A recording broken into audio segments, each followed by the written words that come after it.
And we are live. Good morning, everyone. Round two, Tyler Yeah. Robinson preliminary hearing. We have Valhalla's back again, VIP. We have Bays in the house as well. I think Jesse on Fire might be joining us as well as Mr. Let Go at some point. And we'll feel this out and see how it feels with all these people on here. But I think we're gonna let you guys listen to everything. We're only gonna talk during the breaks and the recesses and stuff like that. So don't worry about that. Come on in, welcome. We'll keep Jesse to a to a minimum on the talking. We know our homie can talk. So this is for the Tyler Robinson hearing for the assassination of Charlie Kirk at UVU. And we're going to go over evidence, timeline disputes. They're going to do it live. And we basically are just going to watch them and observe. Yesterday, we had some very interesting information come out, and we got to see all their mistakes, some major mistakes. And if you didn't see those, check out Valhalla's video he did last night on the debrief. He basically nailed it. So, yeah. But we're going to be starting here in about 30 minutes. So the hearing starts in 30 minutes. But in the meantime, we're going to be here hanging out with you guys, and we can kind of recap, too, what happened yesterday. Mm-hmm. Yeah, that's a good idea to get everybody brought up if you hadn't been able to watch yesterday's live. Yeah, and let me see. I might be able to just pull this up to do it. Yeah, I'll just bring this up. Let me share a screen. And we're good. Okay, so pulling this up here. So day one was about mostly probable cause, and the judge is deciding whether there's enough evidence to send Tyler to trial. So the whole point of this, I know a lot of people were saying that the defense wasn't really doing a lot and that kind of stuff. I think Nestor was killing it. Yeah. Yesterday, I think she did great. And I think she's only going to get more intense as things go on. But the whole point of this entire preliminary is for the prosecution to prove that they have enough probable cause to move forward with trial. And again, the bar is low. Mm-hmm. So they just have to show enough of a few things to look interesting enough that maybe there's something there. 10 charges. So we had Erika Kirk, Charlie Kirk's parents. Apparently they were sitting together. And apparently at some point, Erika and the mom were holding hands. And when they went to show one of the videos, it was kind of gruesome of the shooting of Charlie. They left. And that's when we saw Erika Kirk get up and cross the camera. And then we also had Jack Posobiec, and we also had Donald Trump Jr. Yeah. And Stacey Sheridan was there too. Correct. Did you guys catch the video that showed that she was kind of got the cold shoulder from Charlie's dad, it looked like? Yeah, I don't think they came together, though. She just kind of came up behind him. But that was interesting. The other interesting part is they only allow 14 public passes per day. And those passes, apparently, some of them are being used right now by Donald Trump Jr. and some of the crew that's with him, some of his Secret Service maybe or something. So he's only supposed to be there today, from what I've heard. And then tomorrow, the rest of the week, he won't be there. So that should free up a few more spots. But we still can't get any podcasters in there. People are going at 1 o'clock in the morning. Do we know about today? About if there any of the people we're connected with are able to get in there? I don't think so. Kelly Raybon tried to get in. She couldn't. Brandy and them weren't able to get there soon enough. I think people are sitting there overnight. I think people are camping out, waiting the next morning to get their spots. And we talked about this yesterday. Is there any kind of nefarious piece of that? You know, are these like paid actors sitting there to make sure they take the spots when the podcasters get in? I don't know. Not sure about that piece of it. But we had Chris Bagley. He talked about the rooftop position. There was some very strange things with him. Surveillance footage was missing. His body cam turned off, or he said the battery might have died or something similar. Only when he got to the roof, which is interesting. He was the first one there. He's the one that said he saw all the prints in the gravel. He's the one that found the screwdriver and all that stuff. So a lot of people are like, oh, it's kind of sketchy. He's also the one that found the pistol holster and just kind of ignored it. I didn't think much of it and just moved on past it. And wasn't it also early on in the shift? Yeah, I mean, it would have been a fully charged battery when he started. Yeah, that's just asking. Real quick, all my moderators, I see Pumpkin, I see a bunch of you guys in the chat. Check our Instagram group chat, guys. We've got some issues with potentially people trying to get our streams shut down by spamming bad things in the chat, guys. So check real quick. Check the moderator chat so you guys are tracking. Yep, and same for the TriggerSmart mods. I see Lindsay and Dulcinea and a few other people in there. Anyone today who is spamming anything language-wise, even if it's our greatest ally, that would get this stream banned or brought down. I have it set up in the bot right now to get some of it, but if you see it, just kick them. Don't even think about it. Don't hesitate. Just kick them out. Yep, they're trying to bring down channels like ours and Barron's from streaming this, guys. So be on the lookout for bots spamming racist shit and stuff like that, because they don't like us very much out here. And not to say that we'd want the racist stuff there anyway, right? Yeah, we're just saying if they're doing it to try to mess us up, then let's get rid of them. And then the other thing, am I too loud, or what's going on? I see people saying he's too loud. Is that? Let's make sure we're all good on our audios, because I can turn my mic up and down. Who's too loud, guys? In chat, can you guys put who is too loud right now? I think we're all automatically set by StreamYard, but sounds good. Okay. All right, maybe not. I might be too close to the mic. No, I don't know. It's not you for sure. Yeah, see, a lot of sounds good to me. Okay, right, everybody says we're good. Okay. But somebody said I thought Baze was a federal asset. It's just everybody's a Fed, man. Everybody's a Fed. Special Agent Baze reporting for duty. All right, cool. Okay. So let's keep going through this. Again, we're going to be cool. starting in about 20 minutes going into the hearing. And we're expecting Jesse, I believe, here shortly. We have, so we talked about surveillance and that same agent. Okay, now we have Agent David Hull. He's the one who was in charge of the investigation. He was the trust me, bro guy. Do you have any thoughts on that, Nate? Is he Mr. Blinky, or was he the other one? He's Dr. Blinky. Dr. Blinky. Yeah, look, man, I mean, so I went back in my video and like zoomed in on him, and maybe it's a tick and he's nervous, but like anybody who blinks twice a second while they're being questioned and trying to answer questions is typically, if you know a lot about interrogation like I do, that's usually a sign that they're either super uncomfortable or that they're lying about something, or they feel like they're misleading. It's a very natural human response to like spam blink. So he had some very, from an interrogation standpoint, very sketchy mannerisms and behavior, but that doesn't necessarily mean anything. He could be just super nervous or super anxious. You know what I mean? I also, with both witnesses, I'm a little bit confused how they're witnesses, right? Me and Matt and Baze are all just as equally qualified, and Candace and everybody else that's covered us are equally qualified witnesses. All these guys were not there, other than the first officer was there, right? But the second officer wasn't there. He just led an investigation. So to me, that's not a witness. So I'm not really sure why he's again, the prosecution. I don't know about you guys. I couldn't really tell what the prosecution was trying to get across the goal line yesterday. Was it just establishing who, like, the area? I mean, again, I thought we were going to get was tying Tyler Robinson to the scene at least. What about that great video they played at the end? Yeah. Well, yeah. I mean, his Dodge Charger pulling up and the Ring doorbell camera in the middle of the night. Yeah. Well, do we even know it's his Dodge Charger? It's a Dodge Charger. I mean, that was. I showed it's that a Challenger. I showed it to my wife because she's not, tracking any of this, and she was like, "What the fuck is that? You can't see anything." And I'm like, yes, that's the point.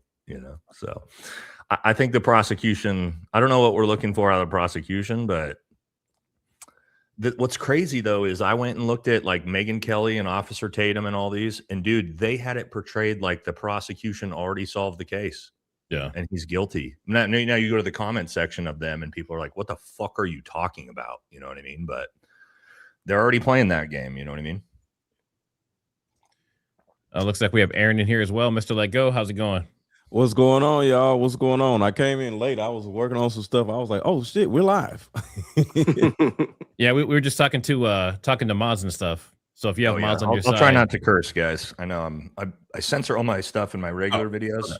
I'll do my best. It's the military in me that is hard to turn it off.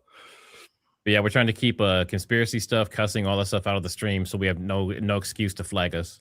Okay. No videos of graphic nature. We did good yesterday. Our 9.5 hour streams is not pulled down. So and no CK still with us. None of that stuff. That stuff is like, Right, that's for a separate time. Got it. People saying, "Hey, Mr. Let Go." What's up, everybody? What's up? People asking about Jesse. He is coming shortly. He said about 30, 40 minutes, about 20 minutes ago. So shouldn't be too long. All right. Now we were talking about David Hull. He's the guy that was Dr. Blinky. And he was basically saying with the medical examiner, especially, was a trust me, bro. He said that I saw it or they said it and I heard it. And they're like, okay, enter that in. Hearsay accepted. Right. Everything that Kathy Nestor was saying, that's hearsay. It's not constitutionally correct. They just let it in, except one thing. What was that one thing, Nate? You remember? The videos that they had edited and doctored that they wouldn't allow in. Which we're supposed to see this morning. Yep. The raw footage, supposedly. Yep. They had a TikTok basically that was zooming in and out and had like the circle, like the Project Constitution videos, where it has like the creepy music and stuff and zooms in on things. And they're entered that as evidence. And judge said, I don't think that's not happening. Not in my court. Now, you mentioned raw footage. I just want to bring up the whole Terrell Farnsworth thing. Didn't they say that the footage that he gave was edited, that it wasn't the actual raw copy? It was clipped from what they said. Clipped. Yeah. Okay. And go. Sorry, Matt. Go ahead.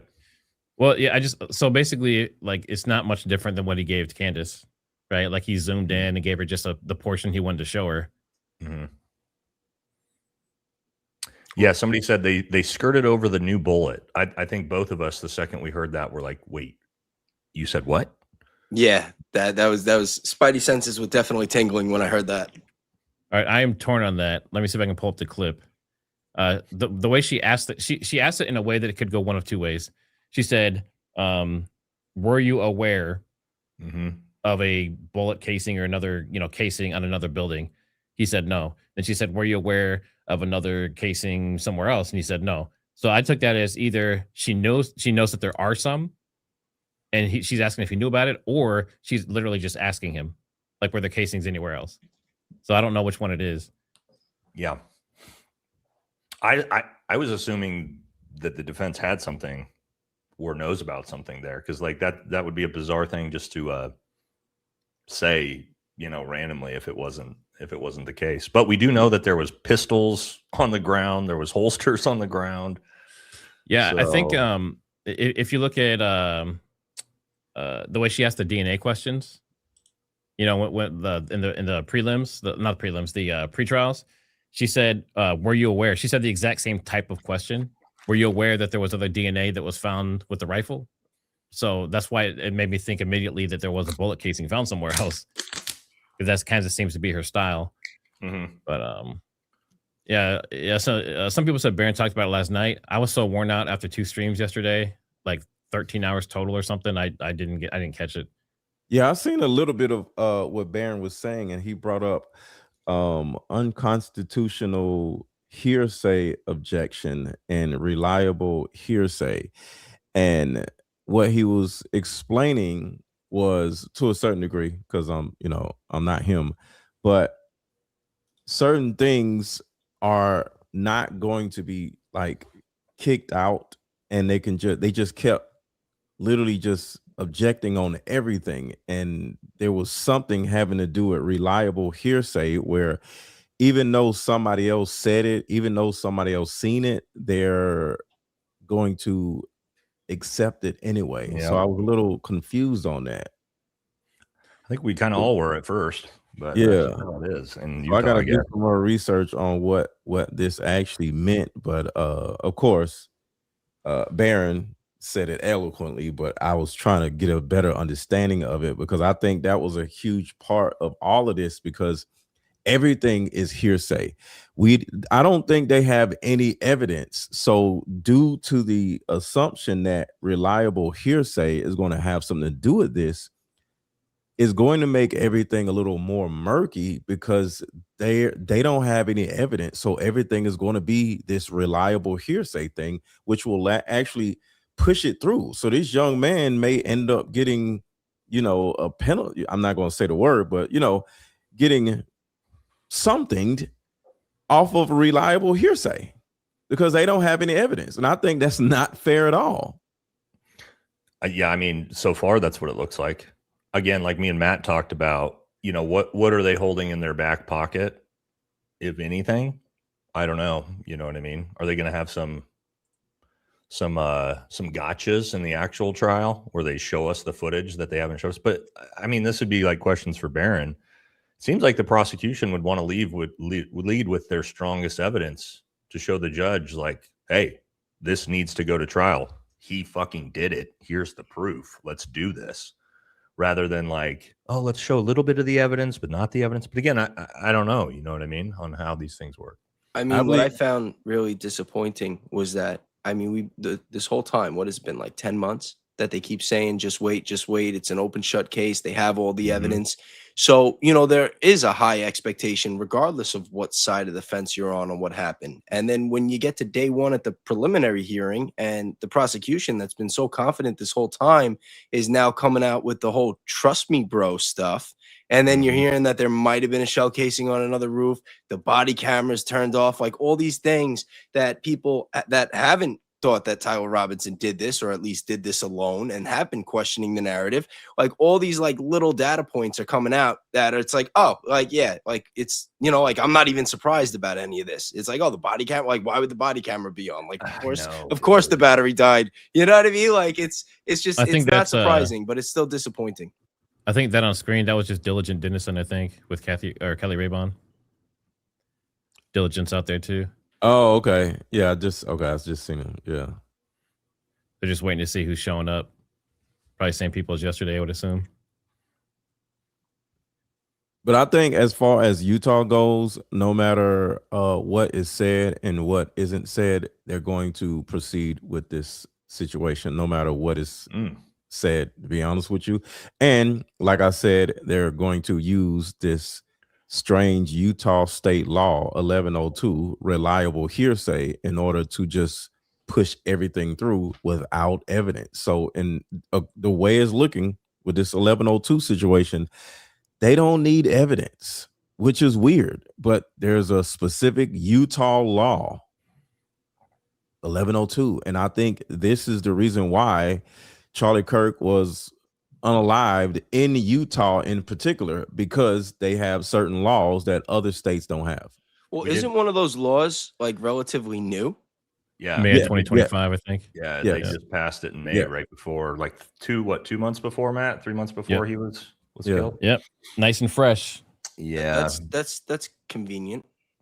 Yeah, we do, Aaron. We got a lot of people that made that same comment yesterday about, you know, and we do know from prior cases, Provo explicitly, the police department has a lot of corruption issues. The legal system has a lot of corruption issues. Utah in general is one of the most corrupt states in the United States. If you guys didn't know that, so was it you guys that said yesterday that the prosecution and the judge have some sort of history that they used to work together in the same office as well? Correct. That's what Matt was telling us. Yeah.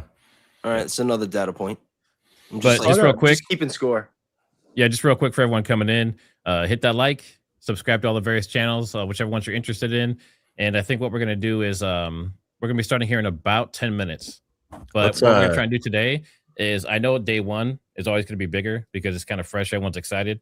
But it's throughout this whole thing, you know, share this around, like, if you can watch us on multiple devices, you know, things like that to kind of boost the stream. We're really trying to get this to blow up like it did yesterday. I think we had 23,000 people at one point in the stream. Actually, for quite a while, we had more than 20,000 for like 4 hours.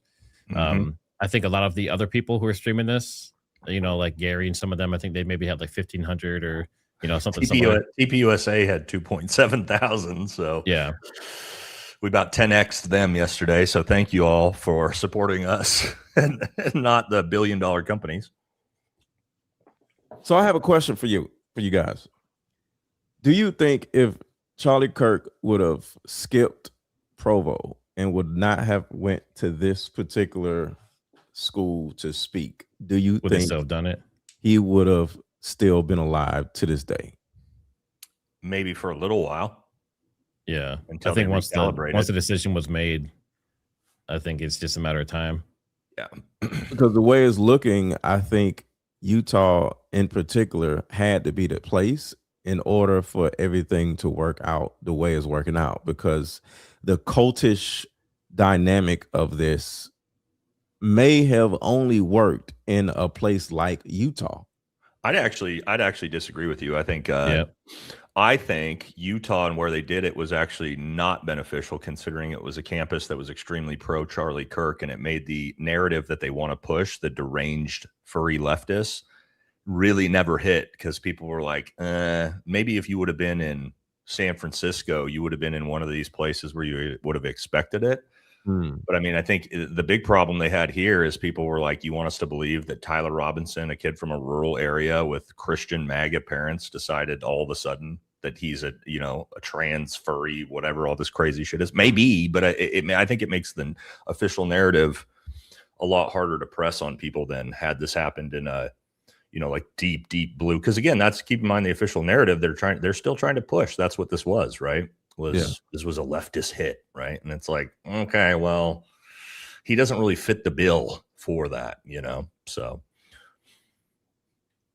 Looks like Danks is going to be joining here shortly, as well as Jesse. Nice. I don't know how that looks. I don't know how that looks on the screen. We might all be. Yeah, it's probably going to end up being too many people. That's okay. You want to hit super chats before we start, so we don't fall too far behind? 100%. Before the trial gets going. Let's see. Ray Draper, thanks for the super. We'll do a poll. Weird or not weird to write Tyler in jail? I'll expose my vote. I think it's weird. Did someone write Tyler? I haven't heard of anyone. Let me say this, right? You only think it's weird because Tyler Robinson's not attractive. Because if you go to the Luigi Mangione case, what you'll find is that dude is getting thousands of mail and donations, and women are just fawning over him. So I would say it's might only be weird based off of who this kid is comparatively. Yeah, do you remember that model? He was found on a bench, and he was got arrested, and he had the chisel, the blue eyes and all that stuff, and he blew up and became a supermodel and became rich and everything. That's crazy. Same thing. If he was ugly, Luigi's getting very different coverage than Tyler is. That's all I'll say. All right, I don't know whose this is. You guys might have to check your supers. Yeah, I don't know how to tell what's what. All right, we'll just ready for day 2. Thanks, stream guys. Gets working on shit boxes much easier. Ready for Nate to take multiple poops again today. Well, I am drinking my coffee, so we'll get there. Funny. Yeah, all the MAGA cult was on a totally organic and definitely not organized. So much evidence. I did see this yesterday. Presented propaganda blitz on X last night. Totally not F and G. Yeah, I saw this everywhere. This is what I was talking about earlier. It's like if you would have just looked at Megyn Kelly or Officer Tatum or TPUSA, you would have been like, wow, the case is closed. This was the most evidence anybody's ever presented. And then you go to the comment section and people are like, what the fuck are you talking about? That was 9 hours of hearsay. Wasn't Officer Tatum in there as well? Yeah, we heard that, but I don't think we got any confirmation. Matt, did you get any confirmation from the people there? No, I don't think he was. But another I believe Salem media guy. Definitely Salem media people there. Jack Prosobiak or Pussy Boots or whatever his name is. Barron said I think Barron said he's seen. He called him Officer Tater Tot. I think he said he's seen him in there. So I don't know. All right, let's keep going with these supers so we don't get behind. Yeah, so far we don't even realize suspicion that TR was anywhere near campus, much less probable cause. Yesterday was a complete waste. We definitely didn't establish that yet. One of his debates, Andrew Wilson implied he was briefly in the Army and was released due to injury. Would love to know the full story there. Well, people always want me to debate him, and if I ever do, that'll be the first thing I ask him. Gina P, thanks for the super chat. What day should we hear from Lance? We're not going to hear from him directly at all, but his statement, I'm sure, will be at some point during this week. I'm not sure when. Maybe today. Can we show support for our ally? Yeah. You guys can show support for our greatest ally. Just don't be dropping. You can criticize a government all you want, man. But, you guys know on this channel, we stay away from anything racist or actually xenophobic or anything like that. But criticizing a foreign nation's government, you're free to do that all you want, man. It's freedom of speech. Yeah. Nothing wrong with that. Nate, I've been watching your videos, all your videos since you were on Anti-Hero. You're killing it, brother. Unlike TR did, making combat vets look good. Well, thank you, man. I appreciate that. That's I like how your name's Brent Buff as well. But yeah. Yesterday, y'all said if anyone thinks Tyler's innocent, guys, Tyler is innocent until proven guilty. Love y'all. Ready for another 10 hours today. Yep, that's true. Nana T, thanks for the super. Good morning, guys. I'm asking that y'all don't speak when witnesses are answering questions. We appreciate y'all. Yes, we just spoke about that. So our goal is to only speak during recesses. We might be like, oh, or what? We may do something like that. Breaks. We're gonna make sure that we're respecting that. So thanks for the message. Laser Queen. Unfortunately, in Richard's trial, Nestor did that a lot. Random, unsubstantiated comments. Also, she leans towards gotcha moments that fizzles out. I don't know anything about that, Matt. You've covered that more than, well, maybe not that trial, but yeah, not Richard's. Teeter, thanks for the super. Don't forget Farnsworth named his file YOLO on his computer. Okay, so that whole thing, there is a device used for video switching and stuff like that in professional environments called a YOLO Live. And that's what they used at the Charlie event. So that makes sense. Okay. Oh, another thing. I'll wait after you guys are done. To help in Florida in a prelim, a report or video filmed by a witness would need to be supported by the person who made it. Utah 102, cop is sufficient. Yeah, we're seeing that. We're definitely seeing that. Reliable hearsay, we're learning. Bonnie Lynn, thanks for the super. Good morning. You guys did great yesterday. I was with you the whole time. Congratulations. That was a long day. I'm here for it. Thank you guys for streaming live and for the commentary. All right. Paulie says that guy on the roof said he went down and took 30 seconds to get to Kirk after jumping over people. Said by the time he got down, they had already moved him in 30 seconds. That's not what happened. No, I think they did move him that fast. They shouldn't have. That was the dumbest thing ever, but I'm pretty sure they did actually move him that quick. Then again, they didn't stabilize him. Stabilizing the casualty in an arterial wound is step one, which they said, they said, F that. We don't need to stabilize the casualty in an arterial wound. We'll just bounce. But I think they did move him pretty quick, didn't they? As far as I remember. Barron clocked irresponsibly, but I believe it was under like 20 some seconds. It was pretty quick. Irresponsibly, which is panic, right? And again, as somebody who's treated people real world while being shot at, it is high stress. But if you're well trained, they wouldn't have had any issue like that. That's why I think the security detail is just a massive failure all around. Yeah. We have Danks in the house. Danks, we're just getting set up, trying to run through some supers real quick before we start here any second for court. Kit's Cat. I'm a liberal person watching this channel because I know y'all speak the truth about what happened to Charlie. He's bringing both sides together for justice. Much love to truth seekers. Good to see that. It's great to hear that people are just about truth. Hunter says most of the time that they show, most time they show what will show probable cause to not perjure a jury later, sadly. Interesting. Thelma McGahee. All the objections can be used for an appeal if it goes to Supreme Court in death penalty cases. Barron explains it better. Okay. That's really important, actually, then. So she's setting herself up for later in case she needs it. That makes all the sense in the world. Kyle is just who I am. Kermit radio voice. Good morning, everybody. I can't do it. Can anyone do that? The Kermit voice? Not my voice is not built for Kermit. All right. Let's do this. I don't care if we have gotchas at this point. I'm ready for the long game either way. We know way too much. Praying for all. And that's the thing. All you people that are here, you're looking for truth. You want to keep track of what's going on. That's great to see. We didn't know if people would actually show up or not for these. I think I've already got 4,000 people here on my end. This before the trial started. This looks like it could be even more than yesterday. Brian said, I'm not trying to bust y'all's balls about things, but words matter to make sure we aren't infringing on due process, even though we know it would. No, Brian, you're 100% right. Like my dad would smack me around for that because he's been an attorney for 40 years. He always says words mean things in law, and oftentimes very different things than they mean that people realize. So yes, words are extremely important in court of law and trials like this. Just me, 23.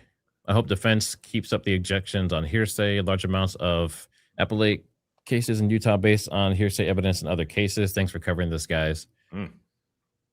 Yeah, so what was that thing yesterday? Hearsay maxing? Hashtag hearsay maxing? Yeah, hearsay maxing. Yeah. Kathy Nate, Weinsickle. how much, Nate, Nate, too much money for Israel to make you know? Or I'm thinking, you mean how much money would it take? If they spent probably 25 million, and then you might hear me. We're starting. All right, here we go. Utah versus Tyler James Robinson. Counsel, please enter your appearances. Yeah, let's turn that up a little bit. Bride, David Sturgill, Lauren Hunt from the state, Jeff Gray, the county attorney, as well as Chris Miller are also present. Good morning. Good morning, Judge. Good morning, Your Honor. Good morning, Your Honor. For those watching, they adjust the volume as we go. It's maxed out. Richard Novak, Stacy Visser here for Mr. Robinson, who's seated to my right. Good morning, counsel. Good morning, Mr. Robinson. And for the record, the court also recognizes the presence of victim representative, Ms. Erika Kirk. Good morning. First, with respect to courtroom protocol to maintain security and decorum, any individual who exits the courtroom during proceedings will not be permitted to re-enter until recess. All counsel are expected to take reasonable measures to safeguard confidential communication. Such measures may include the use of screen protections on electronic devices. All right, is the audio working? It's going in and out for them, not for us. All right, let's just take a brief moment. At least they're paying attention to it.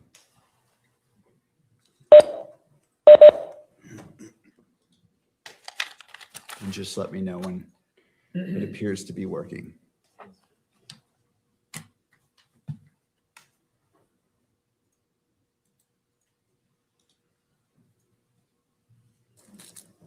While we're waiting, if you have any water bottles or such, feel free to drink them. It is a little bit warm in here today, so I will be drinking from my water. So don't hesitate to use that if you need to.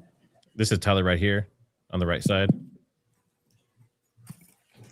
It's kind of a weird random thing to say about the water, no? Like what? He said that talked yesterday about that too. a bunch yesterday. Yeah. Yeah. Oh, yeah. Get everyone dosed up on some, The judge is a little melodramatic. We've seen he's got a little bit of theater in him.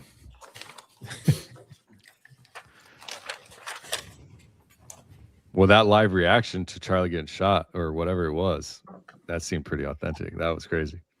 I guess his first time seeing it. I doubt it. Yeah, I don't think so. You think it was theater? Oh, interesting. Yeah, I think that was an act. Oh, You know this man seen it. Yeah, I guess. Yeah. Yeah. Everybody's seen it. Yeah. Yeah. I'm a sucker then.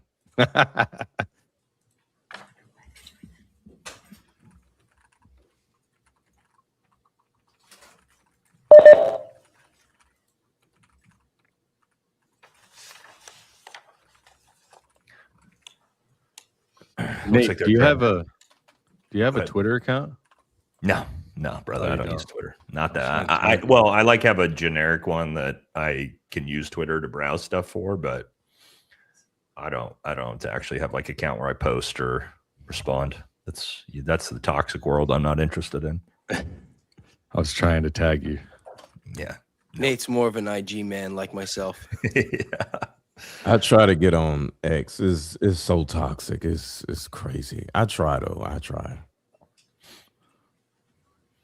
So for anyone that wasn't here yesterday, anytime you see these little polls pop up, you just type in the number in chat and hit enter, and then it will do a real time You update. send them a link to the where this is being streamed so they have something to look at. I don't know. I don't have an OnlyFans either, guys. Sorry. Oh, come on. Continue. Not yet. Not yet. I don't. Maybe if the channel Let me burns. repeat it just because the audio may have cut out. All counsel are expected to take reasonable measures to safeguard confidential communication. Such measures may include the use of screen protections on electronic devices and care to avoid the inadvertent capture of privileged or private discussions by recording equipment or by those present in the courtroom. Second, the court will address the camera operator and still photographer, and I will invite you to come forward.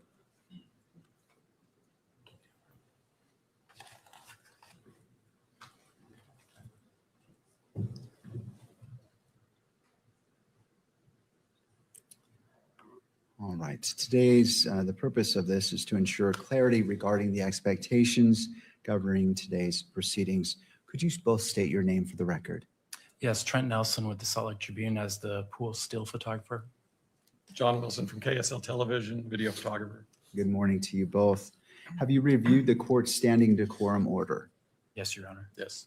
Do you understand the requirements set forth in that order as they apply to your activities today? Yes. Yes. Do you require additional time to review the order or to adjust equipment to ensure compliance? No. Do you anticipate any difficulty complying with the order or with the court's instructions? No. All right. Well, thank you. I appreciate your Thank you. cooperation today.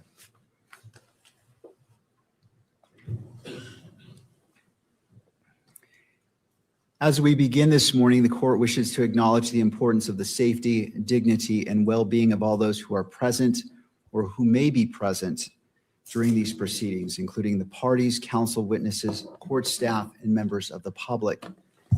The court is also mindful of its solemn obligation to protect and uphold the constitutional rights of both Mr. Robinson and Ms. Kirk. In furtherance of those important interests, all persons attending these proceedings are reminded that portable electronic devices are not permitted in the courtroom or on the fourth floor. The court also expects every person in attendance will be treated with the dignity and respect to which they are entitled. Consistent with the court's standing decorum order, all spectators shall remain quiet, civil, and orderly during all times. Spectators shall not engage in conduct that is distracting, disruptive, provocative, disrespectful, uncivil, or threatening in any manner. Spectators shall not make audible comments of any kind, shall not shake or nod their heads, and shall not make gestures or other visible reactions during today's hearing. Spectators shall also not wear or display pins, buttons, signs, clothing, photographs, or other items expressing support for or opposing to any person connected with this case, or expressing any position concerning the status of this case as a capital offense. The court appreciates the cooperation of all present in maintaining a courtroom environment that is safe, respectful, orderly, and faithful to the rights and dignity of every person involved. Turning now to counsel. Before we begin, I wish to acknowledge the professionalism, civility, and competence demonstrated by counsel for both the defense and prosecution during yesterday's proceedings. It is evident to the court that each of you approach this matter with seriousness, preparation, and a deep commitment to your respective responsibilities. The court appreciates the care which you have taken in advocating for your positions and the respectful manner in which you have done so. Thank you. Do either party require the benefit of the record before we proceed? The state does, Your Honor. Mr. McBride will address the court. All right. And just as a reminder, the microphones at counsel table are turned off to prevent the inadvertent capture of any communication. So if you would like to come forward, thank you. And turning to Mr. McBride. Thank you, Your Honor. Before this hearing, the defense moved to find Article 1, Section 12 of the Utah Constitution, Rule 7B, and Rule 1102 unconstitutional as it relates to the admissibility of hearsay and reliable hearsay at this hearing.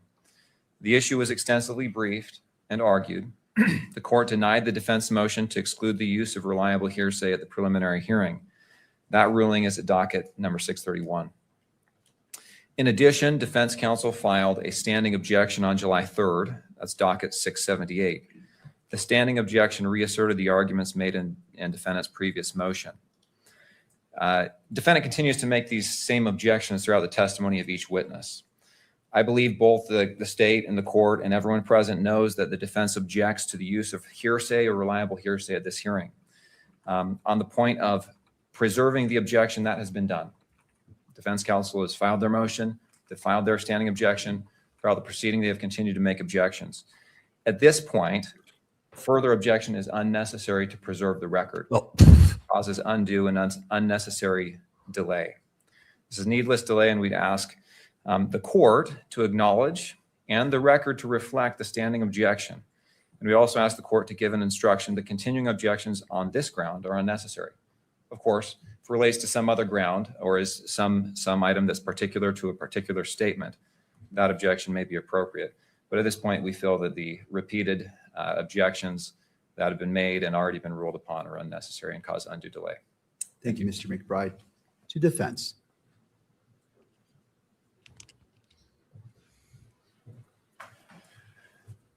Good morning, Your Honor. Michael Burt for Mr. Robinson. We have no objection to that procedure as long as the court makes a ruling that the objections are preserved. We do think it would expedite matters if we didn't have to repeat the standing objection. There may be particular objections that are not covered by the standing objection we've made, and so we ask permission to be allowed to make those objections as needed. Thank you, Mr. Burt. Thank you to both sides. I appreciate the presentation and your argument about this. The court takes no position in regards to whether the objection is made again and again or not. I leave that to the parties.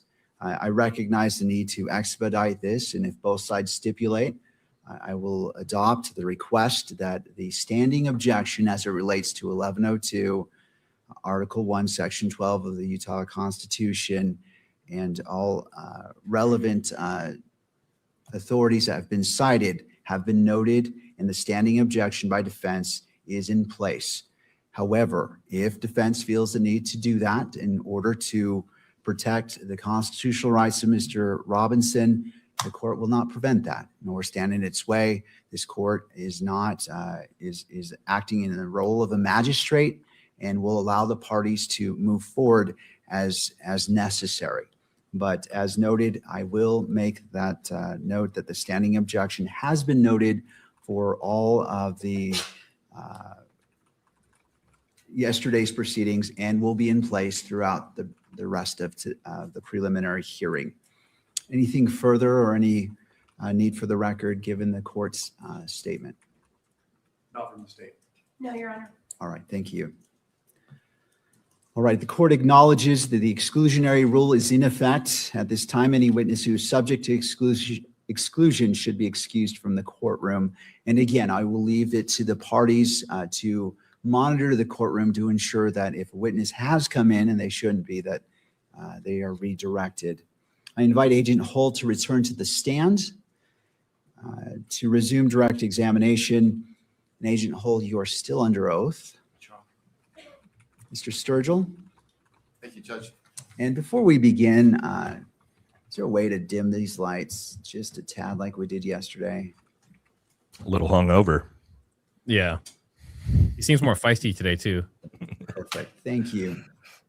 All right. As of yesterday, there is also a water bottle to your left.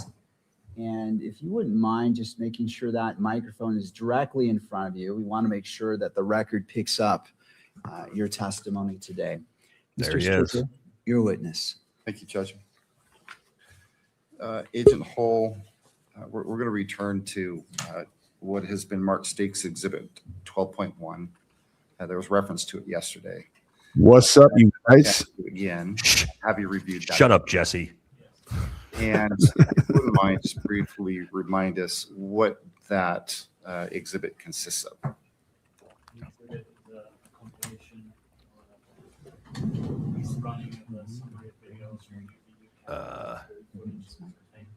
Okay. Your Honor, excuse me, we can't hear the witness. That's what I hear. So let's go ahead and stop. I'm not. So let's.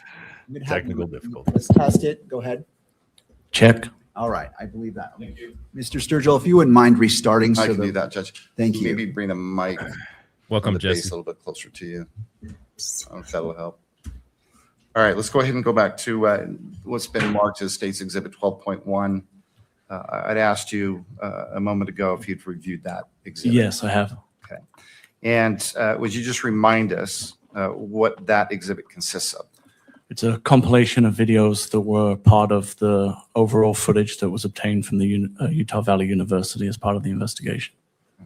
And does that compilation video, from your point of view, capture Mr. Robinson arriving to and visiting the UVU campus? It does, yes. On September 10th through the 11th, 2025. Correct.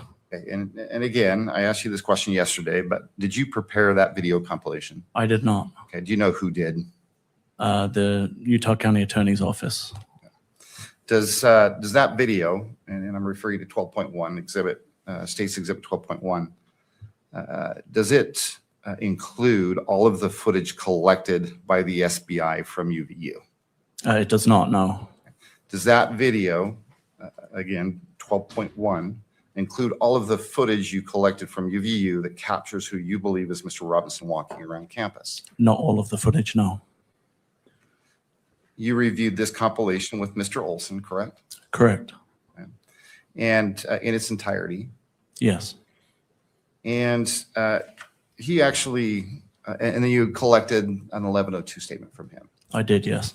And I believe that has actually been admitted into evidence as State's Exhibit 12.3. Did Mr. Olson refer to that exhibit, 12.1, in his statement? He did, yes. Okay. 12.3. I'm going to put on your monitor State's Exhibit 12.3, and I ask that you scroll down towards the very bottom. And I would ask that you read from the statement specifically what Mr. Olson said about State's Exhibit 12.1. And I want to narrow your focus. So I'm going to draw your attention about 3/4 down the page. There's a sentence that begins on the left margin, "I have reviewed." Do you see that? I do, yes. Okay. Would you please read that sentence? I have reviewed State's Exhibit 12.1, and the recordings are true and accurate, including timestamps, dates, and camera labels. The only changes are some zooms and red highlights, which were not part of the original recording.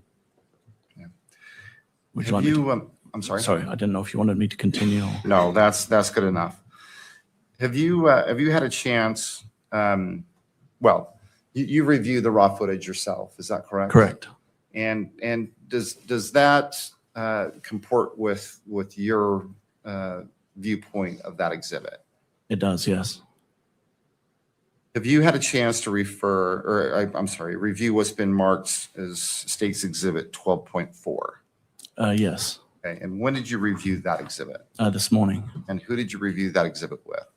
With Kimberly Durfler. Okay. Was there any conversation about that exhibit? No, I was just shown the video. Okay.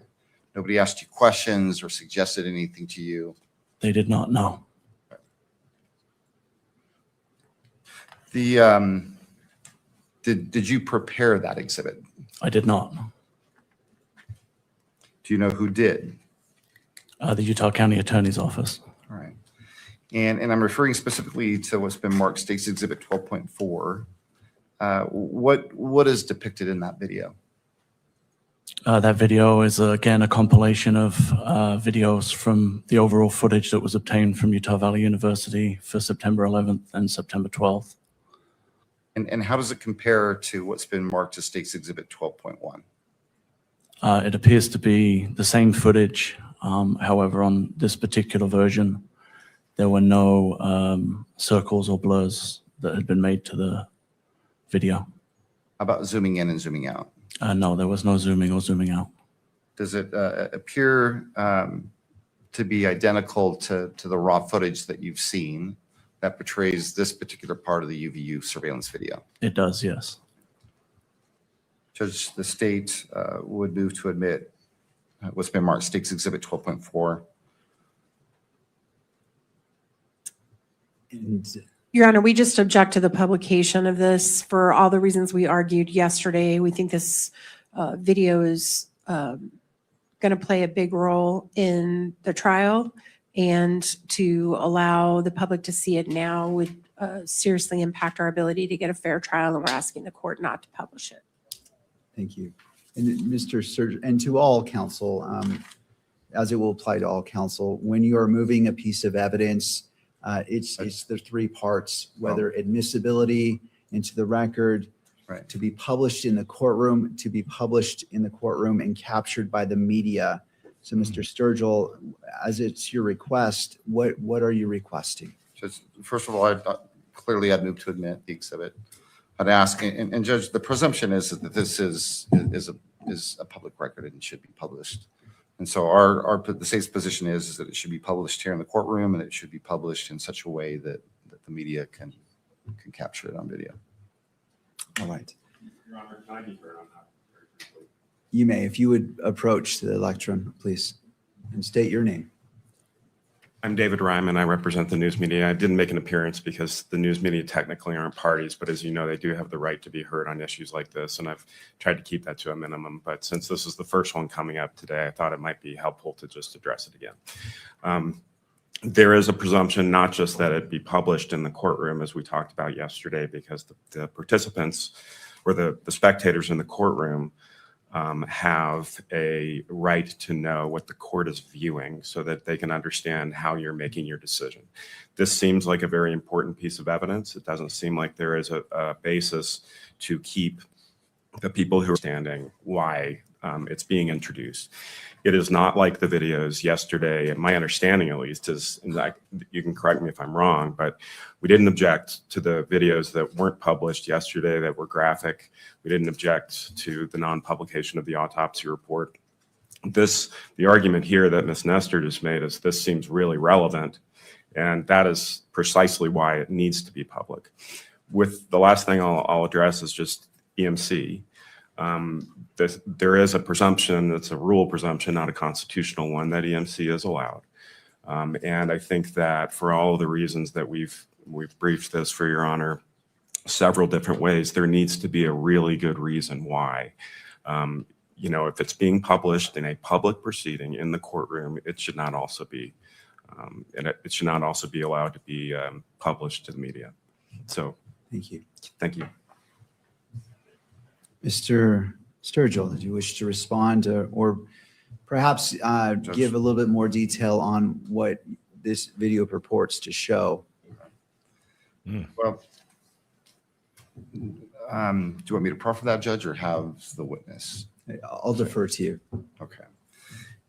Well, first of all, if I could take one step back, let me ask you, I may have misheard, but let's just be clear about this video, the compilation video. It includes video surveillance from UVU campus from what dates? September 10th, 2025 into the morning of the 11th, 2025. And if you wouldn't mind just describe in a bit more detail what this compilation includes.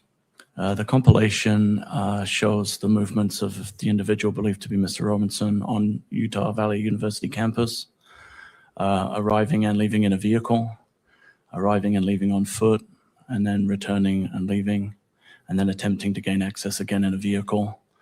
And his movements throughout the day are included in the videos also.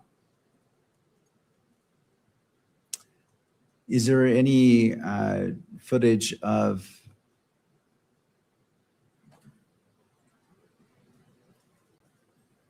the alleged shooting? There is not, Judge. Okay. Want to clarify that. Ms. Nestor, given that additional information and anything further from defense. Mr. Burt's he's the one who's been litigating all of the First Amendment issues. If he could address Mr. Ryman's argument.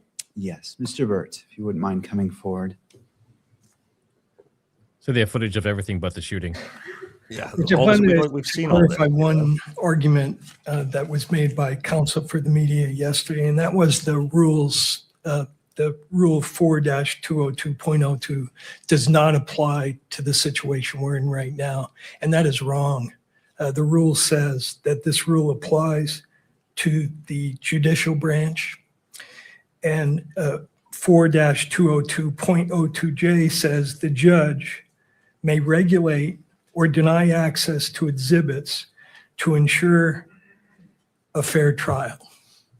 So I think that rule does apply to our situation, and the Supreme Court in the Algier, ALLGIER case, 258 Pacific 3rd, 589, applied the rule in the context of an evidentiary exhibit.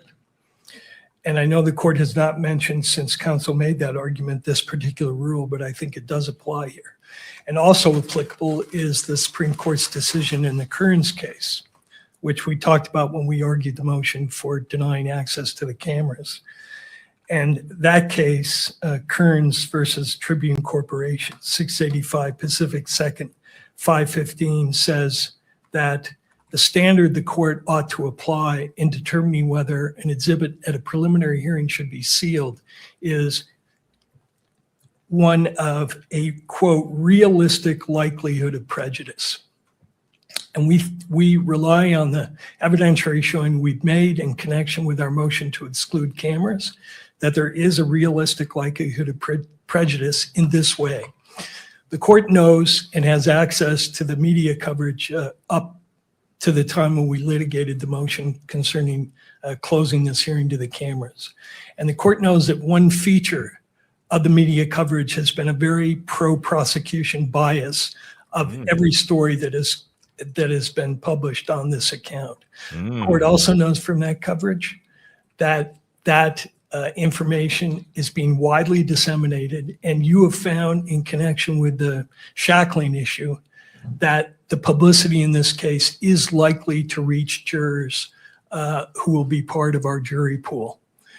And we've also submitted to the court a public opinion survey, which shows that the prejudicial publicity that the media has already generated in this case has affected the jury pool. And so those are all factors the court can point to and rely on and conclude that publication of this particular exhibit should not be allowed because there is a realistic likelihood of prejudice to Mr. Robinson's right to a fair trial. So under that standard and under the rule, the court ought to deny publication. Thank you, Mr. Burt. Thank you. Any final argument from the parties before the court issues its ruling? Your Honor, can I be heard on that briefly? Yes, you may. Thank you, Your Honor. David Ryman. I just wanted to clarify. I don't know that Mr. Burt and I necessarily disagree about what he said about the rule. What we were talking about yesterday was something different. That is the portion of the rule that classifies records that are in the court file. You know, it's not the same as what happens in a public hearing. And Mr. Burt referenced the portion of the rule that essentially just tracks the constitutional standard, which of course, you know, controls here as to whether in this public proceeding, it can be closed in any way, and non-publication of exhibits as a form of closure. So I don't necessarily disagree. I would just underscore a lot of what Mr. Burt just said has been briefed ad nauseum at this point. Their position that publicity is incompatible with a fair trial. The Allgaier case he mentioned, you know, I know that case. I litigated that case. It involved a confession that the court found public because you have so many other tools to seat a fair and impartial jury. And we have cited that case repeatedly, and so has Your Honor, I think, recognized it in your ruling, saying pretrial publicity can coexist with the defendant's right to a fair trial. So the last thing I'll say is just that the constitutional standard that I think we're all agreeing applies here is weighty and difficult to overcome. And it is never satisfied, as we've explained, by just generalized assertions that there's a lot of publicity out there. It's got to be something really specific, and they just haven't made that showing. And I certainly don't think that a video that apparently just shows the defendant walking around the UVU campus qualifies. Mm-hmm. Thank you. Anything further? From the state, no, but I think I'd like to be crystal clear. You asked if there's any portion of this video that captures, I believe you asked of the actual shooting. There's no video of that. There is video, however, and you've heard testimony related to this, where the shooter goes to the top of the low-C building, goes out to the edge of the building, low crawls, and then leaves after what we assume is the shot being fired. That's as close as it gets. I don't know if that makes sense. He just admitted it. Wanted to make the record clear. They don't have footage of the shot. There with Your Honor. But they do have him crawling. I appreciate that. Does he have the gun in that? Clarification, I don't know. as it is guiding for this They, court. they just admitted it though. That's the first time they've admitted they Making don't this have ruling. footage of the shot. That's a headshot for their case. Utah. Mhm. Well, Wow, let's- that's let me Pull crazy. this up. All this time, all this bullshit Wow. they fed us for a Rule year. 4-202.02. I go down to, well, Wow. first it says statement of the rule. 1, presumption of public court records. Court records are public unless otherwise classified by this rule. 2, public court records. Public court records include but are not limited to. I'm going to go down to 2J, exhibits. But the judge may regulate or deny access to ensure the integrity of the exhibit, a fair trial, or interests favoring closure. And the court recognizes the importance of the constitutional rights of Mr. Robinson being upheld and protected. At the same time, the court also recognizes the importance of transparency and a proper balance to ensure that the constitutional rights of all parties are upheld. As it relates to this exhibit, I believe it's 12.4. 12.4, yes.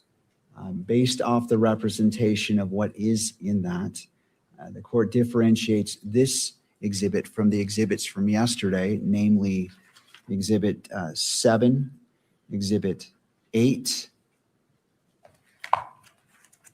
and Exhibit 9, as those are different in nature.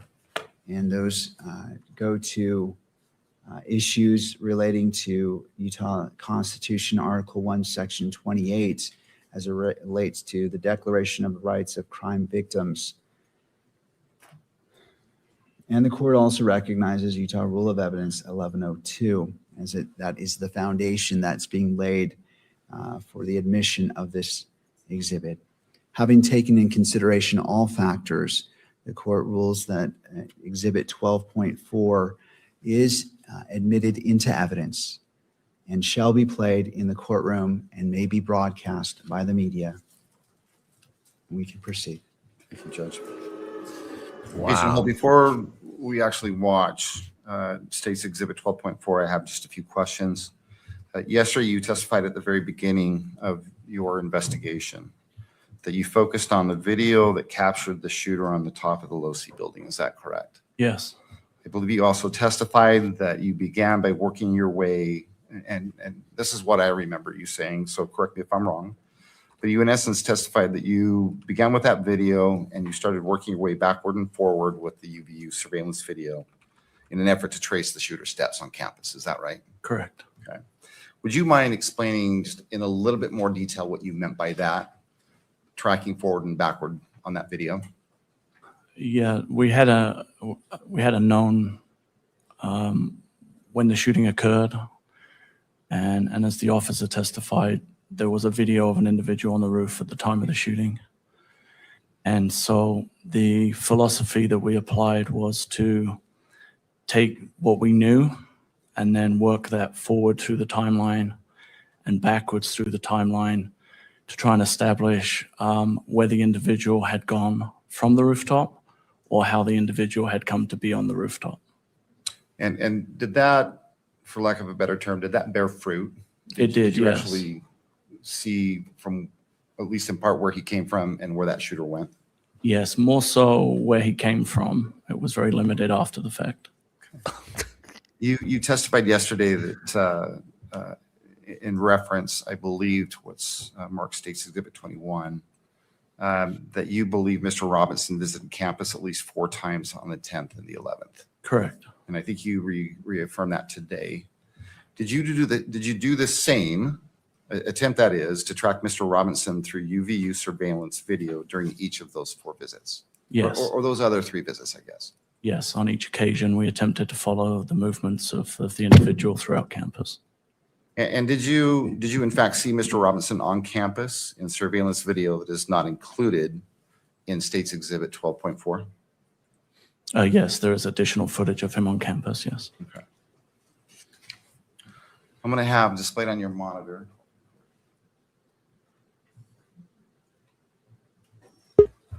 what you're going to see is a paused or a still image. And I'm going to ask if you recognize what you see that now, Agent Hall? I do, yes. Okay. Do you recognize what's displayed on your monitor? Yes, it's footage from the university that was provided to us, particularly of the parking structure. Okay. Does it appear to be State's Exhibit 12.4? It does, yes. So I'm going to go ahead and I'm going to have this video run. And if you don't mind, as it's running, I'm probably going to be asking you some questions. And so this video has no audio. Is that right? No, there's no audio on the cameras. Okay. Let's go ahead and start the video. Your Honor, it's just not up on the screen yet. So they don't have a picture, or Let's they don't go have video ahead from and put it taking the on all shot, screens. and no audio of a gunshot sound, right? No, I appreciate it. Nope. It is, so it is admitted and may be published to the screens. And just want to make sure it's on your screen, Agent. All right. All right, Mr. Sturgill, you may proceed. Appreciate that, Judge. Thank you. Go ahead. Okay, what are we seeing here, Agent Hall? That's the vehicle that is believed to belong to Mr. Robinson arriving in the parking garage on campus. At what time in the morning? What time of the day? It's approximately 8:30 in the morning on September 10th, 2025. And what leads you to believe this particular vehicle belongs to Mr. Robinson? Information that was provided regards to driver's license and Department of Motor Vehicle records. The vehicle fits the description of a vehicle owned by Mr. Robinson. Is What about there the anything license about plate? the vehicle that stands out to you? The shape of the vehicle is very distinct, but predominantly the wheels were very distinctive on this version of the vehicle. Now what do we see? The driver of the vehicle exits the vehicle and then walks on foot to exit the parking garage. It's the individual in the red T-shirt and the shorts and the shoes. And do you believe you recognize who that person is? Yes, Who is that? I believe that's Tyler Robinson. All right, where does he go from there? Shorts. With a backpack. He heads out of the parking garage on foot into the campus and actually goes to the quad area of the campus. At that time, he makes contact with some representatives from TPUSA. By quad area? Sorry, the amphitheater is what I What? previously Oh, no. referred it to. So he goes up on campus, visits the amphitheater area, the courtyard or quad. Correct. And then what do we see here now? He returns on foot back to the same vehicle. And what time is he returning back to the vehicle? It's about 9:25 a.m.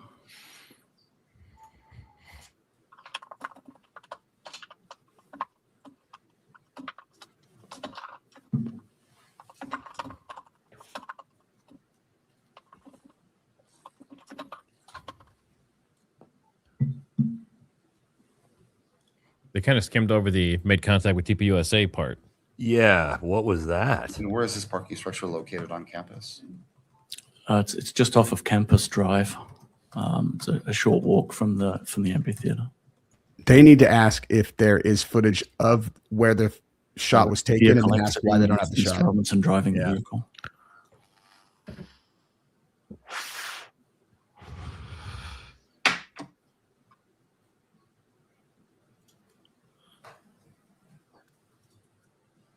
Okay. Now what do we see? Oh, well, This is Mr. Robinson returning to the campus on foot from This is a different outfit. the neighborhood to the northeast. You can see he's wearing the same clothing as in the previous video. And he's carrying a blue backpack. Describe the clothing. It's a maroon colored T-shirt with gray or olive colored shorts and then Converse shoes. And a blue backpack. Mm-hmm. This guy is a toe walker. Time did he So watch other footage of Just after 10 a.m. Tyler. This is a toe walker. Does he leave? See the if he parking also walks on his toes later. He does, yes. Okay. And during this visit, do you know where he goes after he leaves the parking structure? Yes, we were able to track his movements on campus. He went to Chick-fil-A, What? Johnson Building, and purchased some food, sat and ate the food. No, he's limping in this Then video. And Yeah, we've seen this where picture did he purchase the food from? or this. Chick-fil-A we've seen in the this before. Sorensen Center. And So- where is that in relation? That's it. the amphitheater or the courtroom? Chick-fil-A, Dairy Queen steak. Hold On on, the guys. northeast side Let's of hear the this. amphitheater, it would be on the upper back edge of the amphitheater, furthest away from where the tent was that Mr. Kirk was in. And from there, where does he go? From there, he moves across campus, out across Campus Drive into a wooded area on what would be kind of the northeast side of Campus Drive. Then returns back onto campus.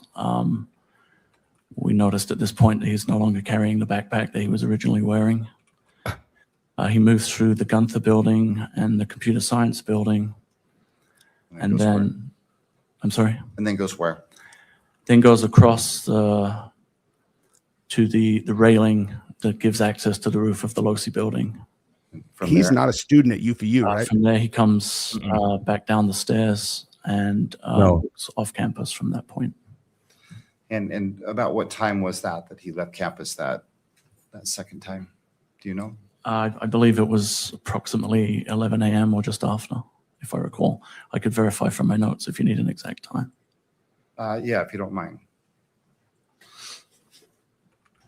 That'll help you remember, refer to it. Don't read it out loud. Let me know when you've had a chance to look at that, would you?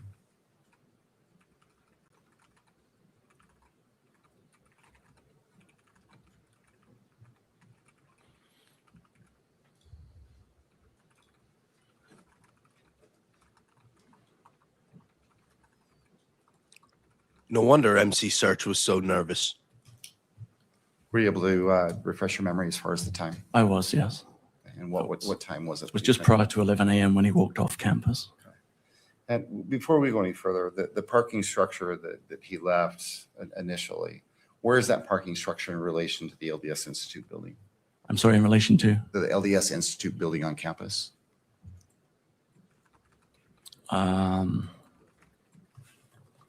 I think it would be just to the north of the LDS Institute building, if I recall. Do you recall whether it was adjacent to the LDS Institute? Yes, it is. Okay. All right. What do we see displayed here now? Go ahead. This is a video of Mr. Robinson returning back to campus the same way that he did previously on foot. And this takes just a moment. Different clothes. And why? Well, let me ask you this. You believe this is Mr. Robinson returning to campus? I do, yes. Okay. And why do you believe it's Mr. Robinson? The shoes are the same, and the images that we have from my viewing and seeing Mr. Robinson on the video, it's the same person. He's noticeably wearing different clothing. He is wearing different clothing, and he also is walking with a gait or a limp in this video. With a gait or what? A limp. Still, there's no 30-06 in those skinny jeans. His knees are bending. Yeah, his knees are bending. And they're saying that he's supposed to have both parts of the gun in his pants. The stock on one It's side. Mr. Robinson Hold on. coming up the stairs of the parking structure. No, we've seen this. Again, he seems to be having issues walking.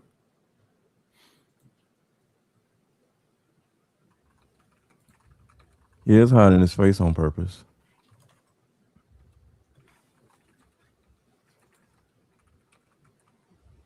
And again, were you able to track? Were you able to track Mr. Robinson when he leaves this parking structure? Yes, we were able to. Okay.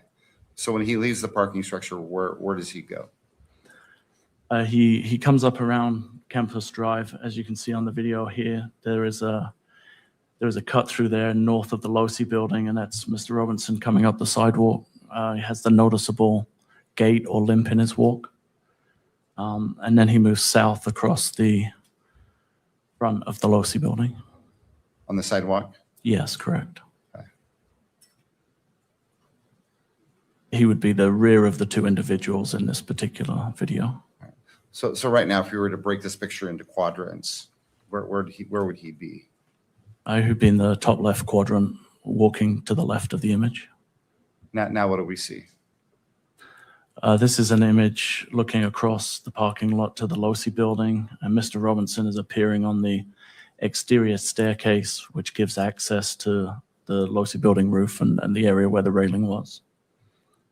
And again, let's break that image into quadrants. Where would he be located if you broke it into quadrants? It's in the top right, and the individual can be seen moving under the notations that are on the video. You're saying he's up here? And what time is this? It's just after noon, about 12:15 On what day? on September 10th, 2025. What just happened, or what did we just see happen? The individual actually kind of rolls over the railing onto the roof of the Losi building. All right. Sorry. And again, in the top left corner, the individual is now seen running across the rooftop of the Losi building to what would be the southwest corner of the building, crouching down and then crawling to the corner of the building. This is the footage. And this is at what time? Around 12:23. I think the timestamp on the video is 12:22. On the 10th. On September 10th, yes, 2025. So we're clear, this is the roof of the Losi building. Correct. Can you still see that individual? Yes, you can, laying prone.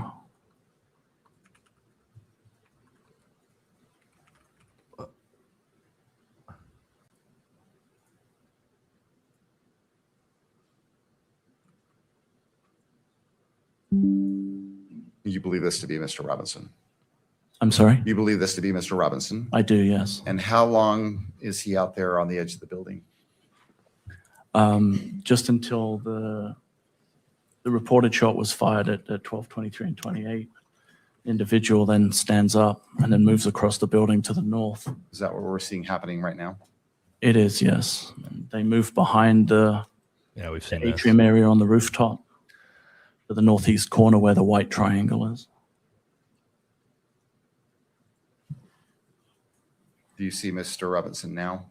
I do, yes. He's just arriving at the corner of the building, almost the top center of the image.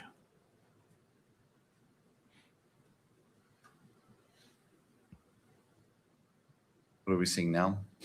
And Mr. Robinson lowering and jumping off of the roof of the Losi building onto the grass area, and then moving away towards Campus Drive. And he appears to be carrying some kind of an object in his hand at this time.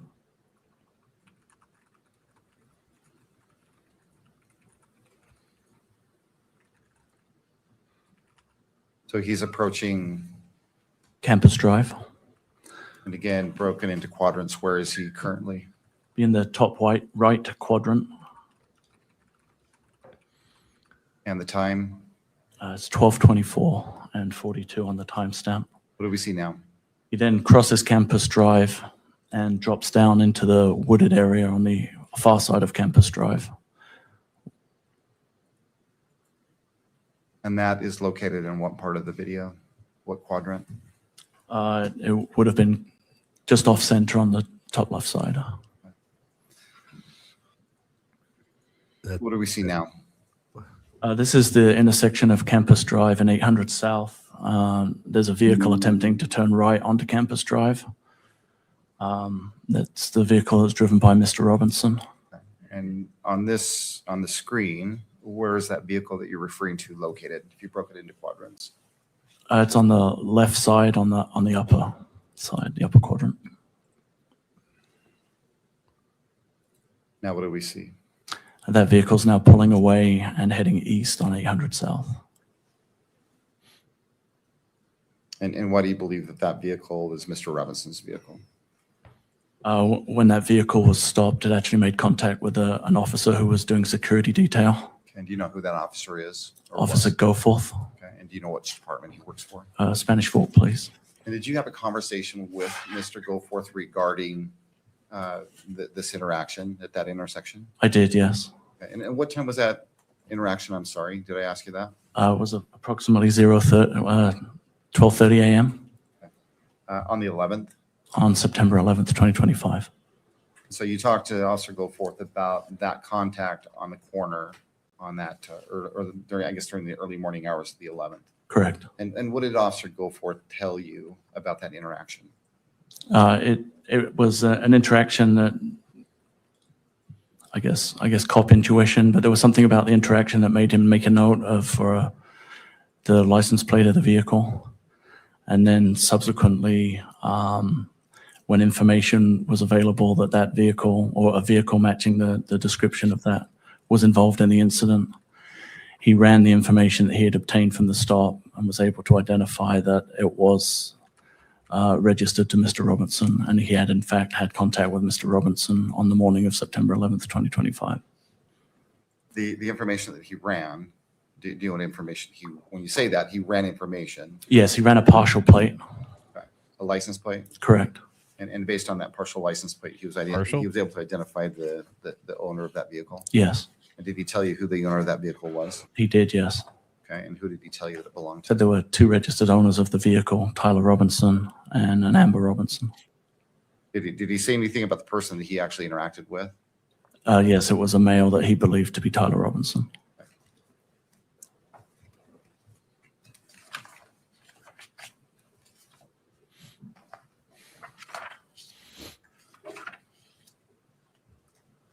Let's return again to what's been marked State's Exhibit 12.1. Again, you've reviewed that video. Yes. And the difference between 12.1, or what's been marked as State's Exhibit 12.1 and 12.4 are, if I understand you correctly, are these enhancements that we've been talking about. Yes. And specifically, what be specific? Be No. specific about the enhancements, and let's go one at a time. Okay. I think there's a reference to either red circles or red highlights. I think Correct. That's how Mr. Olson described it. Red highlights. Yes. Do you know what he's or what is he referencing by the red highlights, or what do you believe he's referencing? I believe he's referring to red ovals or circles that were placed over the image to identify specific individuals of note. And these red circles, are they permanent red circles? Are they temporary? I'm different. I would assume they are temporary. I'm not very technological, but I believe they would be overlaid over the image. And that is a bad question. What I mean by that is do they appear and disappear quickly, or do they linger or last for a period of time? They're there for a notable period, but I believe they come off the video. But all right. And other than, well, and you said that the circles, what do the circles do? they identify an area or a person of interest within the video. And other than do that, do the circles or the highlights, do they do anything with regards to the video itself as far as its accuracy? Not to my knowledge, no. I think the next enhancement that has been mentioned that we've talked about is there's some blurring. Yes. Do you know what that? Tell us what that is. What blurring do you see in what's been marked as State's Exhibit 12.1 that you now don't see in 12.4? If I recall, there were some individuals in the parking garage footage, and their faces were blurred. Is anything other than faces being blurred? Not that I recall, no. Okay. And how often do you see the blurring throughout the video? I believe it's just in the original sequence in the parking garage. The other than the blurring, does the blurring, other than obviously blur out part of the image, does it change or impact the accuracy in your mind of that part of the compilation video? Not to my knowledge, no. And then the last thing is, I believe, is there's some zooming in and zooming out that's in 12.1 that has been removed Yes. from 12.4. What can you tell us about the zooming in and the zooming out? Predominantly, it's in the area that was referred to as viewing the Losi building rooftop. I believe it focuses on the area where Mr. Robinson comes up the stairs and onto the rooftop. Those portions of that particular footage were zoomed in for clarity. Other than zooming in and zooming out, does at least that enhancement to the video, does it change the content of the video, No, the accuracy of the video in your mind? no. Okay.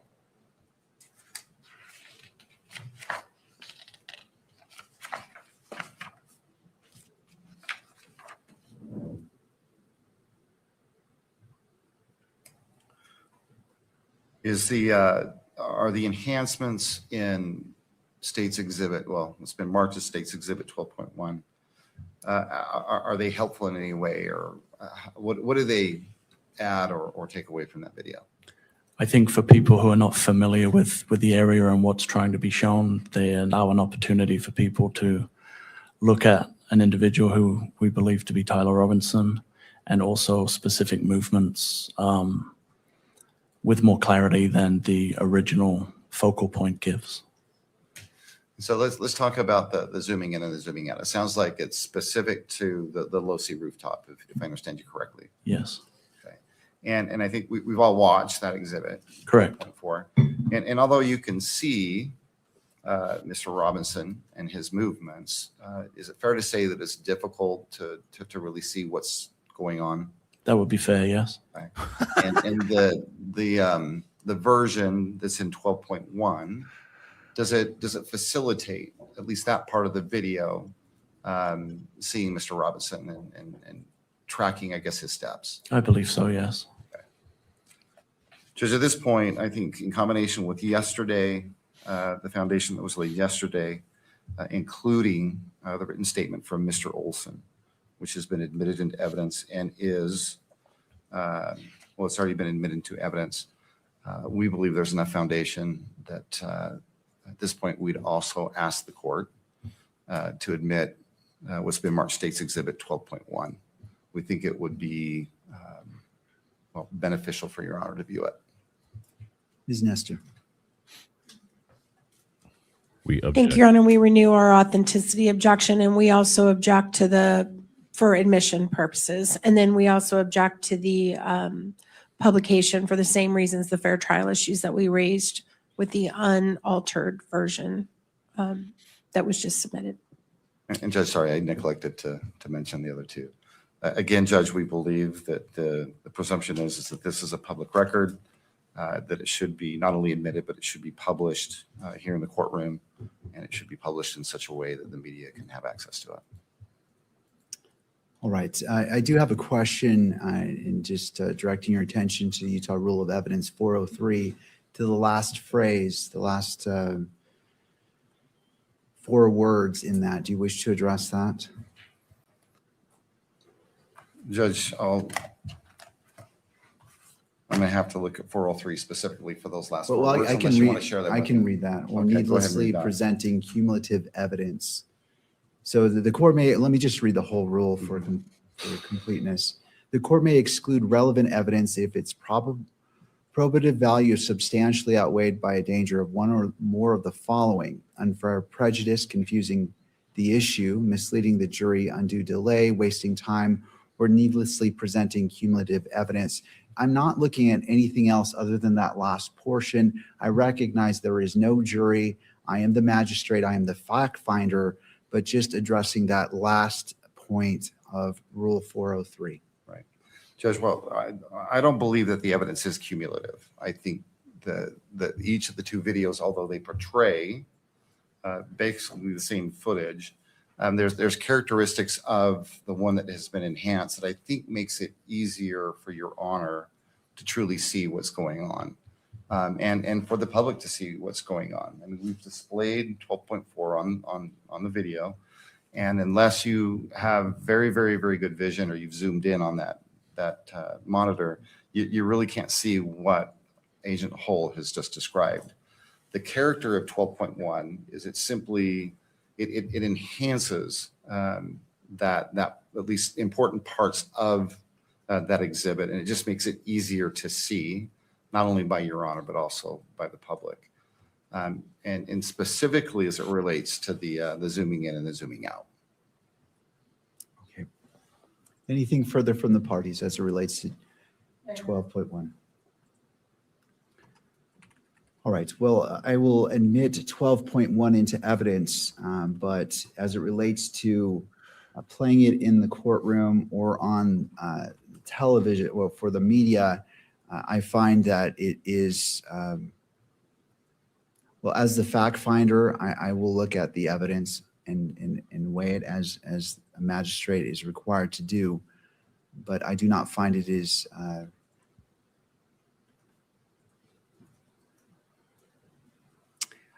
I don't find it's necessary to replay this video, given the representation that's the exact same video, difference being enhancements made.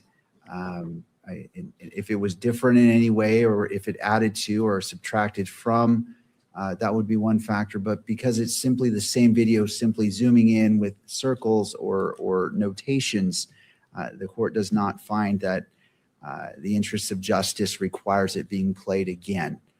But it is received into evidence and will be reviewed by myself. I agree with that. Will cause determination. And I appreciate that, Judge. And just so we're clear, State's Exhibit 12.1 has been admitted. It is received into evidence, yes. And your intent is to review it in its entirety, but not here in the courtroom. Yes. Can I make one suggestion, Judge, or maybe one request? I believe the most important part of the most helpful part of this video is the zooming in and the zooming out. And that is a portion that, if you want, we could isolate that and only play that portion of the video if you'd be willing to publish that portion of the video. And that's really the thrust of why we are trying to introduce that exhibit, because we believe that it's helpful to see it up close.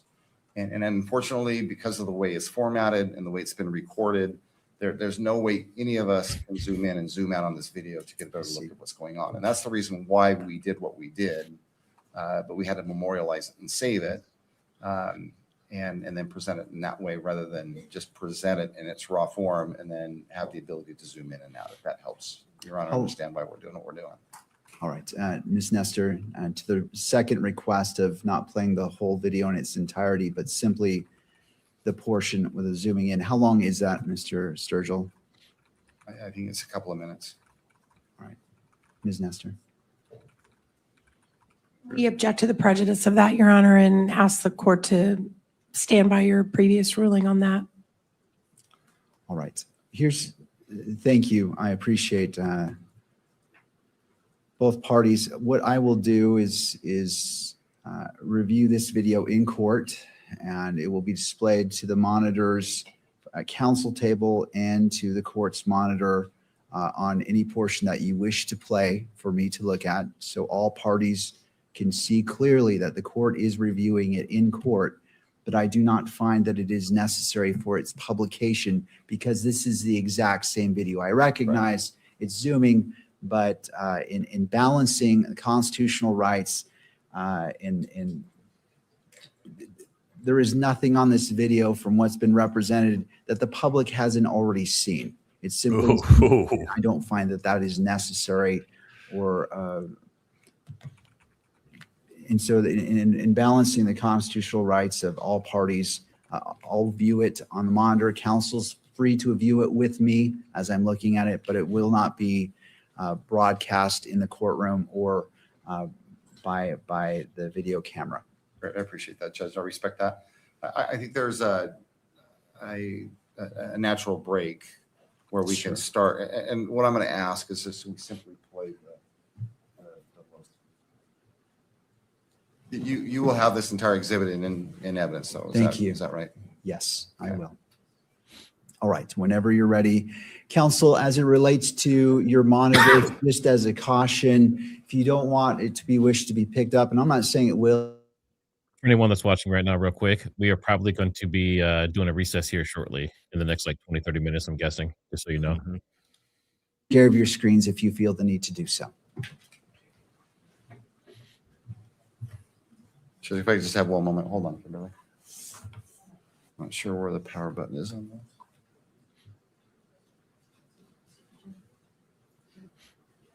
There we go. All right, Counsel. Yeah, we can probably. Defense, are we prepared? And for the state? Yes, Judge. All right. Thank you. Having heard from both counsel, I'll go ahead and review it on my screens. It is not being displayed in the monitor in the courtroom. And you may present 12.1, the portion you wish for me to view. Probably knock out super chats. I know it's got no audio. He's just going to be watching this for the next couple minutes, I think. Yeah, I'll listen to it. And if any audio comes back on, I'll switch over. What a joke. I mean, this is bad. The whole time they didn't have the footage. They've been stringing us along the whole time. Acting like they got it on camera. We didn't. It's insane. Yeah, we didn't see anything there. We've already seen that footage for the most part. Well, you got him walking through a parking garage. We already see him walking up the steps and everything. We've covered that a million times. So yeah, but now that we actually see the footage and we see how much his knees are bending and how he's changing pace depending where he's around. And dude, now they're saying Tyler was wearing shorts. We got a third outfit and Chick-fil-A, three outfits, 3 restaurants, 2 roofs, and 0 footage of an actual shooting. So can we disseminate why in the world they would say him limping is assumed him having something down his They got to try to make that connection, right? Because if they don't make that connection, there's nothing that suggests he has a firearm. And a random kid on the roof with no firearm doesn't do much for the prosecution. So and they're trying to say that he had 2 parts of the guns in each pants. They're trying to say that the stock was on one side of the pants and that the rest. Oh no, that's not what they said. No, I think they said the stock is in the backpack. But either way, we can all agree that walk was not normal for any human being. Correct? No, he definitely is walking a little funky. There's no 30-06 in his skinny jeans. I can tell you that. But so let's look at it from the other side, and let's just say, okay, it was him. Why in the world was he limping when he had pants on, but he wasn't limping when he had shorts on? What is the because they're trying to say that he's limping because he has a weapon in his pants, right? But they haven't even identified that individual as Tyler Robinson. But what the fuck would he be doing there in shorts? Period. Then that's my question, because it's like, okay, if you're planning on doing this, why would you come there and then leave and put on some pants? Exactly. The whole change the color of his backpack. If the defense does not beat this case, I would laugh my fucking ass off. It's like, dude, keep in mind though, all you have to do is prove that one of those guys is not Tyler Robinson. It's not Tyler Robinson. Be like, wait. So this guy, you said this was Tyler Robinson, but now this is not Tyler Robinson, but this one is. It's like, the door is anyway. I mean, there's also so much. Hold on, there's something your guys are not paying attention to. What did Governor Cox and what do the charging documents say? They say he arrived in his purple outfit, walked to the roof, his maroon outfit, walked to the roof, changed into black clothes, right, and then puts the gun together, takes a shot, takes it apart, gets off the roof, changes clothes again. He's going to the roof in his same outfit that supposedly the shooter's going to the roof in. So we're already seeing an example of what they've put forward in the charging documents not being true. So that's a little bit wazoo as well. That was also pretty early on though too. But let's hit some super chats. We're gonna fall way too far behind if we don't cover these on breaks like this. Chevy Twice, thanks for the super. Baron last night at that specific time discusses rounds found on another rooftop. Yeah, we don't know if that's confirmed or not yet. Like we heard defense say it, but she never officially said there was one. She was just asking were there, cartridges on other roofs, and he said no. Did they say real quick that Tyler Robinson went to UVU to meet with TPUSA representatives? Is that true? Yes. They didn't say he went. They didn't say he went there to meet with them. They said he interacted with them while he was there. He said he met with TPUSA, or interacted with them when he was first there in his regular outfit. But again, that was in another one in passing. That was like wait, what'd you just say? Yeah, right. Surprised that never got brought up. That was like a little layup right there. I'm sure it will later, but no, I mean by the people connected to TPUSA, like Andrew Colvat, Blake Neff. They left that detail out. Let's get back to the supers. We got a lot to get through. Love for the Finlanders. Hello from Finland. Lane Beecraft. Baron was saying the hearsay laws won't be relevant in the actual trial. Correct. Good point. The Bells. I don't think they expected TR to live to make it to trial. Agree. Looks like they're talking again. Or off subject. Did you see our press introduce Nicki Minaj yesterday? Crazy, can't make this up. again. Are they? Yeah. They back. All right. All right, we're back in. Was there anything that stood out watching that zoomed version? For me, on the zoomed version, it's apparent that Mr. Robinson, the individual jumping off the roof, is carrying an item. Is carrying an item. And you can see clear the clothing that he's wearing. Strike that. Mr. Sturgill, do you want to respond to the objection? Judge, it is leading. I'll go ahead and sustain the objection, and that you may move forward. Is it easier to see?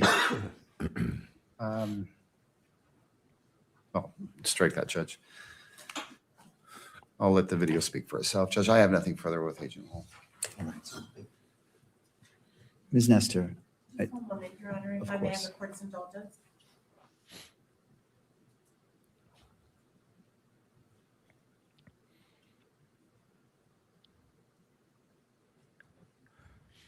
I'll be back, guys. You can bring me down, but I'll be back in a minute. All right.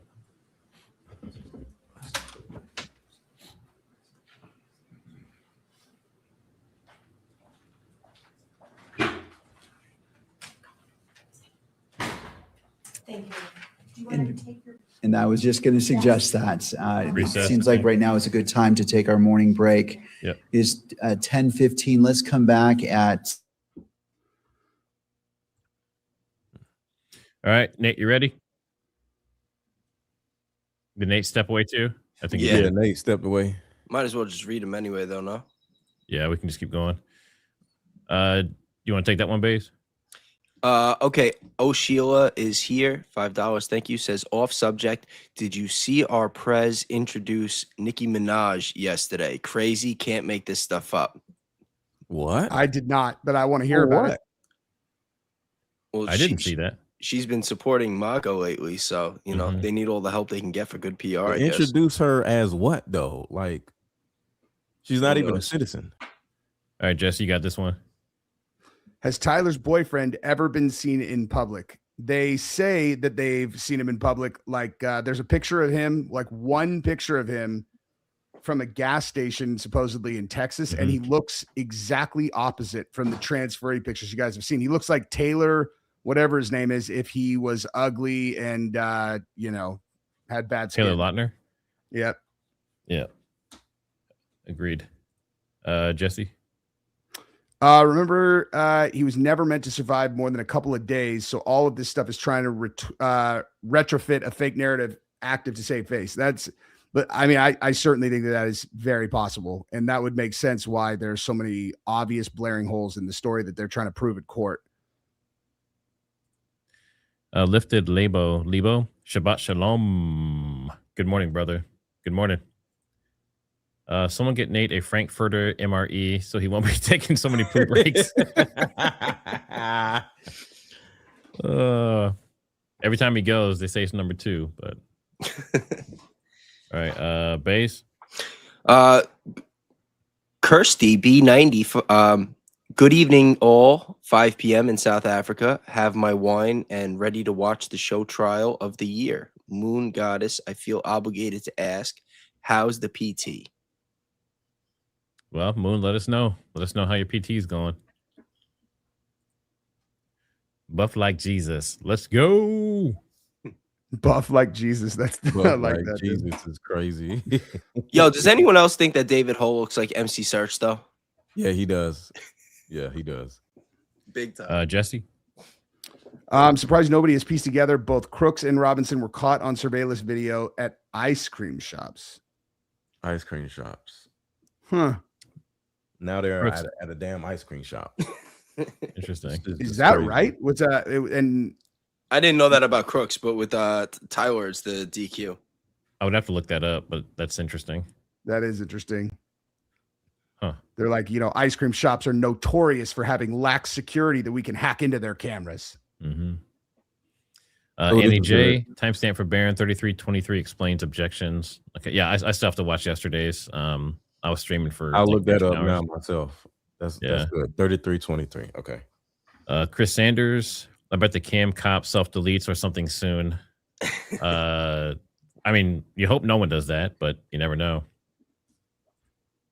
Little Saigon, we ever going to get evidence Lance is really trans? Yeah, that's a good question. They never proven it. I mean, they should, like I've been saying in the chat, if their defense is not built around Lance framed Tyler Robinson, it's the lowest hanging fruit of all time. If they watch one of my videos I did on that, one of them, and I did 4, it's like, this is your defense right here. They will not be able to prove that it's not Lance doing all of this. He's got a history of violence. Tyler Robinson did not. It would be easy. It's the easiest defense in the world. Basic Niche, thanks for the super chat. Couldn't y'all just pause it for commentary? When catching back up, we would eliminate the downtime created by breaks. I don't know. Break. I'm still on OCD. Pause it for commentary. We could, but the problem is it's already going to be like 8 or 9 hours to start. So if we pause it during commentary, this could end up taking 13 hours. You know, that's a long day. And I think most of you guys wouldn't even stay that long. So Jordan Whitener. Def didn't take opportunity to ask Bagley if you can see the shot taken in the video. Smart move. Let it go to trial. No shot equals no case. No chance to retry the case. Well, I was just talking to my wife about this. Doesn't necessarily mean they can't try to, find him guilty, but I'll say this, in the court of public opinion, if that's the best they have, vast majority of people will never believe Tyler's the shooter, no matter what. Like, if you can't show us anything beyond that, what we just saw, it's gonna be a tough sell to a lot. And they want to put him to death. Well, that's the thing. Like, if they can't prove it to a certain point, then they may drop the death penalty and drop some of the charges, but still make him guilty of something else, like a murder too or something like that. Yeah. Yep. And I got a timestamp with Barron speaking on the objections. If you guys want to see it, just so you know, they can't convince him. They can't convict him of murder too. That they can't do. Like, this is either premeditated murder or he's innocent. Yeah. There's no. You're probably right there. Yeah, you're probably right there, Jesse. Yeah. Anybody looking for coverage and stuff, it's hard to do because of what Matt said, but we are all doing different things. Like, I'm doing the morning show. You can catch me in the morning, Bays, and others will be at night. Valhalla did a great recap, so you can look for that later in the day. Oh yeah, that will definitely be a late night Real Bays rant. I'm just gonna. Yeah, I've been streaming at 9:30 Central. It's 9:30 p.m. Central, like at least 4 nights a week usually. I'm streaming. Eagle Sticker says it's Big Tata Tatum. Hey, Carrie says, when asked to clarify, didn't the cop say the sound of the shot, in quotes, was synonymous with CK falling? I was sure there was a delay before he was pushed. It was a delay, for sure. Oh, and did you guys want to hear what Barron was talking about as far as the objections, or y'all good? We can do something like that on lunchtime. We Okay, gotta try to All right, blow through these. Otherwise, we're going to be here for 2 hours after the show. So Yeah, we couldn't get to all of them yesterday, so we want to make sure we're trying to avoid that. Okay. I got to run over. Nate, It's this is you. like during lunch, I'm going to run out of here, but I'll be back after. I got a buddy that can help identify what a courtyard is if you need help. Yeah, we've spent most of the trial so far identifying that. Yep. Put that on Stacks. I just came from Dank's channel. I like that name. Hey. Should we look into who voted for the new 1102 laws? Then see who gets money from APAC. It would be interesting. Yeah, that's pretty bizarre. That sounds like a Baron show. Yep. Moon Goddess, thanks for the super. Morning, guys. Just want my objection to be awake this freaking early. Noted. I'm staying in bed in my jammies as my active protest to this early crap. Nice. Respect. And people were also asking about your PT. So, Ben Zyamic, I hope my boss doesn't find out I'm listening to the stream in the background while working. I appreciate you guys. We got to get the meta glasses, bro. That's funny. Hey guys, we just hit 19,000 in chat. What's up? Hell yeah. All right, this is Nate. Thanks for the play-by-play on this case, gentlemen. I work a 100+ degree sandblast booth in Phoenix, and you've been making my days enjoyable. Woof. That's rough. Wow. Let's see, Nana. Morning after seeing that Jesse on Fire was interviewed by Jones, and I'm spreading Charlie being alive still. I think he's possibly paid off just like Jones. Not saying for sure, but feels off. No, it's just I'm just much smarter than you are, Nana. well, and Jesse sees things very different than most people, which is actually the biggest strength he has. Hey, So, I've been on Alex Jones' show 5 times too, so that doesn't. you gotta blame all of us that have been on there if you can do that. Yeah, I've never been invited. So, but anyway, I actually hosted his show yesterday. Yeah, that's crazy. which is awesome. Yeah. Let's see. Heather Pandola, is EK and Donald Trump Jr. there today? Erika As well as is. parents? I think they're all there, as far as Yeah, I've heard. And Erica's I think Donald Trump Jr. will not be there tomorrow or the rest of the week, from what I hear. Which frees up spots for podcasters to go in, which is a good thing. Veronica Kelly, love the way you cover events. I get to really get a feel for what is happening in real time. Thanks. And yeah, I mean, we're witnessing history together, whatever way it goes, and that's huge. Yep. Real This quick, is did our you guys see JFK. that Project Constitution dropped today? That Erika Kirk has had a secret, like, covered by the government phone number in New Zealand since February of 2025. He sent that to me because he was always like, dude, you're crazy. And then he actually hit me up yesterday. He's like, I can't believe I'm going to say this. I fucking think you're right. And I was like, told you, dude. You must have loved that one. Charlie's I in New didn't. Zealand. Project Constitution, you know, like, I mean, I'd love it much more if Nate said it, dude. I feel a lot better if it was Nate. Dude. We ain't Yeah, there we'll see how yet. the trial goes. Jordy says, I wish all of Candace, Barron, and all of your evidence could be sent to the defense. Go Max, keep up the good work. Christ is king. I think some of it has been sent, and I know John Bray's stuff has been sent over as well. Well, at this point, it doesn't look like they even need it. Yeah, at the moment. Blessed to be true. FYI, preliminary equals we heard. Trial equals prove it. Yeah. Dude, I wonder if they, like, based on what I just saw, do you guys even think that? I don't even know if this merits a fucking trial. Oh, never mind. Sorry about the F-bombs. But maybe, like, with the DNA evidence, I keep forgetting about that. In Utah, I think from what Barron was explaining, like, it's the bar for entry is insanely low. If you can even like tie Tyler Robbins to the area, then you're. That's what I was saying is to put someone on trial for their life, it shouldn't be that easy. No, I don't think so either. Exactly. Terrible. Agreed. Nate.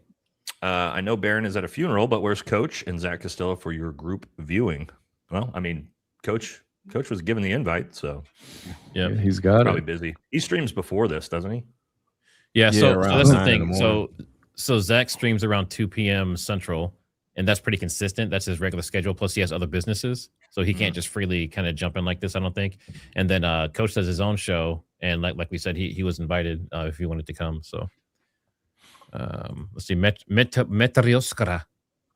Free in afternoon, first time, no alarm to join, real life, all of my favorite guys. Bless y'all, love from the Netherlands. Pronounce OE as OO. Joe says that's a contradiction. Hearsay is not reliable. Utah is such a strange place. Yeah, to me, isn't that kind of like the point of hearsay? Yeah, is that it's not reliable? Right. It's like in the definition of the word. Hearsay is definitely not supposed to be reliable. Yeah, no, I know my last super was off subject. Yeah, hearsay just and means it's like you just heard someone else say it. So it's like, yeah, The it's telephone Utah game, is dude, admissible. which is notoriously not reliable. Yeah. Well, imagine having a law that allows that. That's even worse. But it's crazy. I Wait, know my they last super was allow off hearsay in subject. Utah? Is that what you said? Yes, Yeah, it's for the allowed. entire It's trial has called, been hearsay, dude. It's called Well, to get- 1102. But it's allowed, like in trying cases in Yes. in In Utah, preliminary. hearsay In is preliminary. allowed. only. Preliminary Trust- only. Not trust in me, active. bro. Preliminary policy. only, okay. Preliminary only. Yeah. And then they have to prove in trial that hearsay is it. Yeah. You know. Preliminary only. All right. Nana says, I know my last super was off subject, and Jesse's your friend, but he feels off to me. It sucks because I like Jesse and used to listen to him. Hey, I mean, Well, people go Jesse's in and here. out I all the could have time. just for himself. pretended that I didn't break the case, you know. I thought about it. I was like, dude, I realized that it took me 4 months, and I'm really good at this. And when it hit me, I was like, I'm not going to be able to get anyone to be able to see this. This is probably going to be murder on my channel, but I can't pretend I didn't fucking figure it out because I did. All right, Bays. Who felt like the witnesses were more calm during cross, like they want the truth out? We're about to see who is a puppet and who is a patriot. Thanks to Trael and Mama Nani B for becoming new channel members. Much appreciated. Nate. Shelster says, this hearsay apocalypse is so insane. I say avoid going to Utah at all costs. You could be accused of a crime with zero evidence, so dangerous and unconstitutional. Thanks for streaming, fellas. Again, I don't know how many times we're going to talk about it. I think me and Matt were both, like, we knew hearsay was allowed, but I think we were both shocked at, like, what that really meant for the trial, as in, like, hey, Terrell Farnsworth said this video's good, so put it in evidence. Even though it's edited. And the judge is like, yep. And they're allowing their star witness to just send in a video. He's also, here's what happened. They're like, you know. Yep. Trust me, bro. Watching with my wife from Beaverton. Hell yeah. Thanks for the coverage. That's just north of us, man. Very cool. I made my mistakes and have been on both sides of the law. This isn't justice. This is a conspiracy masquerading as a circus. Well, the good news is if I'm right, Tyler Robinson almost certainly is a consumer of like torture stuff, and that's how they picked him out. But you know, so that's definitely how they target people. Yeah, people that have CP and stuff like that they can very easily blackmail. He was just kidding, YouTube. Dorothy Emery, Barron showed Tater. He called them Ozempic American. He did. Yeah, he did. I showed that clip on my live stream last night. That was hilarious. He needs to up his dosage because it's not working very well for him. He looks kind of skinny. He needs some Adderall. This guy's a bad cop. Pudgy blonde is a good cop. Why do they keep calling her Pudgy? She's thick. Kathy Nestor's thick. Hey, leave it to a black guy to know. Mixed. All right, here we go. This is Nate. Have they interviewed the bomb sniffing dogs yet on why they missed the rifle? They must have been up all night before clogged up on the C word. Nah, nothing yet on that. I imagine we'll have to wait for the trial. That's going to be on the defense to bring up stuff like that. The prosecution ain't going to say a goddamn word about anything like this, man. So that'll be on the defense. Someone said big boned. Thanks for becoming a new member. This is Nate. So was it the guy with the gun walking with the cop? May have shot CK. Well, that was afterwards, right? Yeah, if you guys didn't see that yesterday, the first officer who talked about going up to the roof and was like, yeah, saw a random guy with a gun. And so we just went up there together. And defense was like, was it another law enforcement officer? And he's like, I don't know. They had a badge, I think. They had a badge, I think. And that was it. Oh, no. Yeah. That's not great. I remember somebody pulling out a badge like in the footage. Yeah, so I know what you're talking about. Just with badges. I remember that. Yeah. Well, it starts to get a little sketchy when you realize there was probably undercover feds at that event. So yeah. Watching the prosecution point out how their video evidence is basically insignificant is wild. That was. I mean, it's great that you showed somebody walking through the parking garage.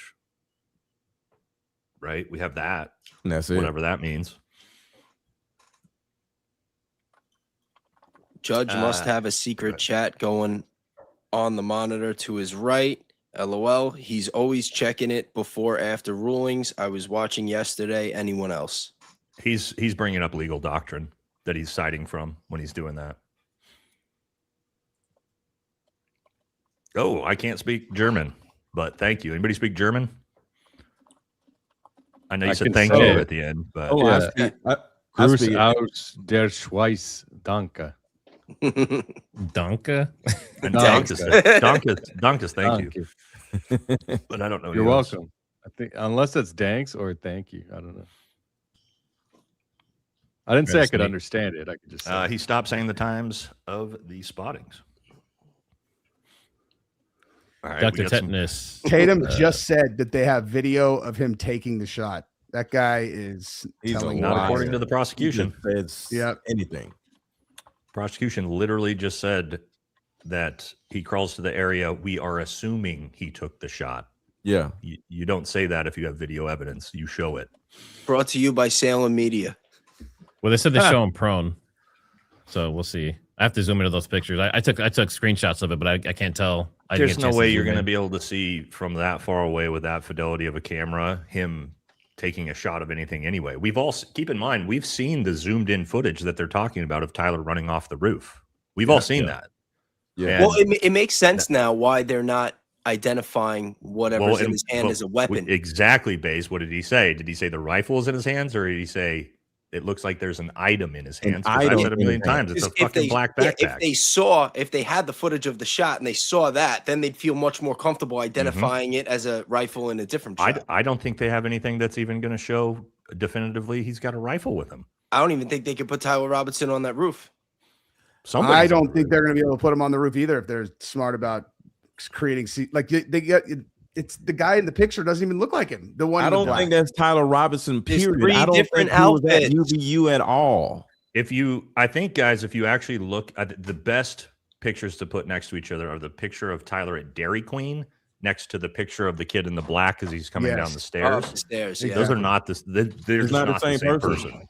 Exactly. And it's a lot of video of Tyler Robinson, so it's not difficult. And we have AI to be able to detect face, like facial recognition software. It's not even that I honestly think it difficult. still looks more like Lance Twiggs than it does Tyler. I totally agree. I think he's the guy coming through the parking garage looks too skinny. Like if you I did a video where there's actually on the shoes of the guy who they did who they say is Tyler. I found a bunch of pictures of Tyler Robinson and of Lance Twiggs, and they're both wearing those same Converse, and they look like they're the same, but they're not. And the shoes that are on the shooter are Lance's actually, which is hilarious. By the way, everybody who's talking trash in the chat, literally we agree on everything except all I've done is gone. If all of these TPUSA people are involved, I think it's more likely that they were faking it than actually killing him. That's the only thing that we differ on. That's it. Oh, Jesse, you should see what what hey guys, we're back in. We're back in. Chill out. They don't want to hear us blabbering during the witnesses. When did you leave the SBI? Cross-examination, hell yeah. The State of Investigations? Yes. March of this year. March of this year? Yes. So you were involved in this investigation from September to March, basically. Yes. And your new position at Post, what is your new position? I'm an investigative sergeant. So you investigate potential wrongdoing of police officers? Correct. Okay. So when you were first brought into this case in September, is it my understanding from your testimony that you were not engaged in any way with this event prior to getting a call after the shooting? Is that correct? Correct. Does the SBI on occasion assist other agencies with preparing for big events like this or not? Is that not typically something you do? Not something that I've ever been involved with, no. Interesting. Okay. And what time did you arrive on campus that day? I believe it was shortly after 1:30. So approximately an hour after Mr. Kirk had already been removed from the... Approximately, yes. Okay. And were you involved in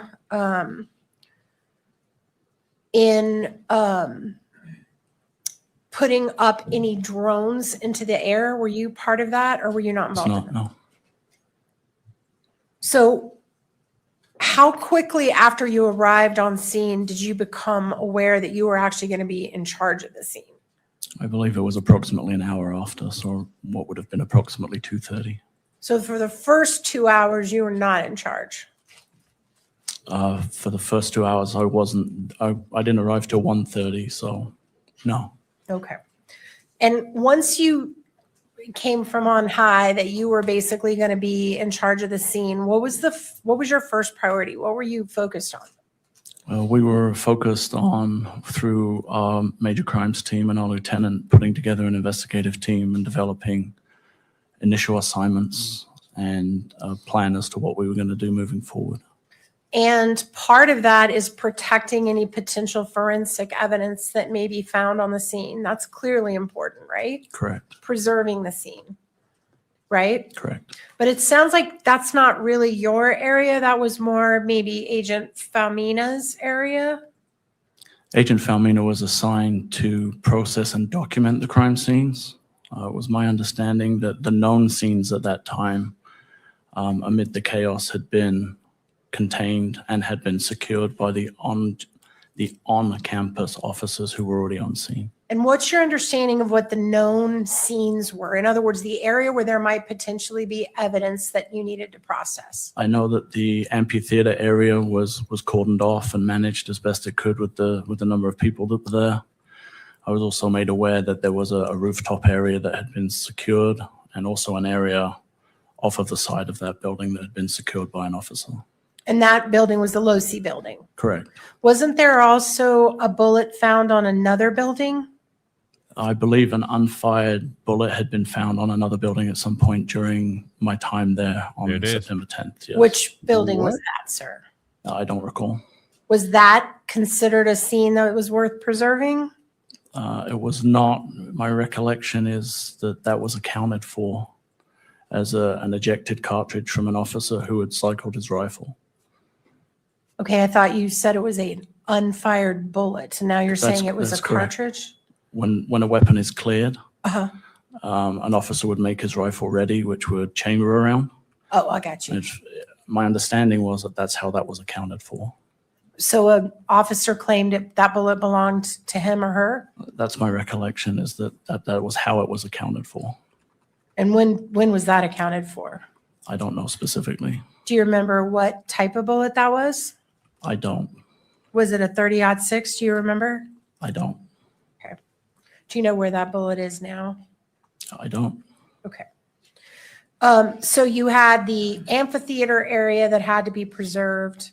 And how far out did that stretch? The entire amphitheater or just the area around the tent or what? My understanding was the entire amphitheater area was cordoned off, and there were attempts to secure the campus itself with a perimeter of officers who were monitoring or preventing people coming and going.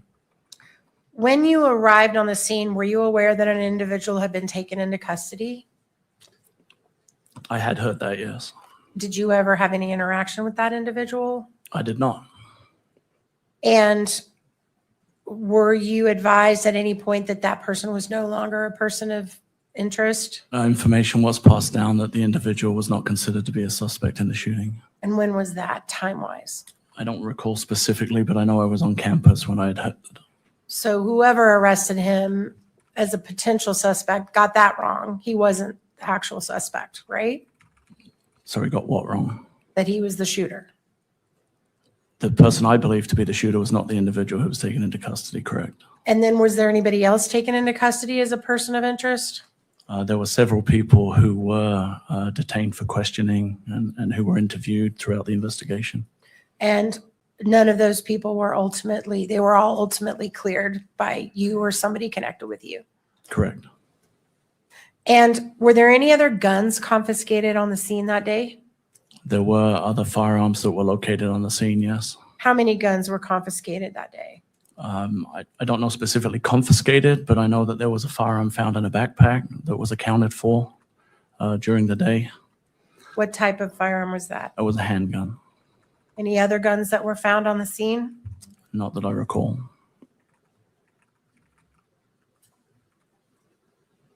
Do you recall an individual named Noah Gonzalez being interviewed? I don't recall that name specifically. Let me see if it refreshes your memory that he was an off-duty, I think maybe trooper that was on the scene that day and that was involved in recovering the holster. Does that refresh your memory? I know that a trooper was interviewed having been on scene. I don't recall if it was Gonzalez. I don't recall the name, but I do know there was a trooper that was interviewed, yes. Okay. And just a moment, Your Honor.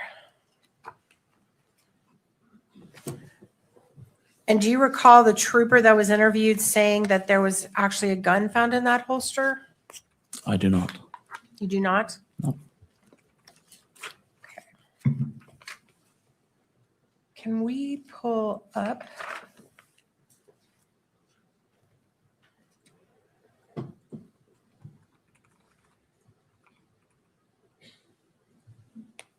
Exhibit Hole 13 and just show it only to the witness for right now.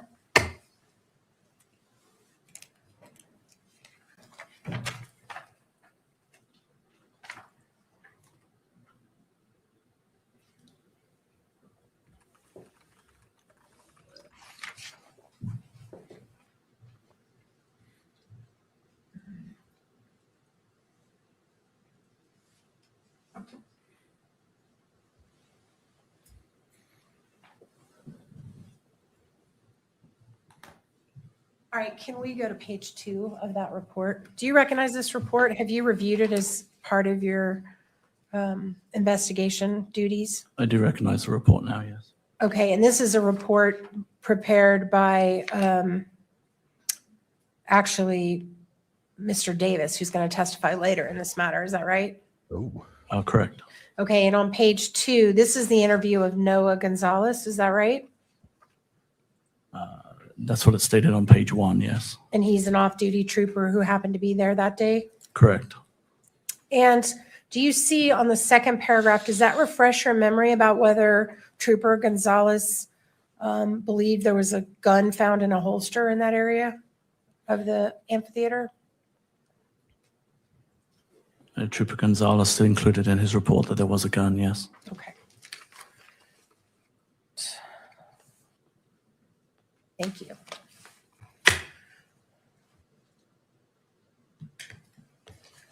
Okay. When did you first personally go up to the roof of the Losi building? Do you remember the time of that? I don't recall. I know it was dark when I went up to the roof, so it would have been later that evening. And at the time you went up there, there was already crime scene tape that had been placed around it? There was an officer standing security. Right. And to your knowledge, as the head of the investigation, did they ever find any bullets or casings anywhere on the Losi roof? Not to my knowledge, no. Did they ever find any bullets or casings anywhere around the Losi building? When you say around the Losi building, do you mean how close? Like immediately around the Losi building? Correct. Not to my knowledge, no. Okay. And then you've been talking a lot about a timeline here that seemed, you talked about it when you were watching the video, but you also talked about the fact that you developed a timeline. Is that right? Correct. And can you pull up hole 1, please? I'm pulling up on your screen your report that you prepared. Do you recognize that? I do, yes. And what's the date that you drafted that report? It looks like September 14th. It says date created. And that's the place where, if you could go to page 2, please. Do you see down at the bottom where you summarize Sergeant Bricker's report listing the timeline? Yes. Okay, and so it was actually Sergeant Bricker that prepared the timeline, is that right? He prepared a timeline. And you incorporated that into your report? No, I created a timeline. You created your own timeline? Yes. Separate from the one that's in this report? Yes, using information obtained in the investigation. And when did you create that timeline? Over the course of the investigation, over a long period of time, after a lot of reviewing video and investigative time. So as of September 14th, Tyler Robinson had already turned himself in to the authorities. Is that right? Yes, I believe he turned himself in on September 11th. So prior to the time that Tyler Robinson turned himself in, had you all prepared a timeline? A documented written timeline? Yes. Not to my knowledge. I don't know when Sergeant Bricker produced his specifically. And isn't it fair to say that as of the moment that Tyler Robinson voluntarily surrendered to authorities in Washington County, as of that moment, you all did not know who the shooter was. Is that right? We had identified a person of interest, but we did not specifically know who the shooter was at that time. Okay. And you became aware that Mr. Robinson was voluntarily surrendering how? How did you become aware of that? That information came originally, I believe, from the Washington County Sheriff to the administration at the control center at the university on the evening of the investigation, or the second evening of the investigation. Right, we're going to get back to that in a minute, but I just wanted to get the timeline down. All right, now I want to go back to the videos that we've seen and the question that I just asked before, which is it fair to say that nothing about the video of the individual on the roof revealed to you, you couldn't see facial features, you couldn't see what they were wearing, correct? Of the individual on the roof. Correct. I know that there was a meeting to discuss perhaps a pattern on the front of the shirt that was observed when the individual was jumping off of the roof. Okay, that's fair. But at that time, as of the 11th, before Mr. Robinson turned himself in, you all had not been able to determine that. Is that right? Excuse me. Determine who he was or No. determine distinguishing features? Determine distinguishing features of the video Yeah. of the person on the roof. Yes, we had a person of interest and those images were released to the press. You're talking about the ones in the stairwell from the Correct, from the parking garage. correct. But the video on the roof was not distinguishable. Fair? That video as a standalone Yes. was not, no. Okay. Okay. And in fact, the video on the roof, well, I'll strike that. Is it true that you had some spectators that you interviewed that had gotten a photograph a few seconds before the shooting of someone on the roof? Sorry, I'm not sure I understand the question. Did you at some point in your investigation collect from two young men who were present at the event a video that they had taken of someone on the roof about 10 Inside. seconds before the shooting? Yes, a video, yes, not photographs. A video was collected from an individual who had a video And ultimately, some screenshots were taken out of that video. Is that right? by, By you? not by me, no. Okay. That's fine. It could have been someone else. Okay. But did you see the video that those young men took? If you're referring to the video that is looking north and shows an individual dressed in dark clothing on the corner of the roof, Yes. if that is the video, I have seen that video, yes. Did you review the interview of those young men? I did not. Do you know how they described the person on the roof? I don't know if I read it or if I heard it, but my understanding was they believed it was Overwatch or some kind of a police Overwatch for the event, Okay. if that's my recollection. And do you remember anything specific about the person's build that they discussed when they described the person on the roof? I do not. Uh-oh. Okay.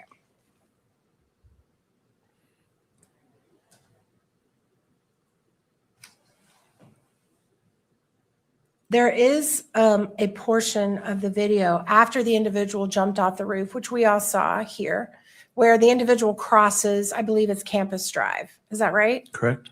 And there's a moment where the individual waits and there's two cars that pass in front of him, right in front of him. Correct. And is this the moment where you are submitting that he was holding a gun in his hand? As he crossed the road, Yes. from my observations, would show that he's carrying an object in his hand that's concealed or in a bag. Object. And it is long and has the appearance, based on my training and experience, it could be a firearm. But do you see a gun anywhere? The actual gun? In the video? Yeah. No. No. Oh, Anybody that was driving by on Campus Drive that day report to you or any other investigator, I fucking told you. hey, we just drove by a guy with a gun. For all we know, it could be a sex He was toy. standing right by my car. We did not receive any reports to that effect. I said no. the exact No same video shit. My was shot, video's no covering witnesses this. to see him with a gun. Also, when you were revealing the timeline,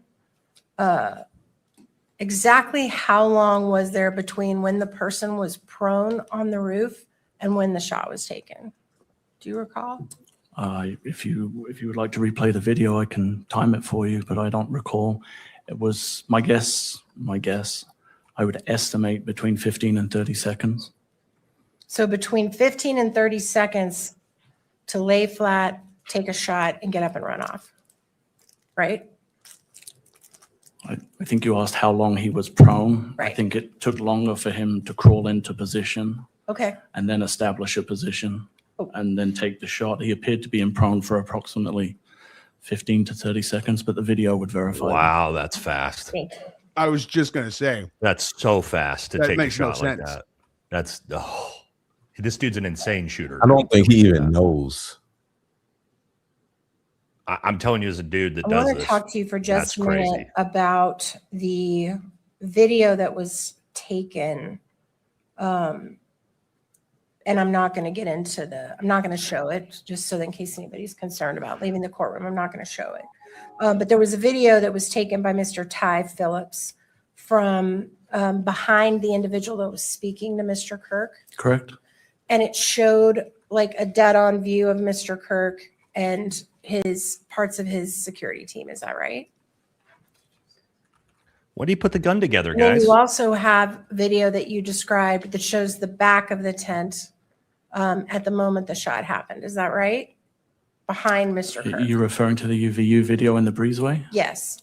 We have that video, yes. Okay. And can we pull up the last video, the last clip, 49?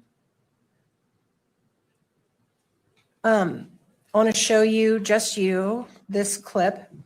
That is a little clip from that video under the breezeway that's behind the tent, right? Correct. And just to be Matt, you just got a clear, warning. Do you this see that? area behind the tent would not have been visible Warning to for what? anybody that was on the Losi building. Look, Is that fair? scroll up. I can't answer that question.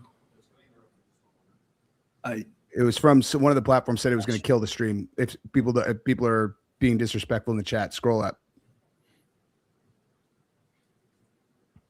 Did YouTube give a warning? It went fast. I think Miss hang on. It Nestor, looked like it came from Streamlabs, but it was Are you just being Was it a cognizant comment? if sound is on or not? it's I in don't the want it's to. in the I just It's want not- in to the Thank you chat. for bringing that. Thank you. Well, here. Here it is. I got it. Oh, I just want it's at- only the witness to look it's at. at 11:51. Can you just watch this clip for just a minute? This one little clip of Well, hey, behind the mute, breezeway. There's mute it so real quick, many. Matt. Mute the stream real quick. All right. Hey, again, moderators. We talked about this before the stream. So moderators on all channels. If you've seen anything disrespectful, anything racist, anything xenophobic, you ban those people immediately. Yep. Zero Like that. tolerance. YouTube, that banned immediately. Like, sorry, but yeah, we can't have stuff like that during a stream this big. So anything Jesse- like that, they got to go, guys. Just yes, I don't see. What time was it at? He said 51 minute, but there's a bunch of messages. I don't know. I don't see anything. That's all right. With again, moderators, anything crazy like that, auto ban on the streams like this. Don't even wait. Immediately ban them. So we avoid anything crazy like that. No. All right. The thing that's weird is I don't see a message anywhere else. I see nothing in Streamlabs. I see nothing in YouTube. Nothing anywhere. I'll be back Seen in no an hour, warnings. guys. Sorry, it came from Streamlab and it was in Streamlab chat. I'll find it. I'll screenshot it and then I'll send it to you. Now, make sure you differentiate. Is it Kick or I is think it might have YouTube? been Kick. I think it's yeah. It says Streamlab and then there was a Kick thing next to it. Oh, I don't care about Kick. We're good. Okay. But again, for moderators, that still Here stands. it is. I got it. Let's not worry about it. We can get back to it. Yeah. Sorry, guys. We just want to make sure that we weren't going to get the stream killed. So, all right, cool. Back in. And so just as a reminder to all the parties, if it's on your monitor, please be cognizant of that. It will not be displayed on the main monitor. Ms. Nestor, you may proceed. Thank you. Is it playing?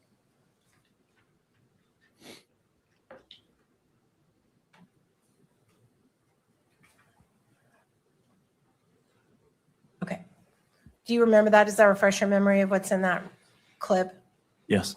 And having reviewed that at the time the shot was fired, there was no one standing directly behind the tent. Is that correct? You'd have to show me it again. I wasn't specifically looking for that. Okay. But I can answer that question if I can view the video again. Okay. And just before you do that, I think you testified before that Mr. Kirk would have been dead center behind that banner. Is that right? Approximately.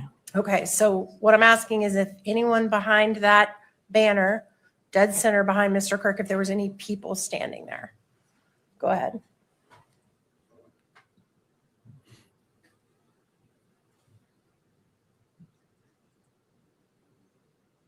So there's a videographer on the right side of the tent. And then I can only see as far as the video allows me to. So I can't speak to whether there's anybody out of frame who could have been behind the tent. But what you can see, is there anyone directly behind the middle of the tent? Yes, there's a videographer stood behind the tent. To the right? Yes, behind the tent. Correct. But directly in the middle of the tent, is there anyone standing? There's no one stood in the middle behind the tent. No. Thank you. All right, I want to talk now about the TP. You can take it down off of the screen. Thank you. I want to talk now about the TPUSA video that you got. That was the angle that was taken from behind Mr. Kirk while he was talking, looking out at the audience during when the shot was fired. Do you remember that video? The visual impulse videos? Yes. Yes. All right. Is it true that Visual Impulse provided 4 videos?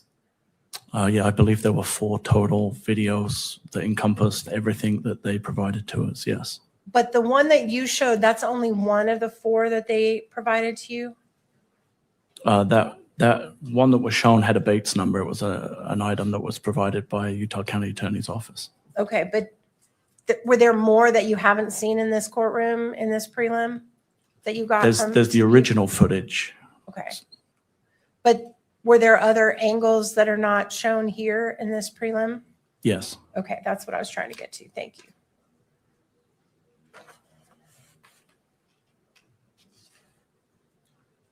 All right. Were you involved when the gun was located in the forest area? I was not involved in the search for the gun, no. Did you get notice when it was located? From the footage that we reviewed, we identified an area that we believed could be potentially of evidentiary value, and then it was secured. And then I was notified that as a result of that search, a gun had been located, yes. Were you involved in the processing of that gun? In other words, I was boxing it, shipping it, sending it wherever it was going to go to be I analyzed? was not, no. Okay, thank you. All right, now I want to shift to the autopsy for just a moment. You were not present at the autopsy, is that right? I was not. Okay. So anything you know about the autopsy was not from personal observation? No, other than from my meeting with the medical examiner and his report. No, I was not present. Did you meet with the medical examiner after he had conducted the autopsy? I did, yes. And when you met with him, did you provide him information about what you all had learned in your investigation so far? We didn't have any reason to provide any investigative information to him. The purpose of the meeting was to establish what information he could provide to us. Well, in fact, on the front page of the medical examiner's report, he talks about the investigation and information he learned. Did he learn that from you or did he learn it from someone else?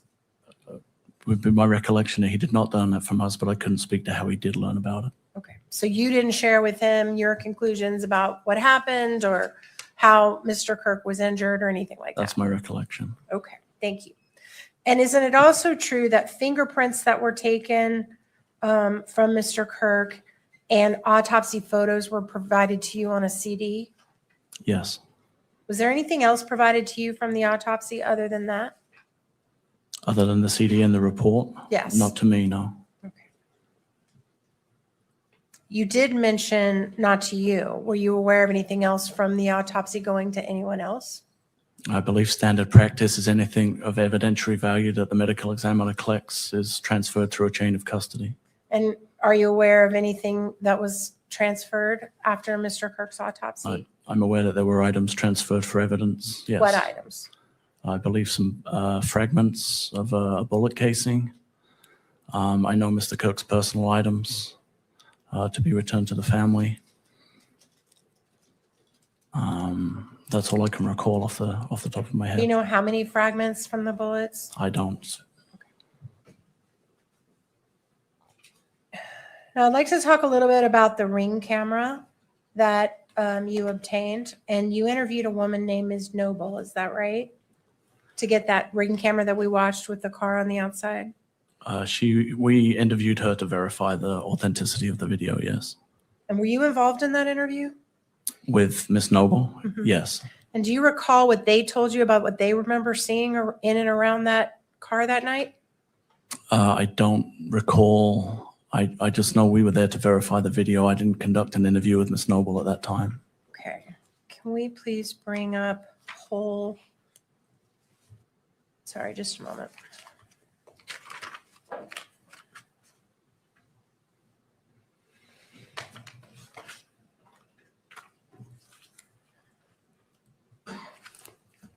Let's see.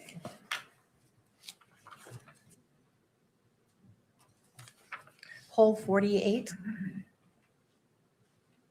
This is Miss Noble's interview? Do you have it?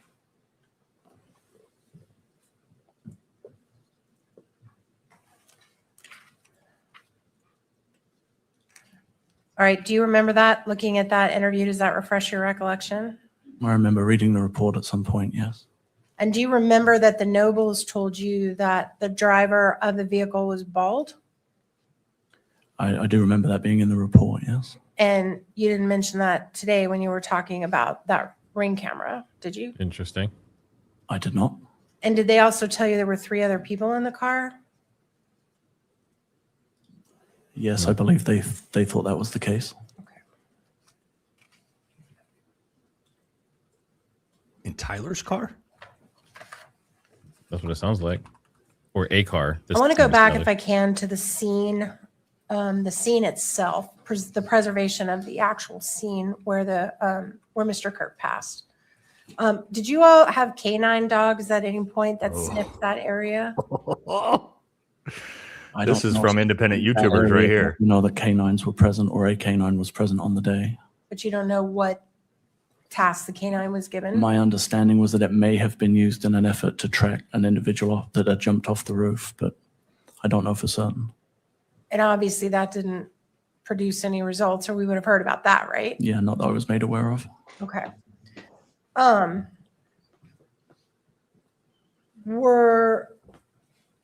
Do you know when the tent and the stuff was actually removed from the scene? I don't. I would imagine it had been at least a couple of days, if not longer than that, before anything was removed from the scene. You didn't have to give permission to remove the tent? Me, personally? Right. No. So you're not sure when it was removed? Nope. And were you involved in the decision to pave over the dirt that was under the tent? At UVU? Uh-huh. No. Did you know that happened? Only because it was in the news. All right. But you don't know when or who ordered that? Nope. You're the lead investigator. It's getting good. And it's true that during the time before Mr. Robinson turned himself in, you all received lots and lots of tips from the public. Is that fair? Correct. You received tips of death threats that Mr. Kirk had received the day before the shooting. Is that right? I'm sorry, did we receive threats that Mr. Kirk had received before the event, or? Let me clarify. That Thank was you. a confusing question.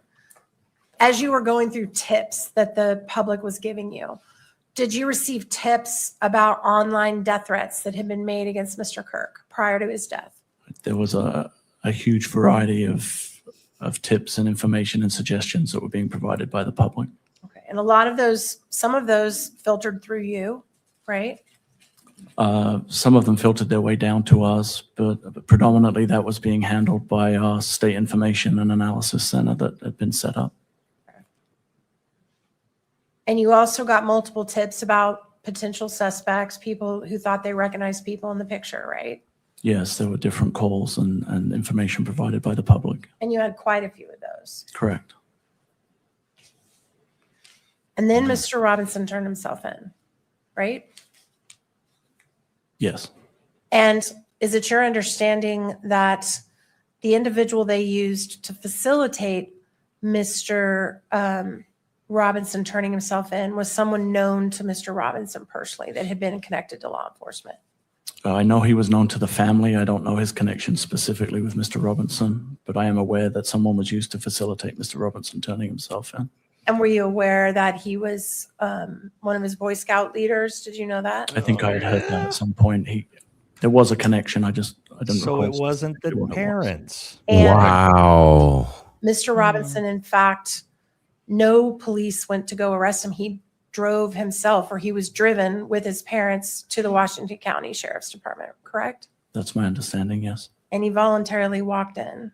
That's also my understanding, yes. And there's no camera That was the footage. first moment you ever knew his name connected with this case.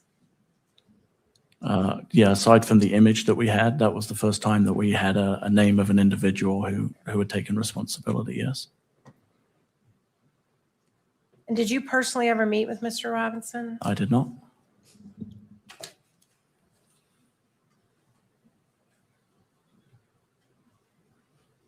And as far as you know, Mr. Robinson did what he said he was going to do. He told the police he was coming peacefully, he was coming with his parents, and that's exactly what happened. I don't know any of the specifics of how he was arranged to turn himself in terms of what you've described. I just know that it was being facilitated with the sheriff's office. Okay. Court's indulgence for just a moment, Your Honor. Yes. She's good. Well, that's exactly what I said on my Alex Jones debate with Gary, and he said I was wrong. Can't wait to see how he's spinning this. Agent Hall, I tender the witness, Your Honor. Thank you. Redirect by the state.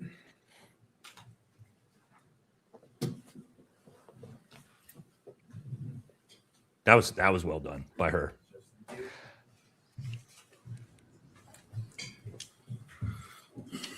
Just going to go back to a few things that Miss Nestor asked you about. First of all, the unfired bullet that you referred to. It's your understanding that that bullet was accounted for. That's my recollection, yes. Okay, and it possibly belonged to an officer that could have maybe been clearing his weapon. Yes, that's what I recall being told about that particular item, yes. Are you aware of if on the 10th there were police officers present that were actually securing buildings and securing rooms there at UVU? I know prior to my arrival, it was a dynamic and active scene that I believe was originally being treated that there was an active shooter on campus. So there was a large, rapid response of law enforcement who were actively trying to clear, secure, and ensure that the campus was safe. If that answers the question. The entire campus? Yes, correct. Okay. And what types of officers were there clearing the campus? Originally, there would have been probably local units who would have responded, but subsequently specialty teams would have been deployed to do a more methodical search of the campus and what we would call a clearing of the campus. And those specialty teams and any other officers, how are they equipped? Like what type of equipment were they I carrying? believe most officers carry a sidearm, a handgun, and most officers in this day and age are equipped with a rifle platform as well. When you said that it was possible that round was from an officer clearing his weapon. What are they doing? What exactly do you mean by that? Our standard practice in our department is to carry a rifle cruiser ready, which I'm is sorry? we carry our rifles in a situation which is called cruiser ready. What does that mean? It means we don't have a round chambered. So if an officer deployed with his rifle, he would chamber a round. Once he had done whatever task it was that he was doing in order to put that weapon back, he would eject the magazine and eject the round. Sometimes in doing so, rounds are dropped or not accounted for. Okay. Have you personally done that yourself? We do that at training, and I've done that in the field as well, yes. Okay. And you're aware of, is that something that's common among police officers in this situation? I believe for most agencies, that's how they carry their weapons. I can't speak specifically to agencies outside. Maybe in Utah, absolutely. Do you have any not. idea how many officers were dedicated or sent out to clear the campus? I can tell you I had to park on University Avenue and walk all the way onto campus between hundreds of police cars. So I would say hundreds, if not 1,000 officers. Wow. High hundreds would have responded to the campus that day. None of them had any business taking their weapon out. And I'm going to ask you about unchambering Mr. asked you around about in public like that. That's not a thing. your Maybe in observation Utah it is, but of no. seeing Mr. Robinson with something in his hand. And I think she was asking you about Mr. Robinson just prior to crossing Campus Drive, following the shooting. Do you remember that question? Yes, I think I was asked whether he had a gun or I had seen a gun in his hand in the video. And you said that you did see something in his hand? Correct. Okay, I want you to go back as far as you can remember. At what An object. After Mr. Robinson stood up on top of the Losi building and ran across, I believe to the northeast corner, when did you first notice in that video something in his hand? The first time you can clearly notice he has something in his hand, without a doubt, is when he's on the white triangular portion on the east corner of the Losi building preparing to jump. It is very apparent he has an item in his hand. Okay. And that's based on your observation of the video. Correct. Okay. And is it easier to see in that enhanced video? The zoomed version of the video makes it a lot clearer to see, yes. Okay. And then after he drops down off of the roof of the Losi building, is there any time between that point in time and making his way to Campus Drive that you believe you see, again, something in his hand? As Mr. Robinson lands on the grass, it's almost like he either drops it or goes into a crouched position, and then when he returns up from that, it is again clear that there is some kind of an item in his hand, yes. A flimsy like backpack type of item. Specific or describe in more detail? It what appears that item might it be? appears to be black, and it appears to be longer. Okay, anything else about that item? No.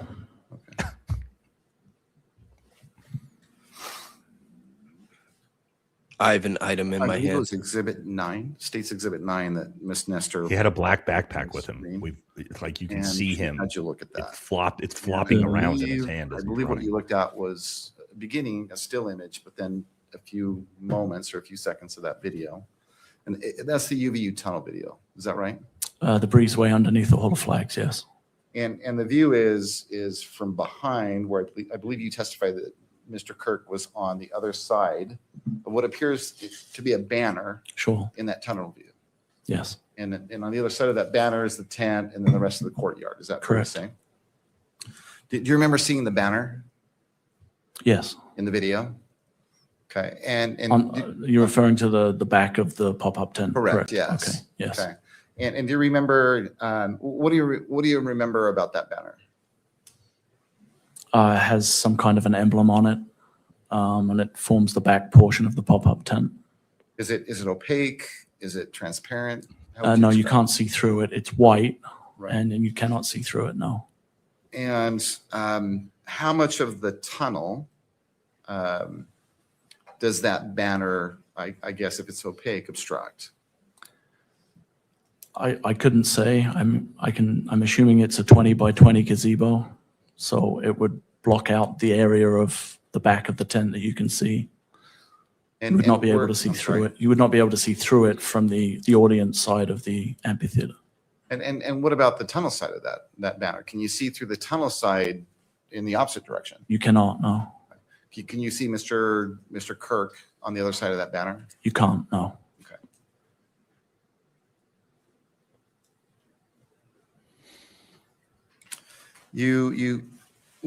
Well, we exhibited, or Ms. Nestor had you watch just, I believe, just a brief few seconds of that video. That exhibit is actually much longer than what we just looked at, or what Ms. Nestor had you look at. Is that right? Correct. And leading up, and again, I'm referring to that view, that tunnel view of that surveillance camera, leading up to the shot. What's going on behind that banner? There are representatives, I believe, of TPUSA, but there are representatives of TPUSA. There are law enforcement representatives. I don't know if there's any student body, but essentially people are moving to and fro behind that area. A couple of individuals are retrieving items from a vehicle, but there's consistent movement behind and in that area. Directly behind the banner? Correct. Ms. Nestor asked you about the wooded area that Mr. Robinson entered. Well, Ms. Nestor brought that up, and I believe your testimony has been, between today and yesterday, that you witnessed Mr. Robinson enter a wooded area on at least 2 occasions. Is that fair to say? Yes, on his second visit to the campus and on the visit where the incident took place. At least on those 2 occasions, did the wooded area that he entered, were they different parts of the wooded area, or was it the same parts of the? They appeared to be the same. Where's the video of that? You're aware that a rifle was eventually discovered? Yes. And was it your understanding that that rifle was discovered in a wooded area? It was in the wooded area where we believe Mr. Robinson entered the wooded area, yes. And that rifle was discovered on the 10th? Yes. Ms. Nestor asked you about a variety of tips including threats to Mr. Kirk, I think before the event. Yes. And did you follow up on those tips? After tips have been put through a process and been analyzed and screened, anything that appeared to have relevance to either the investigation or a credible threat was managed by the various entities involved, yes. Okay. So managed by law enforcement. So correct.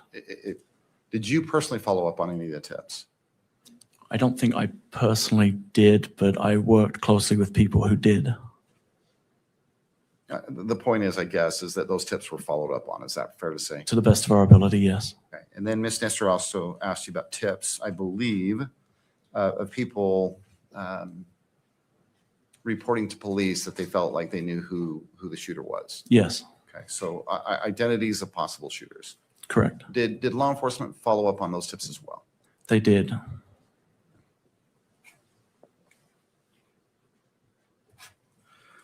Ms. Nestor, finally, Ms. Nestor asked you,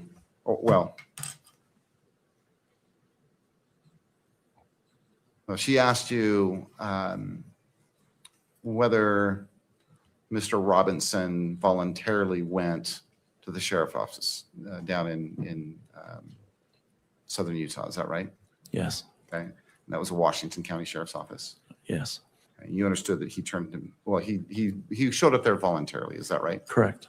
What was your understanding as to why he was showing up there voluntarily?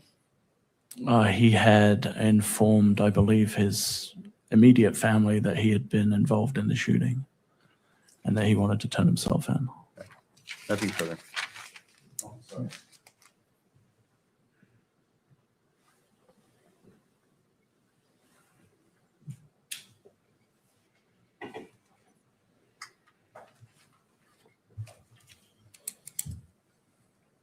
In the video that we've already talked about, the video where Mr. Robinson stands up and runs across the top of the Low-C building, do you notice whether at that point, after he stood up until you see him last, at least in that part of the video, do you notice whether he's walking or running with a limp? He is not. From the time he left after going over the railing, when we see him on the video move out to the position. Correct. And then leave the position, there is no longer a visible limp or gait. Thank you. Ms. Nestor. No follow-up, Your Honor. All right. May Agent Hull be excused? Yes, Your Honor. All right, Agent Hull, thank you. Thank you. We have just a minute to meet if All right, let's take a 5-minute break and allowing parties to confer. Court is in a brief recess. Woo. Oh, man, I love it. I love it. It's only day 2, guys. Yeah, that was. Yeah, I remember the cult. So, in my opinion, no matter what is said, it's going to go through anyway. Yeah, let's not use that word on the stream. Oh, okay, sorry. Let's clear something up so everybody understands what he said there. Maybe this is a Utah specific thing, but I promise you, every law enforcement officer in the chat just fucking cringed when that guy said they don't carry chambered rounds, and after they're done with the scene, they take their gun out, take the magazine out, and clear their weapon and put it back in while they're out in the civilian populace. 0% chance that is done anywhere. Okay, officers are going to carry a chambered weapon in case they need to use that gun to defend themselves, and they are not going to be fucking with it out in public. Not a thing. So I don't know.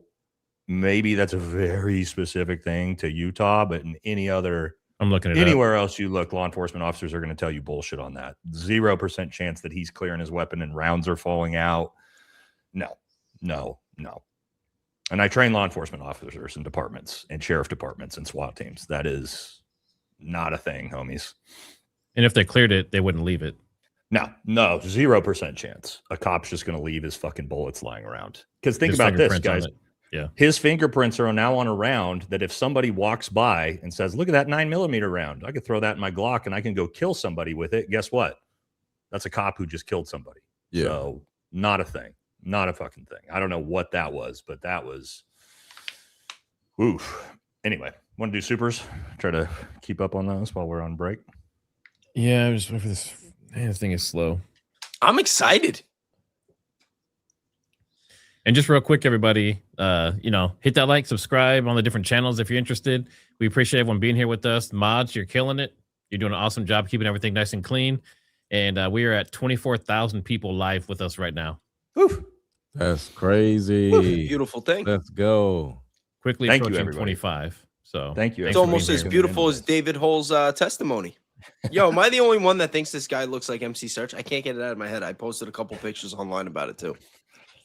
Third base, early 90s hip hop. No, nobody. He's got a great haircut. Yeah, if you're into 90s white hip hop. Let me see if I can find what we left I'm off. loving it. All right, Nate.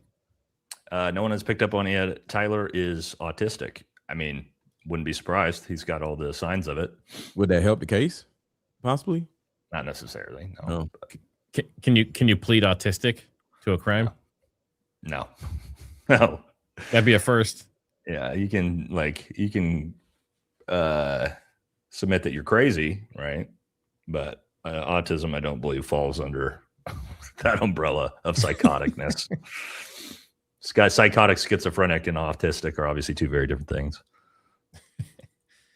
Nurse Kate RN, thanks for the super chat. What a panel today. I'm Jesse's girl, but I love you all. Thanks for the amazing work. Where'd Jesse go? Is he doing something? Benny Johnson's wife. He has to do an appointment over lunch, and he'll be back. Oh, cool. He'll be back in an hour and a half, he said. Wait, question. Him being autistic, could that make it where he is impossible for him to actually pull this off because he's autistic? No, it actually would make it far more likely that he was able to pull it off if he was autistic, actually. Really? Have you ever seen the movie The Accountant with Ben Affleck? Not that that's necessarily accurate, but no, actually mid-level of autism and attention to detail, things like that could actually make it to where makes it far more likely that he would be able to pull something like this off. In The Accountant, didn't he have Asperger's? Mm-hmm. Is that a form of autism or I don't know? Oh, really? Yeah. Now I gotta look at that movie. I never. All right, let's keep hitting these guys. We have a lot. Okay. We got to get through these. This is Nate. Just came to see Basie to Taco. Okay. Does Basie tacos very often? It was a bacon, egg, and cheese. Oh, okay. Joe says they all have the surveillance. They have all of the surveillance video, but a frame of him climbing, taking a shot, and exiting. Just saying. All they can prove he was on campus. They can prove somebody was on the roof. But again, I like nobody has been arguing that some kid was on the roof. Yeah. From day one, we have that footage. What people are saying is, one, you got to show us he's up there with a rifle. I've been saying this since day one. Show me that he had a rifle with him and that he's taking the shot. He said right there, he can't. That's the lead investigator said, I can't tell you. He had an item, a black item. That's all I know. So, and it's not difficult to get up on the roof, so anybody can be up there. Yeah. Dr. Tetanus, thanks for your previous super chat. I couldn't read it. I don't know what it was, some kind of chant or something. But thanks for this one as well. Dude's using his best ASMR voice for the judge, not witness. Yeah. Let's see. Friends with Matt. Thank you, TriggerSmart, for the live stream. I'm so excited to see everyone tuning in today and all my favorite YouTubers all in one place. Subscribe. And make sure you guys check out Friends with Matt. He has some pretty funny skits and stuff that he does. He has a lot of high energy and stuff. I like some of his stuff is pretty good. Nate. I think these are from you. I think BM's messaged them to you today. Oh, that's mine, I think. Or So he let crouched go. down at 12:22, put his piece together, and took the shot in 60 seconds. Yeah, that's absolutely crazy. Yeah, so that's a big problem, right? Because he supposedly changes his clothes on the roof, puts the rifle together, and takes the shot. Well, he didn't do that in 15 seconds, homies. I can promise you all that. That him even taking a shot, that level of shot under that much stress and duress in 15 seconds after hitting the prone is doable, but that most likely you got somebody pretty well trained to be able to pull that off. Mm-hmm. That's fast in that environment. I had a similar gait when I had a groin injury from soccer. Couldn't lift my legs very much. This is probably just some random dude with an injury. He's got a little bit of a limp in those videos, but both his knees are bending. And I've demonstrated a 30-06 in jeans. You can't bend your knee at all. Zero. You have a metal rod going down your pants. So The only playing devil's advocate, the only other side of that is he was definitely walking slower and more methodical. So that's something to watch too. Yep. Zach Costello's show. Make sure you guys go check out Zach. I know a lot of you already have. And also I have an interview coming out with him. It'll be a little bit later this week on Off Script on my other channel. He says, ha, ha, ha, ha, ha. So this is the footage they have of Tyler Robinson getting on and off the Losi Center roof and taking the shot. My goodness, dude. To Zach's point, you know why? Now, see, I always wondered, why didn't you show us Tyler going onto the roof, getting in the prone and taking the shot? We've all said that. You have that footage. Why didn't you show us? We know now why they didn't show that footage, because it's so bad and it's from so far away and it doesn't show you anything. That had we all seen that from the beginning, nobody would have bought this story. Okay. Shout out to Zach. First, the defense needs to figure out where the gun is. Second, they need to have TR put both parts of the gun broken down his pants on the witness stand and make him walk around the courtroom. They did it with OJ, right? Yeah, they did. Yeah.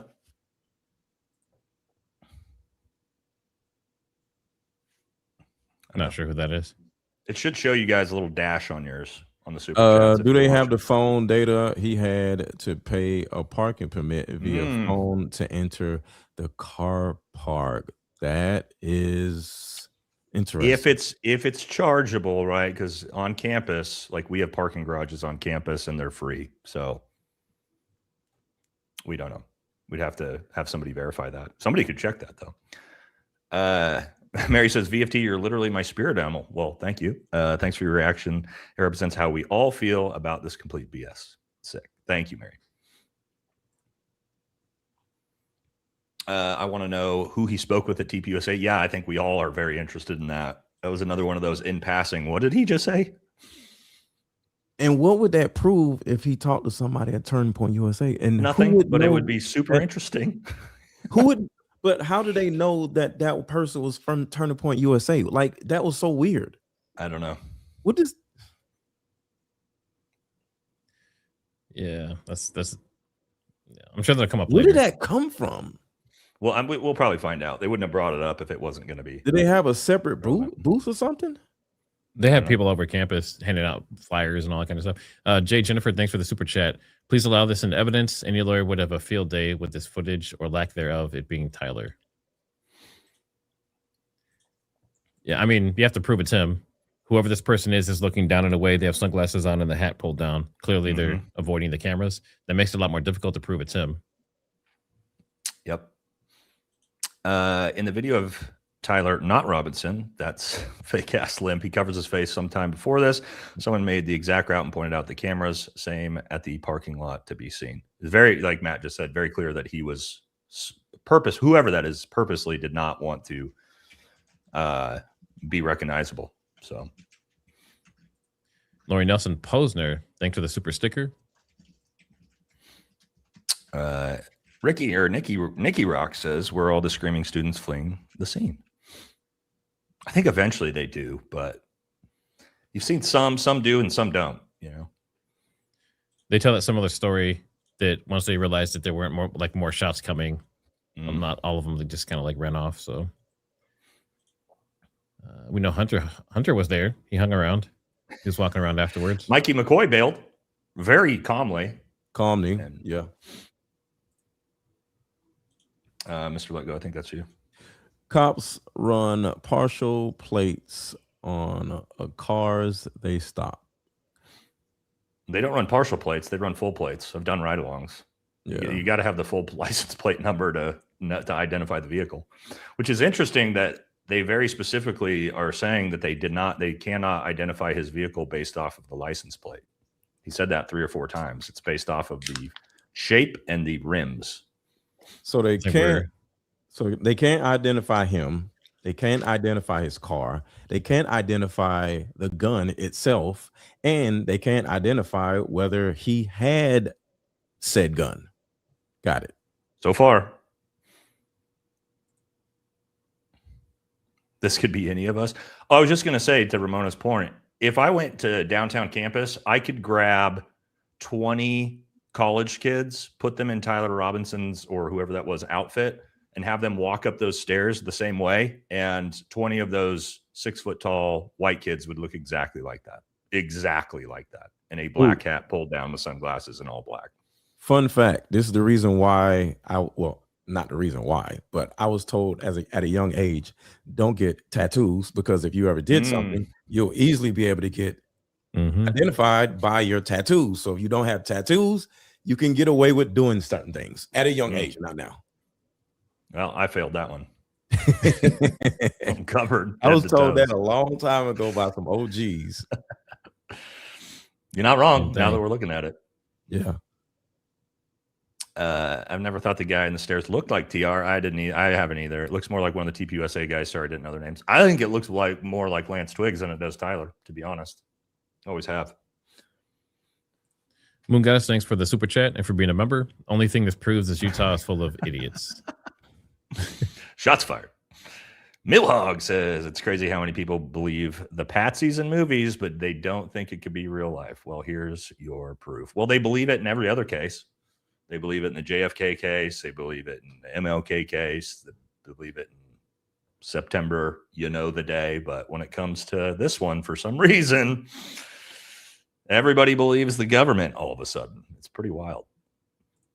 Linda LaBelle says, so he jumps off the roof with a rifle and not one passing car sees this or reports it. I said this every time I've looked at the footage, Linda. I've said he walks right by.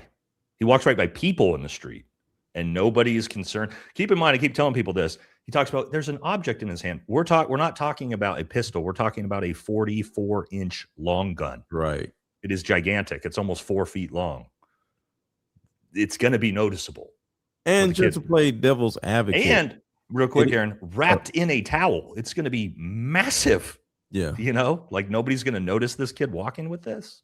But it isn't, they did make this an open carry state, like right before this whole situation happened. So he legally would have been able to walk down the street with it if. Yeah, but there's a difference between open carrying a pistol or even an AR-15 and just walking through campus with a fucking 30-06.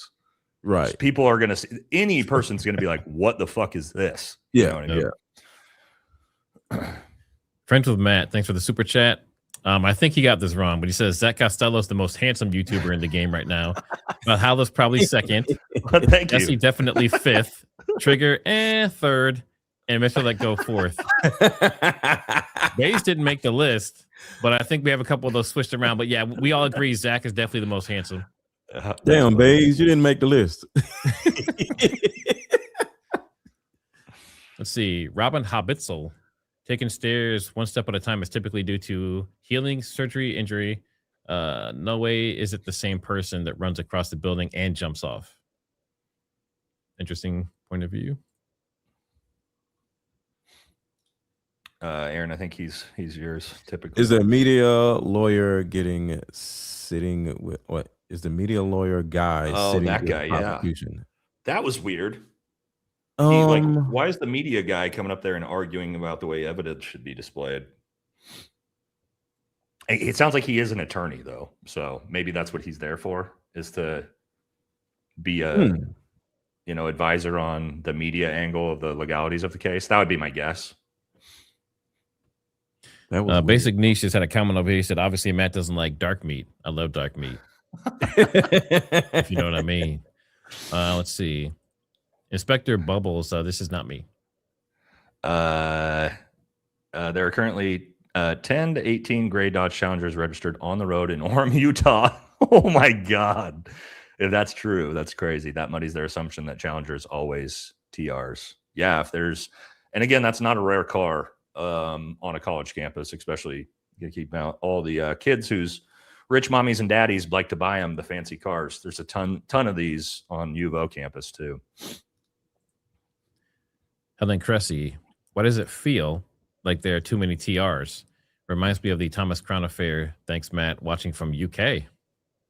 Great point. Great point. Thomas Crown affair. That's a great point.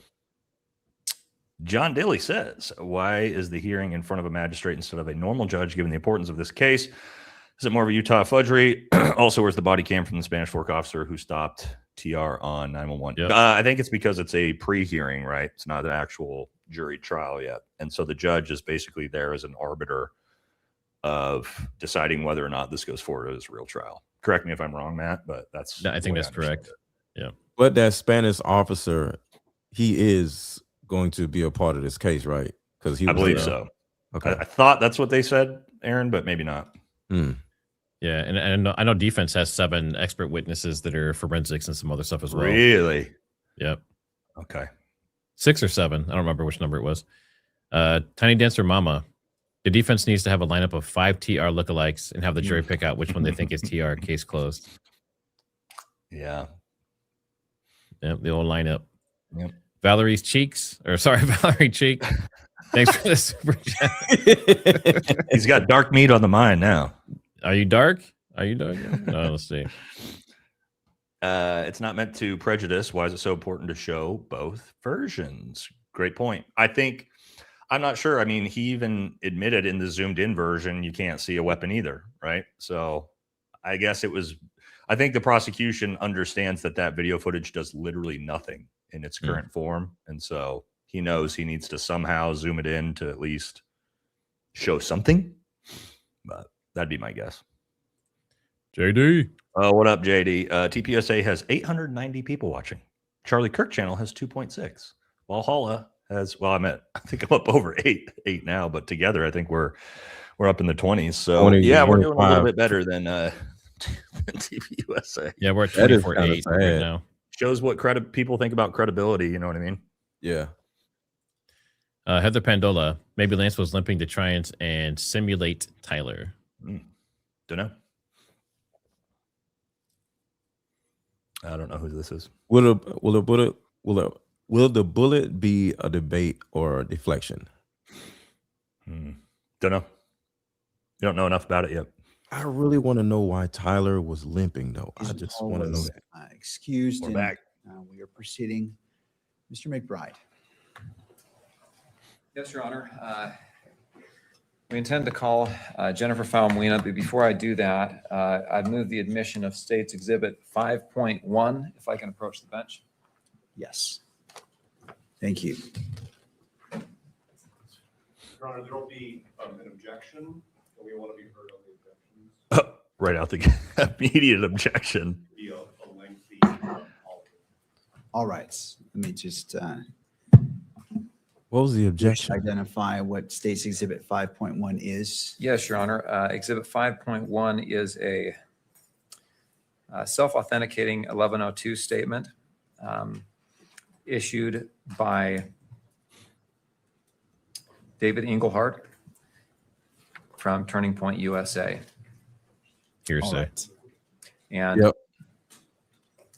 yeah, again, I say it's a self-authenticating document. As you can see there, it's got the admonition on page 1. The body of the 1102 statement is there on pages 1 and 2. I would say number 4 is kind of the foundational statement, paragraph 4, but the self-authentication portion is the notary acknowledgement on page 3. All right. Turning to Mr. Novak. Thank you, Your Honor. Thank you, Mr. McBride. So the court, obviously, because the court can decide how much of this we discuss in open court, how much we discuss at the bar, so to speak, sidebar. There's initially a fundamental relevance problem with this 1102. Here we go. There are also there are other issues, but I think that just to help the court parse the evidentiary issues, we should start with the relevance.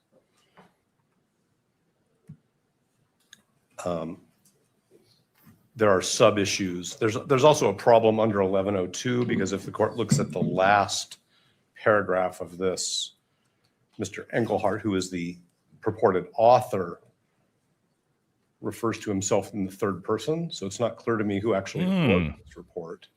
Interesting. And as Your Honor knows, 1102 says that prosecutors are not to assist witnesses in writing their own 1102 reports. That's not my primary concern, although I think it is an important issue because that's what the rules require. But the real question is relevance. And I guess the question is, does the court want me to do the speaking objection because the court said no speaking objections. Should we approach sidebar? How does the court want to handle it? The people can move their exhibits into evidence whenever they wish. I wasn't aware we were going to do it at this moment. I'm ready to proceed, but the question is how the court wants to handle these objections. I'm prepared to keep going in open court, but it's what the court referred to as a speaking objection. No, I appreciate that. As it relates to, well, so here's my question for you, Mr. Novak, as you're, and again, I appreciate your discretion and highlighting that point. Do you anticipate your argument being of the nature that would defeat the purpose of, if the court does not admit this, that you've already let the cat out of the bag with your argument? Or do you feel that you can make your argument without compromising what is in the 1102, so the purpose of if excluding it is still preserved? I'll go as far as I think we can go, and then we'll just see. I mean, I do think I am not trying to conceal from anybody in the courtroom or the public our concerns about relevance. So why don't I, taking the court's lead, go forward publicly with my concerns about relevance. And if we reach a moment where it feels like further argument may deprive Mr. Robinson of his fair trial rights, we can approach. All right, we'll proceed. Okay, so then what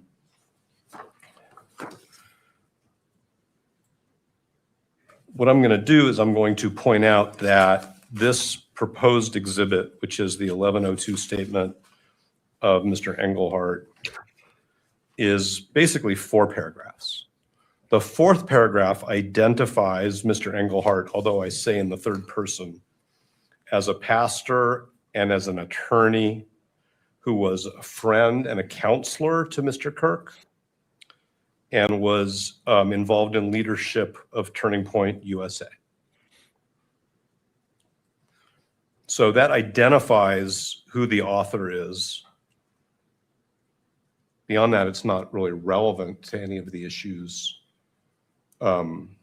before this court. Paragraphs 1, 2, and 3. Paragraph 1 talks about Turning Point USA's status with the Internal Revenue Service. Oh, what? The purposes of Turning Point USA within the context of the Internal Revenue Code. Interesting. And sort of what I'll just refer to generically as the goals and objectives of Turning Point USA. And it also then talks in the 2nd paragraph about Mr. Kirk's relationship with TPUSA. None of this is none of this is relevant to the case at all. Unknown information that he was a founder, that he was the chief executive officer, that he was the president of the board until his death. So I'm still not sure what the relevance is. And I guess actually what I should say is I don't believe there is any relevance of any of this information. Paragraphs 2 and 3 are, and actually I'm going to preface this. My discussion of this is within the context of the rules of evidence. And there's nothing that I'm going to say here that is meant to derogate, criticize, question Mr. Engelhardt's beliefs. What he says were Mr. Kirk's beliefs. What Mr. Engelhardt says he believes are tenets of Christianity. That's not what we're talking about. What we're talking about is whether this document is admissible in this proceeding under the rules of evidence. Okay. So paragraphs 2 and 3 include not only Mr. Engelhardt's opinions, and now I'm going from relevance to opinion evidence. It's not clear to me whether it's lay opinion evidence, whether it's expert opinion evidence, but it's Mr. Engelhardt's opinions about a branch of Christianity, his opinions about a portion of the Bible, he quotes the Bible, and he talks about Mr. Kirk's religious beliefs. And I could go into more detail, but the court has the exhibit in front of it itself. So none of this is relevant. If the court looks at the information, that is the document which lays out the allegations against Mr. Robinson, when I use the word information, I'm talking about the court document. There are, with respect to certain counts, what Utah code refers to as a victim targeting enhancement. That is alleged with respect to count 1. It is alleged with respect to count 2. It is alleged with respect to count 7. And may I step away just to get my laptop? You may. So I see a lot of questions in chat. This is part of Tyler Robinson's defense team, and they are basically trying to have what the prosecution is about to put forward as a witness completely thrown out because they don't believe it's relevant at all. Yep. And as the court knows, but I want the record to be clear, when I refer to the what the information calls the victim targeting enhancement, that's Utah Code Section 76-3-203.14, which the code calls the victim targeting penalty enhancement. The information alleges, and this is, I'm emphasizing this, that Mr. Robinson intentionally selected Mr. Kirk because of Mr. Robinson's belief or perception regarding Mr. Kirk's political expression. Oh yeah, and I'm going to focus, if I may, the court's attention on two things. That's an opinion. One is, whose state of mind are we talking about? Or whose state of mind is the statute talking about?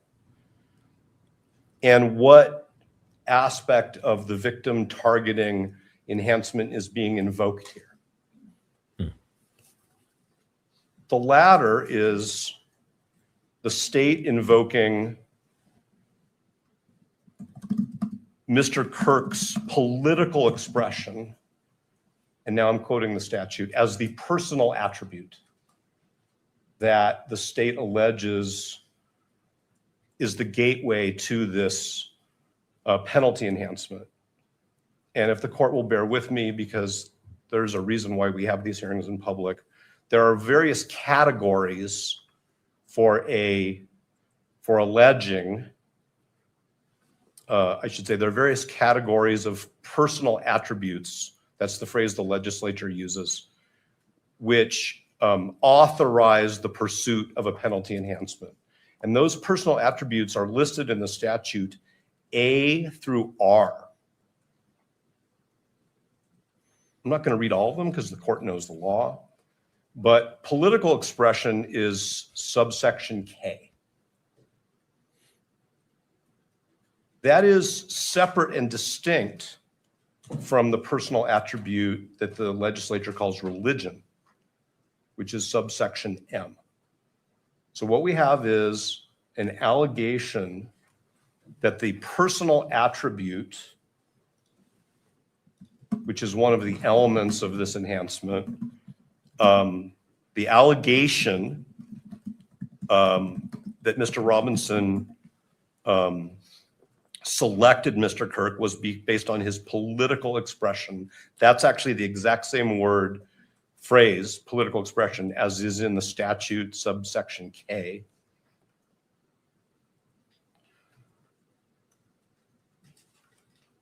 The 1102 statement is predominantly about what Mr. Engelhardt describes as traditional Orthodox Christian values that he believes in, that he believes Mr. Kirk believed in. And I understand in today's world that there is a crossover between religion and politics. I think we can all acknowledge that. But the legislature and the information here are focused on political expression. So I'm concerned that the 1102 statement of Mr. Engelhardt goes far beyond the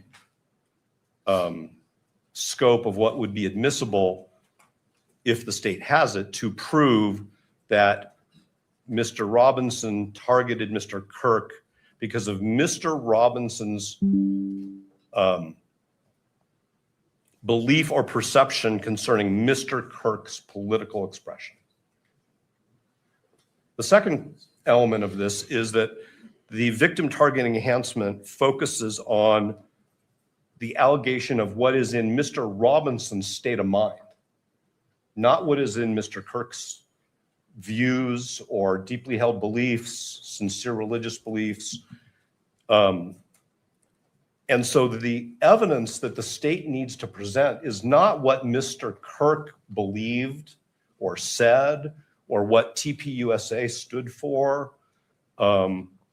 It's what was in Mr. Robinson's head, if anything, about selecting Mr. Kirk because of Mr. Kirk's political expression, because that's the information. So why TPUSA exists, what its founding beliefs are, what its leaders' beliefs are, what Mr. Engelhardt believes Christianity is or is not relevant. And that's why we think it should not be received into evidence. This is actually a lot. The second level here, we'll explain it, which is Mr. Engelhardt's statements about what is in the Bible, specifically Matthew chapter 9. And so I would just ask this court the hypothetical question. If the state asked the court to take judicial notice of a portion of the Bible in order to prove this enhancement, because I can't see where else it fits into this case, I think, if I may, the answer would be no, it's not relevant. So instead, what we have is the state trying to use the affidavit of Mr. Engelhardt pursuant to 1102 to get the court to essentially receive into evidence the same information. It doesn't really matter here in this proceeding what the book of Matthew says. It doesn't matter what Mr. Engelhardt thinks. And again, I say this with all due respect to Mr. Engelhardt, who I've never met. The book of Matthew means, or how one reconciles the book of Matthew as he sees it with other views on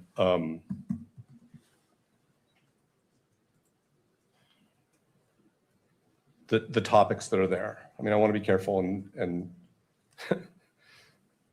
not suggest what other views are, because I shouldn't be testifying about different perspectives within the sort of the heading of religion.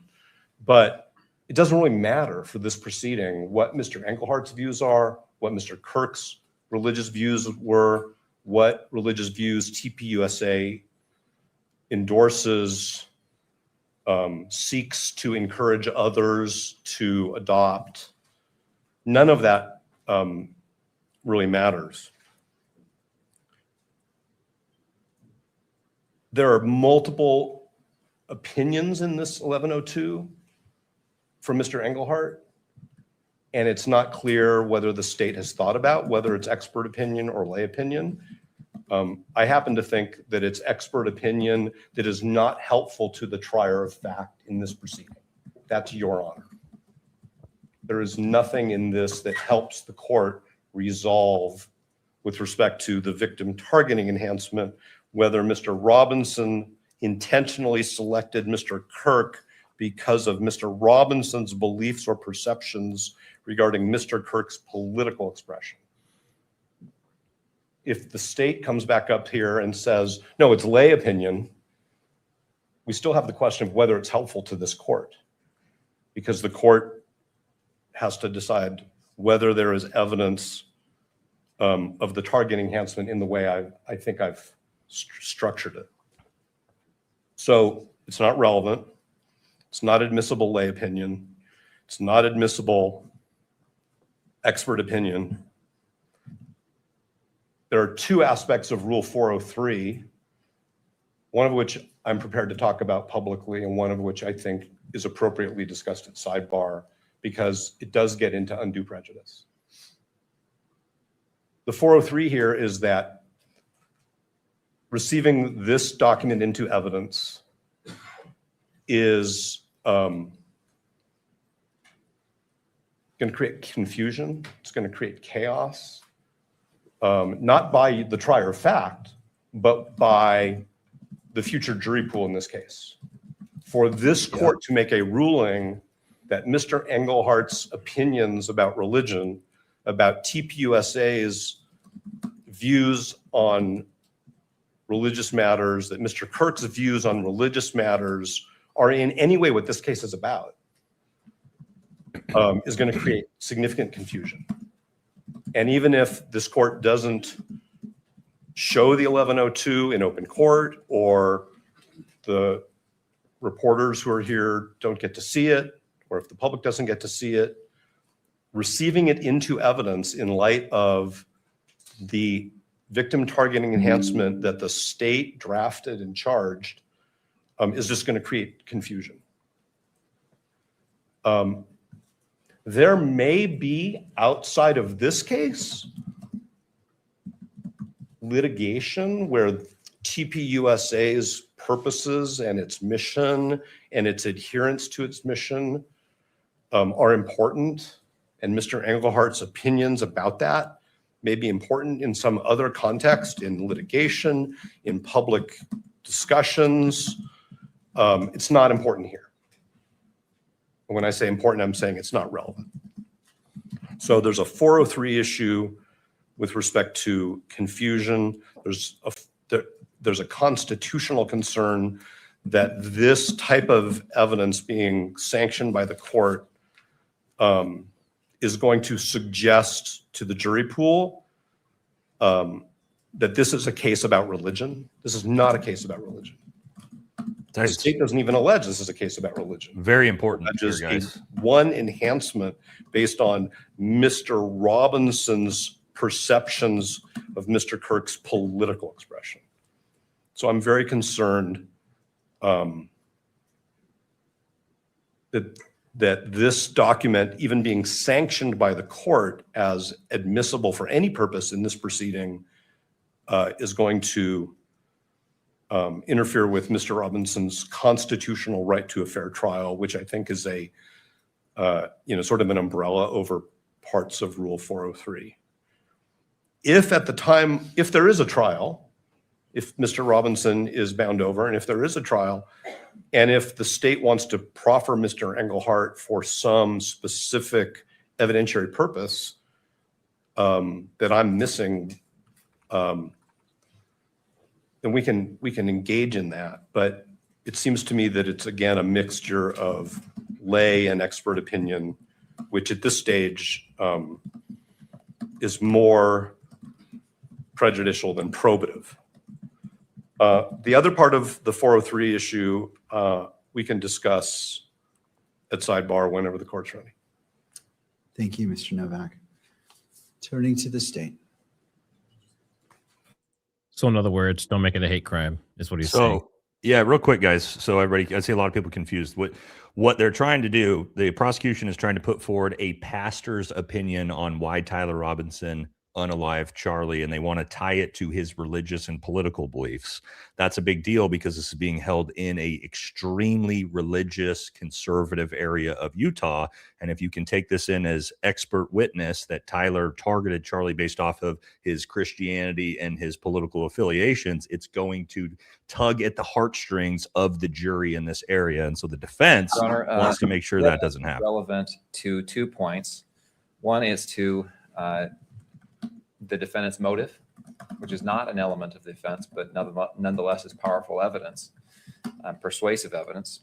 And 2, it is relevant to the victim targeting enhancement, which has been described and appears in the information. The statement clarifies what Turning Point USA, what Charlie Kirk's business was. And I think as you read this statement, it's clear that Charlie Kirk presented both religious and political arguments and positions in his presentations. And that is what paragraph 3 says, that he engaged others in debate, discussion of traditional family values, Orthodox Christian views on sexuality, marriage, gender, sex, America's founding principles, political doctrines, and so forth. He often spoke specifically and attempted to persuade attendees to follow a mindset rooted in Orthodox Christian and politically conservative values. Excuse me, Your Honor, can I lodge an objection to Mr. McBride reading the exhibit which we are discussing the admissibility of? And I'd ask the court to strike his statements and admonish him. All right. So as it relates to reading from the actual 1102, because it's not admitted into evidence, I will, well, before I do that, let me turn to you about the objection to make sure that you are heard as well. Yes, Rule 104 requires the court to consider evidence before determining its admissibility. How can you determine whether an exhibit is admissible without knowing what is contained in that exhibit? That's what I'm putting in front of Your Honor, is explaining this is why the exhibit is admissible, because it contains this language that is relevant and probative. I don't know how I can make an argument something's relevant and probative without saying this is what the exhibit says. Well, Mr. Novak, and I want to make sure I do see you have a microphone. Go ahead. Your Honor is not a jury. Your Honor can look at the exhibit and determine for itself whether it's relevant, whether it meets other criteria for admissibility. It's not necessary for Mr. McBride to read aloud in open court an exhibit which the court has available to it. I'm not saying that the court shouldn't read it. I'm saying that it's not admissible. I understand that the court has two roles, one under 104 and one as the magistrate, but that doesn't require Mr. McBride to read in open court the exhibit which we are discussing the admissibility of, especially where I have just expressed our concern that the exhibit has a tendency to confuse the issues in this case and create fair trial risks for Mr. Robinson. All right. Thank you, Mr. Novak. Any final thoughts before I rule on this specific issue about reading from the 1102 by Mr. McBride? Yes, Your Honor. I have to be able to argue here. I have to be able to refer to the exhibits. I can't do my job as an attorney without being able to refer to the exhibits.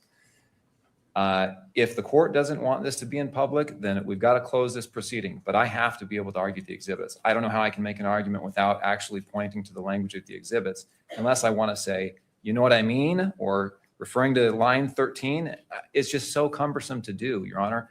And I think my job and my duty to my client, which is the state of Utah, and to their right to fairness, requires me to make a good and powerful argument, and that requires me to refer to the exhibit. And I'll submit it with that. All right.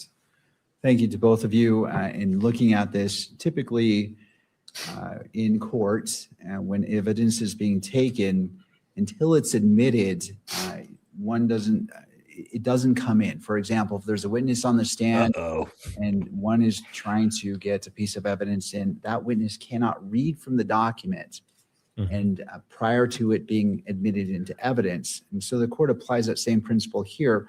However, the difference is, and noting Mr. Novak was drawing points from this specifically, he mentioned Matthew, I believe, chapter 19, and talking about certain points in here specifically, there is room for it to be mentioned in argument in order for the court to fully consider what's before it. I'm going to sustain Mr. Novak's objection and simply say, if you want to talk about it conceptually, talk about the points, you certainly may, but simply reading from it exactly saying, and I understand, I don't want to constrain either party from being able to make their full argument, but quoting from it in open court, I fear does risk issues to the constitutional rights of the parties.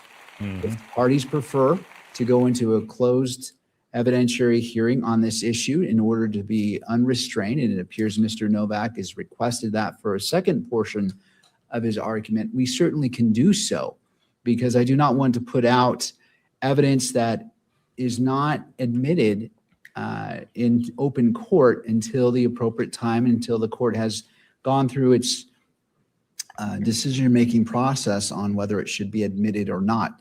So to the parties, if you feel you can move forward on this first portion of it, I'm happy to entertain that argument. If the parties feel at this point, at this juncture, that a closed evidentiary hearing is needed in order to fully explore all the issues, I will leave it to the parties, because I don't know your arguments, and I don't want to say, constrain you from saying, well, I don't know what you're going to say, but I can't read your minds, and the court will stay in its lane to ensure that it's in the proper judicial role. So the objection has been sustained to Mr. McBride. In regards to your response, the rebuttal to the argument by Mr. Novak, what is your request? Yes, Your Honor. I do not believe it's necessary to close this hearing. I would argue against closing the hearing on the admissibility of this exhibit. However, the court needs to rule on that issue before I launch into the fullness of my argument, because I do not want to be admonished for discussing an item that I'm asking to be admitted into evidence in public. So I would ask the court to make a ruling on the closure of the argument about the admissibility of this hearing so that I can make that argument unconstrained. And after that time, after the court rules on that, I will make my full argument. All right. Well, what I'm trying to do is Told you no, dude. The reason the court, I don't want to constrain you. If you're saying, as you stated, that you want to best represent your clients, and every attorney should be doing that, that is your duty. I don't want, if you feel that closing this hearing to the public is necessary in order for you to fulfill your duty, the court will entertain that. But I can't have it both ways. If you want me to close the hearing in order for you to be fully, be able to argue freely as you feel you need to, I will entertain that. But I don't want to say, well, I'm not going to close the hearing, and then suddenly the issue is, well, I wasn't able to make a full argument. And so do you need a closed hearing to make a full argument to best represent your client? I think defense counsel is asking to close the hearing so that the argument can be made without the public seeing it. I do not want to close the hearing. I do not believe it's necessary to close the hearing. That's not my motion. I do, however, want to make a full argument that requires me to rely on the evidence and quote the evidence as I have done. That's my position. If I am Judge has already turned that down. Quote the evidence in my argument, then we need to decide whether or not this hearing should be closed. I would oppose closing it, but I do think it's necessary for me to quote the evidence. So it's going to be closed then. Are you able to make your full argument to the best of your ability to best represent your client by simply referring to the paragraphs and to the lines so it is clear to the court what you're talking about? There's no ambiguity without quoting it verbatim in open court. Come on, buddy. This dude's a struggle busser, man. No, I don't think so. All right. Your Honor, you're going to make the closure ruling. He's playing hardball because he's having a bad day. All right. I'll hear from you as well. If you would like to come forward, again, just Mr. Reimer, just stating your full name for the record, for the clarity of the record. Sure. Thank you, Your Honor. David Ryman again for the news media. We have briefed this issue a couple different times so far. Sometimes there is a misconception that I think is running, particularly through what Mr. Novak argued, that suppression hearings, because the evidence may be suppressed or excluded, or in limine hearings, need to be closed unless the evidence is deemed admissible. That is the opposite of the law. That has been settled since the United States Supreme Court decided Waller versus Georgia. You can see it in Kearns Tribune, which dealt with a preliminary hearing and access to a preliminary hearing where, as you know, and as we've heard repeatedly today, all kinds of evidence is presented at the preliminary hearing that may not be admissible at trial. And so the universe of the public's right of access to proceedings is not limited just to what eventually gets admitted at trial, which, you know, if there even is a trial. And we've cited the court to, you know, numerous cases on this, and I don't have the brief in front of me, and the docket is huge, and I can find it for you if you'd like. But I just wanted to correct the misimpression that the public is not entitled to hear argument and to see evidence just because it may not be admissible. Otherwise, we would never have admissibility arguments in public. Well, then show us all of it. And I do want to I'll just make one other point. Kearns Tribune also speaks to this, and that is that if you do decide that there's and so let me just make two quick points. To the 403 point, just because evidence isn't admissible is not a basis to close the hearing. There may be a 403 argument. I haven't seen this document. I don't know what's in it. Maybe there is something incredibly prejudicial. You would have to make that decision. I'm at a loss. I haven't seen it.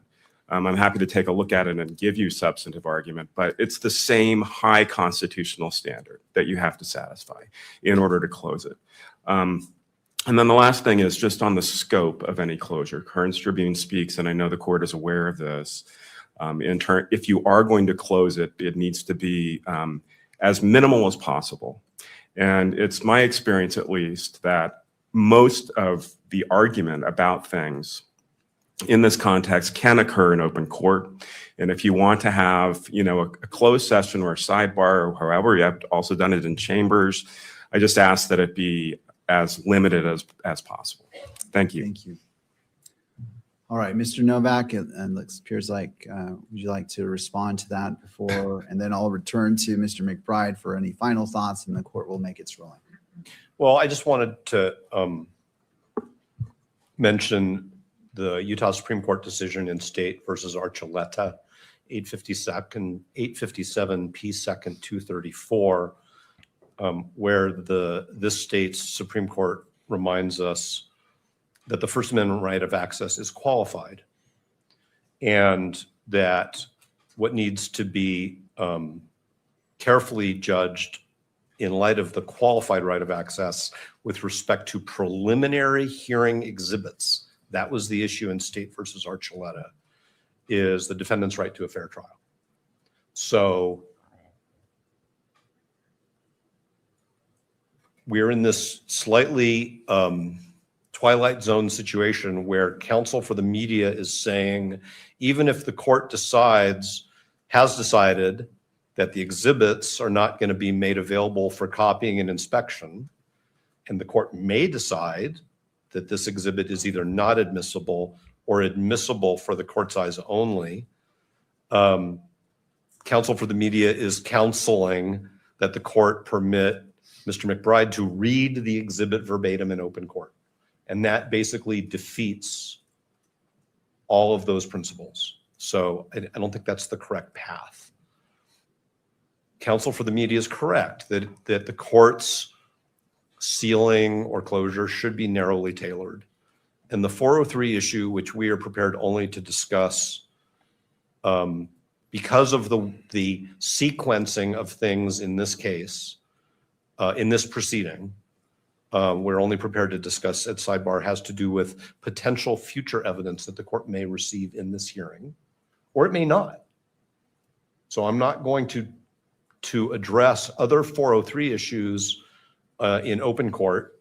If the court wants to defer this entire exhibit and discussion of it until later in the proceeding, then it may be that part of the 403 argument doesn't need to be at sidebar. And I think we're all assuming that sidebar proceedings in this preliminary hearing are going to be part of the sealed transcript until some later point in time. In other words, it's not sidebarred just for the moment. It's because the transcript's going to be sealed. So it very well may be that taking this issue up at a later point in time in this proceeding eliminates the need, from our perspective, for that 403 issue to be discussed at sidebar, or at what counsel for the media says in a closed proceeding. However, I agree with the court that Mr. McBride can't have his cake and eat it too. If he wants to make his argument and he thinks that his argument requires that he read an exhibit in court, which we in good faith are saying is not admissible, then we need to have a closed proceeding. I'm not asking for a closed proceeding. I was asking the court to caution Mr. McBride not to read into evidence exhibits that are not received into evidence, because that's the same as Mr. McBride testifying. All right. Thank you.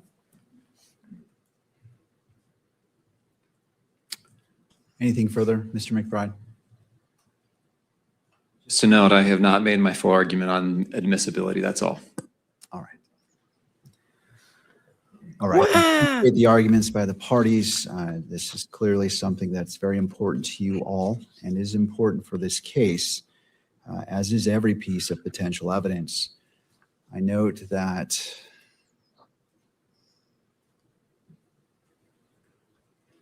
Mr. Novak indicated that receiving this could create confusion for future potential jurors.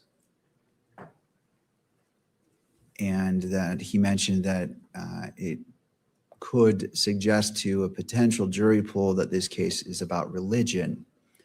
However, what is happening at a preliminary hearing is far different than what happens at a jury trial. The magistrate, myself, is the fact finder.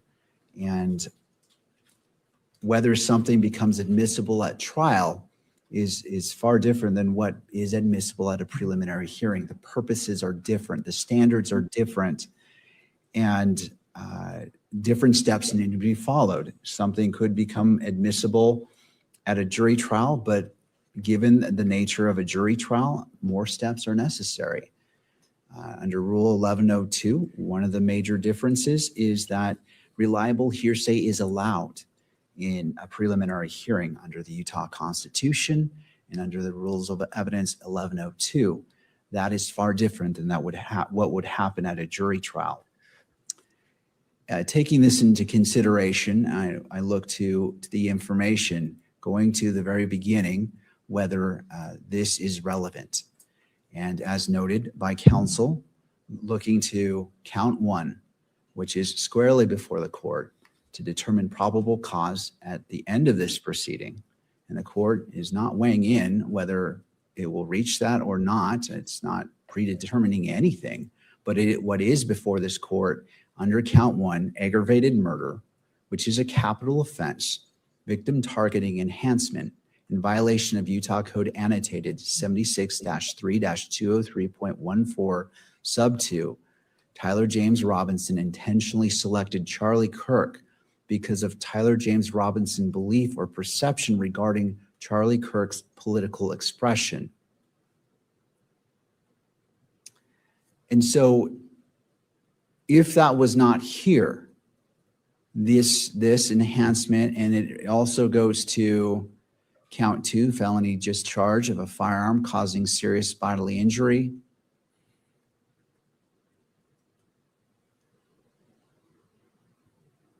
And I'm just reviewing. And then finally, count 7, violent offense committed in the presence of a child, where the victim targeting enhancement also is in play. Because that is part of the information that's squarely before the court, this becomes relevant. Now, he just overruled himself. To determine what is political expression versus religious expression, that goes into different grounds. But at this point, the court finds it is relevant for consideration, and if for the very least for argument. What the court is going to rule is that the need for a closed hearing is not been met at this point, because what needs to be shown is prejudice, or that the exhibit contains inflammatory information that would prejudice the jury pool, that begins the path where we can consider closing the hearing from the public. However, that's not what's before the court, nor has the court heard that. And so the ruling of the court is, previously I sustained Mr. Novak's objection, and the court will expound upon that Mr. McBride in his argument cannot read the entirety of State's Exhibit 5.1. Can he reference points of it and specifically quote certain points? The court rules that he can, just as Mr. Novak pulled from this, and it was broad, but he quoted Matthew chapter 19. He stated that this came from the Bible. He talked about the going from paragraph 1 where he quoted, or at least drew from, about the Internal Revenue Service and the type of business. And so there is grounds for that to occur in order for the court to consider the argument fully and making the determination whether it is relevant and should be admissible.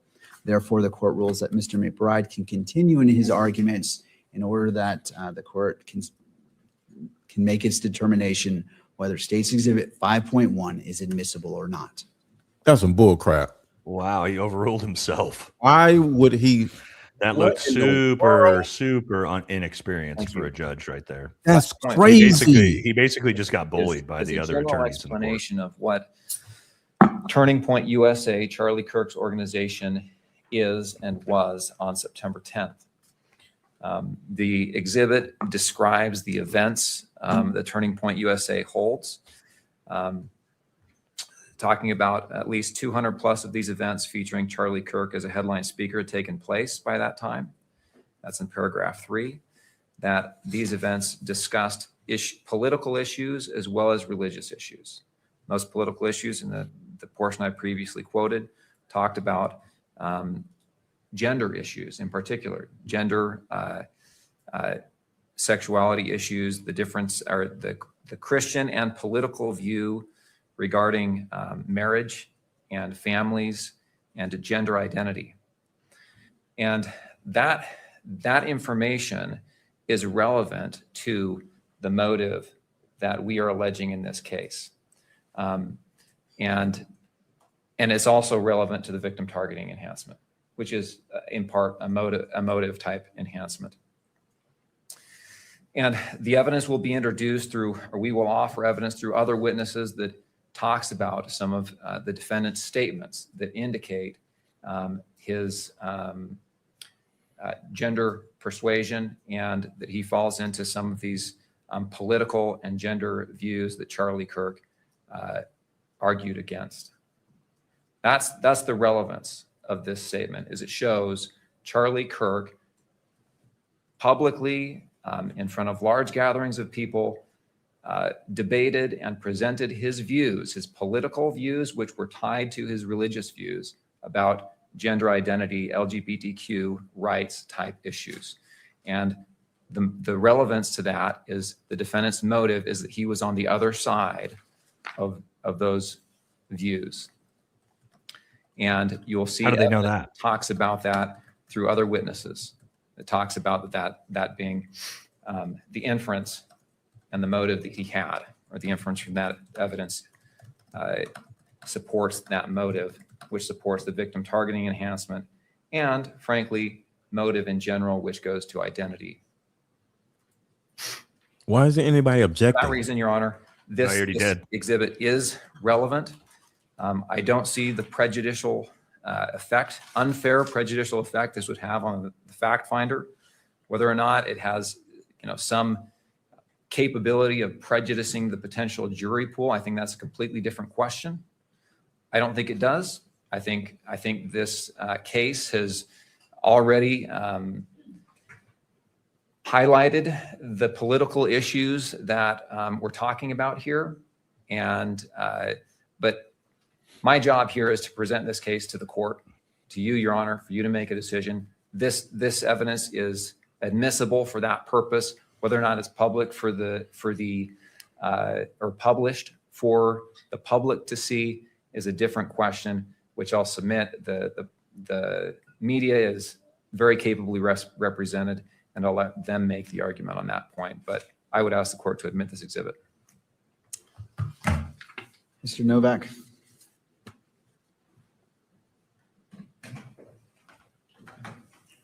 Thank you, Your Honor. For the state to argue that this exhibit says anything about Mr. Robinson's state of mind should be rejected out of hand. This exhibit does not say anything about Mr. Robinson's state of mind, and that's what motive is, and that's what the victim targeting enhancement adopted by the legislature focuses on, is the defendant's perception. If Mr. McBride wants to propose significant redactions to this exhibit so that Your Honor, acting as a magistrate, can consider things that are narrowly tailored to what the information alleges, which is the alleged allegation is that Mr. Robinson perceived that Mr. Kirk had certain political views, that's one thing. But this document talks, and now Mr. McBride, not to be colloquial, has sort of thrown down the gauntlet. This document talks about foreign affairs, political doctrines, America's founding principles, cultural trends, and what Mr. Engelhardt refers to as Orthodox Christian views on sexuality, marriage, and gender/sex. So this document goes way beyond what the state just flagged for the entire world is their view of Mr. Robinson's motive, which has something to do with gender identity, gender ideology, and sexuality. That's what Mr. McBride has just said this case is all about. This document goes way beyond that. And that's why it's not admissible. There may, as I said, be other evidence which Mr. McBride and the state want to rely upon, which they haven't presented yet, and Mr. McBride hinted at that. So I think that it's not admissible at this point in time. I don't think it's relevant in the sense of has a tendency to make a fact of consequence more or less true. That's the definition of relevance. So how does this court go from what the state has to establish, which is motive, or well, actually the state doesn't have to establish motive. Motive is not an element of the offense, but at least with respect to the victim enhancement, according to the legislature, the question is what is in Mr. Robinson's state of mind? The other thing I want to say is that Mr. McBride did not address the admissibility of these opinions. Now, the court talked about 1102, but 1102 doesn't resolve all of the other rules of evidence. It's just a gateway for an affidavit. So what we have in this document are what I think are purport to be untested expert opinions or at least lay opinions. And the question is, under the rules of evidence, is whether this document is helpful to the court when it makes a determination about whether Mr. Robinson perceived that Mr. Kirk had certain political views. So where is the evidence that Mr. Robinson, in this document, that Mr. Robinson was aware of Mr. Kirk's political views? Where is the evidence in this document that Mr. Robinson had different beliefs, disagreement with Mr. Kirk's political expression? None of that appears in this document. There may be other evidence of that we'll have to see, but there's nothing in this document which connects up with Mr. Robinson's state of mind, which is the question in the enhancement. And Mr. Engelhardt cannot, of course, express any opinion about Mr. Robinson's state of mind because he doesn't know him, and because that would be improper opinion evidence under any rule of law. So for a document to be received into evidence that quotes one very narrow piece of religious doctrine, and that involves Mr. Englehart's interpretation of what that means. I mean, Mr. Engelhart at the top of page 2 is basically telling this court what he thinks Chapter 19 means. How could that possibly be admissible in this proceeding? And how could it possibly be admissible for the purpose of this court concluding what Mr. Kirk thought Chapter 19 of Matthew means? So it's not relevant. It's improper opinion evidence. It's definitely overbroad in terms of the evidence that the state is proffering to prove a very narrow point. And it actually doesn't get to that point, which is what was Mr. Robinson's state of mind. It also doesn't say anything that Mr. Kirk specifically said on September 10th that Mr. Robinson may or may not have heard, or anything that Mr. Kirk said before September 10th, specifically that Mr. Robinson may or may not have heard. Nor has the state presented any evidence. And as an officer of the court, I would say I don't think the state can present any evidence that Mr. Robinson specifically heard Mr. Kirk say a specific thing at a specific time. There are some statements which I think that the state will say are admissions by Mr. Robinson, which reference Mr. Kirk, which we will get to later. But none of those reference specific statements by Mr. Robinson about specific statements by Mr. Kirk on any specific issue that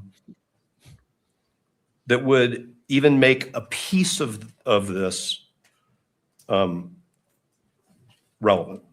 No provocation. So I'm pretty sure that I've reached that point where anything more I say, I'm going to be repeating myself. And so I'm just going to stop unless the court has questions. No provocation. I don't. Thank you. Well, I do have a question as it relates to political expressions. Does religion or gender intersect with political expressions? I think that's a great question, but probably not a question to be answered by me in this proceeding. That's actually a really, really complicated question that the state wants the court to say is a simple yes. All right. Because I don't want to be the expert. I mean, the court's basically asking me to testify. I'm not trying to be flippant. The court is asking me to testify about where religion and politics intersect. And that's a fascinating question. The question here is whether this document, the way it's presented, the way it was written, is admissible under relevance and expert 701, 702 rules of evidence to prove what Mr. McBride says the state, what he acknowledges the state has to prove, which is that Mr. Robinson had a state of mind which was, let's just say, hostile to Mr. Kirk's political expression. And I don't think that this court should be deciding, based on the record before it, where, if at all, politics and religion intersect.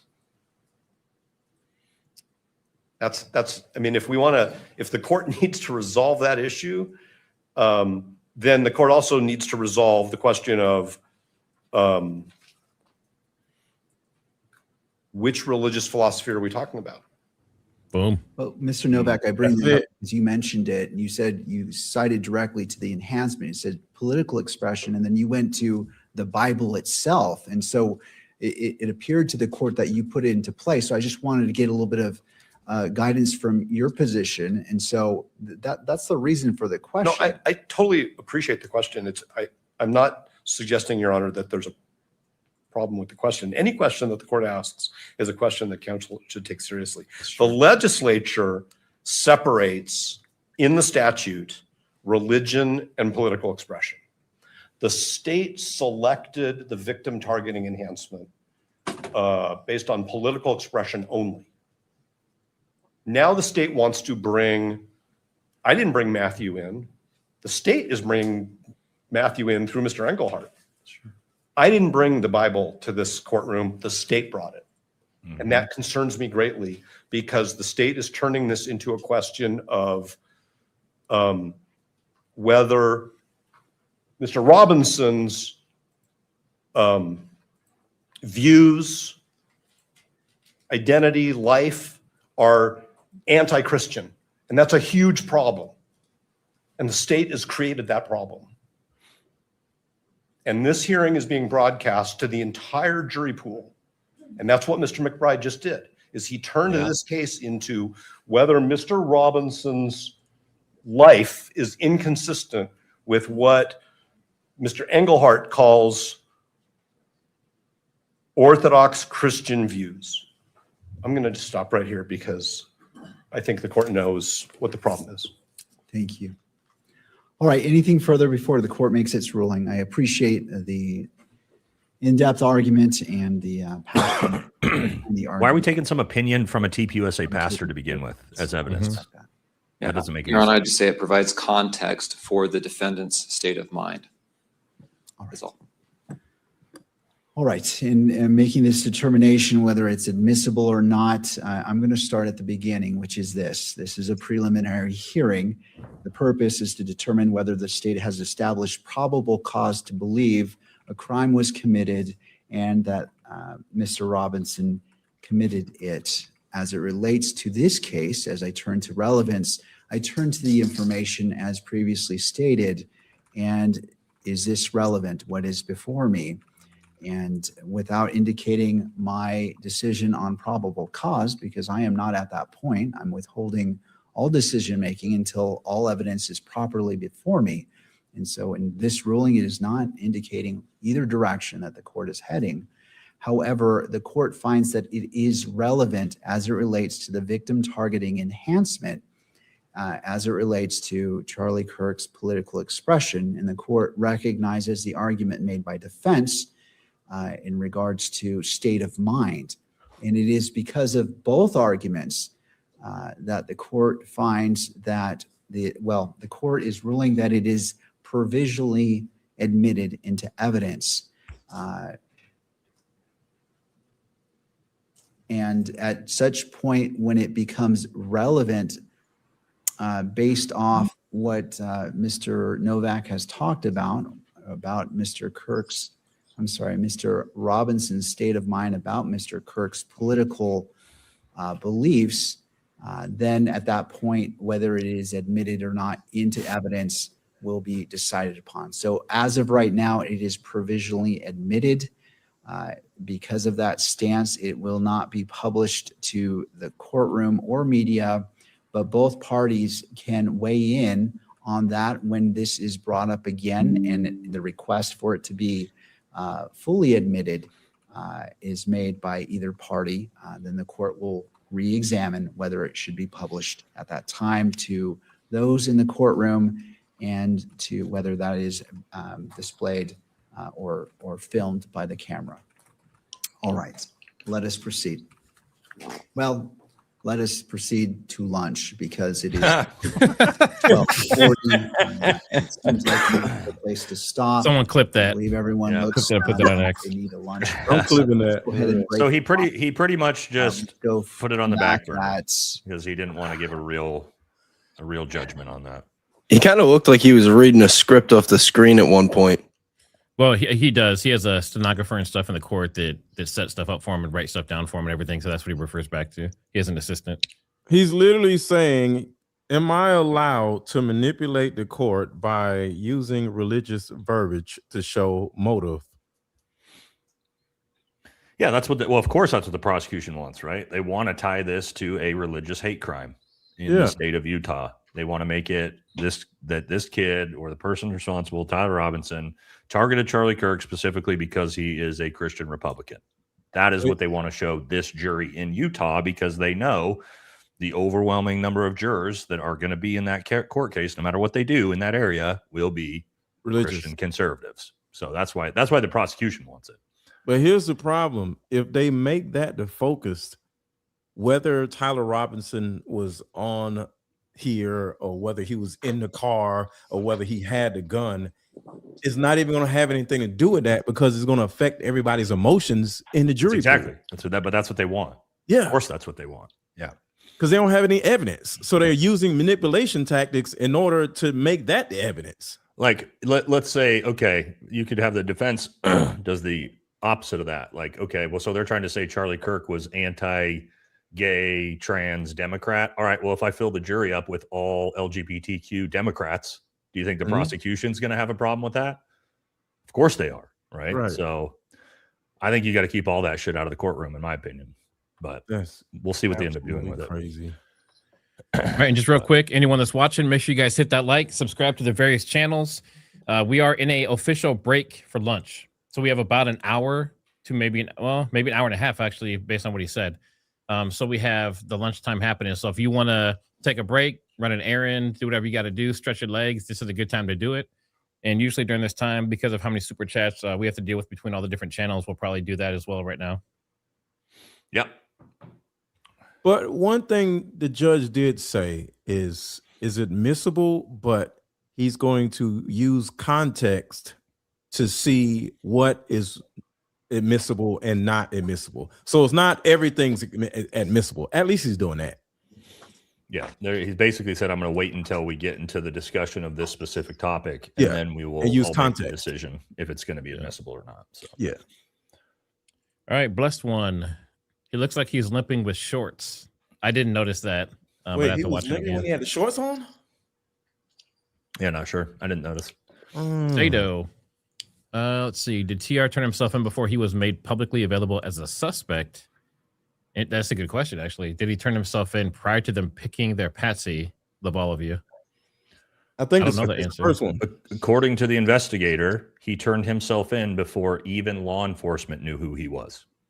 I thought law enforcement warned him that if you don't turn yourself in, we're going to come in and grab you.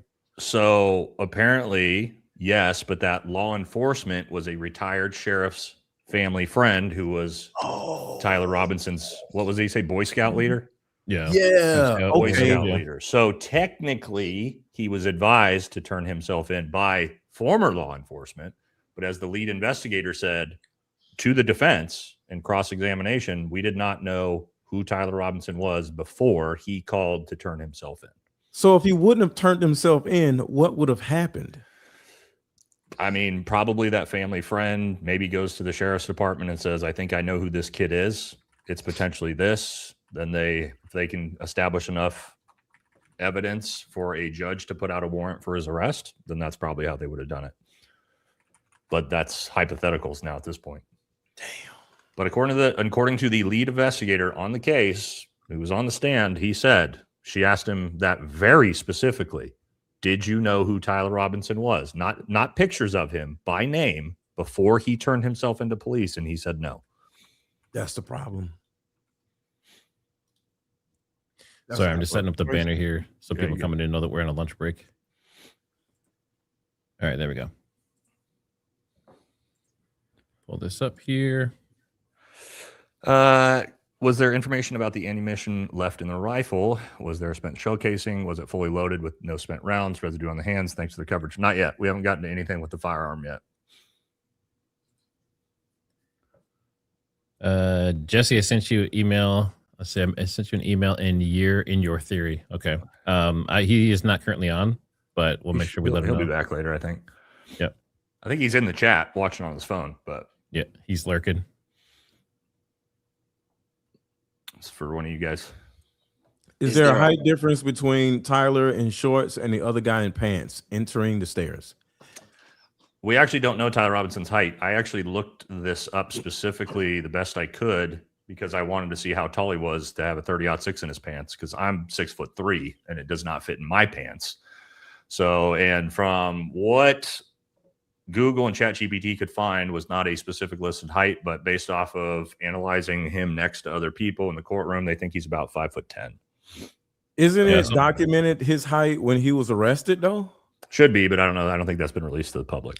Okay. And how long is that rifle? Like 42, 43 inches? In between 44 or 42 and 44 inches usually. Okay. But Did you take off the stock though? Yeah, that's what I was just going to say. But had he taken the stock off? I think Mauser breaks down into 2 separate pieces. So even if you take the stock off, that's still what, 38 inches? At least, yeah. I mean, that's over 3 feet. That's longer than his legs. So, but much thinner. Yes, but thinner. But still, you wouldn't be able to bend your knees at all. I've tried it with a metal rod down your leg. Yeah, it's not. I think we need a demo of that. I've done it before, yeah, but now on live streams, I won't show firearms at all, not even for stuff like that. I had 2 live streams yanked down because of that. So, speaking of demo, did you see the private chat? I'll take a look. Yeah, let's get through these. Alex Neves. He met with TPUSA personnel in the first clip. That's what he said, yeah, but we're not sure what that means yet. That was kind of in passing. I guess the question is, was his intent to meet with them, or did he just happen to talk to them while he was passing by, or something similar? That's the question. Yep. Buck Nut, thanks for the super chat. Even if the gun is broken down, there's no way it was in his jeans when he walked up the stairs. Both knees bent at some point while walking. Mm-hmm. I've actually got a great image of him going up the stairs, and there's actually 2 separate frames. One where his left leg is bent at probably close to a 45, and another where his right leg is bent at close to a 45 as he's going up the stairs. Well, we saw the film earlier where he was clearly bending both knees. Yeah. I think a good video would be somebody having a 30-06 in their pants walking up and down steps. There is. It's on YouTube. Really? Yeah, there's a very in-depth video of a guy that has himself and someone else. It's like a 35-minute video. He breaks it down. They go up and down steps and everything. Can you share that in the chat? If you I'm not going to look for it right now. Yeah, it's pretty easy to find. Just type in like Tyler Robinson, stair walker or something similar. Okay. In the roof footage, you couldn't tell Tyler from an effing stick figure. Nope, not really. He's just a person in black clothes. Mm-hmm. Jeremy V. Mrs. Robinson's Simon and Garfunkel song popped in my head, and holy shit, the video is chilling. Must watch, please, someone. It's a good song. Good song. Thank you, Tron. Laser Queen, did he assemble the gun and shoot in less than a minute? According, I mean, he would have had to. It sounded like he was up there for a minute, right? Like he was kind of hanging out, lurking, got in position. I guess. Yeah. I mean, he had more than 1 minute.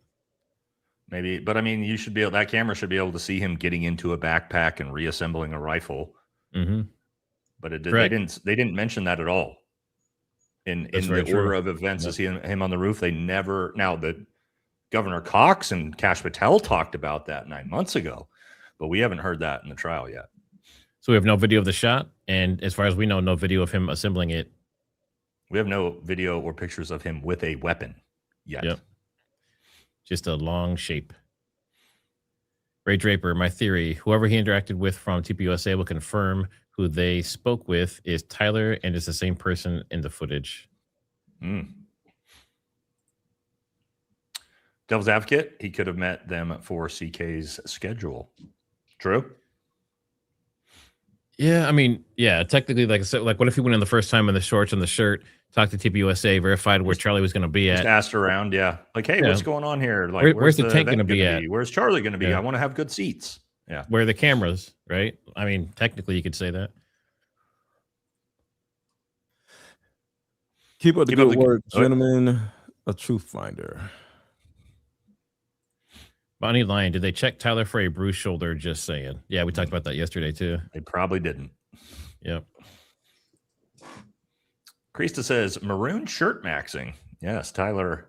But you know what's crazy is that there's so many people in a maroon short and cargo shorts and a baseball hat. That's like at that event. It's pretty weird. Let's see. Prez misspoke and called the leader of SBA Nicki Minaj. Okay. Sending Jesse some love. He'll be back, Jamie. He'll be back. O'Shea says he mistakenly introduced a woman as Nicki Minaj at a press conference. She's a member of his cabinet with a completely different name. Is that true? Oh, I'm sure it is. It's Dementia Donnie, dude. Like, That come is on. crazy. Him Now, forgetting was he a name joking? No, he I joking, don't though? know. I doubt it. At this That's point. hilarious. Danny V777 RN. Thanks for the super mountains of evidence. Let's see. Hole repeatedly calling figure on video Tyler is messed up. Yeah, that's true. Yeah, he kept saying Tyler did this, Tyler did that, Mr. Robinson this, Mr. Robinson that. So I he's don't like really that. I like noticed hammering that too. home. Yeah, he's hammering home that that's who it is, and that's who's definitively there. The defense should have Objective. tried to object to those. I thought because I heard it too when he said it, and I was like, not supposed to do that. Because that would have been like leading the witness, but there's no witness, so I don't know how that would have been. But yeah. I'm looking forward to cross-exam by Nestor. I mean, Nestor's doing great, and this guy Ben Stein that was just up there, he's pretty good too. He seems Smart like he's dude. pretty sharp. Yeah. Thanks, guys, for covering. Nate's pooping again. Look, I haven't even left the studio. He hasn't even moved. Good try. Good try today. Trigger was pooping. Yeah. Matt was pooping this time, man. Well, he's the pooping king, though, still. I wasn't pooping, but yeah. I was gone say, he's for not denying it. I was gone for 3 minutes at the start of a stream, like yesterday, and somehow that's turned into That's a really what fast I'm poop. always doing. That's a record poop, Nate. All right, let's see. Lori Nelson Posner, Virginia here. I'm a rare baby boomer that's awake. It's what, like middle of the afternoon. That's just the boomer's time to shine right here. Jesse, remember how shoes don't exact match? Tyler and his BF had similar shoes. Pair had them stripe, other pair did not. Yeah, Jesse actually did show that in those two outfits, they're not the same pair of shoes, even though prosecution said that. They were New Balance, right? They look very similar, but they are different shoes. Yeah. Will says perhaps he had been eating tons of junk food, crapped his pants, and changed his clothes. Walking all day gave him a chafed booty. Just a thought. Great shows. Well, he changed his clothes 3 times.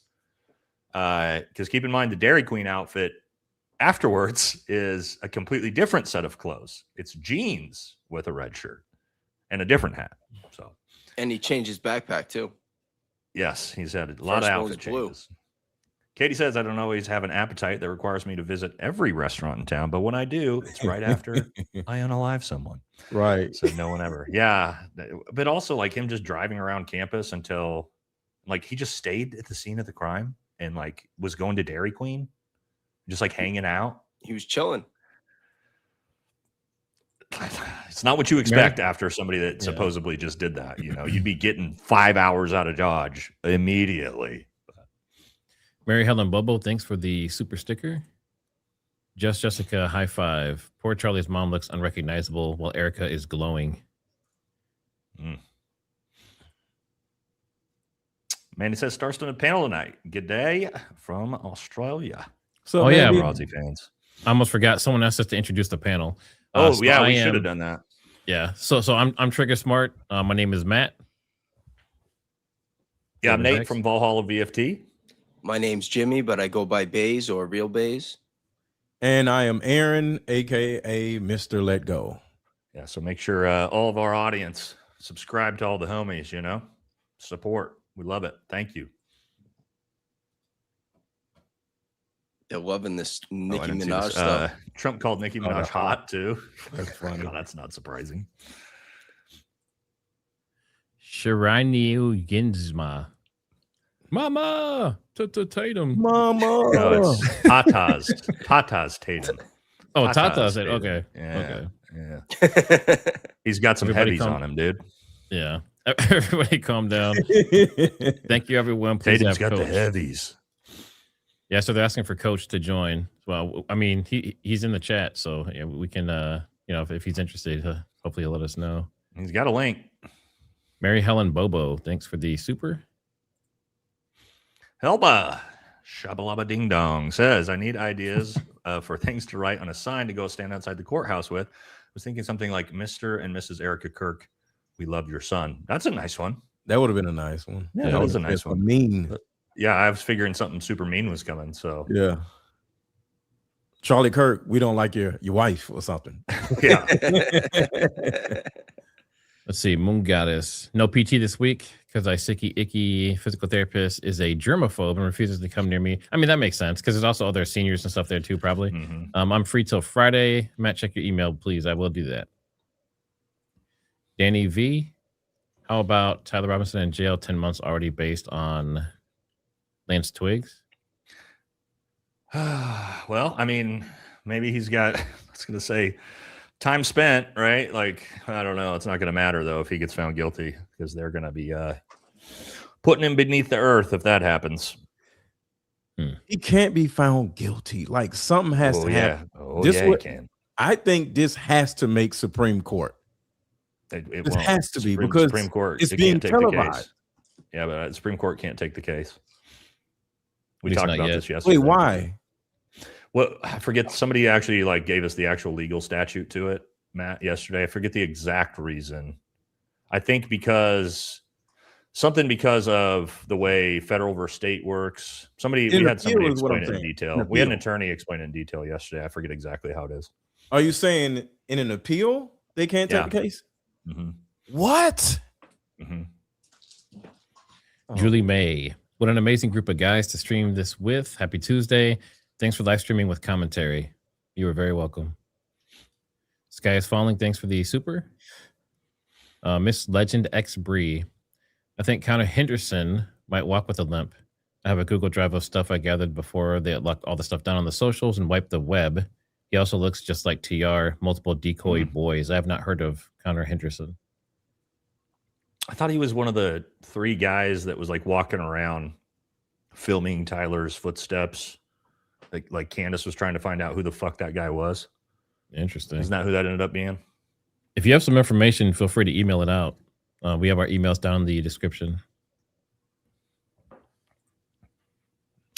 Michelle says, I think they will unalive Tyler before it ever gets a trial. What's your opinion on that? I think they would have done it already if they were going to do it, but there's still time. There's still time. No geofence information. They should have. Yeah. They should have all that metadata of everything, but. And Dank says it's a state case and they can't take the case due to federal restrictions. So probably like a supremacy clause of some type because there's nothing that could tie it to federal would be my guess. Why is the FBI in this? Whoever's up. If it's not federal in any kind of way. Because they're there to assist with the investigation, not to prosecute the case. I can't help but think that Utahs are full of innocent, unlikable people. If a group of Mormons don't like you, hearsay dictates you are done for. You are done. We'll see. Paul Pearson. At first, I thought it was a 222 fireball. I've heard that from a lot of people, actually. But after seeing all the angles, I think it was just a movie. Thought this for months. That's the Jesse theory. Yep. Greg Dahl, proof of death and cause yet presented. Yes. So, well, part of it. The medical examiner, it was officially ruled a homicide, and it was from a gunshot wound to the neck. That is what they testified so far for prosecution. Yep. As far as we know, right? Yep. We didn't actually see the report, but that's what we were told. No images and no other details about any of the injuries or anything. Was the coroner a Mormon also? Well, I'm sure it's Utah. Thanks, brother. Appreciate you, Buff. Those 10 VFT memberships. Thanks, homie. Paul Pearson, I would like to see a poll of stats on who the audience think done it. Tyler, Zionist, furries, or totally staged, still alive in Valhalla or other. I'll do a screenshot of that, and we'll get that in there once we get started back up again. All right. Oh, well, we got to get the Russians in there too, right? Isn't that what MAGA was saying for a while? It was Well, and Russia, aliens too, right? We had the full disclosure. We have to throw aliens in there. Yeah. Max Deplorable. Do furries hide their faces? Just pajamas / hoodie. Technically, I guess they do. New Utah license plate. The trust me, bro state. Yep. Hey, Tatum just said they have the video of him taking the shot. Tatum Taking the is a shot of what? liar. Taking the shot of what? Whiskey? Not according to the prosecution, but maybe they do, and they're hiding it for now. I don't know Maybe. why. They showed us their montage, right, of him moving through everything, and I think I'm not surprised that he said that though. There's footage of Tatum eating tater tots. I'm just looking to see if that's verified. I don't see anything on his X that says that, but I don't think so. Interesting. Not as far as we've seen in the court. FBI agent sounds like Nate from Ted Lasso. Can't take him seriously. Oh, that's funny. Coco Elaine, thank you for covering this case. Watching from Milton, Freewater, Oregon. Hell yeah. That's in your neck of the woods. Mm-hmm. Carrie HS, looks like Canada. That first witness yesterday, Bagley. Yep. Remember the UVU video shortly after shot bang of the man, black shirt, light ball cap, put on a sheriff's badge. He noticed he was being filmed and then he removed the badge. Yeah, I do remember that. Yep. I do remember that. Yep. Yeah, I got that footage.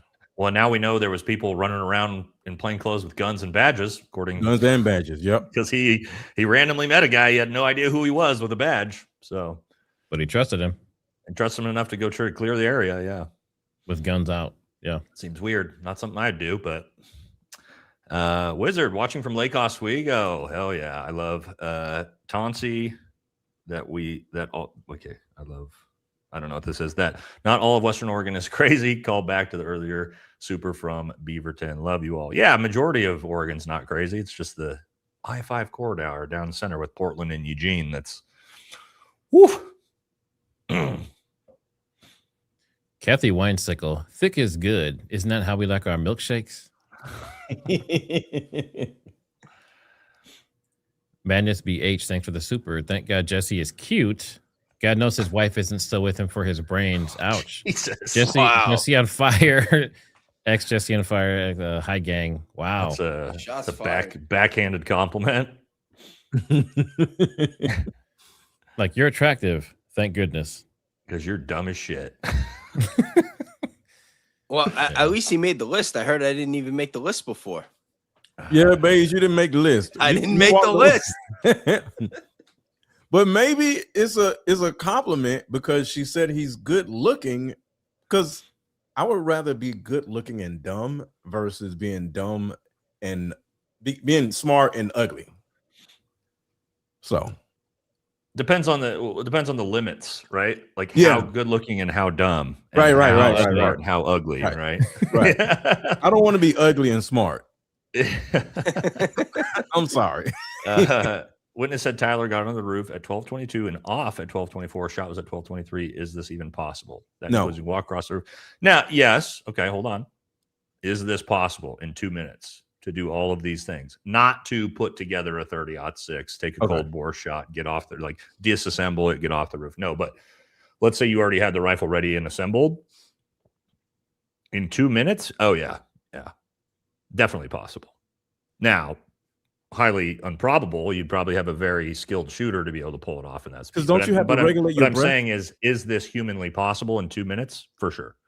But don't you have to regulate your breath once you lay down first? Like, I don't. Yeah, I'm not really concerned with my breathing. Okay. How long would it take him to pull it out of his pants, though? You pause your breath wherever it's at. Okay. No, I'm not saying like the idea, the narrative of like, he's got it in his backpack. He takes it out. He puts it together. He crawls to the roof. Like, no, there's no way that's done in 2 minutes. I'm saying, could someone in 2 minutes get to the roof, lay down, take a shot, and get off in 2 minutes? Yeah, that's possible. But you would expect somebody ready to go, super experienced shooter. Like, they hit the ground, they roll out, they get the target, they lace the shot, they get up and they go. That's doable, but you would expect that as like someone very professional to pull that off, is my point. So I'm saying, is it humanly possible? Yes. Is it probable in this situation? Absolutely not. F. Chucky 68. Charlie's neck was made of steel. The Twin Towers were made of neck bone. Yeah, that is hilarious. Mm-hmm. The towers took more damage. Judges watching this stream for guidance. The crazy thing is, like some of these lawyers and judges and stuff do watch independent media. Like the idea that none of them do and none of them have seen any of our stuff, that's kind of silly too. Human beings are still, Americans are Americans. They're still intaking media. Yeah. We're good there. Yeah. They said greeting from Switzerland. The sky is falling. You all make me feel less crazy. We can no longer be labeled conspiracy theorists because things don't add up. Thank you for all you do. Also, you guys are all really good looking dudes. You would all get away in my court. Thank you. Thank you. Baze, you're back in, Baze. I'm in. Baze, you're in there. Made There it. you go. I made it, mama. Mama, I'm good looking. Sammy Cross, thanks for covering this. I'm watching from my bed with while in a huge flare up for my illness from Lancashire, UK. I'm sorry to hear that. I hope you do Hoping better. to distract from the pain. Well, I'm glad we can give you a little bit of freedom from it. That's terrible. I want to make a sign to hold outside the courthouse. Would you write on a sign? What would you I think write? you already had. Oh, I think what would this you is the write on person. this? I think you had a nice one already. Don't do anything rude. You know what I mean? That's not the time or place for it. Erika did it. That wouldn't work. No, yeah, don't do anything like that. It's just not. It's not the time or place. You know. Yeah. And there's no proof either. So yeah. Is the group? Let's see. Is the group here going to be getting the footage from a records request? I think a lot of people have FOIA'd a lot of this stuff and have not gotten it. So we'll see. The way FOIAs work, because I've done lots of them, guys, is they either give you what you're looking for, they give you part of what you're looking for, or they just say, sorry, we're not giving you any of it. It's kind of just up to the government of who you're FOIAing, whether they give you information or not. If Jesse's right about CK, and then CK is also okay sending an innocent man as a devout Christian, do you believe he would commit? Ooh, this is a really good point, actually, to Jesse's theory. This would basically mean Charlie Kirk was 100% fine with railroading some innocent kid to put him to death. Yeah. And that's another reason why I jumped off of that train and said he is not here, because there's a lot of different things like this that, like, because then you would have to look at Charlie Kirk himself and say, are you really this bad of a person to do all of these different things? Because he then would be in control of all of this. Yeah, Like but a then puppet that master behind goes the scenes, both ways though, because if the first thing was for show, then why wouldn't this be for show? You know what I mean? I mean that they're not actually gonna. Yeah. Well, that would OTR. make Charlie. Yeah, if they faked one, if the first one was a lot harder to pull off than this would be. I'll just say this, man. Like Occam's razor is a thing at some point, and when you start to say that like 900 people in different institutions and organizations were all involved in this and some massive cover up, it starts to become logically and rationally just not really a feasible thing. Right. So now the entire courtroom's in on it, the judge is in on it, the defense team's in on it, Tyler's in on it, TPUSA's in on it, law enforcement's in on it, the FBI's in on it, the government's in on it, the court's in on it, the medical examiner's in on it. Somebody is eventually going to spill the beans, homies. Then you tell 800 different people about this, somebody is going to come forward and spill the tea. So not to say it's not a cover up. I'm just saying there's It's limits easier to to how cover up many a people death. can be involved in something like this. Yeah, it's easier to cover up a death versus covering up somebody still being alive. Yeah. Danny V. If TR is with TPUSA, who witness what was discussed? They didn't talk about it. That might come up a little bit later on. It had to be like a booth or something. Just Jessica, high five. Jesse Corey, firefighter, is very much gone. Charlie said dozens were involved in that cover up. These people are dangerous. Look at Gaza. They don't care. Much love. That was the butler, right? Corey? Yeah. Hi, all Danish guy watching with my American friend from East Ukraine. Thanks for the stream. Love watching you, Valhalla. This keeps our spirits high, fighting for freedom. Slava Ukraini. Well, good luck, because that shit's no fun. Not a war I'd want to fight. People in the chat, please stop talking about the defense attorney's size. It's relevant and rude. Lady's a boss. Spent $5 to say that. Yeah, I agree. I don't know why we need to be insulting the defense attorney. That seems, I don't know. And I mean, it's probably something she's heard many times before, so it's not something that's relevant. Rugged Tuft. People pay others to hold their place in line for court. Yeah, I heard about that. Smart play. Yeah, It's a lot of money. Kathy It's like Wine- $400 a day. Kathy Weinsickle. Why does this sound like Hunger Games. Yep. I'm not touching that. Yeah. Freeman die free. You have a gray. Let's see. You have greater odds of the sun exploding tomorrow than a 30-06 hitting that spot and not exiting. For gun people, this is the laziest cover up ever. Never made sense from the beginning.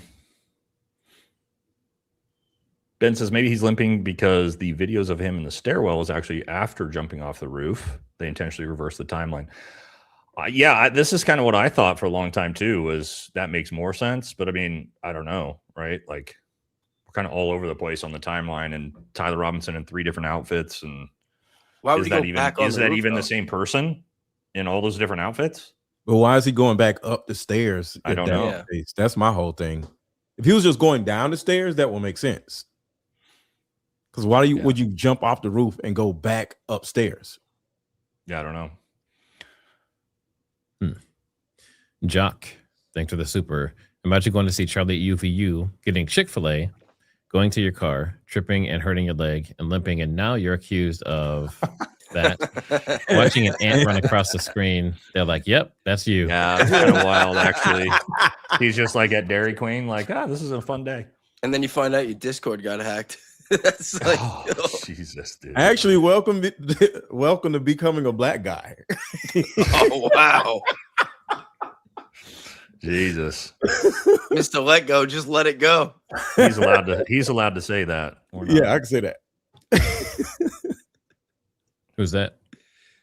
Yes, this really is our American justice system in action. Hopefully this case brings additional eyes out to see how badly it's degraded.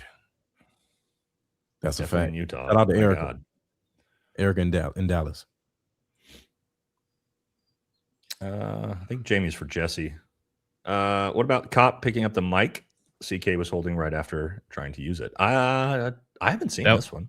That was Chief Long, and it was the other mic. It was the Hunter Kozak mic. He just looked at it, made sure it was turned off, and then set it back down. Okay. There's video of that. WT Nurse knows this is a literal Patsy parade swap. A lot of people thinking it's Patsy's. Let's see. Stefan Ohamam. Thanks for the super chat. That's for Jesse again. According to his theory, CK did that to avoid legal issues, had his wife to lead the corrupt company, but she would be directly in the spotlight for the same corruption. Brain bro, use it. I mean, he's not here to defend himself. That's what sucks. I mean, let's see. Alexandria, thanks for the super. And this other super as well. This trial makes me believe Candace more and more. Shout out to Candace. Freeman die free. Charles' shirt is missing. 10 inches of soil is missing. The crime scene is missing under pavement. The SUV was immediately detailed and sold. SD cards are missing. Not hard to see what happened. Doesn't look good, does it? It doesn't look great. CBA takedown, 16.5-inch stock, forearm remote RC trigger, backpack roof decoy. Let's see. Tiffany says, if you need extra mods, happy to help. Yeah, just email me. My email's down in the description, and we can talk. Will says, all these gentlemen deserve a ton of subs and likes. Well, thank you, brother. That's very nice of you. Hook them up. I depend on real news living overseas. Semper Fi. Hell yeah, brother. Thank you. Dr. Tetanus, his mouth is dry. He's nervous. He's dehydrated. You talking about Mr. Blinky? Yeah. Somebody. That's probably Mr. Blinky, yeah. Too. We will not see TR with a firearm, guaranteed. We sure ain't yet. And nobody else seen him with a firearm either. That's something I got to see to move me at all. And I've not been moved yet by the prosecution. And like we've said, at least for Hal and I can't speak for you other two, but if we see stuff that's captivating enough that Tyler Robinson did it, we will gladly change our minds if there's proof. Mm-hmm. So we're just waiting for something that actually changes our minds. We ain't got it yet. Free men die free. I am not optimistic about the defense because she argues as if a gunshot did factually happen. No evidence exists to put TR with that rifle on the roof. That's very true. They're all on the same page that it either was or was not a rifle shot from a gun. They haven't talked about any other theories or anything else. So that's true. Is there a reason why the defense has not sunk their teeth into that part, or are they just focusing on the? Sure, that'll be at the written trial. part? So this is for the state. This trial, the pre-hearings for the state, so the state can bring enough evidence to convince the judge that this needs to be moved forward into an actual trial. So it's really the defense is here to just kind of cross-examine and try to shoot that down the best they can, but they're not really going to be, because I wouldn't expect the defense brings any witnesses at all, right? In this pre-hearing, Matt? Yeah. Wouldn't this all be the prosecution as far as we understand it? Yeah, I think so. They can cross-examine everybody, but because the defense has a bunch of their own expert witnesses, but I don't think that'd be till trial. There was something in the preliminary. I'm trying to remember. It was Kathy Nestor. She did say something that it'll come back to me. She said something in the preliminaries, or the pre-trials, I should say, before the preliminaries, that was relevant to the stuff going on, but I have to remember what it was. I'd have notes somewhere. I just got to find them. Speaker compressed air tech 350. I've had a lot of people that think it's a compressed air gun too. 150 grain enter, does not exit. A lot of people from the beginning have been interested in this theory. That was my original theory. An air actuated pellet discharger, and everybody looked at me like I was crazy. Yeah. Melanie Oberg, thanks for becoming a new channel member. Kathleen said Trump called a white woman Nicki Minaj. Oh wow, that is crazy. Honestly, I think that's better, because if he would have just called a different black woman Nicki Minaj, then people would have been like, you just think all black women are Nicki Minaj, right? You know what I mean? So at least it was so obnoxious that, you know. What kind of ass did this white woman have, though? I was going to say she must have been thick if he was like, dang. You know? That's just what he was thinking about at the time. Valid question. Yeah, that is a valid question. He had Nikki on the mind at the time. Yankee says, well, I'm a bit confused. Didn't Erika say that she forgives him? So what's the trial all about? Well, not real forgiveness. Crocodile teal forgiveness. Well, it's out of her hands too. I mean, I don't think she has the power to tell the state to not pursue anything, does she?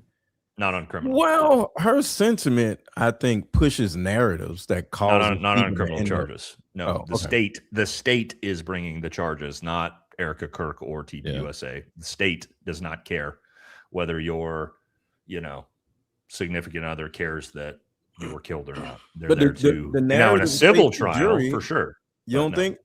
Not in a criminal case. Criminal is the state verse. No, I'm saying the Erika jury. Kirk's family verse. It is the state verse. What about the jury? Like the narrative that is already out there, right? Because they have not chosen a jury yet, right? So by the time they choose a jury, they've seen everything. They've seen what Erika Kirk has said. They probably have seen what we have said.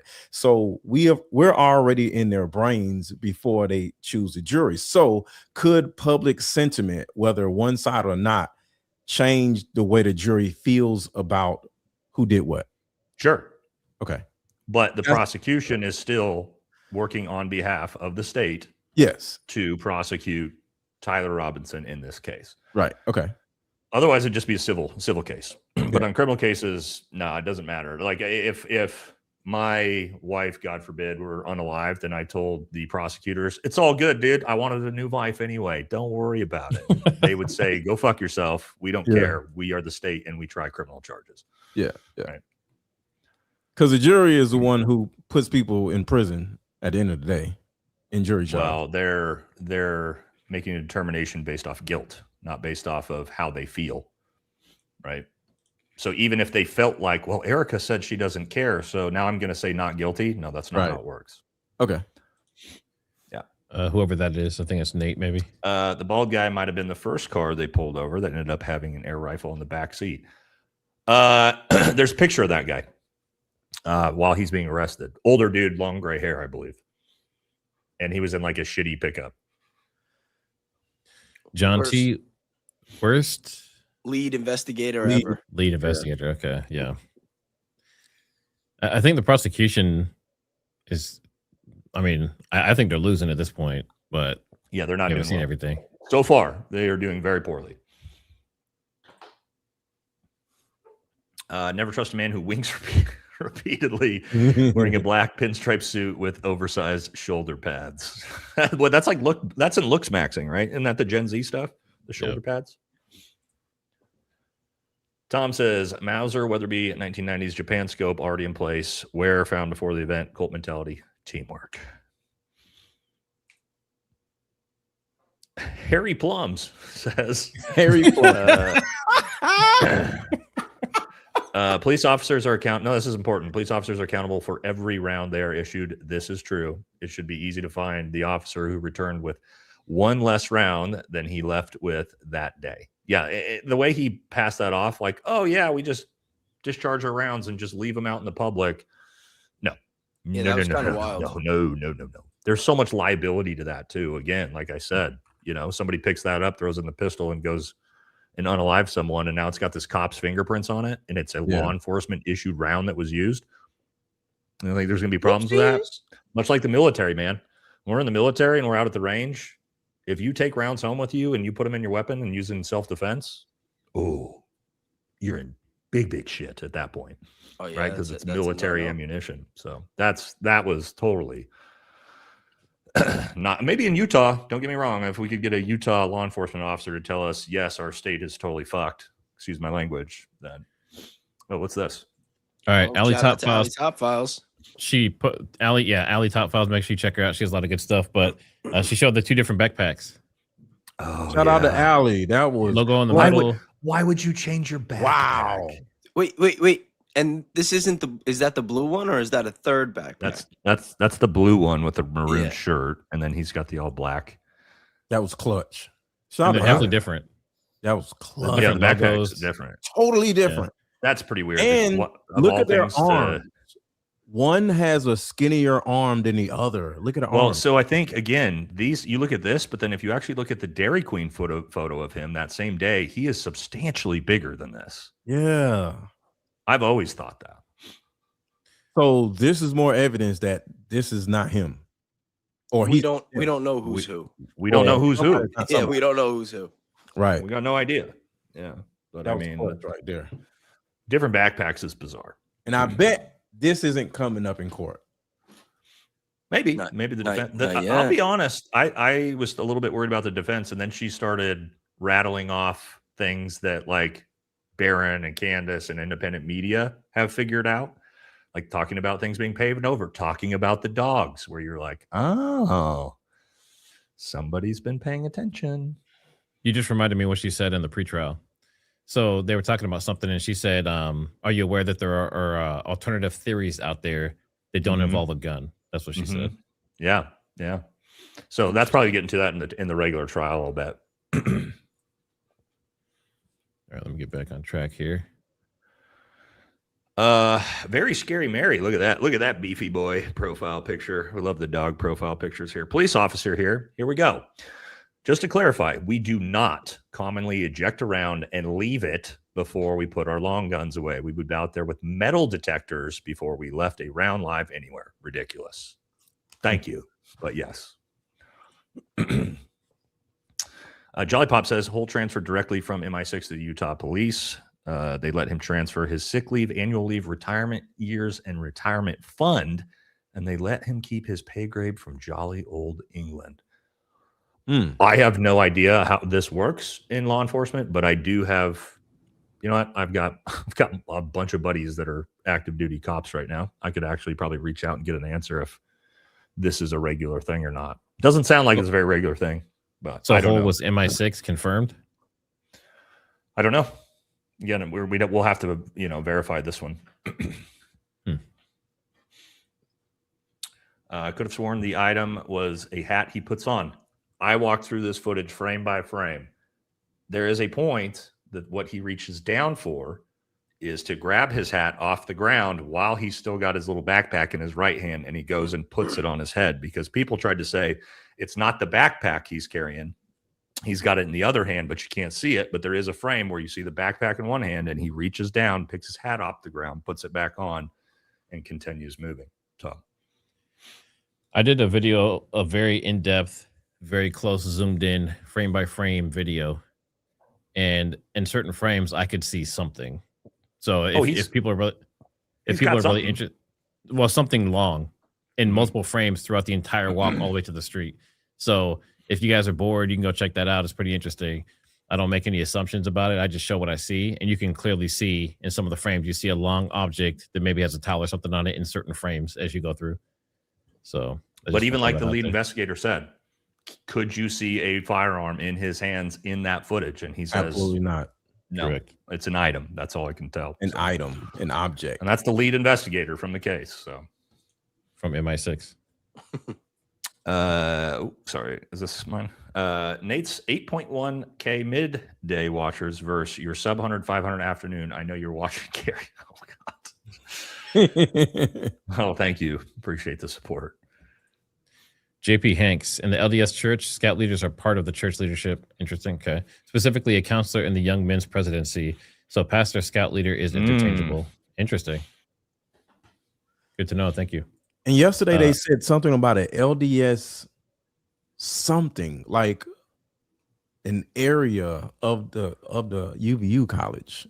I gotta remember. I'm sure. Yeah, I'm sure there's stuff like there's that, like LDS buildings and things like yeah, that. LDS building or something. Everything out there is LDS. I'm not surprised. Everything's LDS out there. Yeah. Renee Batima says, "Keep it going, you rock." Thanks for the super. Alexandria, Candace Owens has better evidence to give than this guy who actually freaking there. That's fact. One, and he didn't recall a lot of it. Like he kept having problems recalling it, and they're like, you can't read it off of there, but you can look at your homework. You can cheat, but you know. So it's he did. How many times did he do that? Don't say it out loud, but look back at your notes. What do your notes say? Like that felt very leading the witness ish by prosecution as well. Ave Distra, thanks for the super. No objections to them saying it was Tyler on the roof. Yeah, exactly. Yeah, we talked about that. Yeah, would have expected that. Mr. Robinson many times. Michael says, I would be attacking everything related to the 30-06 claim. The round would have taken his head clean off. Fragments don't match. No medical report. Again, I think we will get more and more into this once we get to the real trial. I would expect from the defense. I would hope if they're not going to hammer this into oblivion with actual ballistics experts, then they're botching. You know. For everyone watching, make sure you hit that like, make sure you subscribe, and we will be back in. It looks like in about 15 to 20 minutes back into court. Let's keep cooking. We're doing well. I think that's you. The guy also had a limp jumping off the roof. No, you know what in his pants, though? It's obviously not Tyler, but a dude with a limp. Or you guys. I thought so, too. Now, the lead investigator said he didn't see it, but if you rewatch that, it does look like the dude limps as he's walking off from that roof. Yeah. We all assumed that it was because he jumped off a 12-foot high tall building, right? Yeah. Let's see. The Rileys, thanks for the big super from Australia. Please scanner of entire day has so much info. If you listened, you can hear Patsy start, including another Dark Dodge Challenger. It says bury new photo of potential suspect till 2100. This guy's voice appears briefly. I can send it. Very interesting. Yeah, if you have anything like that, feel free to send it my way. Emails down in the description. Did we hear? I might have missed it a little bit. Talking about how the woman who her doorbell camera that filmed that grainy, shitty Nobles? nighttime, that she thought the driver was bald and had 3 other people in the car.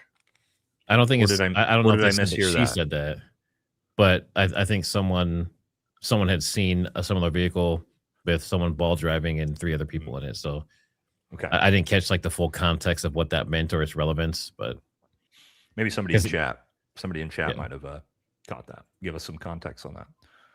VWSD, thanks for becoming a new channel member. Is there one of you guys? Jay, my AI keeps saying Charlie Kirk is blank, unprovoked, wild. I've seen people run it through AI and it'll come back saying there's possibility in that. I did that myself, and I was just like, "What?" Yeah. So yeah, and I asked Jesse, and he said, "It's just AI." Let's see. It looks like Danks is back in. What's up? What up? Bro, I've been watching. This shit's been crazy. Crazy.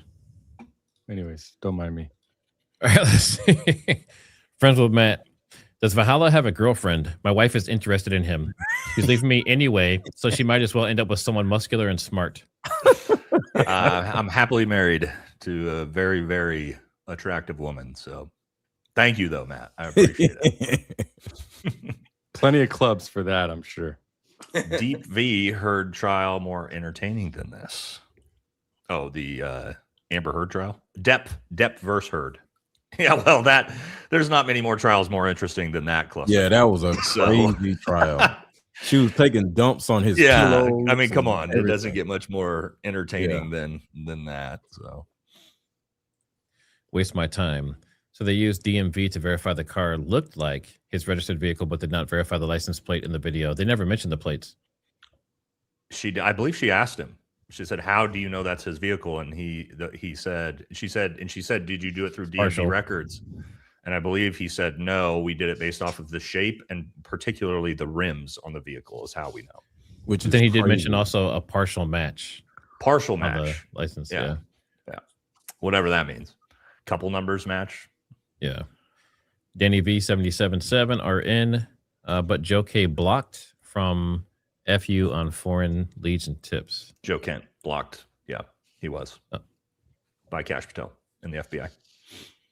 That's so shady. As was the CIA, by the way, just so you guys know. I don't know if you saw Mike Glover talk about that, and he's in Provo.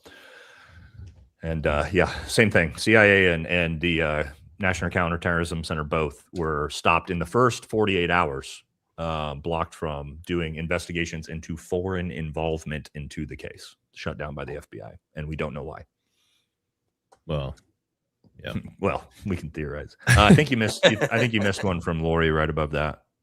That's one of the. I gotta say that's one of the most confusing parts of all of this. It's like if you just applied a little bit of effort, you could kind of get away with it, But just to shut it down, that is so brute force. It's too obvious. And I want to be clear to Danks's point. If you understand how the director of the National Counterterrorism Center, Tulsi Gabbard, underneath that, Joe Kent, actually works, they are the top echelon. They sit above the CIA. They sit above John Ratcliffe. So all intelligence that's coming through our 13 different intel apparatuses, the NSA, the CIA, the FBI, all 18, of that.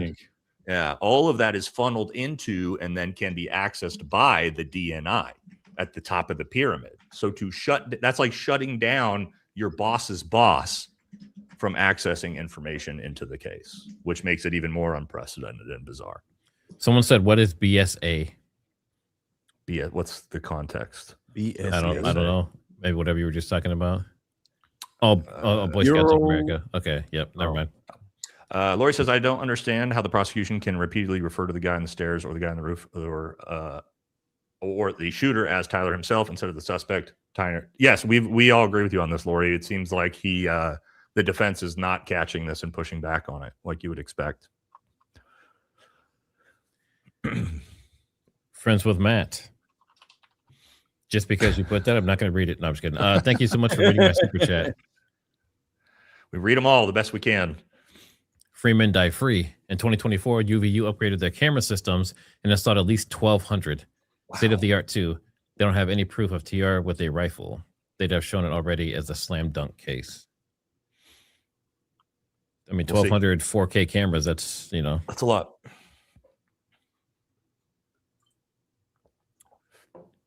Real Talk with Seth says, "I think the defense is going to establish there were many guns on campus that day, and the holster without a gun proves not all were accounted for." Interesting take there, actually. We'll have to see what they do with it. Hunter says, "Zooming in add pixels automatically meaning it's generated evidence." That's true. This was a problem in the Rittenhouse case. They need an expert to argue that. That is a good point. It automatically makes it an altered image in video. Jay Robinson. So 3 dudes in the car, 1 bald guy. He left that part out. Seems important. It was Matt, dude. It was Matt. Matt was the getaway driver the whole time, and he's just. And if they were dark, it was Mr. Let Go. Always watching. The guy on the stand distinctly said he turned himself in on September 11th. So how is the Discord messages admissible? We're going to get to that, I'm sure. I hope the defense team watched Barron's episode on that because it's very relevant. 5 dudes on a live stream, 2 of them bald. John Doberman. Barron claims TR turning himself in on the 11th proves cover up. So we were just talking about. He got pretty deep into that stuff for sure. In Focus Media Group says they have footage of him all over campus, but don't have footage of him on the roof prior to taking the shot. So he was only on that roof that time just for the shot. Nails it in the first try in 30 seconds. As far as we understand what's being put in front of us so far. Yes. Tina Durham. They were talking about their rifles.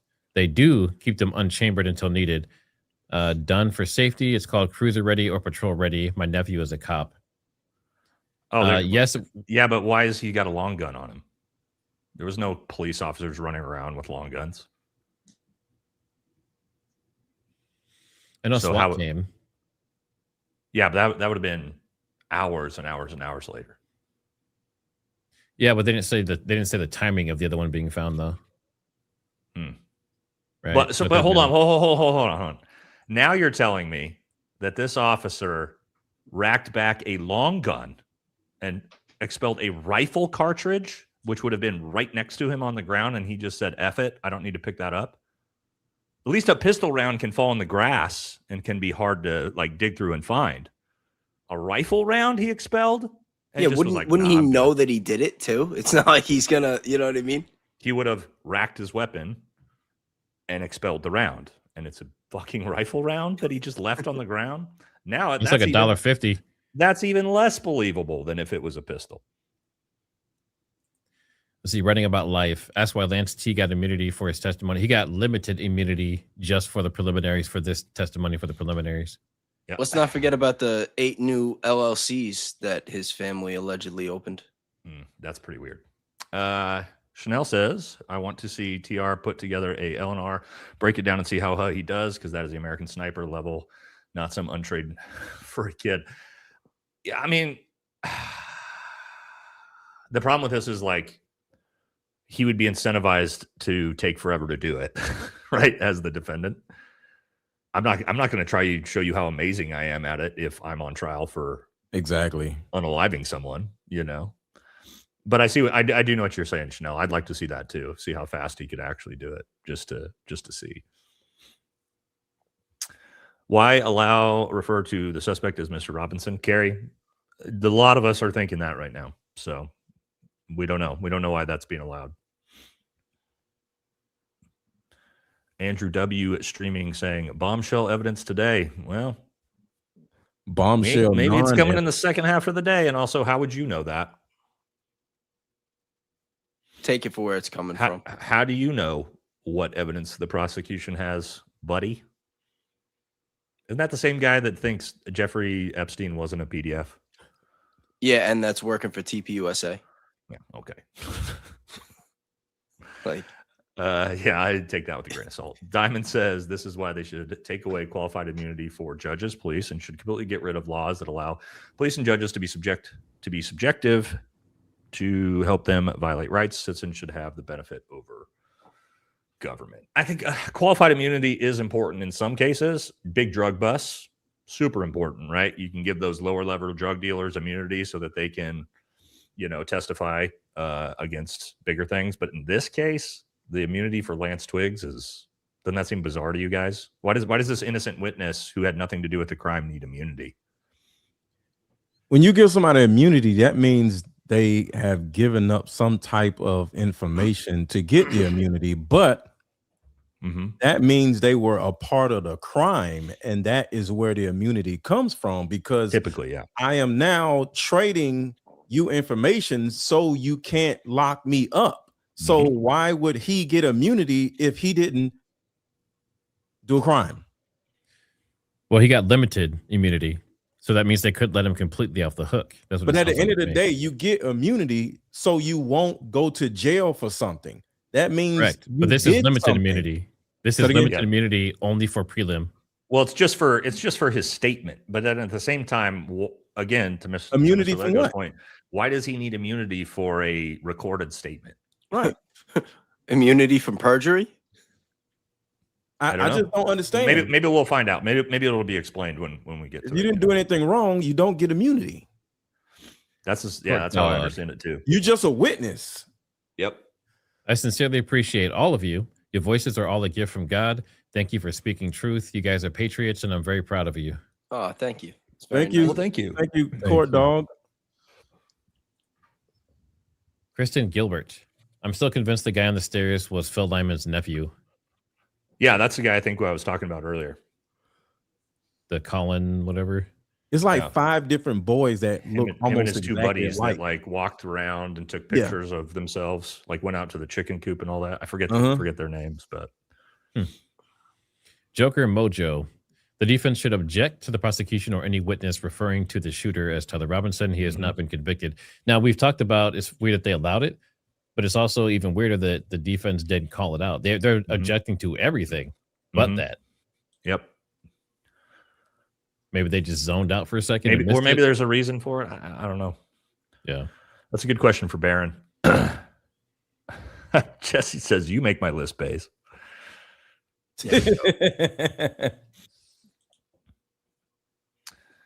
I'd love to play pistol rifle acorn with the gunshot sound guy. Snap, crackle, pop, baby. Mama Warrior says, my opinion, TR was recruited as a maroon shirt, t-shirt person to help, met up with Campus TPUSA, and was given instructions on what to do to set stuff up. That could be wild. They told him your work's done. Go get some Chick-fil-A. Yeah, go get some Dairy Queen. Yeah. Be back at 1, you know. Yeah, get yourself a shake. We'll see you later. So this is Best promo ever. Just like Dairy I think Queen. this is from our earlier conversation about autism. Autism is diagnosed in 3 levels based on the amount of daily support a person requires. It's no longer Asperger's. It's called level 1 autism. There you go. Interesting. MK12 says, I seem to remember watching an independent reporter's video showing exactly where the campus security cameras were located. You did, and we showed that on my channel with Stephen Gardner, because he's the one that did that. And there was one located exactly where TR lay prone, yet there isn't security video of it now. Correct. Yep. I had him on my show, and we talked about it, and he showed it. So that's why I was expecting for sure we were going to have that in this case. So, you guys, I'm muted. Sorry. S. Cassidy. I'm wondering why in the video shown, neither of the people walking through the parking lot reacted all at the time of the shot. Good question. We talked about that on my show before too. And defense also asked very specifics about timestamps. So like you have all these videos, but nothing's timestamped. So we'll see if that comes up too. T. Choust, thanks for the super. The defense has to object to everything the prosecution puts out there. It's the only way to make sure Tyler gets a retrial if convicted.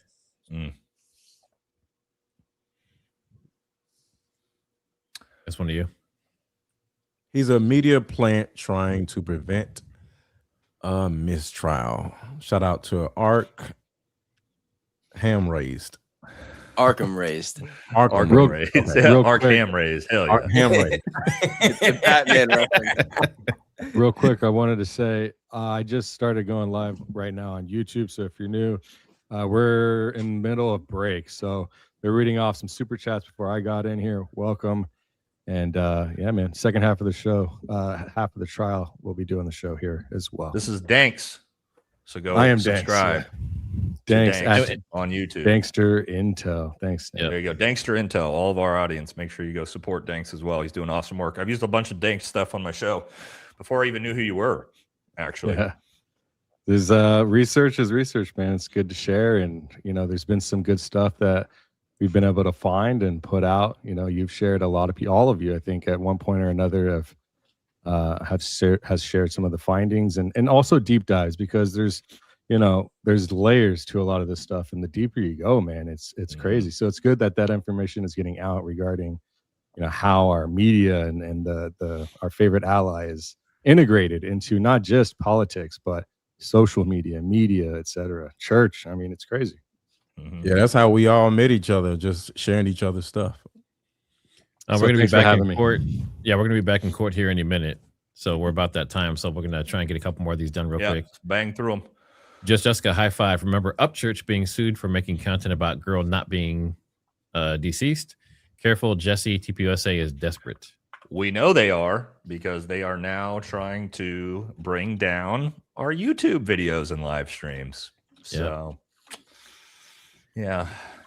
They're flagging them midstream even. Yep. Daily Wire has -6 viewers. That's better than, or actually, no, that's worse. I was going to say that's better than the 18 they had the other day, but that's actually worse. The question about build of the person on top was interesting. I think she's saving that for the trial. Yeah, maybe. I mean, if we could probably find those pictures later of him at Dairy Queen next to the picture of him in the stairwell. It's the same day, and it does not look like the same male frame to me. Let's see. Paula, thanks for the super. Hearsay is okay. TR can convey info without taking stand. I'm not a fan of hearsay, but yeah. X97 Fun One. How's Graham Allen able to post the full 14-minute video of alleged TR sightings at UVU when that was not fully released in court? Because he works for TPUSA and he's an actual Fed. And I don't mean like the haha, you're a Fed. I mean, he's a legitimate Fed. He works for the fucking federal government. So, yeah, that's probably how. I don't give a damn. What's going on?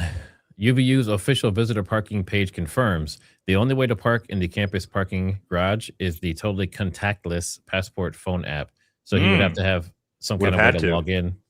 Yeah. Yep. When they could definitely back check that. Interesting. Yeah. Interesting. Okay. That's one to look into for sure. Trosha says, is there evidence that can be submitted in the trial outside of pretrial? Me and Matt talked about this yesterday. I don't know if they can bring in different evidence. I'm assuming they can, right? Like this is just evidence to get them to trial. I'm assuming they can, but I don't know. I'm not sure. It's another. Maybe. Did you find out any more on that, Matt? I have not. Some of the questions you guys have around that stuff, maybe we can get that together, and then maybe Friday try and get Baron to come on for like an hour and talk about all those different things we have questions about. Yeah, that's a good idea. Oh, I guess I could just fucking text my dad too. I forget. You got an attorney for a father. You probably know. Movies like Rain Man, The Accountant. Those people are considered idiot savant at a very low percentage. Yeah, I mean, but have you ever watched autistic people with art, with music, with a lot of different things, right? Singular, task focused, and can be incredible at it. So. I don't give a damn. Thanks for another super and for being a member. Passport phone app with payment required between 5 a.m. and 12 a.m. 7 days a week. Was he paying with his phone or contacting someone on campus tagged on X? Interesting. Yeah, if you can just scan and pay, that's different. But if you have to be a student or teacher and scan, that's a whole different ballgame. Yes.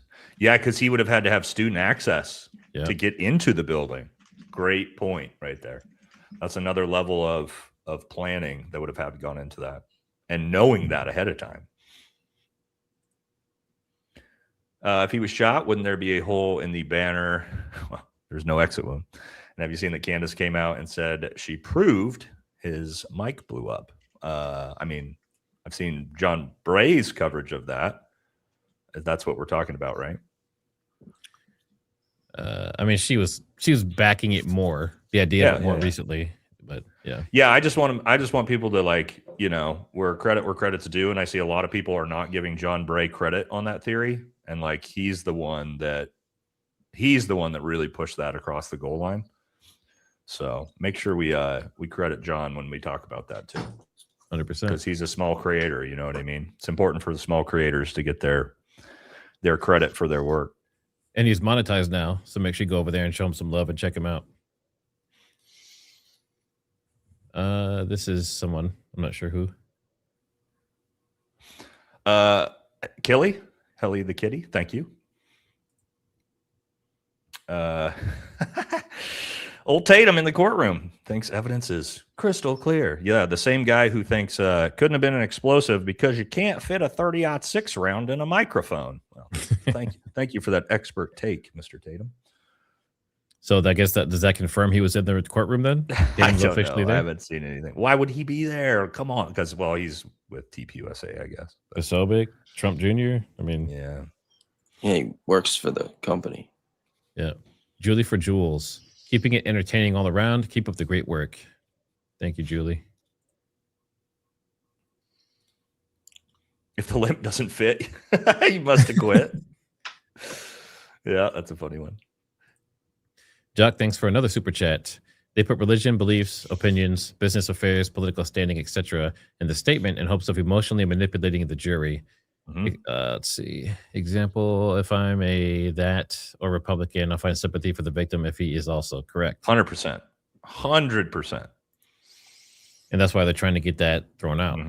Yep. But he already admitted it, but only in certain contexts. So we don't know when he's going to use it. Yep. We'll have to wait and see. I don't give a Dom. Thanks for another super. Do you think they'll submit Tyler's Chick-fil-A receipt from 19 at UVU if they believe Tyler ate at Chick-fil-A and the video showed he paid cash? It would show the footage and be on the receipt. Correct.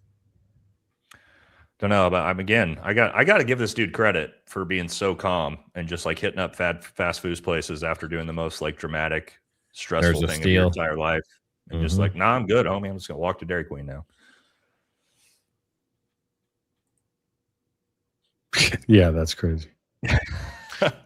Fucking dude ate like a cow. Yeah, I watched the Apple TV series Smoke, which makes me think if it's TR, he could be altering his gait walk to hide, mislead his identity. That's possible, right? You want to look like somebody else.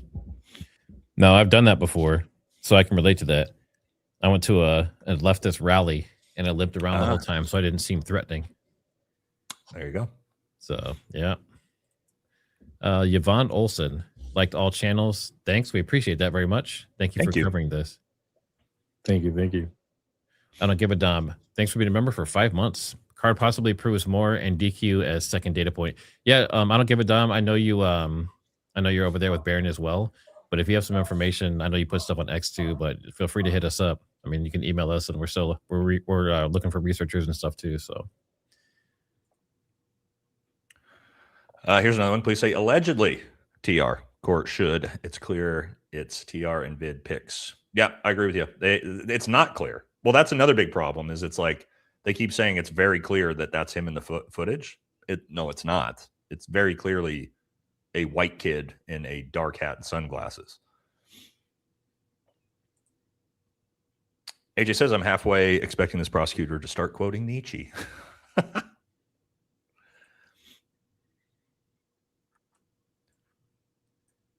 we are back in.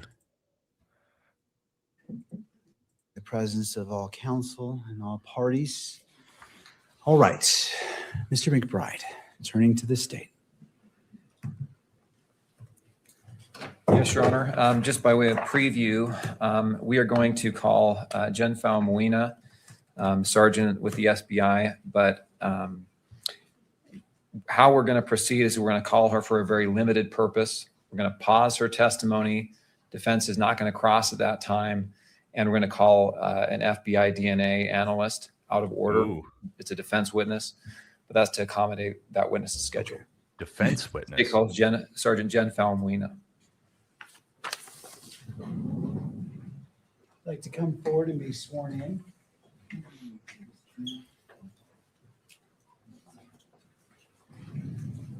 Is this Mrs. Blinky? We didn't think this was going to happen. So this is the prosecution's witness, right? And then there will be a second witness they're pausing for that's the defense's witness, as far as I understand, before they cross-examine. All right. No, I was kidding. So you're situated. There should be a bottle of water to your left, maybe behind the monitor. And if you wouldn't mind just bringing that microphone just a little bit closer to you so it picks up your voice for the recording. Mr. McBride, your witness. Will you please state your name? Yes, Jennifer Famuina. Where do you work? I work for the Utah Department of Public Safety. What position do you hold there? I am currently a sergeant within the State Bureau of Investigation. What was your assignment September 10th, 2025? I was assigned to oversee the crime scenes as well as the physical evidence.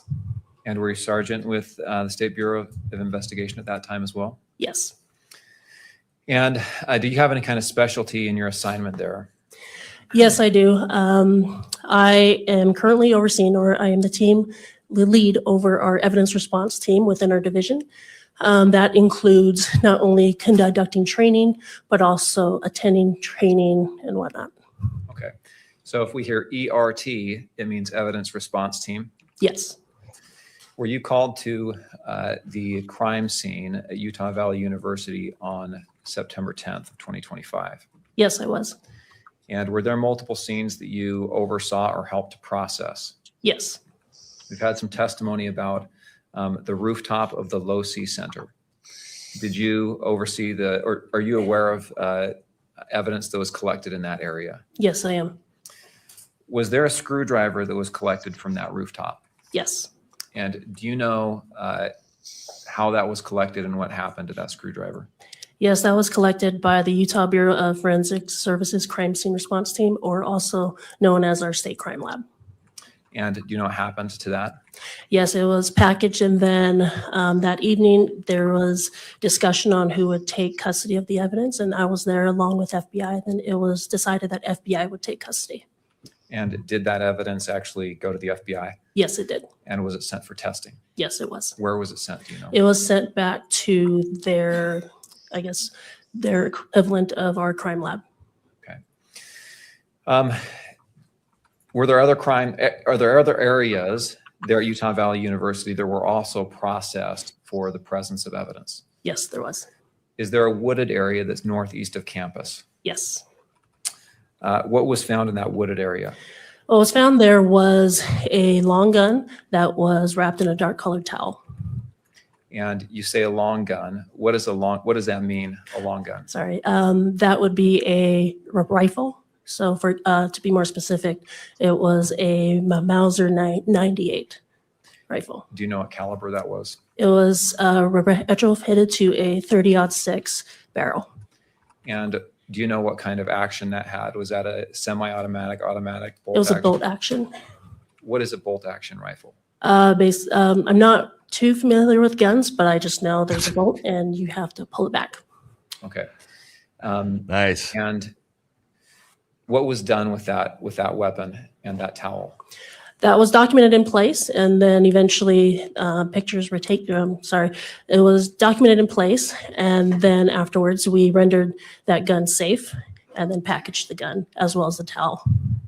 What was done with the towel after it was packaged? The towel was also provided to the FBI. And those two items, well, let me tie up that thread. The gun, what was done with the gun?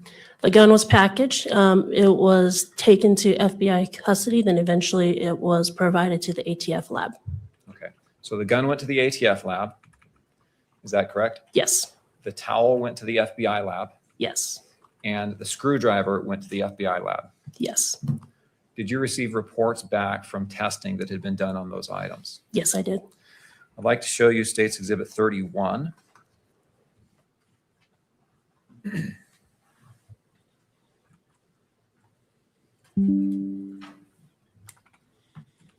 they going to show us it? Nope.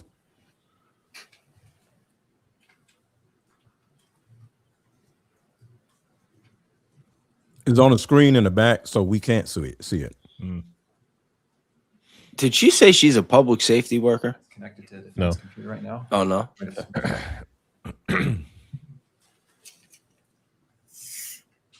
Certain things we're not allowed to see. Thank you. We can't see until they're entered in I'm showing you here officially on the by the screen, judge. State's Exhibit 31. Do you recognize that? Yes, I do. What is that? This is the FBI report that was provided to me by the FBI that documents DNA testing. And does that include testing that was done on the screwdriver that we've spoken about and the towel that we have spoken about? Yes, it does. Okay. What I'd like you to do, Kimberly, if you'd please just scroll down so that Sergeant Falmuina can observe this exhibit.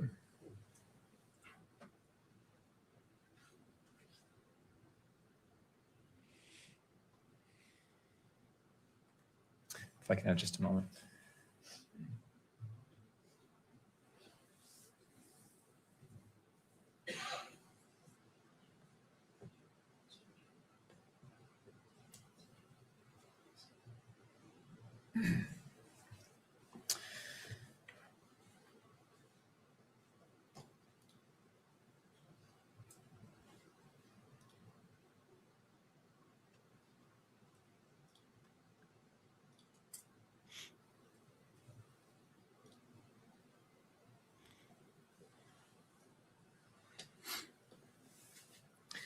And can you see who that report is signed by? Yes. Who's that? Amanda Baker, I'm assuming is how you pronounce your last name. Is that in fact the report that you received documenting the testing results on these items and some other items from Yes. the FBI? Sorry. Yes. And does it appear to be in an accurate condition as to how you received it? Yes. I'd move the admission of State's Exhibit 31. Defense? No additional objection. All right, so I'll note the standing objection and as it relates to admission, what is your request as to publication? I'd move this admission and its publication both to the court and to the public. All right. Anything further, Mr. Burt? No. All right. The court will admit State's Exhibit 31 into evidence and allow publication of this exhibit to the gallery and to the monitor on screen in the courtroom and for the camera to broadcast. Okay, if you'll go to here we go. Kimberly, if you'll scroll down to still on Oh, page it's the 1, affidavits. where the screen will show items 7 and 8. I thought we were getting pictures of the Sergeant rifle. Weena, do you see the lines that say item 7, that line? Yes. And will you read that portion of the report that describes what item 7 is? Item 7, Tau from around Mauser rifle, serial number 8863. And there's also some other identification numbers. Is that the towel that you found with the rifle that day? Yes, it On is. September 10th? Yes. Item 8, will you read what that says is a description of item 8? Item 8, screwdriver from perch. And is that the screwdriver that you described that was collected from the rooftop? Yes. Okay. If we can go to page 3 of 6, please. Will you, item 7, sub 1, will you please read the result there from the title item 7 until the word contributors? Wow.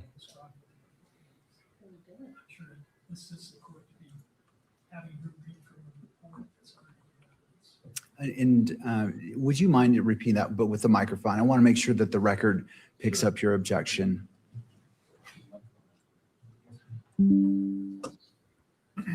All right. Either way, if you want to come up, that's fine, Mr. Burt. Judge, the objection is that her reading to the court what's in the report is cumulative, since we have the analysts here who will be testifying to what the report says and what it means. So we've got the report in evidence. We don't need this witness's reading the report to the court.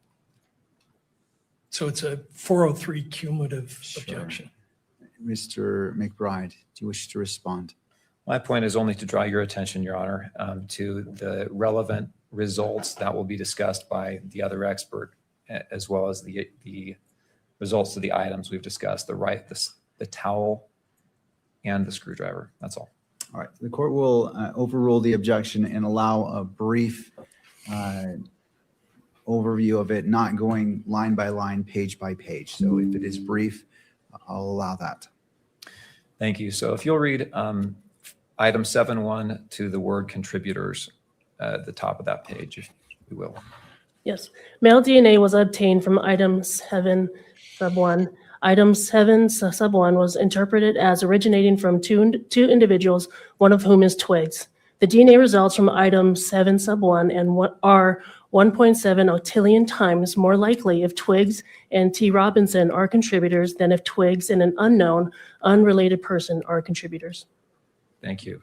Does that mean Let's Twiggs skip is down on to it? item 8.1. Do you see Maybe. that bolded and underlined Yeah. line there? Yes. And this is relating to swabs of the handle area Yeah, of it the does say that. screwdriver. Lance Twiggs DNA's on the towel. Will you read Male those same DNA two paragraphs there? originating from two individuals, one who is Twiggs. What? Male this DNA surprise was anybody? obtained from item 8 sub 1. Wow. Item 8 sub 1 was interpreted as originating from Is it two on the rifle individuals, too? one of Sorry, whom is I'll be Twigs. quiet. The DNA results from item 8 sub 1 are 30 quintillion times more likely if Twigs and T. Robinson are contributors than if Twigs and an unknown, unrelated person are contributors. Okay, thank you. A couple of foundational questions before we finish for now. First off, do you know who Twigs is? Yes. Who is Twigs? Twigs is Lance Twigs. He was a roommate of Mr. Tyler Robinson. And do you know if Lance Twigs's DNA was obtained for comparison in this test? Yes, it was. And how was that DNA obtained? It was obtained by law enforcement officers. And was that by a buccal swab? Yes. What is a buccal swab? A buccal swab is basically like a Q-tip or a swab that we'll just place in someone's mouth and just scrub the inside of their mouth to obtain the cells. And then that Q-tip is then packaged and sent to the lab for testing and comparison? Yes. And was the defendant, Tyler Robinson's DNA, also collected in the same manner? Yes, it was. Okay. Thank you. Nothing else. Right. Mr. Burt, cross-examination. I'd like to reserve the right to cross-examine after the witness completes their testimony after the following. Oh, would you mind grabbing the microphone? I just want to make sure what you say is on the record.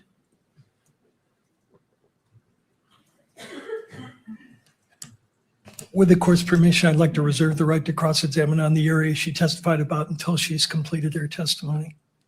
Okay, okay, I see what you're saying. Any input, Mr. McBride?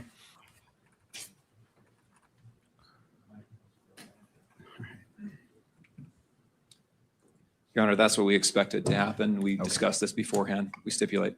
All right, that's fine. And so should I have the sergeant step down or? Yes. Okay.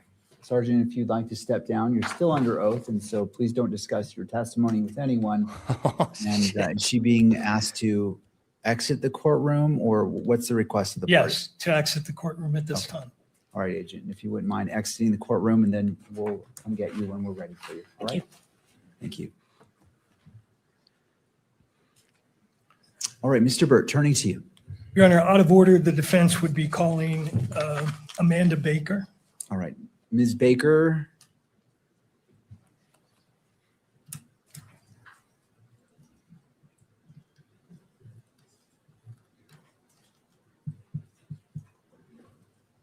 All right, Ms. Baker, if you wouldn't mind coming forward right up here by the bailiff and being sworn in.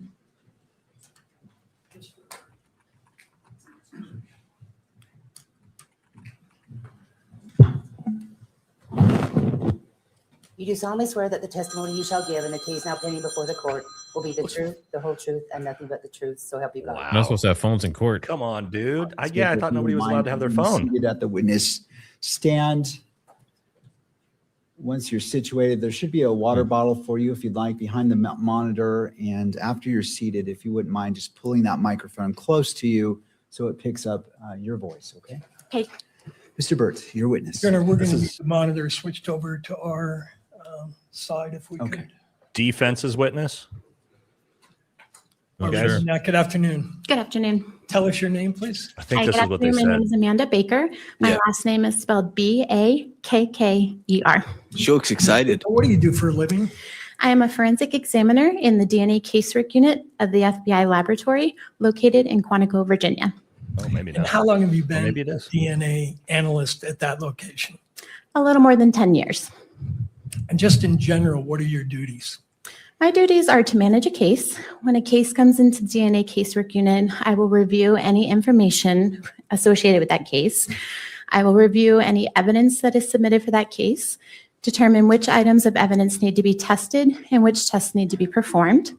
I will then create something called an exam plan. You can think of this like a to-do list to let the biologist know which items I need tested. Once that testing is complete, I will review all the data, draw conclusions in the form of a report, and then testify if needed. Ms. Baker, in this case, were you requested by the state of Utah to do certain testing? Yes, I was. And when were you called upon to do that testing? That was September of 2025. And do you recall when the case first came into your lab? I believe we received evidence the first time was September 11th of 2025. And just in general, when the FBI, your unit receives evidence for analysis, is it true that the turnaround time is about 200 days? It depends. We've wavered between 90 days and over 200 days. I would say on average, it's somewhere between 180 and 200 days. However, did this case come in on what's called a priority one level? Yes, it did. And what that means is we worked 24 hours a day, 7 days a week until examinations were complete. And is it true that you were conducting the analysis as the evidence was being inventoried? That is true. Because of the high profile nature of this case, an item of evidence would be submitted to the lab. It would be inventoried by our evidence management group and then sent to the various units for testing. For example, the DNA casework unit. We would begin testing as additional evidence was being delivered to the FBI lab.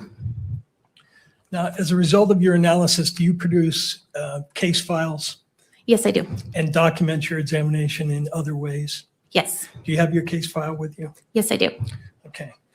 And in your case file, are there notes of conversations that you have with people that are relevant to your testing? Yes, that's called our communication log. Now, do you have your case file there in front of you? Yes, I do. I think the pages are numbered. So I'll ask you to go to page 22 of your case file notes.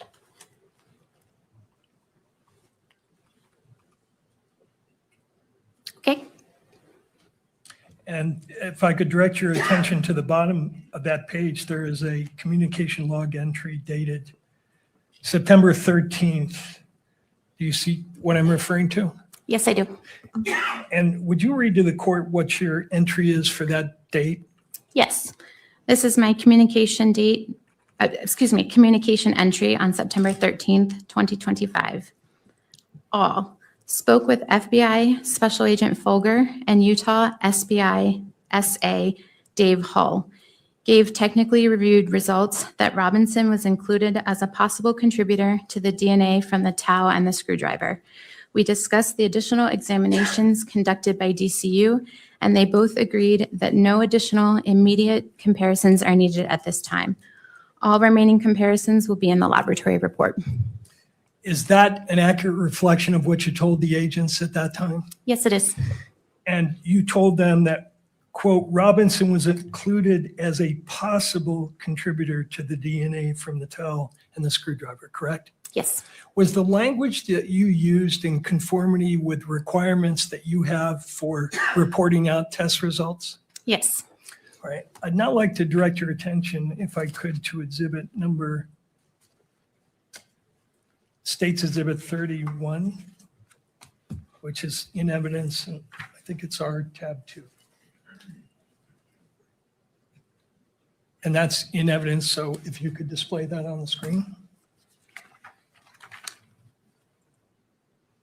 Mr. Bird, are you requesting it to be displayed to just your screens or to all screens? No, since it's in evidence, Your Honor, I'd like it displayed to the public. Okay, let's go ahead and put it on the main monitor as well.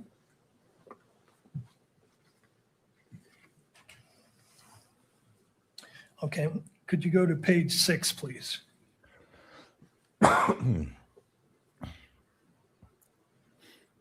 highlight the third paragraph.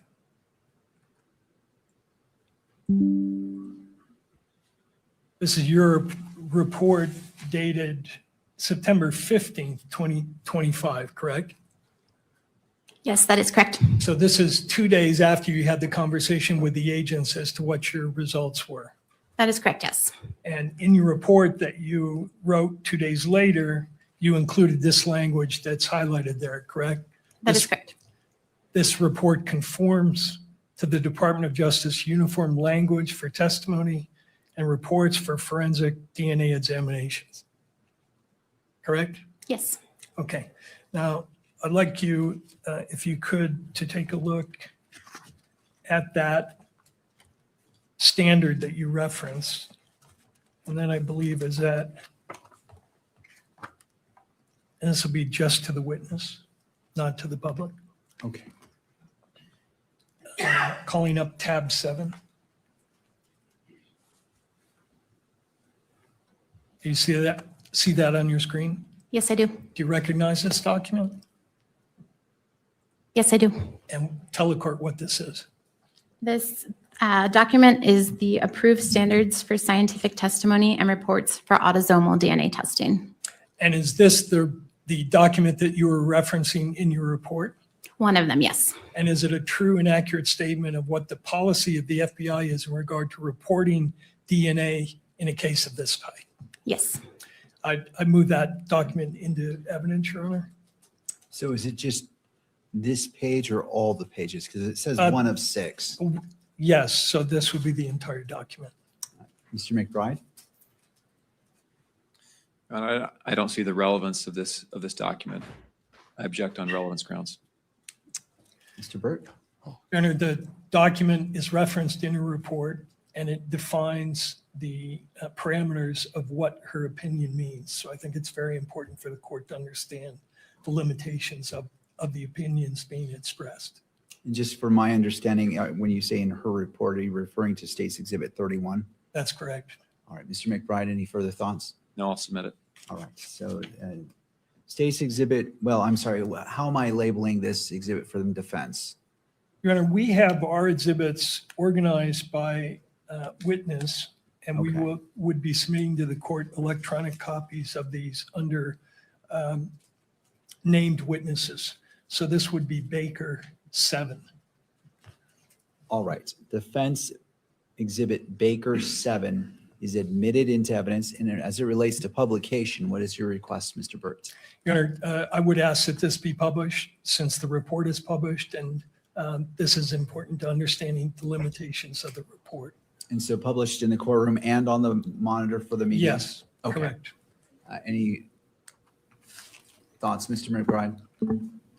No objection. All right, it will be admitted and published both in the courtroom and on the monitor for the video camera.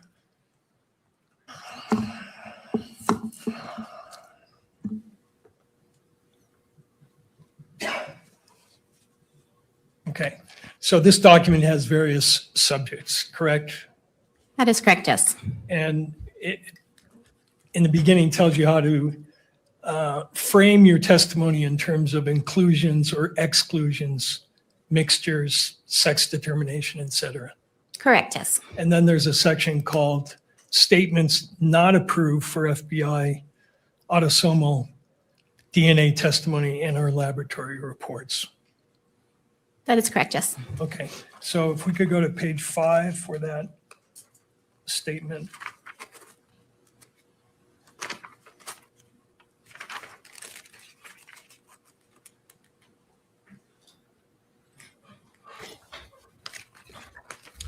Okay.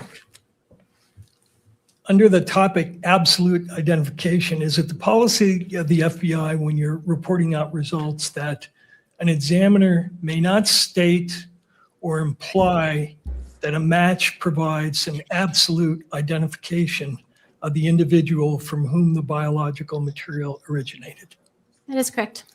And you were following that policy in this case when you told the investigators that this was a possible match, correct? That is correct, yes. You never said it was an absolute identification of Mr. Robinson, did you? Correct, no, I did not. Now, the second guidance under that policy is an examiner shall not use the expressions reasonable degree of scientific certainty, reasonable scientific certainty, or similar assertions of reasonable certainty in either reports or testimony unless required to do so by a judge or applicable law. You're not, in your report, did not use any language that suggested you were giving an opinion to a reasonable degree of scientific certainty. That is correct, it was not. Okay. And then the next one, not that one, one more down. Not going to talk about race, ethnicity.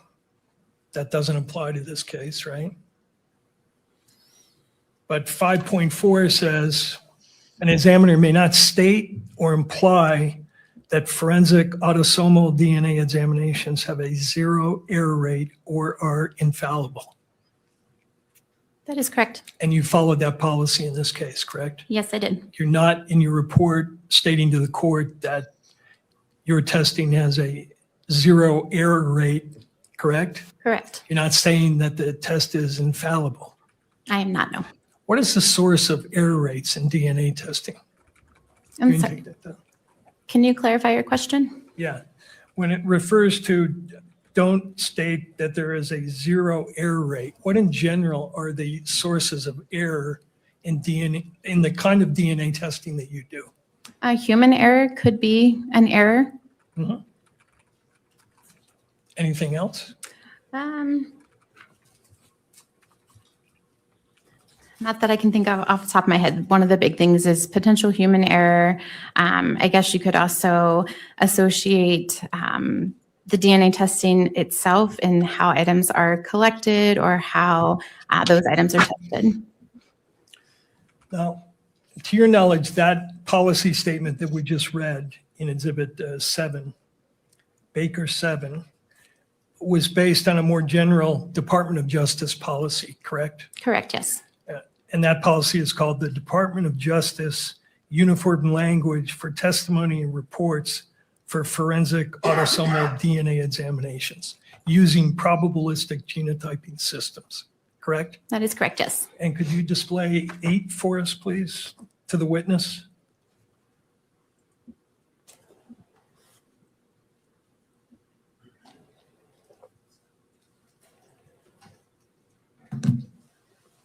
Let me know when it's on. No, not on the big screen. Okay, so not to go onto this main. big Correct, screen. this is Thank just you. for the witness. And you're familiar with that policy, correct? Yes, I am. Okay. And does it contain a statement that support for inclusion is an examiner's conclusion that there is evidentiary support for the inclusion of a known individual as a possible contributor to the DNA typing results obtained from an evidentiary sample? I believe it does, yes. And did you follow that procedure in this case? Yes, I did. All right. Does this same policy state at page 4,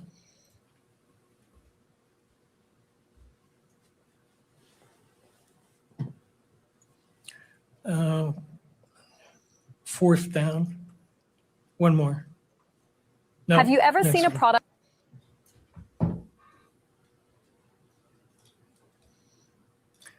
An examiner, does a policy state, an examiner shall not assert that a likelihood ratio of any magnitude provides an absolute identification or source attribution of an individual to an evidentiary sample? That is correct, yes. It does state that. And you followed that procedure in this case, did you not? Yes, I did. You're not implying that those numbers that a previous witness quoted and are stated in your report provides an absolute identification of Mr. Robinson or Mr. Twiggs? No, I'm not. Okay. Thank you. You can take that down.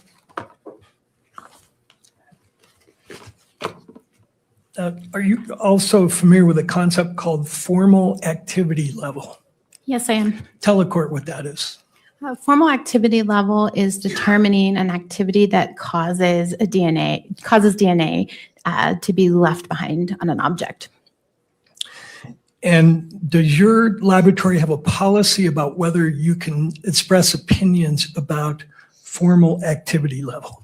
Oh, here we go. Policy, and I cannot give an opinion as far as activity level goes. And why is that?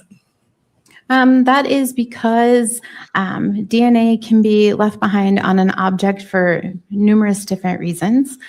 So just because DNA is on an item doesn't necessarily mean that an individual touched it or utilized that item.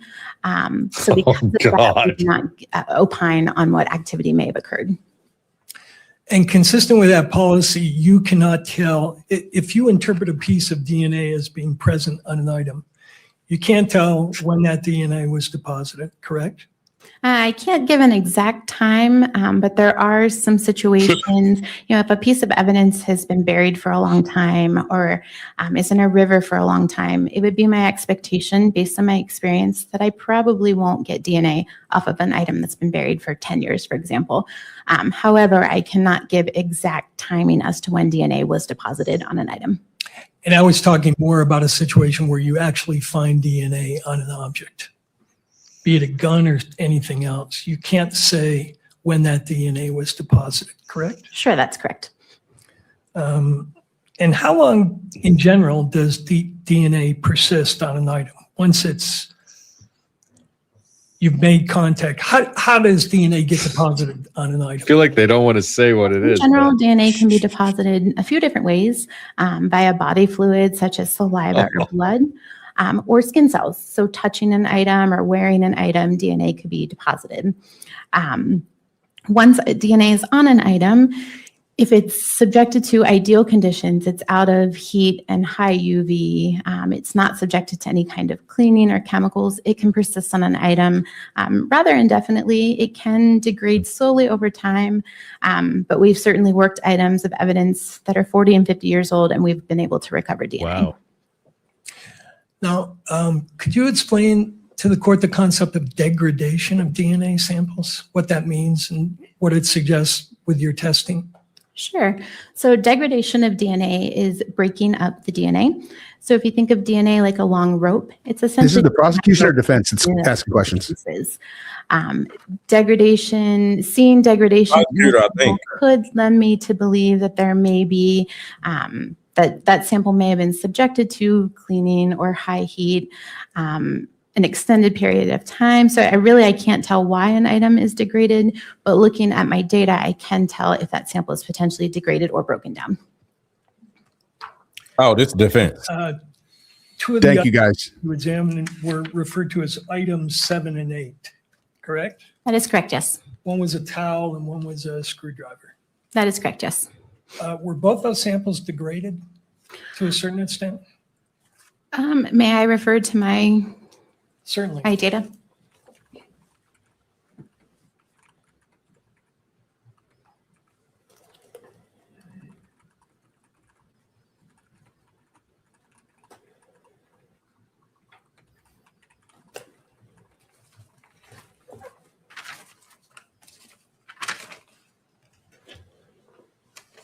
So item 8 was the screwdriver from the perch. I would say that there was some degradation. As I look at the DNA peaks or the DNA data, in an ideal world, if there's no degradation, I would expect all the peaks to be at the same height. Here I see a ski slope type effect, meaning that the data on the left is a little bit taller than the data on the right. As far as item 7,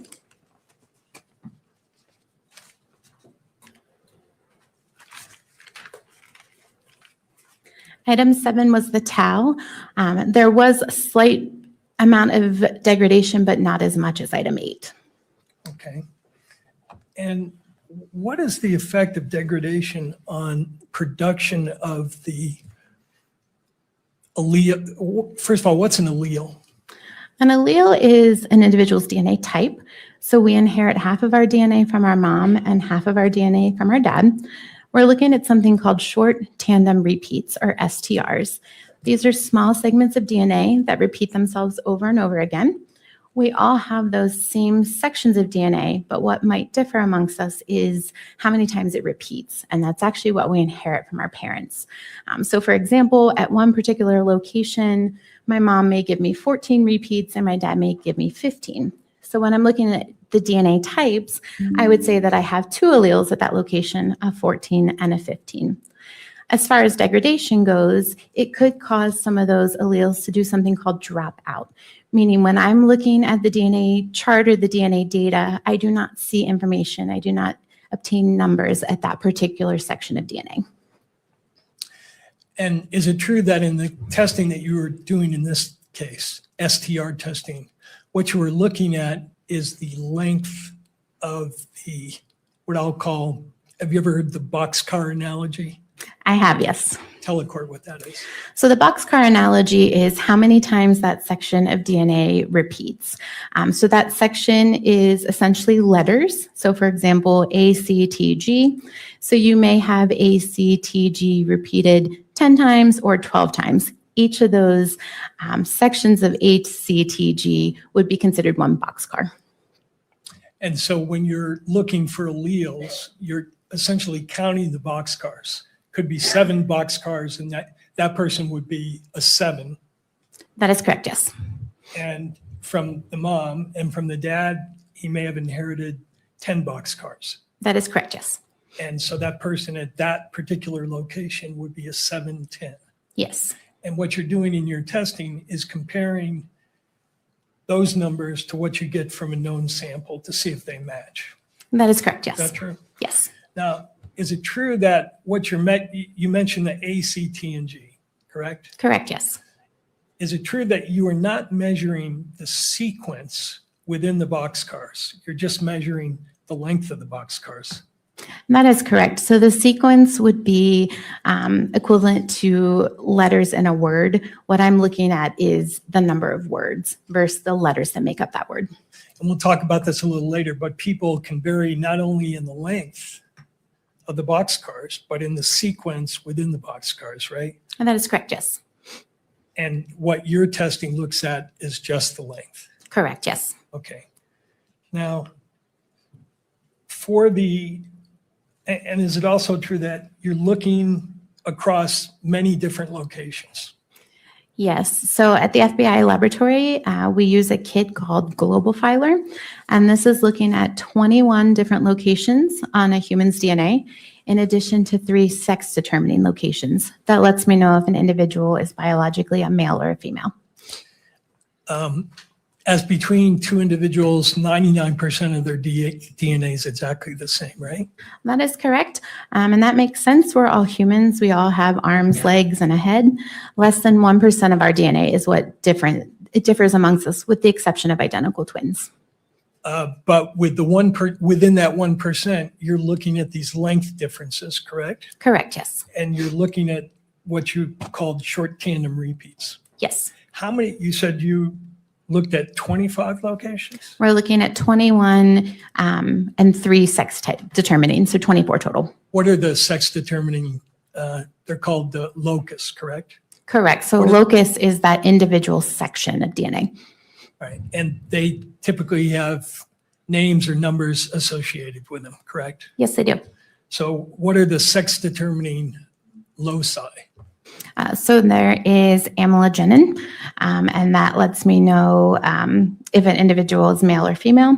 And then there's 2 specific male sex determining locations. One is Y-indel and one is DYS 385. Those just let me know that those are specific to male individuals. Okay. And then for the other locations you're looking at, those you're just looking for 2 types in each location, correct? Correct, yes. Okay. Now, for the samples that you looked at, the 7A and the 8A, did you get a full, what's called a full profile would be a profile where you have all 23 locations present? That is correct. So a full profile means I have DNA at every single location. It is above our threshold, and I'm seeing 1 or 2 pieces of information at each location. For item 7, I did develop a full profile. For item 8, you developed a full profile?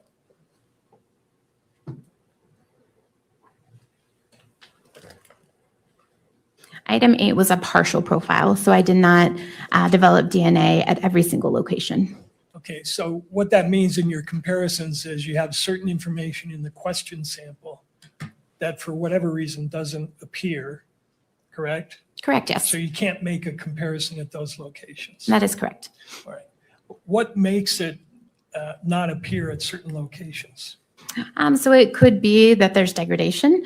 So those larger locations could be broken up so that it wasn't detected during the DNA process.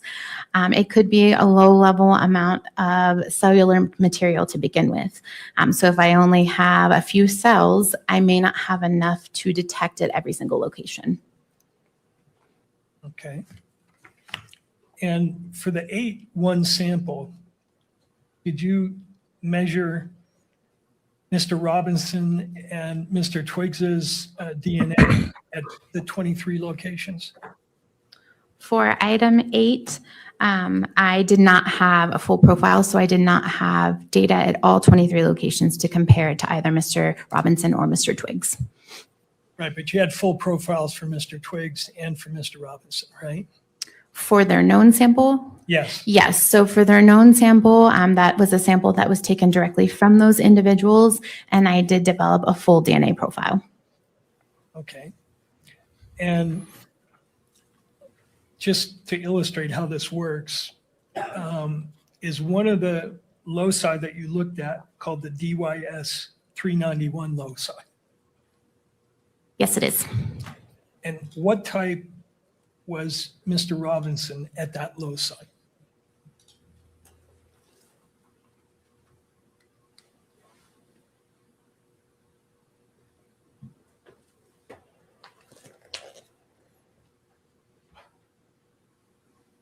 At that location, Mr. Robinson was an 11. And I think you said you inherit one from your mother, one from your father. But when you say he's an 11, technically he's what's called an 11-11, correct? So for this, so DYS 391 is actually that male location. So he would not have, or anybody would not have inherited anything from their mother. So at this location, I would only expect to see one piece of information, and I did see an 11 here. Okay. And for the D3S loci, what was his type? His type was a 17. Now for that loci, you'd expect two types, correct? That is correct. And when you say he's a 17, do you mean he's actually a 17-17? That is correct. He inherited 17 repeats of that location from mom and 17 from dad. Other locations, for instance, the VWA, he's type 18-19, correct? That is correct, yes. So you're looking at those, and what the machine produces are peaks, correct? Correct, yes. They're just spikes on a graph, similar to like spikes on a heart monitor. And you said for 8A, you had certain locations where the test sample didn't have any results. That is correct. So at the TPOX location, Mr. Robinson is a type 8-9, correct? That is correct.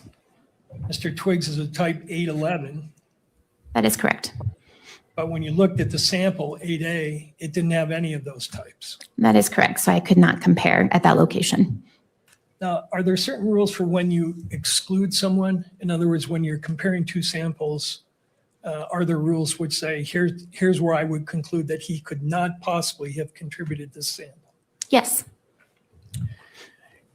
Your field has a lot of literature written about it, correct? That is correct, yes. And do you generally like to keep up with that literature? I do, yes.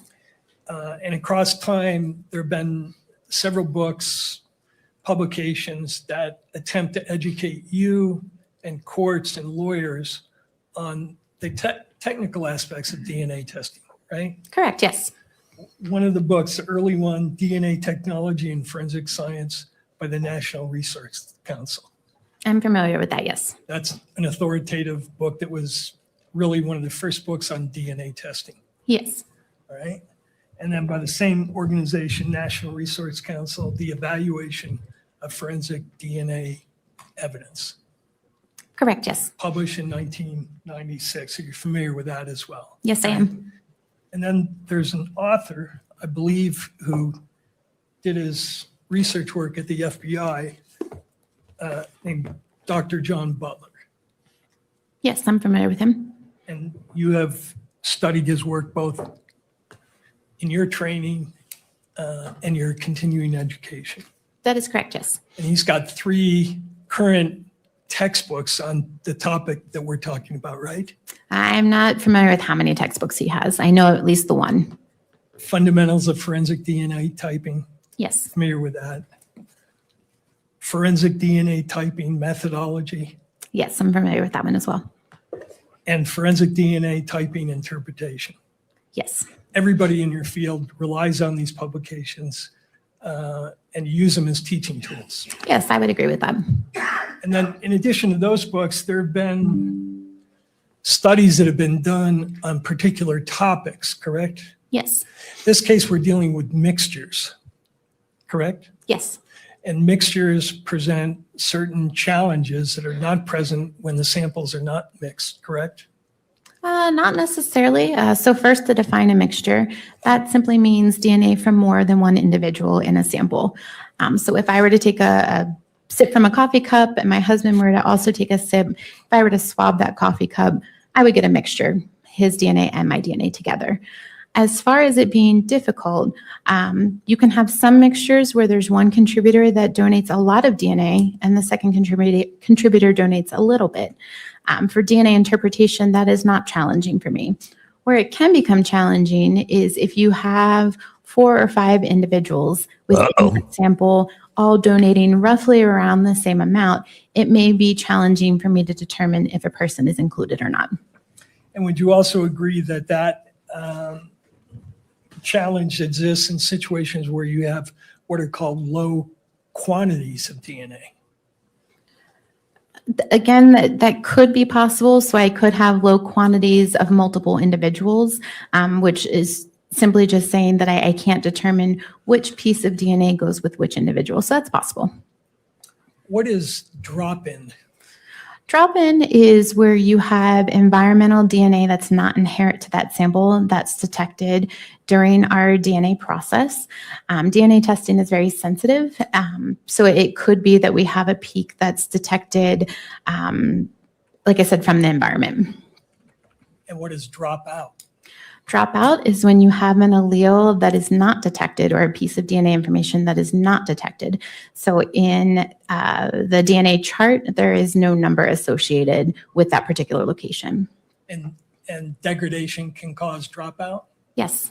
So if you have a person at a particular location that is a type 1415, and because of degradation, that 15 drops out, what you're seeing on your chart is just the 14, right? That is possible, yes. And that presents a certain challenge, does it not? Because if the 15 is not there, you could misinterpret that as a type 1414, correct? Not necessarily. So we have thresholds. We have something called the stochastic threshold. If that 14 is above that stochastic threshold, I'm confident based on our validation, our testing, and my training that the DNA type there is only a 14. If that 14 falls below that stochastic threshold, that could be indication that there is another peak. So when I'm interpreting, when I'm comparing, if that 14 is below threshold and someone is a 1415, I will not automatically exclude them. What is stochastic effects?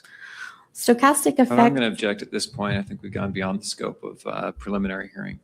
I think this is getting into 702 material that's not necessary for the probable cause determination. All right. I think Mr. Burt?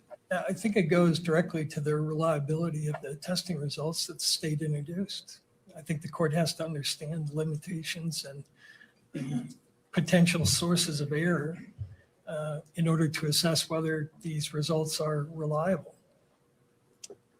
And in regards to this line of questioning, how far are you going to go on this line of questioning? I have this one question and then I'm moving on. All right, Mr. McBride. I'll hold them to that. All right. Well, Mr. Burt, so the objection is overruled. You may proceed with that question. You can answer. Could you repeat your question, please? Tell the court about stochastic effects. Stochastic effects, when you have low-level samples during the DNA copying process, based on how the DNA is copied, you could have alleles that are copied better than other alleles. Okay. Now, on another topic, I mentioned studies before. One of the studies that you're familiar with is called the PCAST report. Are you familiar with that report? Yes, I am. And tell the court what that is. PCAST stands for the President's Council of Advisors on Science and Technology.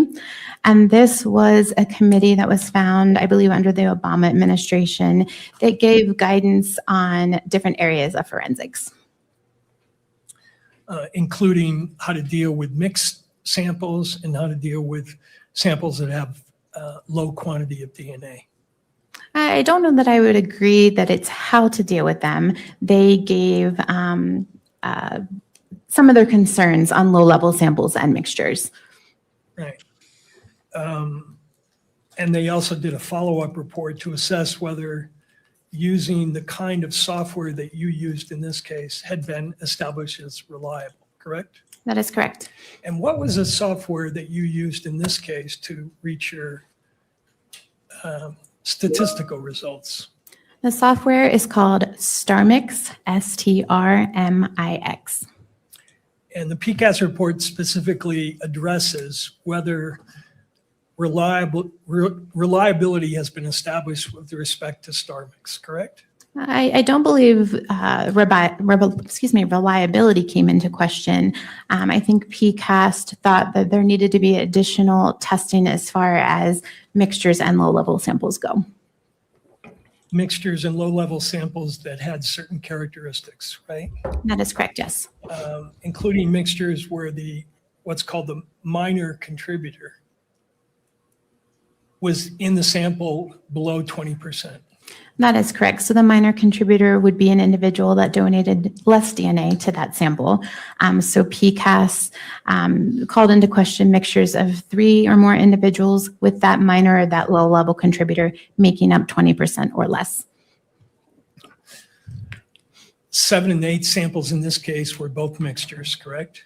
Yes, that is correct. And did you determine what the proportion of mixture was between what I'll call the major contributor and the minor contributor? So I did not calculate that personally. Part of the StarMix software, it does a couple different things. One, it takes a mixture and it uses math and biological modeling to try to break that mixture into its individual contributors. And then it also calculates a likelihood ratio, which is the statistic that I report. During that process, it does give an estimate of the breakdown of those potential contributors. And what was, first of all, for the 7 sample, was the minor in there at less than 20%, according to StarMix?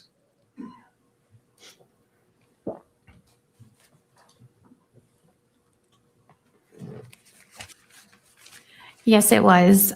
For one of the runs, when I compared to Mr. Robinson conditioning on Mr. Twiggs, it was a 5% to 95%. And how about for the other sample?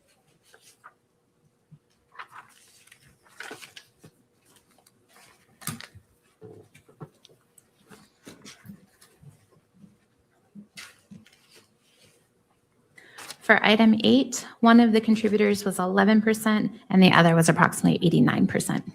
So below 20%, right? Correct, yes. And the concern expressed in this report, which was written by experts in your field, correct? No, that is not correct. The PCAST report was written by individuals that were not practitioners or any type of laboratory personnel. Right, but they list the experts who provided input into that report, do they not? Yes, they did. One of them was Bruce Bedoli, correct? Correct, yes. Who's Bruce Bedoli? He is a DNA expert within the field. Well, he was the head of your unit for a number of years before you came on board, wasn't he? He was, yes. And he's written extensively on forensic DNA testing, has he not? He has, yes. The report also lists Eric Gilkerson, correct? That name does not, I do not recall that name. Forensic examiner for the Federal Bureau of Investigation Laboratory. I don't recognize that name. How about Bruce McVicker, forensic examiner, Federal Bureau of Investigation? Objection, Your Honor. I'm going to renew my objection. I think this is beyond the scope of determining probable cause. The standards that apply here are that the court weighs the evidence in the light most favorable to the state and avoids credibility and balancing the evidence to the stage. I think we're far into 702 territory at this point. Mr. Burton. I'm not sure I understand the objection into 702 territory. 702 deals with reliability of evidence. That's what the court is here to determine. So again, it's directly relevant to reliability. This report criticizes, for the specific samples she's using here, the reliability of this testing. And her response was, oh, but they weren't experts. But the report indicates that there were experts who were consulted on this report. So I think it is relevant, and I think it goes to the issue of reliability, and it's the only question I have on this area as well. Anything further, Mr. McBride, or do you wish to respond to that? Just that 702 deals with admissibility. It does discuss reliability, but it's directly related to admissibility of the testimony at trial under the Utah Constitution and under the robust case law in this area. The court does not weigh the evidence, draws the inferences in the favor most in the light most favorable to the state. And I think we're beyond that point now. We're getting into the admissibility questions. All right. Anything further, Mr. Burt? No, Your Honor. All right. Well, as this is the last question, I'm going to overrule the objection, but as a reminder to all parties that this is a probable cause standard, and as it relates to, well, I will just leave it at that. Are you familiar with that analyst? No, I'm not. Okay.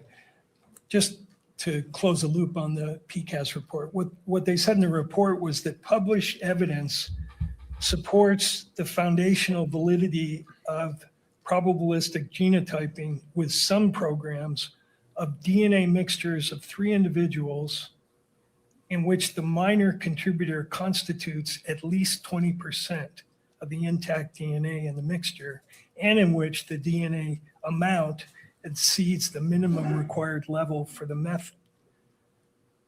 Isn't that what they concluded? That sounds accurate, yes. And do you know why the level 20% raises reliability issues? I do not know.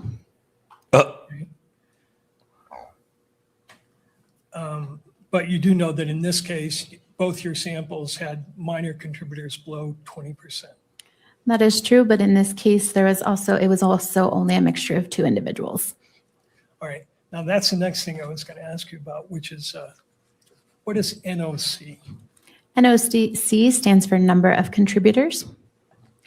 And when you use this program, this genotyping program, StarMix, who decides what the number of contributors is?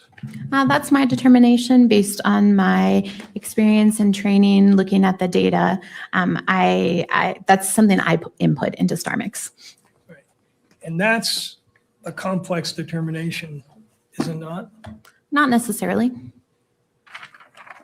But it can be in some cases, correct?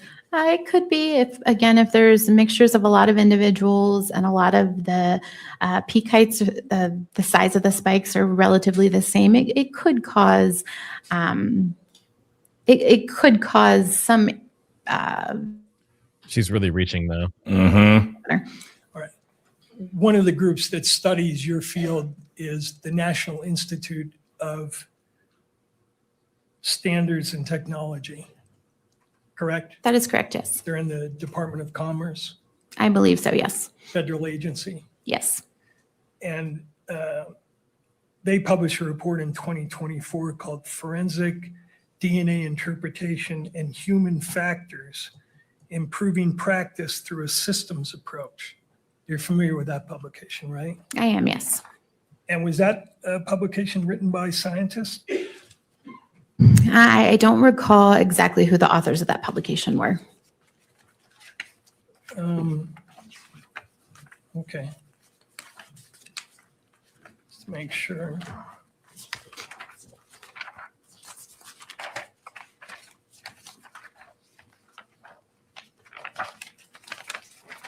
That the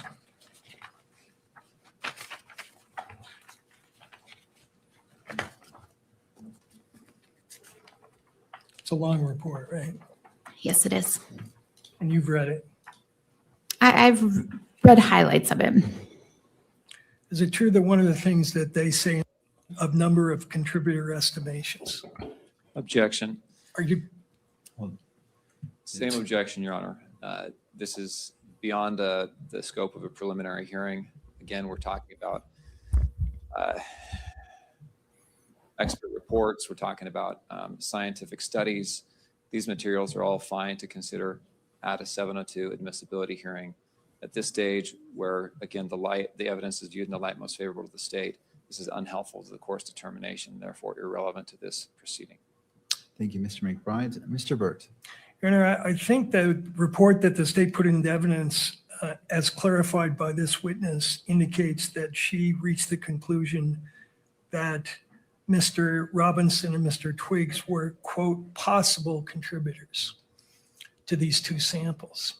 And so the one thing the court has to weigh is what is the weight of that opinion given the science or lack thereof? And one of the important issues here is how she derived these statistical numbers. And as an offer of proof, I'll indicate to the court that the numbers derived from this software program, and that software program is dependent in large part on how many contributors the analyst puts into the input of the software. And the numbers can change if the number of contributors is changed. And in this case, as I'll show through the examination, this examiner originally thought there were 3 contributors. Uh-oh. And I will show to the court why she changed her analysis, and will indicate through this publication that there has been criticism of the way in which she determined the number of contributors. She looks very, very angry now. Whether He got her ass. accurate numbers. The state put in these astronomical numbers and are asking the court to give weight to them. And I'm asking the court to consider how those numbers were arrived at and whether there are reliability issues with regard to those numbers.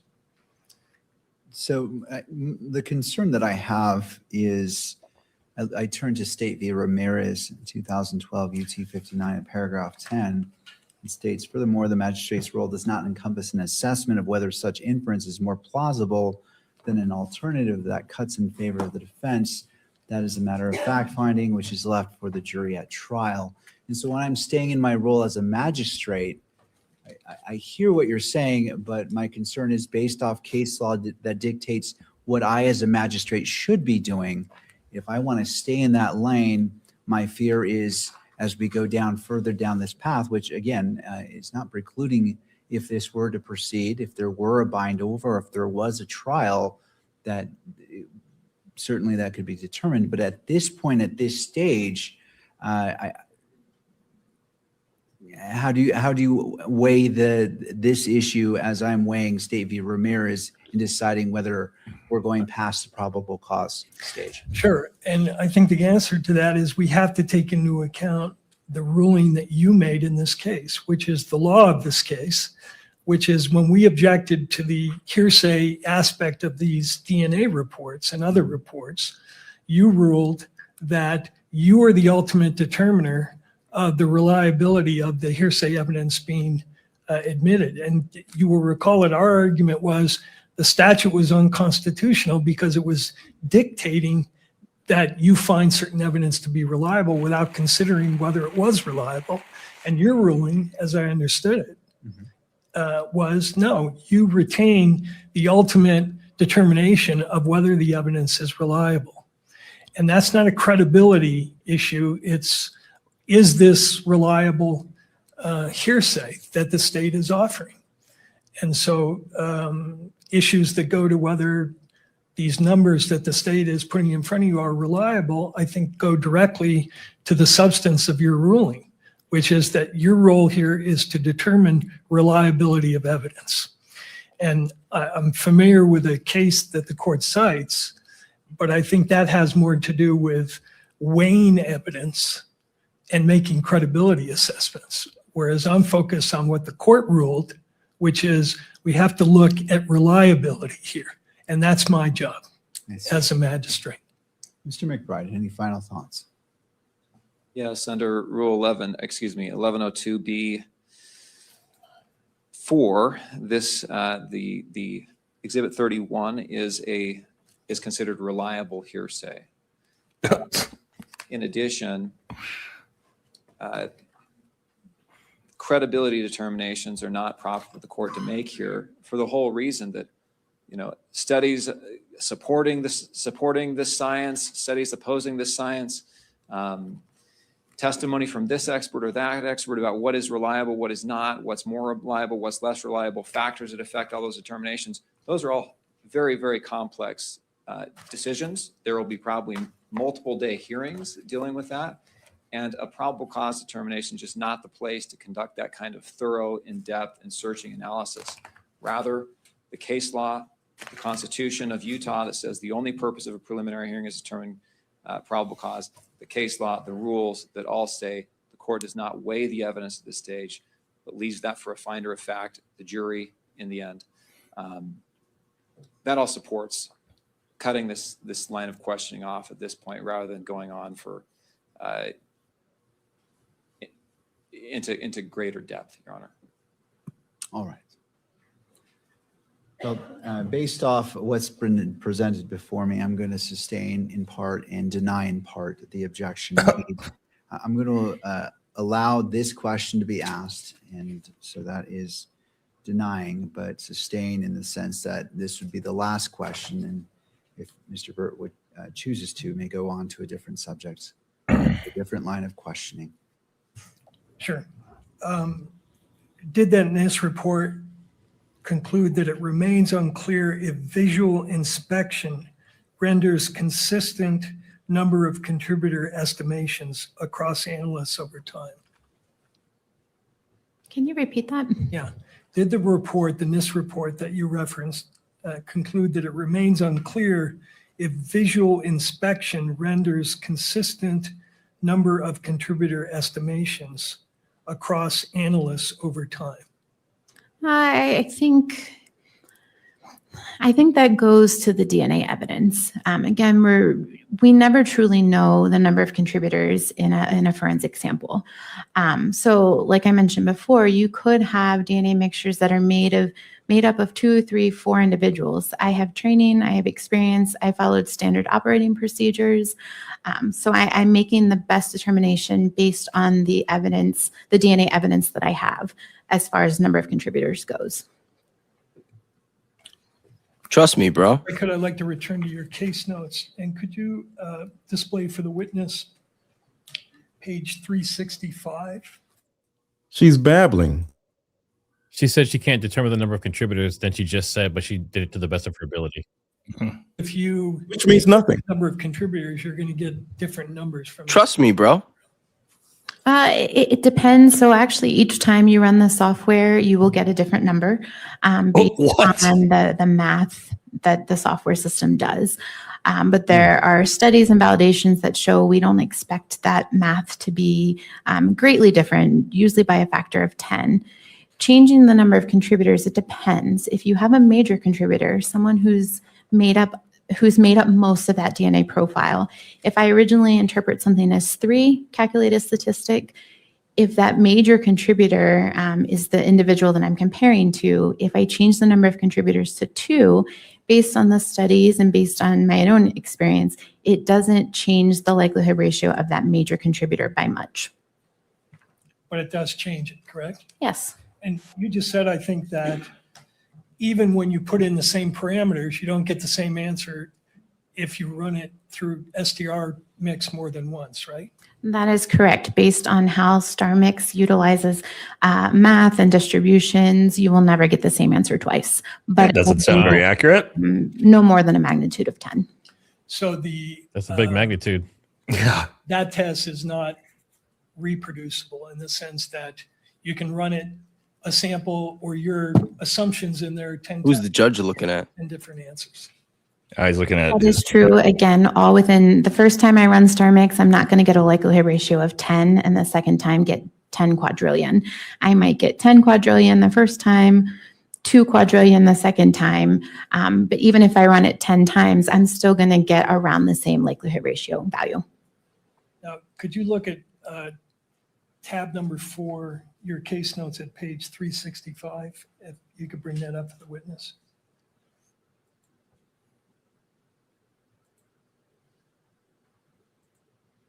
Let me know when you have that in front of you. I think you need to scroll up one page. There we go. Can you identify this page from your notes? Yes, I can. These were notes that my technical reviewer made, and my technical reviewer, they will review all of my DNA evidence. They will draw their own conclusions as far as number of contributors and comparisons, then compare it back to my conclusions. All right, so this is regarding the 7 sample, correct? That is correct. That is one of the samples. And your original assessment was that there were 3 contributors to this sample, right? That is correct, yes.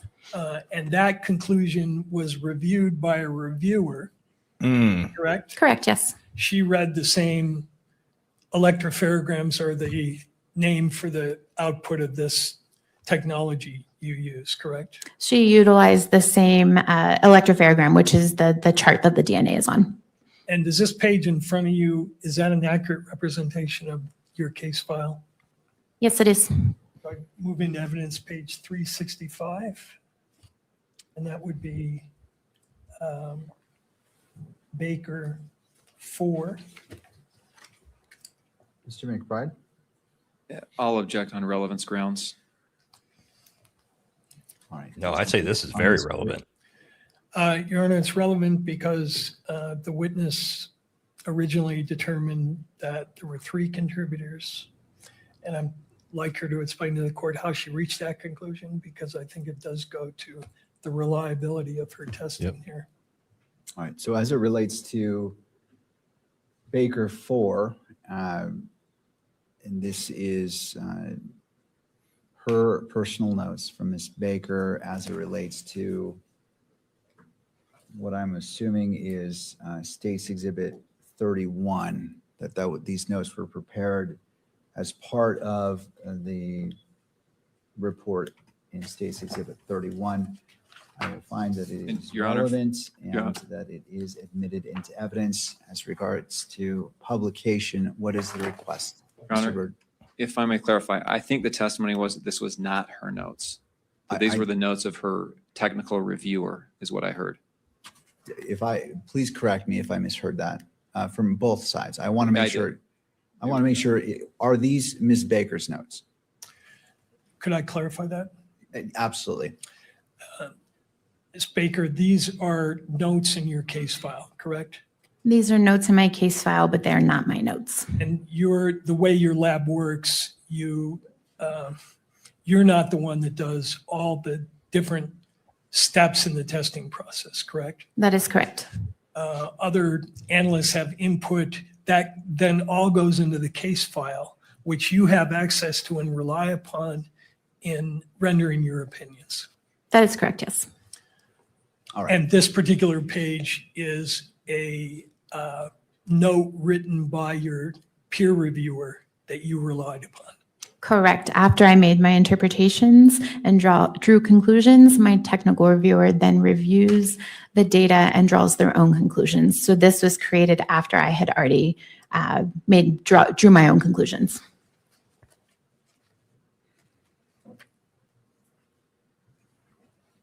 All right, I'm just trying to put it together here. It's nothing to put together. So the question I'm trying to get to, counsel, is, was this particular, I recognize it as it being prepared by someone else, but as it relates to State's Exhibit 31, was this relied upon in order for State's Exhibit 31 to be put together as the report? Because I'm trying to determine relevancy as it relates to that, and that's a crucial point I don't have the answer to just yet. Okay. The peer reviewer got a different answer than she did. I'd say that's pretty relevant. the case file notes are assessed by you at every step of the analysis, correct? Not necessarily at every step. Before I issue a report, before I write a report, I review all of the case notes. So that will be any communication log entries, any documentation from the laboratory, the biologists that perform the DNA testing. I will review all of that, write a report, and then give that to a technical reviewer. They will draw their own conclusions to determine if they agree with me.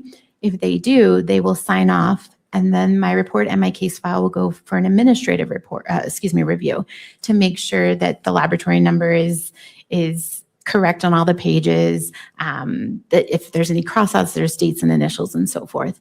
Those 2 reviews have to be done before I can actually make it a final report and case file that gets submitted and sent to the field. And in this case, correct me if I'm wrong, but the sequence was you originally determined in sample 7 that there were 3 contributors. That conclusion got reviewed.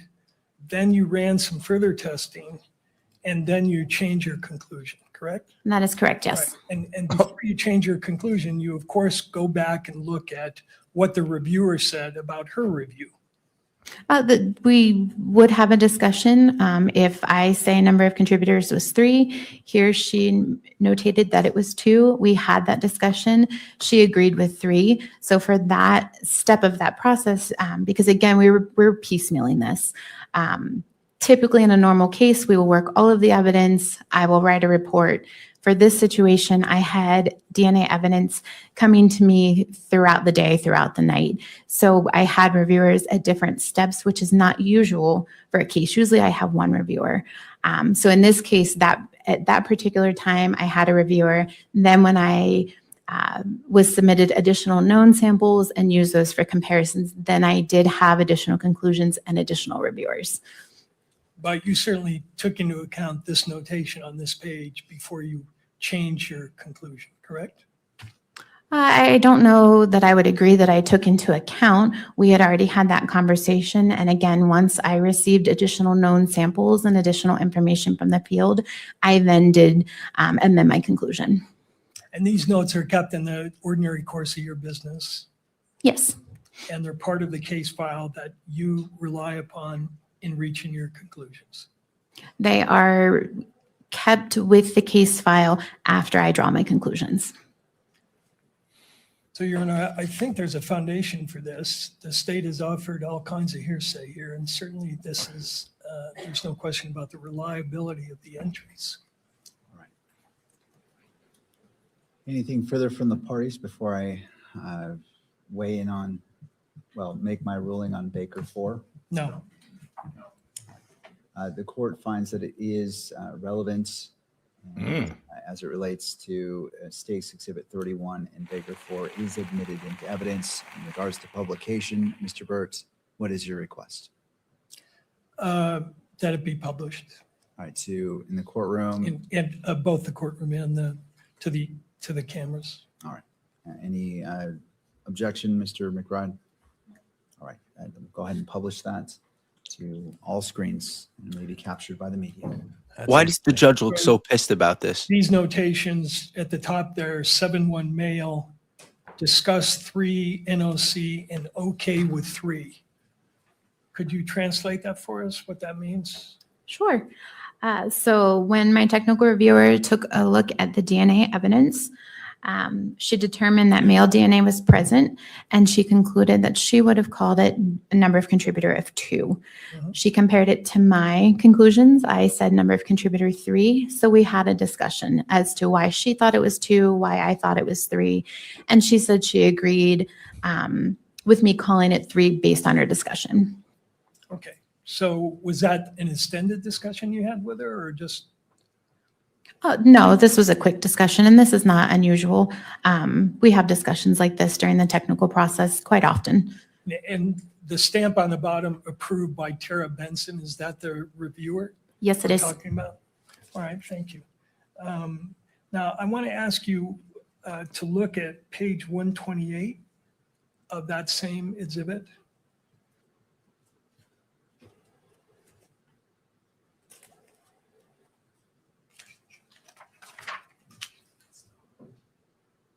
No. Is this an electropharogram that is a part of your case file? Yes, it is. And is this an accurate representation of what's depicted on this page? I'm sorry, there's nothing on the screen. Am I? Yeah, 128.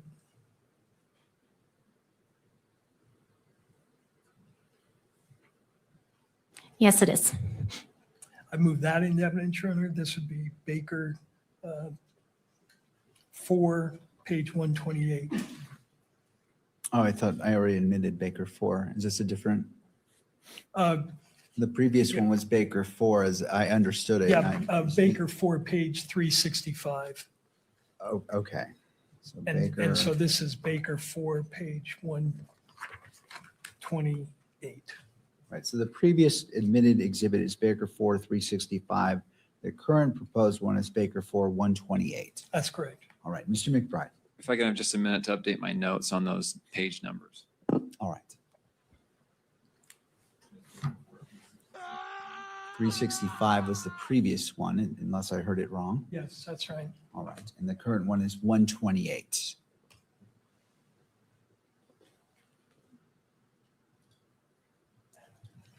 First, I'll note this is the first I'm seeing these as exhibits. Of course, I have this file, but I was unaware that we were going to be these are going to be offered as exhibits. So I'm looking to find them in my file as we go.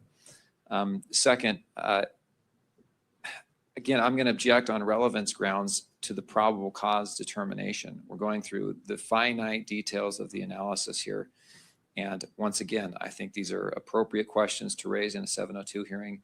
But with the standards that apply at the preliminary hearing that I've already discussed, I think we're beyond the scope of probable cause determination as we dive into this evidence. All right, Mr. Burt. Your Honor, I think this exhibit is particularly important because the court does not yet have in front of it what an electropharogram is and how it's interpreted. And this particular page will illustrate to the court how the analysts interpreted the peaks on this electropharogram to reach the conclusions that he reached, that there were 3 and not 2 contributors. And I think it will assist the court in determining exactly how this comparison process works and what the output looks like, so the court can see exactly how the interpretations are being made. And is this the dose that were relied upon? I'm viewing State's Exhibit 31 as a summary, and this more of showing the work of how the summary was reached. Am I misunderstanding how this fits in? This fits into how the analyst originally was of the opinion that there are 3 people here and not 2.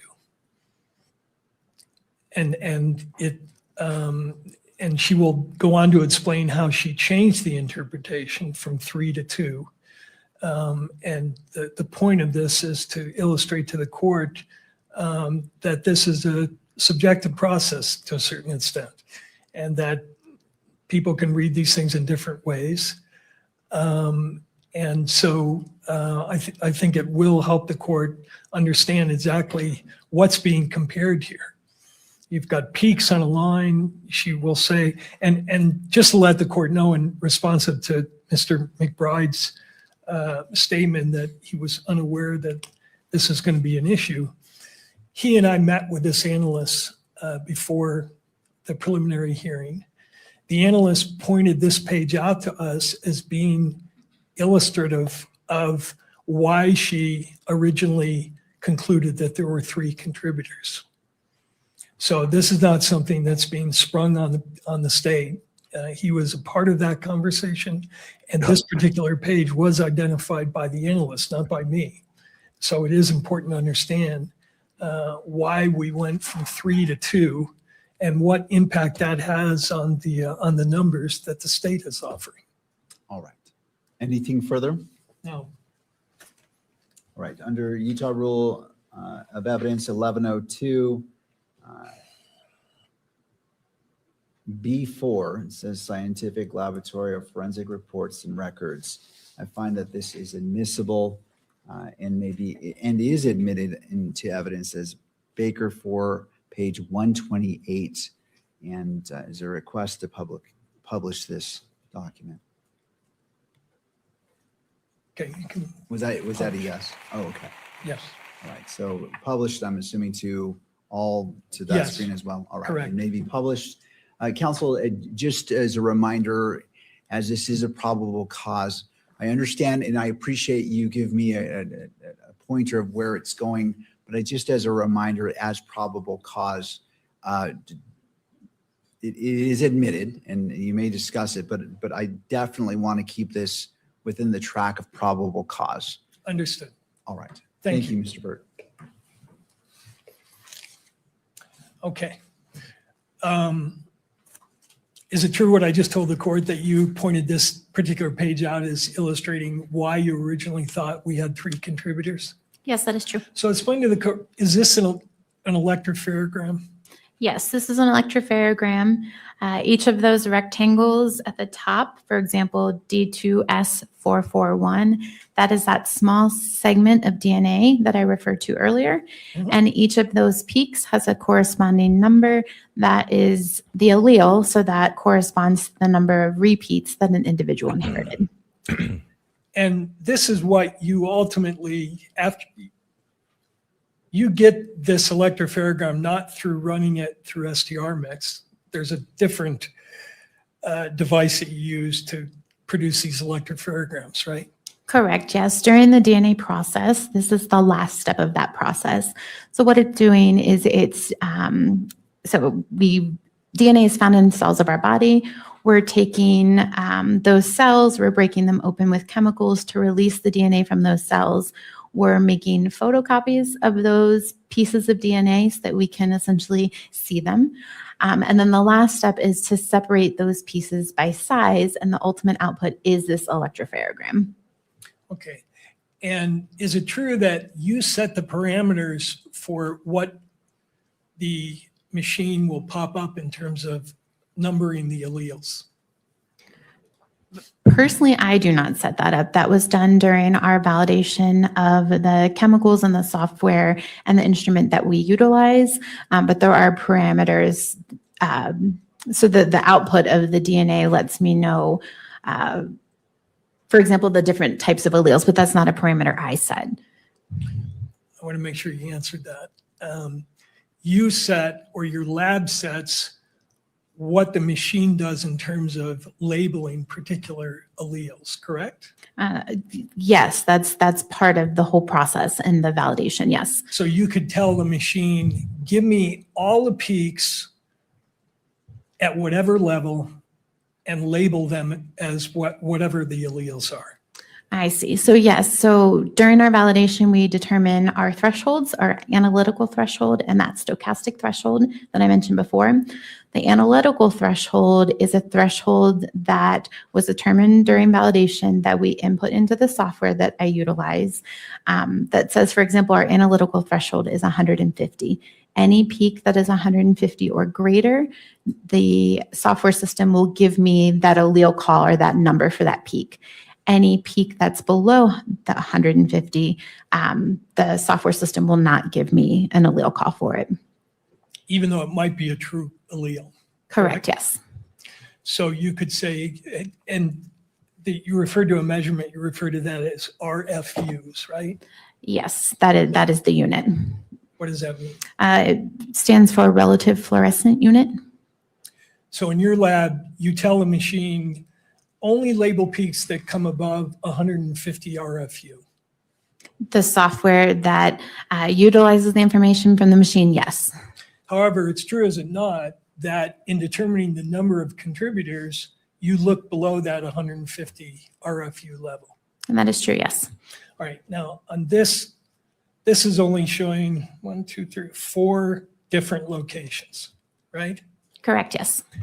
And you see a number of peaks at each one of these locations. Some of them are labeled, some of them are not. Correct, yes. So tell us how you originally looked at this and said there's not 2 contributors, there's 3. Sure. So first what I do is I count how many labels that I see. So how many of those little squares under each of those locations. So for example, at D2S441, there are 3 squares. Knowing that one piece of information comes from mom and one comes from dad, if it's a single source profile from one individual, I expect to see no more than 2 squares. Because I see 3, that gives me an indication that there's at least 2 individuals. Same thing for the next D19S433 and as well as FGA. There were 3 peaks that were called. So I knew this had to be at least 2 individuals. Then what I do is I take a look at the peaks that are not called and determine could there potentially be a third person included.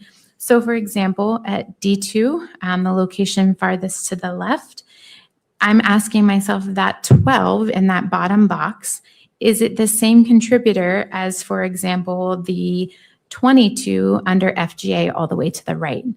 Because I see peaks that are not labeled, it could be that the 12 belongs to one individual and those 2 peaks that are not called belong to a second or third individual.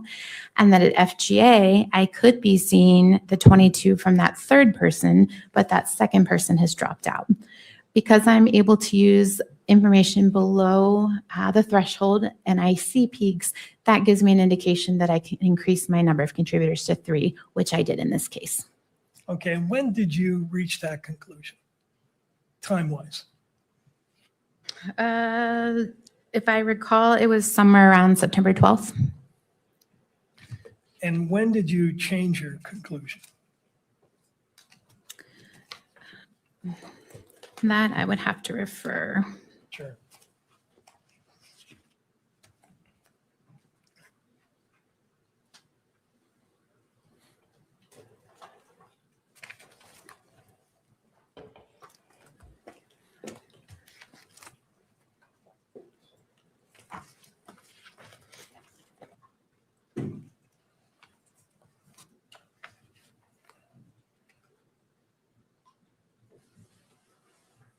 I changed my conclusion on September 13th of 2025. And explain to the court why you changed your conclusion? I was submitted an elimination sample from Mr. Twiggs, and an elimination sample is a sample in which it's from a known individual, and then there's an expectation that the individual's DNA might be present. In receiving that sample and talking to the investigators, it was decided that Mr. Twiggs should be used as an elimination. When I compared him to this sample, all of the DNA, unlike that major contributor, matched to Mr. Twiggs. So because of that, I determined that there's actually only 2 individuals because those small peaks, there was nothing left for a third individual to be compared to. You use a phrase elimination sample. That's typically used, is it not, in a situation where you're testing a sample that has more than one contributor? Not necessarily. An elimination is just simply an individual that we're expecting their DNA to be there. So for example, if we have a stolen vehicle, I will request an elimination sample from the known driver of the vehicle so I can subtract out their DNA to see what I have left over. It doesn't necessarily have to be more than one individual. There certainly has been times where I only detect that known expected individual. And you said you had a conversation with the investigators as to whether Twig should be included as, or you talked to them about whether you should get elimination samples? I talked to them with regards to if I should utilize Mr. Twiggs as an elimination versus comparing him and offering a statistic. Okay, but in your report, you concluded, did you not, that one of the contributors to both samples was Twiggs? That is correct, yes. Right. You didn't just assume that, you reached the determination that he was the source of both those samples, one of the sources, right? I don't want to use the word source, but knowing that there was an expectation that his DNA could be present, When I compared him to that DNA sample, I did see his DNA types present. So using the word assumed, that's verbiage that we use when we calculate our statistical calculation. I'm letting the software know, I know this individual is there. I'm assuming that they're there. Based on my comparisons, I did see evidence that that person was there. But I guess what I'm confused about is we talked before about how your language should never imply an absolute identification. But in the body of your report, you say that one of the contributors is Twiggs. You don't say he's a possible contributor like you do for Mr. Robinson. You say he is a contributor. Interesting. I do. And with elimination samples, that's slightly different. So for example, let's say I have a sexual assault case and I have a vaginal swab from a female. She has a consensual partner. I can request an elimination sample from that consensual partner. If I see that they're present, I can say they're present and say the DNA foreign to that victim and that consensual partner is one person, for example. So it's different than comparing a known individual if they're an elimination sample. So same test, different rules. On my interpretation and reviewing that data, they are present. And based either on your conversations with the agents or other people, why did you think that Twiggs was someone whose DNA you would expect in those two samples? So from what I recall, in speaking with the investigators, Mr. Twiggs was a roommate of Mr. Robinson, and it was thought that those items came from potentially Mr. Robinson's home. And I don't recall exactly if it was a situation where a particular towel was known to have been in that house. I don't remember that exactly, but in talking to the investigators, based on their investigation, it was important to assume potentially Mr. Twiggs was present. Right. Did any investigator ever tell you that the towel did not come from Mr. Robinson's home, but was found in a bush out at the university? I was aware of that, yes. So you knew that that towel was not found in a place where you would expect Mr. Twiggs's DNA to be present. That is correct. It was found outside of a home, but again, based on speaking with the investigators, they had information to suspect that that towel came from Mr. Robinson's home, and I should utilize Mr. Twiggs as an elimination. Right. And again, you didn't assume that, you actually concluded it based on the match, right? Based on reviewing Mr. Twiggs' DNA profile to what I developed from these items, I used him as an elimination sample. Now, you did various STR mix, what I'll call runs, correct? That is correct, yes. And the way this works is you input the number of contributors. You determine that. And then they also have something called HD and HP, right? Correct, yes. Tell the court what that is. So those are different propositions. So in calculating the likelihood ratio compares the probabilities of seeing a DNA profile given one of two different scenarios or explanations or hypotheses. One is that a particular person of interest is a contributor, and the other is that an unknown, unrelated individual is a contributor. So depending on the question being asked is how I set up StarMix, number of contributors. For example, if I'm utilizing someone as a known elimination sample, I will apply their DNA profile both to the HP and HD. And the theory of this HP is the prosecution hypothesis, right? Correct, yes. And HD is the defense hypothesis. Correct, yes. So, and these are things you plug in based on your understanding of what the prosecution and the defense are contending. Correct, yes. So how do you plug in the HD in a case where you don't yet have a defense postulating what their theory is? So HD, or the defense hypothesis, is simply the DNA profile, the probability of the DNA profile, given that it's another unknown, unrelated person to the prosecution's potential person of interest. Mr. Burt, I don't want to interrupt your line of questions, but we've been going for just shy of 2 hours. Would right now be a good time It'd to be a take great 15 time, Your Honor. All right, Thank let's take a break. Let's see. We'll come back at 3:50. Court is. I just wanted to say real quick. Basically, what she's saying is I bias the DNA sample based on what they tell me to do. Yeah, that's basically what I got from that. Yeah, I didn't realize DNA science was so flimsy and floppy, and it's same. I thought, you plugged it in and the computer's like, do. Here's their social security number. Here's who they are. Not Let's dump this boring ass screen. Let's just dump the fucking stream so we can just talk on like together while they're in recess. Good God. Yeah, hold up. Hey, Jesse. Your Sorry, I don't have my mic. I didn't have my mic. My bad. And let's try to watch the F-bombs on this stream so we don't get it killed, please.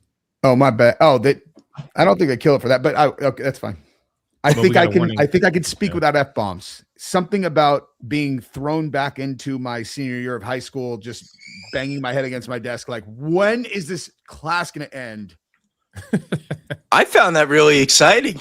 I was into it. Some of it. But when they were going into like the detail of the DNA, it's like, this is so unnecessary, man. Like, anyway. They asked way too many questions that didn't lead to nothing. And because she kept saying the same thing over and over again. The whole thing is inconclusive. Let's move on. That's no. You have to realize, like, they're taking transcripts. Every single word matters. Every statement matters. Yeah. And you could ask the same thing in different ways, and then all of a sudden they give a different answer, and you have a whole different situation. That makes a lot of sense. He did it really well. So in other words, you're saying not when he's got a jury there, he didn't. If he's got a real, I mean, for this maybe, but when he's got a jury there, simple concepts, stick it in their brain, and then drill it into their brain every single day. Yeah. So he was re-questioning in different ways in order to like catch a person in a lie or something. That makes sense. Not necessarily catch a person in a lie. I mean, potentially, but just to get all of the details. Okay. Well, really what he's doing there is he's trying to show that the DNA testing has too much subjectivity to it, and it shouldn't be considered as a takeaway of like, this means this dude's guilty because there's 3 different people's DNA. Oh, actually it's 2. Oh, actually it's 3. So that's really what he's doing, is trying to kind of discredit the not necessarily discredit her, but discredit her work by showing, hey, your own supervisor. He's got to do it in a way where he's like dialing into where a stupid person can understand that this means that there are this many people that would fit this DNA profile. It doesn't mean that it's him. And then so that would mean that it could be, and you know what I mean? You got to make it simple, but it's that, I mean, it doesn't matter. Bottom line is Lance Twiggs' DNA is on all of the evidence. And man, that is wild. So, the towel, okay, whatever, right? They live together. But when we start talking about the rifle and why the fuck screwdriver, is Lance Twiggs fucking DNA, excuse me, sorry, the F-bombs. Why is his DNA on the screwdriver and the rifle? Mm-hmm. Well, the other question too is the towel actually from their house. We don't know because my wife's DNA is she's my roommate. Nobody in my house, their DNA is not on my long guns. So, and talk to me about what's on those bullets, man. What did they test those bullets for DNA? Because that's really important. Because somebody was writing on them. Somebody's loading them into a magazine. Yeah. All right, we got to do super chats. We gotta start burning through these. I got to get back to where we were. The defense should go to a range with 5 ballistic dummies and 30-06 and then bring them in for examination in the court. That looks like the prosecutor has a bulletproof vest on. He might. Trying to win off feelings, not logic. Yeah. Karen Nesser deserves a round of applause. It's defense is doing, Kathy, the defense is doing quite well, I think. Yeah. AJ says, wouldn't Charlie Kirk's faith come into question scrutiny if the prosecution started down that road? Maybe. I'm not sure. Which road? Basically the idea that they were trying to set it up to make it sound that Tyler Robinson took Charlie out because of, his religion, essentially. It was a big fight while you were gone. Mm. Yeah, and he was converting to Catholicism and all that too. I don't know. Interesting. It was a religion versus evidence conversation. Will says, how could they not ask, was any foreign state investigated? They'll probably get to that in the trial. Yeah. Catherine, Hey, call Cash Patel to the stand and ask him that question. Deserves a round of applause. Yeah. Hey, they came out swinging. Heather Pandola, Mr. Englehart is an attorney. That's the pastor they were trying to get his opinion on religion and Charlie Kirk's beliefs submitted to the court. Can I make one super quick point that I just realized about this preliminary? I actually think televising the preliminary hearing is super reckless for having impartial jurors. Like, you know what I mean? Like, why would this be televised? Like, of course, when you get the jury, you don't want anyone who's seen any of this stuff. Yep. It doesn't kind of make sense. It's like, all right, guys, everything you've seen on TV for the last week, we're going to tell you what you consider, and the rest you just have to totally forget about. And it's kind of both ways to Jesse's point. Like, this could recklessly put the jury either way, depending on what's shown. Oh, you got a ton of reasonable doubt today. And that's why I was saying earlier about the narrative changing left and right can change everything. Who's up? Not mine. You're trying to use that argument to close the proceeding to the public eye. They don't want us to see the whole thing and their lies. Shout out to Zine.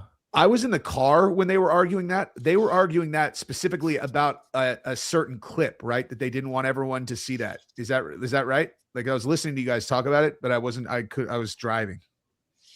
Isn't that? Never mind. Don't worry about it. I don't remember a clip. Johnny says, "What's up, fellas? What up?"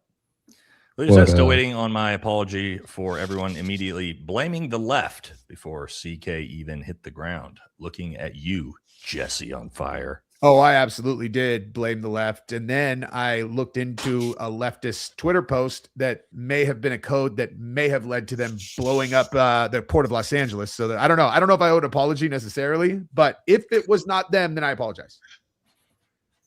Something's going on. Who's up? Black Lake. I'll read it. I don't know. Close the pay case attention, to the public. guys.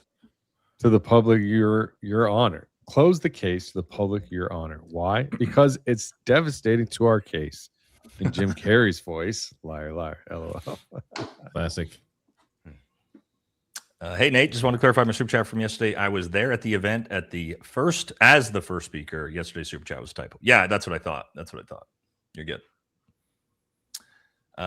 Danny says Tyler's parents and grandparents present yesterday and today. I know his parents were present yesterday. Matt, do you know who actually showed up today and who didn't? I don't know if the grandpa's there or not, but I think everyone else is. It's Aaron. How can a judge say why Tyler Robinson chose Charlie Kirk? That's the question that you can't have to deal with, because unless he wrote it down and told his boyfriend. Which you know what? Because that was a lie also, the text messages. Yeah. Some hate you can't negotiate with. You're all, that's it? That's what you got after the fact? A single text message, like some hate you can't negotiate with? Like, that's what they were I think saying the is defense that was trying to shoot that down. Yeah, exactly what Nate was saying was they're trying to shut down the political versus religious ideology because they couldn't prove that Tyler hated Charlie just solely on politics. And that's what the prosecution is basing it on, I think. And I think literally that's all they had was the word of the family saying that, like, He sometimes did it. like Tyler got mad at dinner a couple times in the last few months, and they never even mentioned Charlie Kirk specifically, I don't think, unless I'm remembering that incorrectly. I don't even know if we know that based off of actual documentation. Yeah. That was from the Turkey Tom video. That's from a third person source. That's not from Tyler. So CK was literally sitting in front of a tunnel that was covered. It led to wherever. Come on, folks. Johnny says, is Erika around or is Charlie's family there? The judge is a joke. I better judges than this deuce. Yeah, so I'm pretty sure. I don't know if Erika was there today. She bounced at 1 yesterday and didn't come back. So it sounds like maybe the parents are. Maybe she is. I don't know. She's probably back at the compound. The parents are for sure. I like this judge. WT Nurse knows. Wait, shouldn't we be wondering why Tyler met with her TPUSA contacts before leaving, donning parts and donning pants, and supposedly then unaliving CK. Isn't that suggestive he was working for them? Just saying. Yeah, they did say that they met, right? Did they said say that? Tyler- Is that exactly what they said? No, I don't know. Well, I don't think they He said allegedly met. had I an think he interaction said with interacted with. Yeah. So it Which- could have been he's on campus and there's a bunch of TPUSA and those Yeah. like red shirt kids and they're like, Yeah. "Hey, are you staying for the show?" And he's like, "No, 100%. I'm gonna go shoot Charlie." Yeah. Yeah. It could be very that true. too.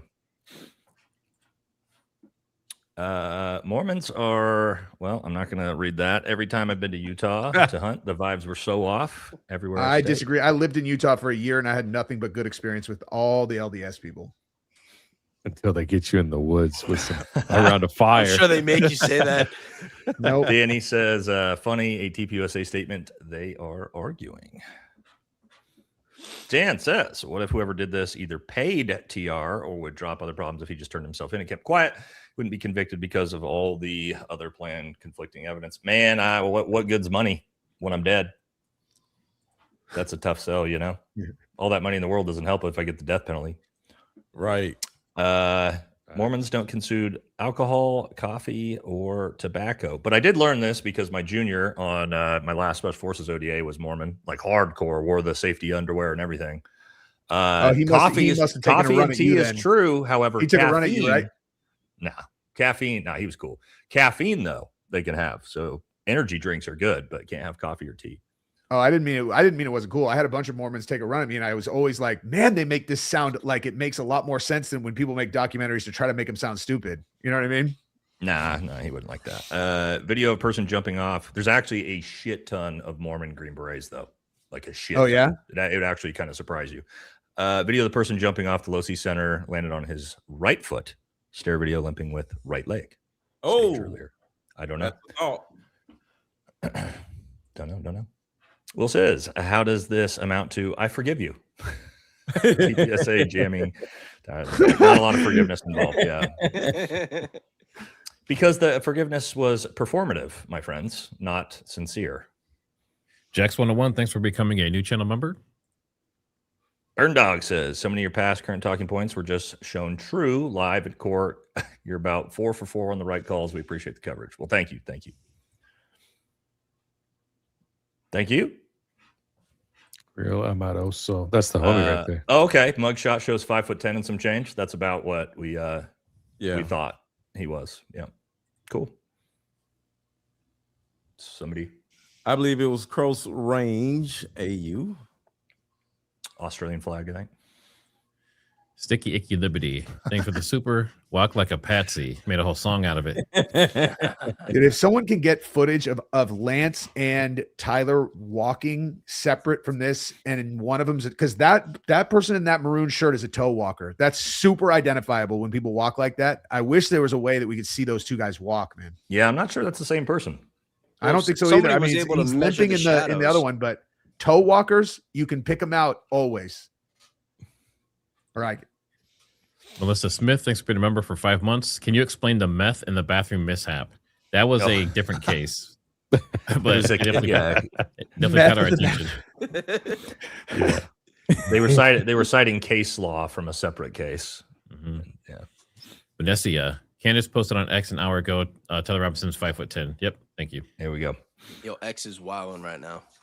I bet. Vanessa says they literally said in 30 seconds. No, he was up there, took the shot. There's no way that in 30 seconds he went up there and shot. Technically, they said 15 seconds from the time he was in the prone.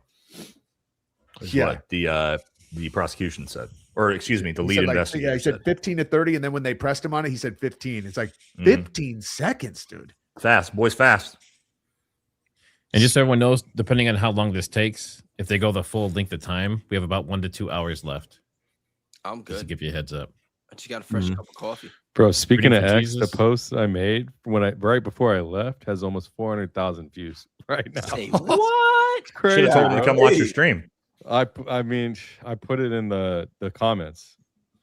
So Yeah, and if you're just tuning in, we're just on recess right now, guys. Yeah, just we're doing some supers till 400,000 we wait till they get back. Yeah, we should be starting back in like 2 or 3 minutes.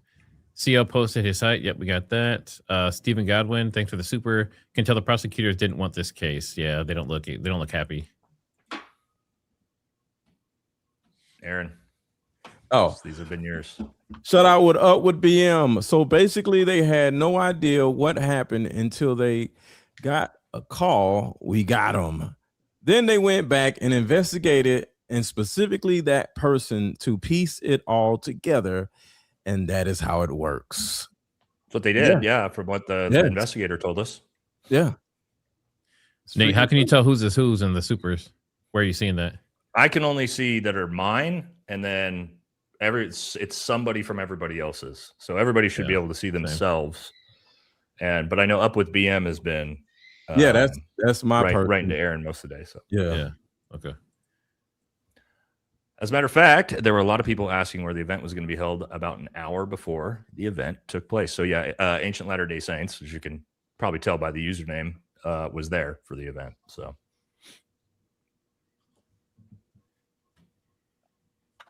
and we got Bueller. He could have. Yeah, I'll just read it. Shout out to Sherry. He could have put the rifle up the day before.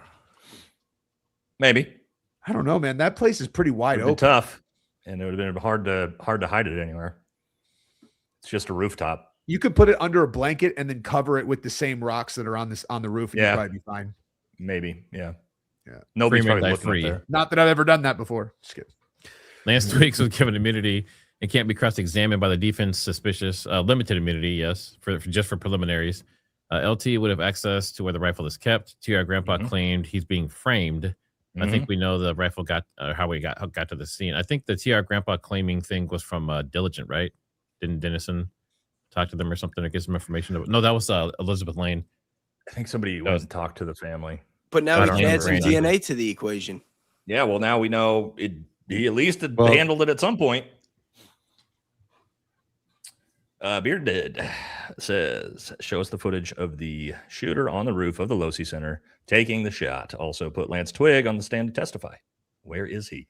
Well, he's got in the main trial. There's no way, especially now. I can't wait to see just to even see the video of him like for this one. Get a read on how we feel about whether he's telling the truth. It'd be fascinating. Prima facie evidence fulfills necessary elements. All right. Scotty does know is this trial from Idiocracy. Boy, I love me some Monday Night Rehabilitation. I just used an Idiocracy clip the other day. Don't worry, Barron Trump will promise to release all the real documents in 30 years when he runs for POTUS. Please don't. Please do not do that. We don't need any more. We don't need any more Trumps. We're good. Oh, no more Trumps. Make you realize, Amanda, thanks for the super mugshot. Shows Tyler is under 6 foot. Yep, he is apparently 5'10". Thank you. Hey, what's your thoughts on the Graham Plattner new issues? Yeah, this one's wild. I don't know enough about it. This is, the 50th allegation that they've come up with against him. So I don't know. I can't weigh in on what's credible and what's not. Hope it's not true. Sexual assault allegations, of course, from 6 years ago. Just like happened to Thomas Massey right before the election. So that's always very suspicious when you're an our greatest ally candidate. And that pops Massey up right before your election. Yeah, Massey's introducing a bill to block that, military integration thing today, apparently. Stephen Godwin, thanks for the super. Stick legs must have 5-star Harpole early on. What? Stick legs must have met 5-star Harpole early on. I don't know. It sounds like some code. I know. I'm trying to decode this real time right here. They're trying to broadcast something. In Malloy, I hurried up and left my bullet on an unknown roof to come watch this. Yeah, that one's the fact that's how they're explaining it away is because some cop left it there. Ugh. Hey, did someone write, I did this, love Tyler on that bullet too? Will be me forever. Thanks for becoming a new member. Paul M. They're saying that TR knew what Kozak was going to say. What did they take of the crime scene tape that night and then put it back up? Thanks. Why did they take it down? I didn't know they did take it down, did they? I hadn't heard that. They had to get it out of the way so they could dig up the entire crime scene and pave over it. Well, there's that. Which crime scene? We talking about the Losi, or we talking about Charlie? I mean, I hadn't heard that, but thank you, Felix. All Facts Finder sent video of guy proving rifle in pants to Matt X. Okay, thank you. I'll check it out. Who's this? I don't know.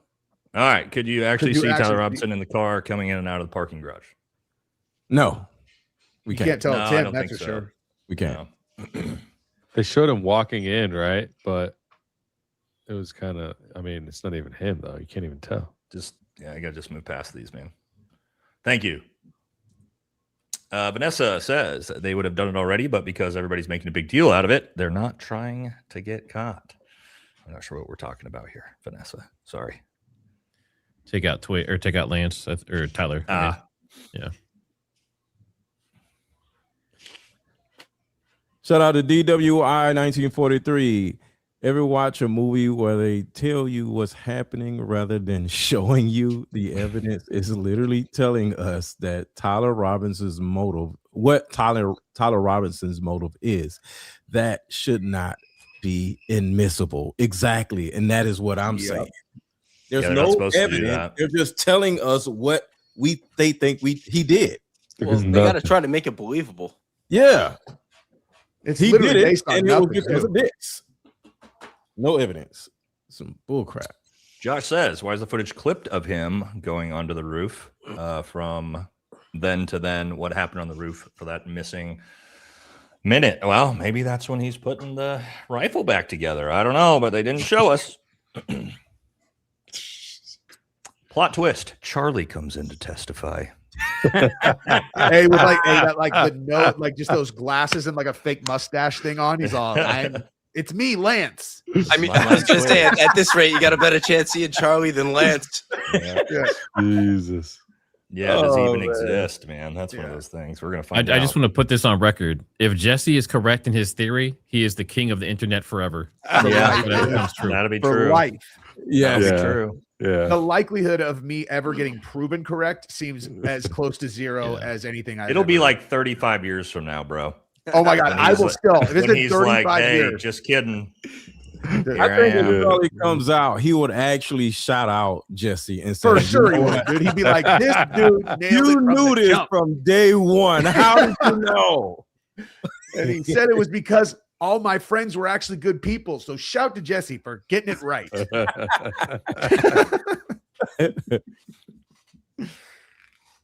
Sticky Icky Liberty is the defense's argument that all white people look alike. How different is this case if it wasn't a white fellow?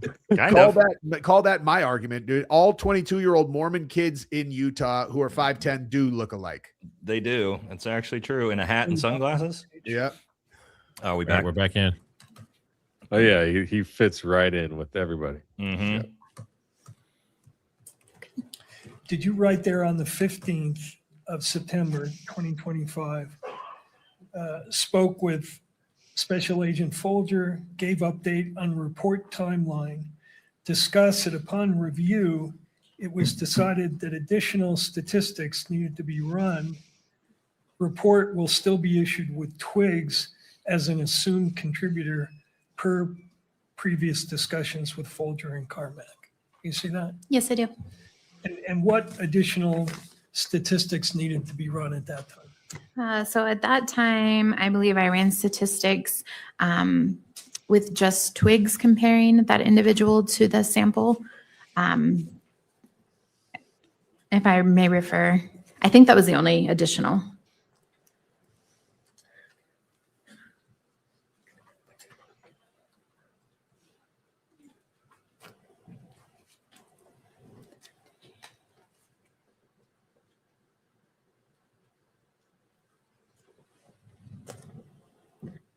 Yes, after discussion with my reviewer, it was determined that I was also going to calculate a statistic or compare Twigs by himself, comparing him to the evidence and having that run in my case file. Okay. And could you go to tab 38, page 39? This is what I'm talking about.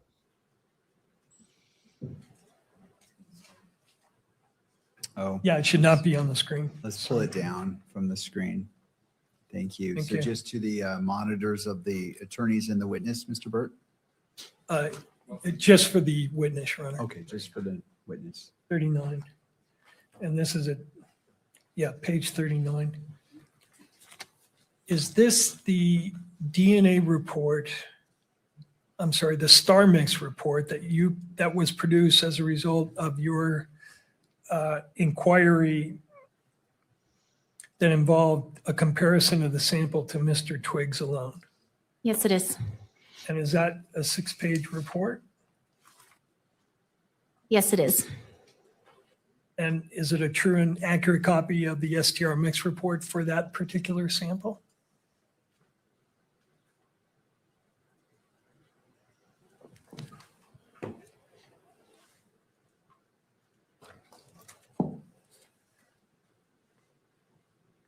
Yes, it is.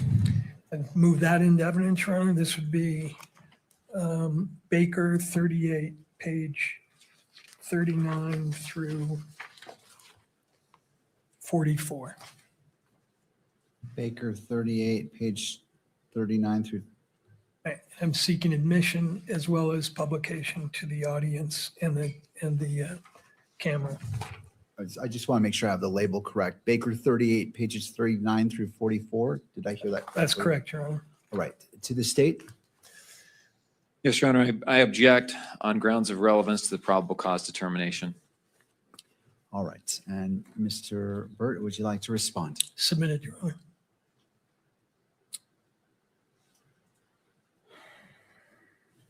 So I'm not exactly sure what this is in order to Sure. determine Let how me- it fits into the probable cause analysis. Sure. So a little bit more information, because as of right now, I don't have enough to admit it. Understood, and I apologize to the court. So the report that was admitted into evidence has the conclusion in it that both samples were contributed, that Mr. Twiggs was a contributor to both samples. And this is the report that the analyst ran in order to make that determination, I believe. All right. Did these reports, were these made prior to State's Exhibit 31 being prepared? Yes, that's correct. All right. I will admit, so Baker 38, pages 39 through 44 is admitted and may be published. Again, as a reminder, for all attorneys, this is a probable cause standard. So if all parties can just keep that in mind as we're moving forward on this. Sure. Thank you. Thank you. And so it may be published to all screens.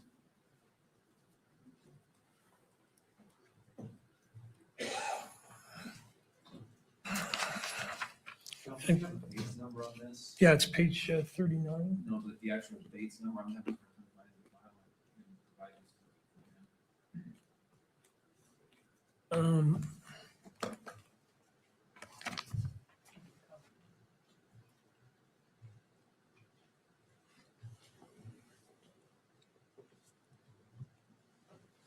So is this the report that you referenced in your notes that you needed to run the sample through StarMix? Yes. Now, at the top, this is the StarMix unit dated September 15th, and it relates to item 7-1, correct? That is correct, yes. All right. And then down below that, the kit used, if you could go to the summary of the input. You tell the software program, assume there are 2 contributors, right? Correct, yes. You input sample 7A. Correct, yes. And when you input it, it's just the raw data, right? Correct, just the numbers from the graph. The numbers, and then known contributors under HP, the prosecution hypothesis. Correct, yes. Right? And you put in sample 61. Yes. Right? That's Twiggs's known sample. Correct, yes. And then the known contributors under the defense hypothesis, you left that blank. Correct. Is that because you didn't know what the defense hypothesis was? No, again, the defense hypothesis for this situation, if I'm comparing someone, is an unknown, unrelated individual, and that is taken into account during the calculation. Okay. And then you input that data, and what you get out from that is a likelihood ratio, right? Correct, yes. So let's go to page 2 of that report. And is this a summary of the results from that test on the 15th in terms of a likelihood ratio? Yes, it is. What is a likelihood ratio? What does that mean? A likelihood ratio is a statistic that calculates the probability of seeing a DNA profile given one of two different hypotheses. One is that a particular person of interest is a contributor, and the other is that an unknown, unrelated individual is a contributor. The probability with the higher number gets the support, and the magnitude of the support is determined by the ratio of those two numbers. That's pretty technical stuff, but the bottom line is that the software computes the numbers, and then you look at those numbers and determine whether it has any significance, right? I don't know that I would say if it has significance. I report the value that's calculated. Right. And why is one column, these columns relate to different, what are called population databases, right? That is correct, yes. The one in the far left, BAH, is an FBI population database on Bahamians. And African Americans, yes. African Americans. Another one for Caucasians. Correct, yes. SEH is Southeast Hispanics. Correct. And then Southwest Hispanics. Objection. That's all I have on that. I'm just trying to explain the chart. All right, well, there's an objection. Let's pause and turning to Mr. McBride. Sure. Your Honor, at this point, I'm going to object on, again, grounds of relevance to probable cause hearing. State v. Drosbeck, State v. Merrill, State v. Ramirez that the court has cited all hold that the court should bind the defendant over for trial unless the evidence is wholly lacking. His objection is like, stop talking, dude. Just stop. The prosecution's claim. I don't know that any of this analysis goes to whether or not the expert's testimony and her report is wholly lacking and incapable of reasonable inference to prove her result in this case. We're far beyond this. We're hours into this examination. This feels like a 702 hearing to me. I think we're far beyond a probable cause hearing, Your Honor. I would ask the court to sustain the objection, not allow questioning on this or any other matter that does not deal with the issue of probable cause. Thank you, Mr. McBride. Mr. Burt. Your Honor, the state offered this report on a very technical, complex, scientific area of inquiry. And they offered to the court a conclusion in that report that Mr. Robinson and Mr. Twiggs were contributors to two samples that were found at the crime scene. They obviously think that's relevant to the probable cause inquiry, or they wouldn't have offered the report in the first place. So having done that, I think the defense is entitled to inquire whether those conclusions are reliable, because that, again, is the court's ultimate determination here, reliability of this evidence. And the court can decide it's not relevant, it's not reliable, therefore I'm not going to rely on that in determining probable cause. And that, or the court could say it is reliable and it bolsters up other evidence that the court is going to hear from. So the particular report in front of us goes directly to the issue of whether the expert correctly concluded that Twiggs not was a possible contributor, but was a contributor. And the state's theory here apparently is that both Mr. Robinson and Mr. Twiggs are somehow connected to this crime scene.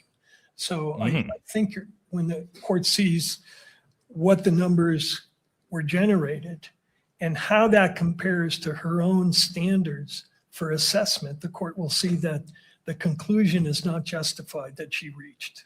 All right. Well, I understand what both parties are saying, and at a probable cause hearing, the issue is whether we walk 1 mile or 100 miles down the path. And so I want to keep it limited to 1 mile and as opposed to 100 miles, because that would exceed the probable cause standard for a preliminary hearing for what is before me. And so, Mr. Burt, as it relates to the objection, I'm going to sustain it in part. If you want to briefly address this and move on, you certainly may choose to do so. But as it relates to where we're at, my hope is we can keep this very brief as opposed to going through all this, so we can move on to whatever else you would like to present. Thank you. We'll do that, Your Honor. And in the interest of doing that, could you bring up on the same screen part of her? Just to confirm, did they say that the state said that they thought Twigs was related to this? To the crime scene as well, yeah. Both of them. Okay. Which is interesting. I want to make sure that what you're calling up on the screen right now, is it part of this that was already admitted or something else? It's part of this, which has already been admitted, compared to people or plaintiff's exhibit 31, which has also been admitted. Okay, So thank they're you. both I just wanted to clarify. Sure. All right. So if you, and do you want that published on this? all Yes. screens? All right, let's go ahead and do so. I like it, moving things along. From that report is on page 5.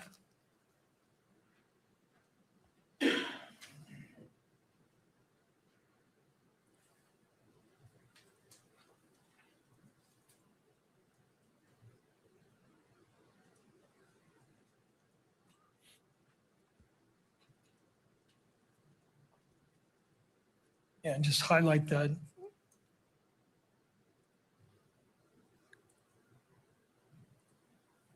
Thank you.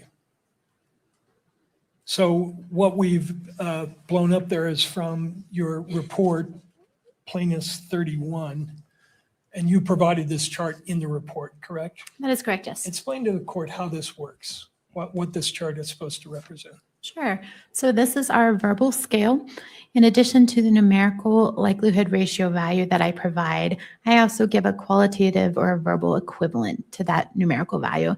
That gives some kind of context to what that likelihood ratio means. Okay. And on the left, explain what the greater than 1 million, less than 1 in 100 means. What does that scale relate to? Sure. So that scale is the numerical value of the likelihood ratio. So if I have a likelihood ratio that's greater than or equal to 1 million, I designate that as very strong support for inclusion. The next example, 10,000 to less than 1 million, I would say that's very strong support for inclusion, and so forth. So you need to reach a likelihood ratio of 2 in order to get even limited support for an inclusion, correct? Correct, yes. Okay. If you could not reduce that.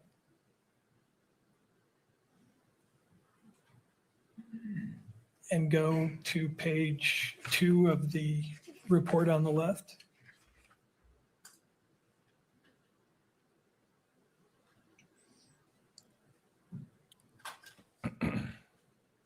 So from this chart, when you ran Mr. Twigs against a sample, what was the likelihood ratio that you determined? I believe this chart is not the comparison to Mr. Twigs. It's not in the report? The chart at the bottom of the screen is not my comparison to Mr. Twigs.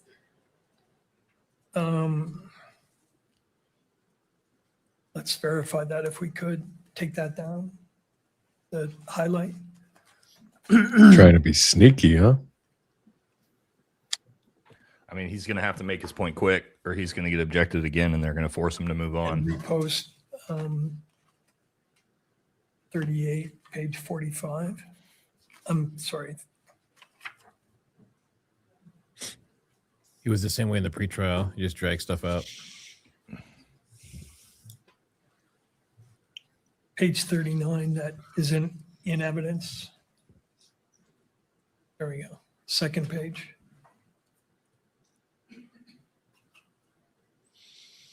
Is this the likelihood ratio from your Twigs comparison? Yes, it is. Okay. Now, what was the likelihood ratio that you calculated based on this chart? The likelihood ratio was 1. 1. Yes. Oh, sure. So that doesn't rise to the level of even limited inclusion, correct? Correct. It would fall under an uninformative. Uninformative, and yet you concluded that despite this STR mix reading with a likelihood ratio of 1, that Mr. Twigs was a contributor to both item 7 and item 8, correct? I did. So actually, I didn't utilize this calculation to determine that Mr. Twigs was a possible contributor, or that I could use him as an assumed contributor. I visually looked at the DNA sample, and the DNA, unlike that major contributor, he also had those peaks. So that was one proposition or one hypothesis that I determined that he was an assumed contributor. She made it up. There are multiple different ways. We don't have a threshold. I don't have to see 2, 4, 8 peaks to determine I think an individual is present. Given that the field submitted him as an elimination, I assumed he was a contributor. When I compared him to that data, I did see his DNA present. So when I calculated the statistic for Mr. Robinson, I used Mr. Twigs as an elimination. Let me see if I understand that. What? STR mix. Yeah, what the? Include Mr. Rob. You relied on the STR mix to include Mr. Robinson as a possible contributor, correct? Correct, yes. But when you ran Mr. Twigs's sample through STR mix, the result you got was that he was not a contributor, correct? Or that it was of not even of limited value in including him. Based on the STAR mix run, it was uninformative, but I did use my own knowledge and training to determine that I was going to utilize him as an assumed contributor. Okay. Your own knowledge and training. Yeah, what? Is That's not there scientific. some standard that you use for deciding when not to rely on the STAR mix results and when to sort of disregard it and rely on your training and experience? I can't say that I disregarded it. When I'm comparing someone, that's my first determination. Do I think this person is potentially included or excluded? If I determine that I think they're included, I will run STAR mix to give weight to that inclusion. Elimination samples are different. If I'm told that an individual is submitted as an elimination sample, I can assume they're there. Visually, I'm able to look at the DNA evidence and determine, yes, I think there's enough evidence there to assume that individual, which is what I did here. Okay. At D16, Mr. Twigs was a 912, right?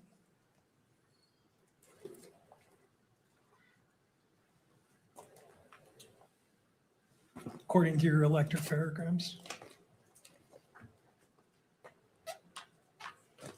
Trust me, bro. Yeah, He's gonna piss off the judge. That is correct, yes. Mr. Twigs was a 912 at D16. 912. And did you find 912 at that location in the 8-1 sample? I'm sorry, the sample 8 or sample 7? Sample 8.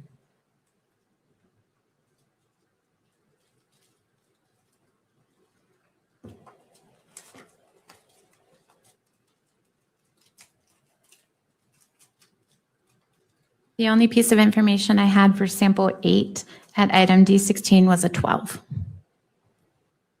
And you said Twigs at that was a 912, right? Correct, yes. But at that location, the evidence sample was not a 912, but a 12. That was the only piece of information that was recovered at that location. Let me ask you about your interpretation rules for excluding someone. Is this an accurate statement? This is from Butler's textbook.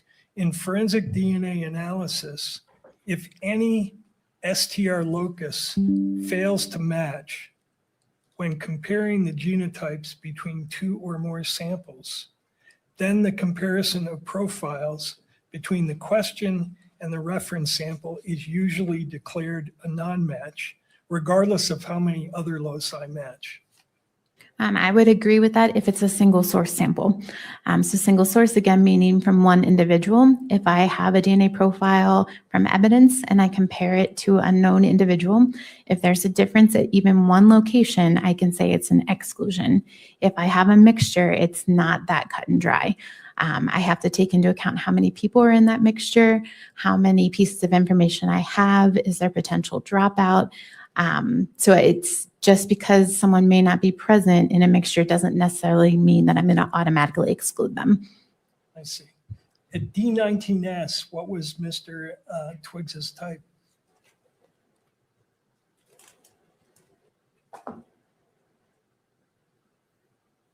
It was a 1416. Did you find a 16 allele in the 8A sample? No, I did not. Okay. At Tho, what was Mr. Twiggs's type?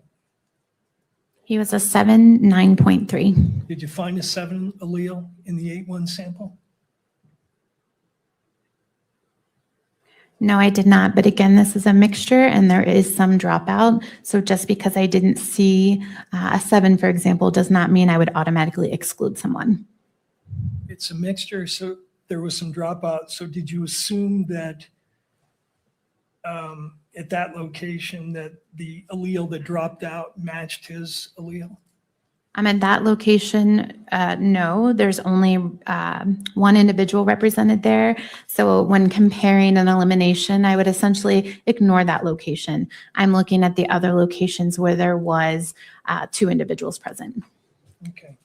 Now, a couple more topics and then we're done. When you received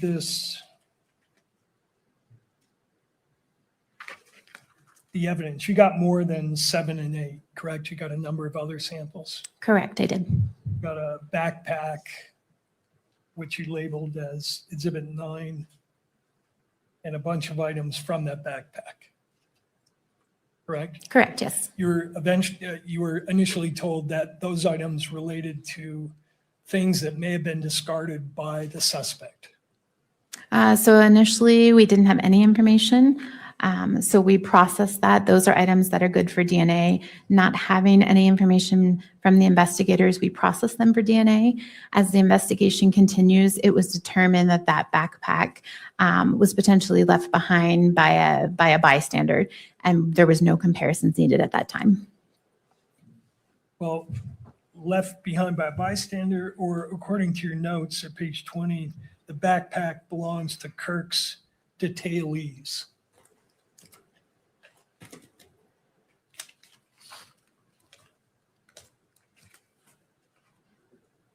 Yes, based on the individual that was not my communication log. That was someone else within the laboratory. That was the information that they received. Before you received any samples, did you request to perform what's called destructive testing on the samples? Yes, I did. And destructive testing is essentially consuming the sample, cutting the cotton off of the Q-tip or the swab, subjecting it to testing. There's nothing remaining. I have to request permission to consume prior to doing so, and I did in this case. And why did you do that?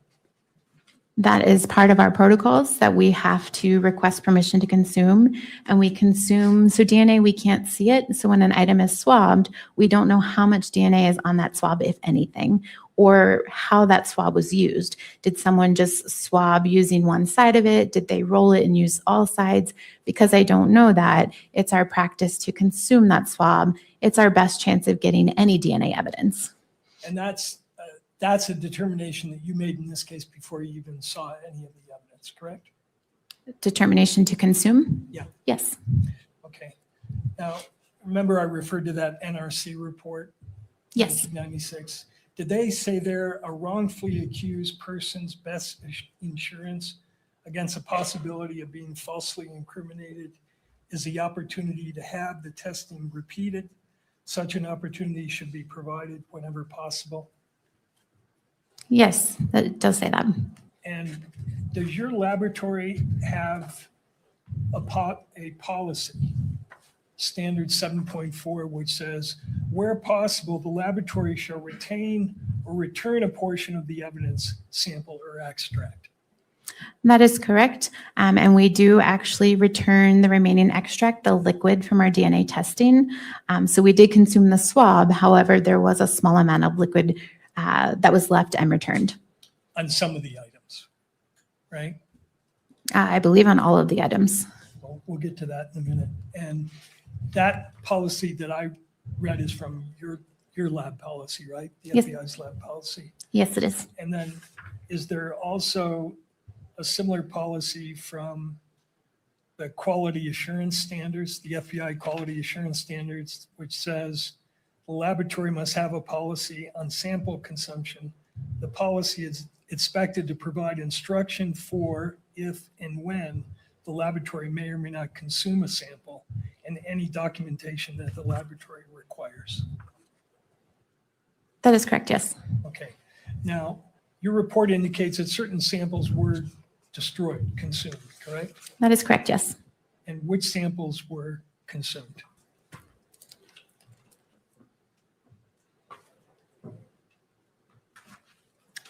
Items 1 through 6, which were swabs from possible smudge, swabs of hand swipe, swabs from possible sweat drop, swabs from possible smudge, swabs of possible smudge, and swabs from possible sweat drop. In addition to items 54 and 55, which were swabs of swiped finger areas and swabs of stairwell railing. Okay, so when you wrote in your report that those items were consumed, which of those items, and by that you mean the actual swab was consumed? Correct. So a swab is just like a Q-tip. So the cotton portion of that swab was cut off the wooden stick, placed into a tube, subjected to DNA testing. So we consider that consuming. But again, there is liquid at the end of the process that is returned to the field. And the normal procedure in terms of sample preservation would be something called sample splitting, right? You split the swab and you use half, you save half so that your testing results can be replicated and retested. So yes, however, again, I don't know how an item is swabbed. So even if I were to cut that swab in half, it could be that I'm testing the half that doesn't have any DNA and the other half may have some DNA, or the swab may have a little bit of DNA on one side and a lot on the other side. So for the best possible chance of getting a DNA profile, it is our practice to consume the entire swab. So for the first 6 items, those were swabs that were taken from the northeast corner of the Losi building, correct? Correct, yes. And you used all of the swabs and you concluded that there was no DNA present on any of those items, correct? That is correct. So you couldn't do any comparative testing. Correct. There was nothing for me to compare to. Okay. And what did you have left after you did that in terms of the volume of extract? What was left? So it was approximately 3 microliters. So a very small portion. Very small portion. And you actually used 10 microliters to do your testing of those samples, right? That is correct, yes. So if you didn't get any results with 10, what you left over would not be sufficient to get any sort of independent testing done, correct? It could be tested. However, my expectation, if I took 10 microliters and did not get any DNA, the remaining 3 would also still not give me any DNA. Okay. And for item 55, that was 2 swabs of a stairwell, from a stairwell railing where the suspect touched the railing, right?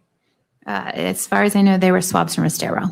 And correct me if I'm wrong, but I understand from your lab notes that you took those 2 swabs and combined them into one sample and then used the whole sample, right? That is correct, yes. Okay.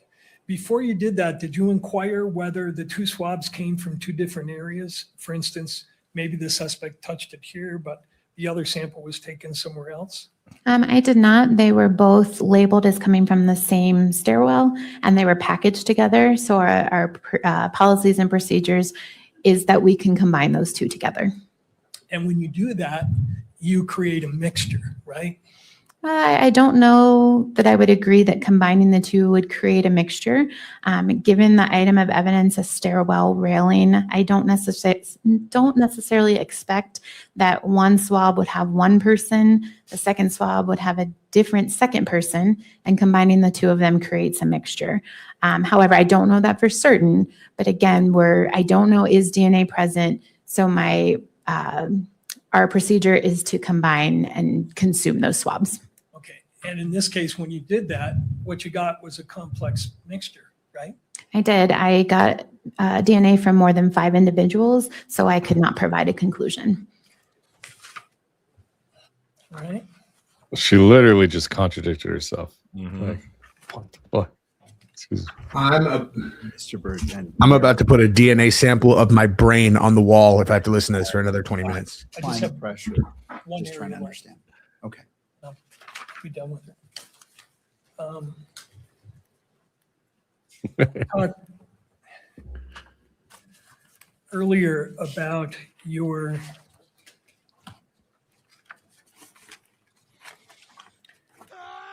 testing of the length of the DNA sequence, the length of the DNA boxcars, not the sequence of A, C, T, and G within those sequences, within those boxcars, right? Correct, yes.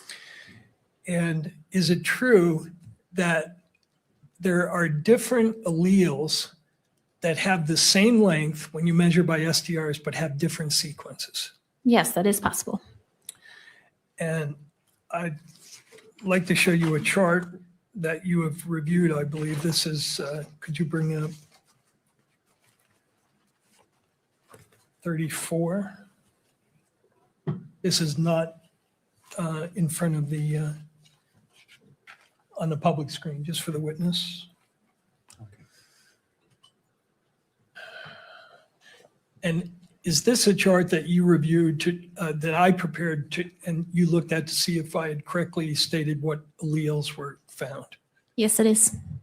And does it, as it's presently existing, accurately state what the alleles are at each location? Yes. Okay. I would move that into evidence. It's 5 pages and it's Baker 34. Mr. McBride.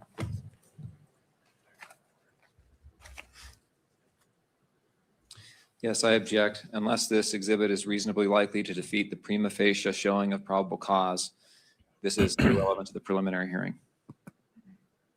Mr. Burt. Your Honor, this exhibit and the next one go directly to whether the comparisons being made between Mr. Robinson's sample and the evidence samples are usable and reliable to make a determination that he is a probable contributor.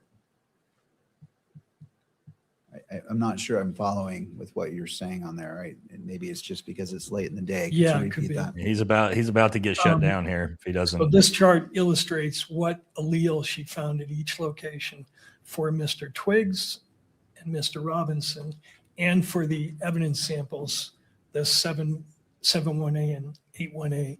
The other alleles are on here as well, but we're going to focus on 71 and 81. And for instance, Your Honor, at the, you'll see that under the first reading there is for Tyler Robinson at the D3 location. He is a 17. Okay. This guy, man. And then if you go on to the 7-1 towel sample, which is what the topic is of this report introduced by the state, you'll see that she found a 17 there as well. This might be a new strategy where he does this and then to the jury, he's like, I'll just stop talking if you acquit my client. Oh, fucking he's not guilty. Just get him to shut up. That's what I was thinking. 5 or 6 others. There are alleles, all of which measure here 17, but actually contain different sequences. and that her testing that she used does not measure for those differences. And so as it relates to probable cause, that's what I want to keep coming back Sure. to. Again, if this was a trial, this may be a little bit different analysis that the trial judge applies. But as a magistrate, taking a look at this and looking at the probable cause standard, how he's how going does to this get shut down. comport? So it comports because it goes to the ultimate opinion expressed in the report that the state is offering, that the report offers reliable support that Mr. Robinson is a possible contributor. And we're asking the court to consider that the comparisons are only based on a limited number of length-based comparisons, and that there are sequence differences so that she cannot distinguish. And I believe she'll testify, she cannot distinguish based on the testing that she did in at least 5 separate locations, whether the evidence sample and Mr. Robinson's sample, or for that matter, Mr. Twig's sample, matches the sequence differences here. And this is my final area, and I think I can do it very efficiently. And I think it is important for the court to consider, especially as it relates to the comparison. He also said that 25 minutes ago. So. And she is also going to testify that the analysis she does is based on looking at the totality and all of the different markers that match and are consistent. And that's how she comes to the opinion that she does. The point is, there are explanations that are susceptible to different interpretations and arguments. Ultimately, we're going to have an expert hearing where all of the literature is going to be before the court, and the court's going to determine if it meets a threshold of reliability for admission at trial. But at this stage, even granting that there may be some argument that may come from defense counsel's position, the court can't weigh it. This does not go to the probable cause determination, and I don't think it's relevant. And this exhibit in particular is not relevant without the testimony of the witness. And so the exhibit should not be admitted on its face either. That's why I was trying to lay a foundation that she would, and offered a proof to the court that she would testify that in fact there are these sequence differences at the 5 or 6 locations. That judge is beyond 6 done. different locations relevant to the comparison to Mr. Robinson. And when the state says the court cannot weigh it, the court can weigh reliability. The court has ruled that. So we're simply asking the court to take into account the limited nature of these comparisons and the fact that she cannot, based on the testing that she performed, tell the court whether there are differences between at these 5 locations. She can't match Mr. Robinson to the question samples because she didn't do sequence testing. And she'll also testify that the FBI is in the process of implementing this kind of testing. All right. Thank you to both sides. I'm going to allow the admission of this evidence, but I'm also going to set a limit of a limited number of questions. We are now at 4:40. This is on the cusp of whether it is applicable to the probable cause standard. I want to afford defense its full opportunity, but I still have to rein it in to keeping it to probable cause and not going into a full exploration, because that's not the purpose of a preliminary hearing. So I will admit Baker 34, but Mr. Burt, I'm going to limit you to how much time do you need to address I just this? need about 4 or 5 minutes. I mean, the next chart will be the chart with the what are called isoalleles displayed for the court, so the court can see what we're talking about, and that's it. The judge has to take a dump. Have her document that, in fact, I've accurately stated what the alleles are that have sequence differences. All right. So it is Mr. McBride. Just on a second matter, which is, I need to. This is so Utah. Like the judge is too nice to just be like, "Shut your stupid face, guy." Like I'm telling you, that's like he's just too nice. It's like Canada. I accept Mr. Burt's representations of me out of time, and I'm going to talk less because that's consuming more time. and also allow the state the appropriate time for cross-examination, given the nature of this witness having to travel. So, Mr. Burt, I'll turn He's to you. so done, dude. Do you want it on the screens? Actually, I don't need it on the screen, just in the interest of efficiency. Pull up the next one, please. Okay. In all fairness, he did say one more question 2 hours ago. Mm-hmm. Oh, yeah. Come on, 35. Take that one down. And is this exhibit the same chart with what are called the isoalleles indicated? Yes, it is. And isoalleles is a term used to refer to these alleles that have different sequence but the same length. Correct, yes. So across the top there for allele 17 and D3, there is a allele 17A, allele 17B, allele 17C, all with the same length, but different sequences for each of those three. Correct, yes. And similarly at VWA, where you say that the Mr. Robinson is an 1819 and 1819 in the evidence sample, there's an 18A, a 18B, a 19A, and a 19B. Correct, yes. And similarly for the other areas I've indicated there, I've accurately stated what the different sequence alleles are, correct? Yes.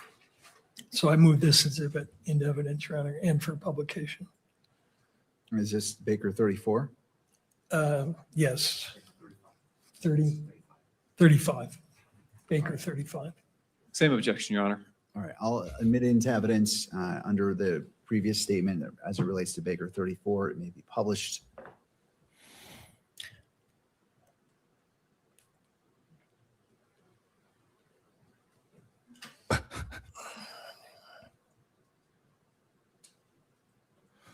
And as you look at these 5 areas, you can't distinguish the evidence samples.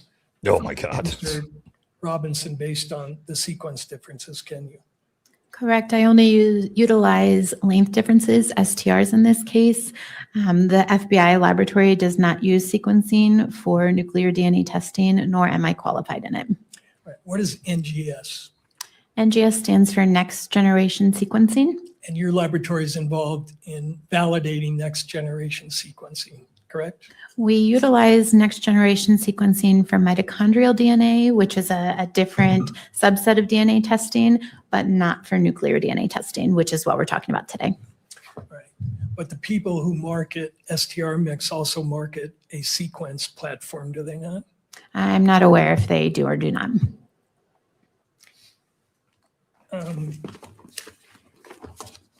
He's never going to stop. The judge is going to have to just say, hey, man, we put it in evidence. I think he's on the spectrum. I wouldn't stop either if I was him. This guy is like, it's like if you had Joe Biden try to try this case, you know? Well, he needs to be short and concise and get his point across, and he's dragging it out, missing the opportunity. 100%. Yeah. I think he's completely bowload. I mean, it's important what we're talking about here, but I think he's completely bowload his opportunity to make his point, and now he's going to get cut off. I'm saying if he does this in front of the jury's going to convict Tyler just to fuck with this guy. Just to mess with him? Literally all of this is just to establish the the DNA test is not, or the DNA testing is not 100%. It's like, now what are we trying to get down to, like what exact, it's like it's 72.1%. It's like, if it's not 100. Good afternoon. Now the prosecution. Well, he doesn't have 9 books with him like the other guy did. So yeah, I'm gonna have to go prep. I'm gonna have to go in a second. I gotta prep for this Palm. I'm interviewing I'm interviewing Jeffrey Epstein tomorrow. I'll I mean, start Palm by Beach Pete asking tomorrow. what your training and experience is. First of all, do you have any education? Yes, I do. I have a bachelor's of science in biology from Salisbury University. And do you, after your bachelor's in biology degree, what did you do for your career and in further education? Upon graduating from college, I began working at the FBI laboratory as a contractor. I was assigned to the Federal Convicted Offender Program, which was a program under the DNA unit. During that time, I did that for approximately a year and a half. It was my responsibility to open and inventory and barcode DNA collection kits sent in from federal agencies across the United States. I then became a biologist in the DNA casework unit. I did that for approximately 6 years. During that time, I did the actual testing of items of evidence, so swabbing, cutting those swabs, producing the DNA profile. And then in 2015, I accepted a position as a forensic examiner, which I am still today. I'm sorry, what year was that? 2015. So 11 years you've been doing more or less the same duties you have now, is that right? Correct, yes. I want to ask you about your lab's accreditation. What is accreditation for a laboratory? Accreditation is a formal recognition that our laboratory is following a very strict set of standards. We're accredited by ANAB, the American National Standards Institute National Accreditation Board. And our accreditation shows that we have to follow standards such as I have to have a certain education background, how we process evidence, how we store evidence. Every 4 years, we're audited to those standards, meaning an outside body will come into our laboratory, look at my training records, look at our standard operating procedures to ensure that we're following those standards. And you mentioned your training. So what do you have to do as an examiner there, as a scientist there, for your lab to maintain its accreditation? So for my training program, I had to complete a 2-year training program. During that time, I learned the science behind DNA testing, and I showed that I understood that science by completing oral board examinations and written examinations. I also then had to show that I could relay those scientific results to a jury by completing moot court exercises. And before becoming qualified, I then took something called a competency exam, or it's like a final examination to show that I'm qualified to perform my duties. During that accreditation or that audit process, my training records were reviewed to make sure that I had the proper coursework, the proper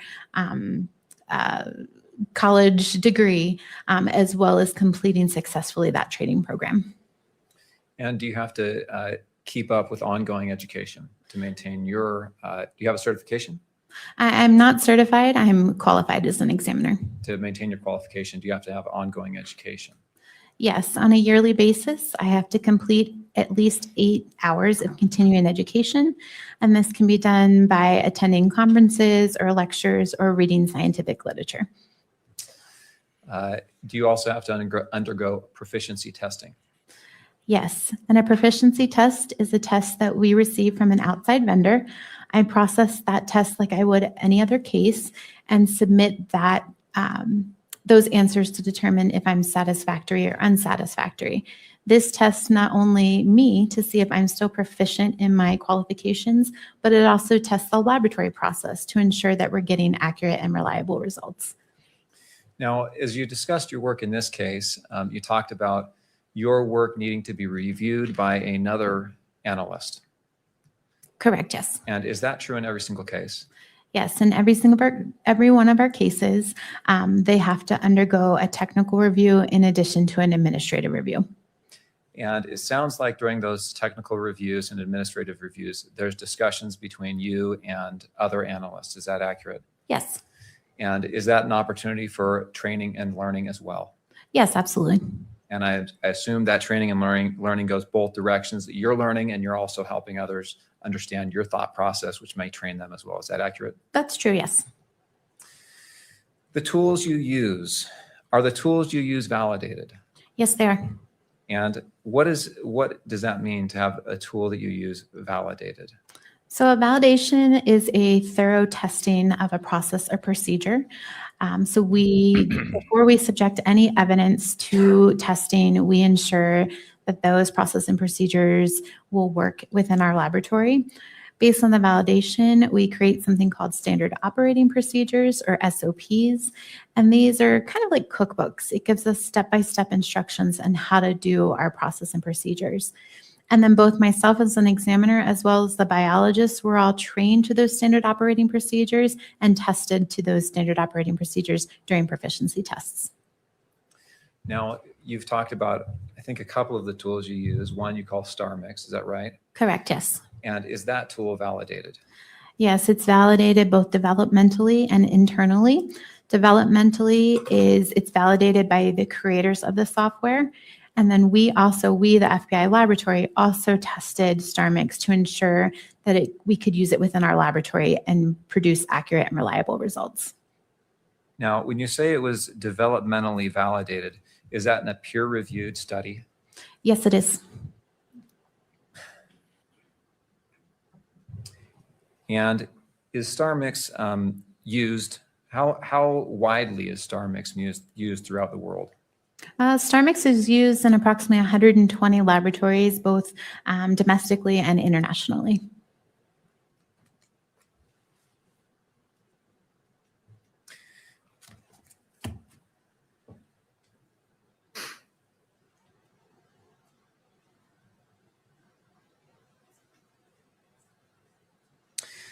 I want to go back to some of the questions that you were asked on direct examination.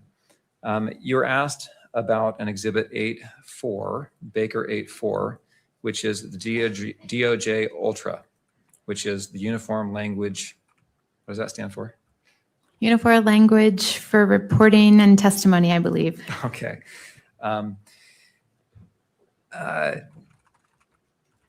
It talks about language that you should use and language that you shouldn't use as an examiner and a scientist, correct? That is correct, yes. Now, I want to ask you a little bit about what you do when you have a conclusion, like you did in Exhibit 31. Do you know? Let's see. The directive from the Department of Justice limits the adjectives you can use to describe the evidence and the conclusions that you reach. Is that accurate? Yes, it is. And the thinking behind that is to submit the statistical number and let others decide, meaning the reader decide how they want to describe that number. Is that accurate? Yes, it is. So for example, if we can look at Exhibit 31, if you don't mind publishing that.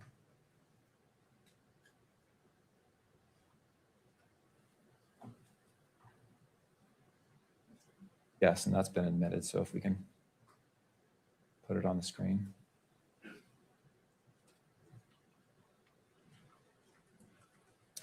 And Kimberly, if you could scroll to page 3 when that comes up.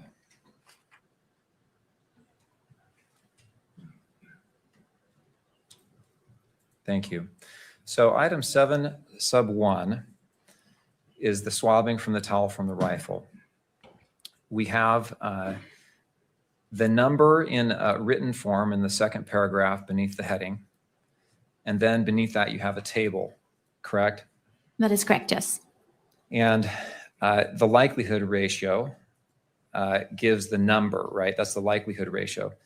And that's stated in sentence form in the paragraph preceding the table, correct? Correct, yes. The only language you can use to describe what that number means from the DOJ directive is very strong support for inclusion, correct? Correct, yes. And the sentence there that says the DNA results from item 7.1 are 1.7 octillion times more likely if Twiggs and T. Robinson are contributors than if Twiggs and an unknown, unrelated person are contributors. The reader can assign whatever value they want to that, correct? What do you mean? Meaning adjective to describe what that means. Sure, yes. The adjective you can use is very strong support. For inclusion, yes. Okay, for inclusion. All right, if we go to 8.1, if you'll, Kimberly, if you can scroll down just to make that a little bit easier to view. Same question there. The results are from 8.1 are 30 quintillion times more likely if Twiggs and T. Robinson are contributors than if Twiggs and an unknown, unrelated person are contributors. The adjective you're allowed to use is very strong support for inclusion again, correct? Yes.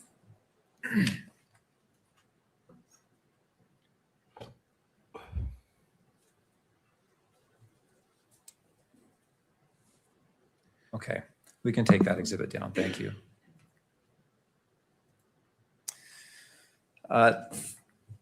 You were asked about formal activity level, and you described this as the lab cannot testify about, or you cannot testify about what action left the DNA on the object. Is that right? That is correct, yes. Does that mean that an individual did or did not touch? Oh, let me ask you this. How can DNA get onto an object? DNA can get on an object via direct contact, so an individual touching an object.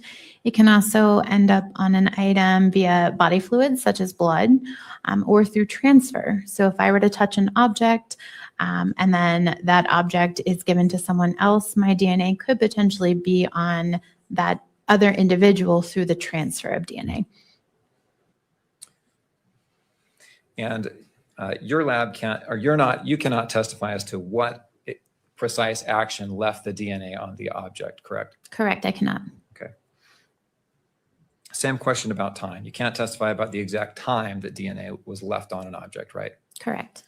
But there are some indicators that may give some information about how long and the conditions under which DNA was placed on an item, like degradation. Yes, degradation or the condition of the item. So again, if a firearm, for example, is in a river, I would expect with the water rushing over that item, I may or may not be able to detect DNA. Also, if there's an item of evidence that is exposed to the elements, something that's been left behind 10 years ago, I don't necessarily expect to recover DNA, but something that may have been left yesterday, I might be able to detect DNA. An item that has been left in the dirt or has been rubbed in the dirt, could that affect your ability to recover DNA? It could, yes. Could it also affect degradation? Yes. Can UV rays affect degradation? Yes, it can.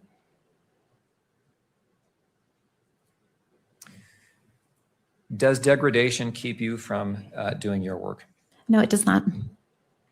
Is degradation normal? Yes, it is. Does all DNA degrade? It does, yes. I imagine if it's kept in a pristine environment, it would degrade less than if it's kept in, or if it's found in a less or out in the open. Is that accurate? Yes. Okay. You said with regard to the screwdriver, there is some degradation. Did that affect your ability to reach conclusions in this case? No, it did not. You said on item 7, the towel or the swab from the towel, there was slight degradation, not as much as exhibit 8. Is that accurate? Yes. Did that degradation affect your ability to reach a conclusion here? No, it did not.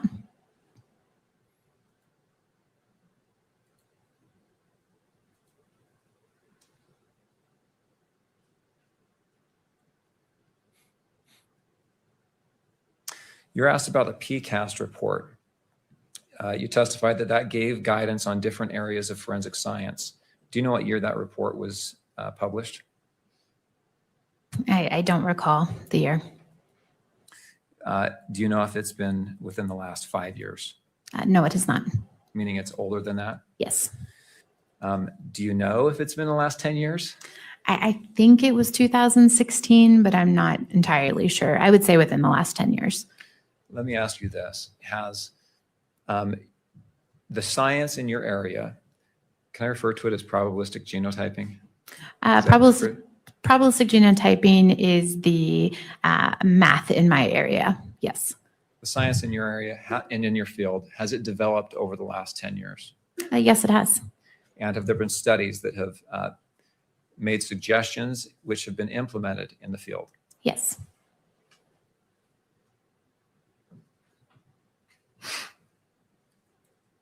You testified about exhibits 7 and 8, that they both had mixtures.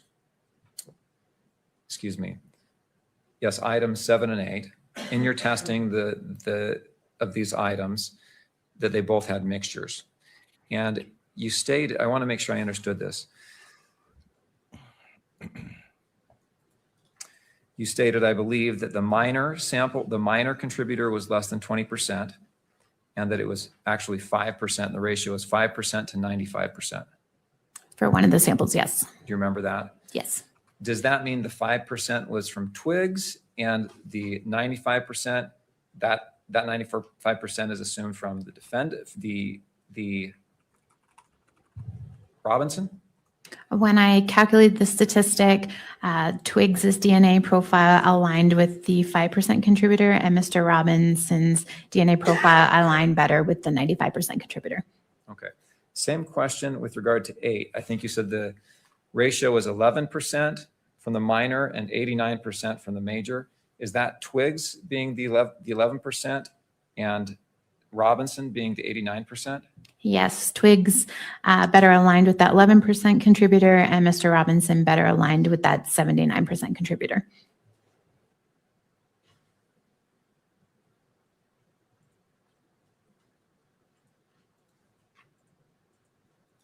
You're asked about Baker 4, an exhibit that was titled Baker 4 365. Do you remember this exhibit by chance? I don't have a copy of it, so, well, do you have Baker 4 365? Put that up.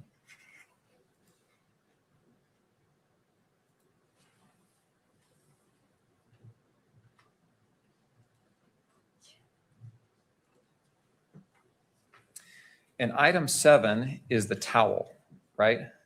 Yes. Item 8 is the screwdriver. Correct, yes. Thank you.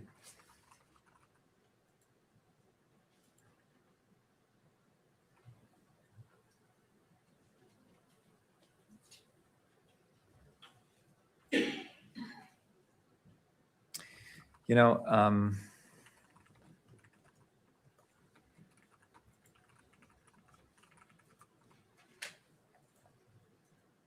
it's 5 o'clock. I'm going to wrap up. We can go ahead and take that down. Sorry. Thank you for helping. He threw in the towel. In reaching your conclusions, did you follow the protocols of your accredited lab? Yes, I did. And based on your training and experience in following those protocols, did you in fact come to the conclusions described in Exhibit 31? Yes, I did. Thank you. Right, Mr. Burt? And how much time are you anticipating?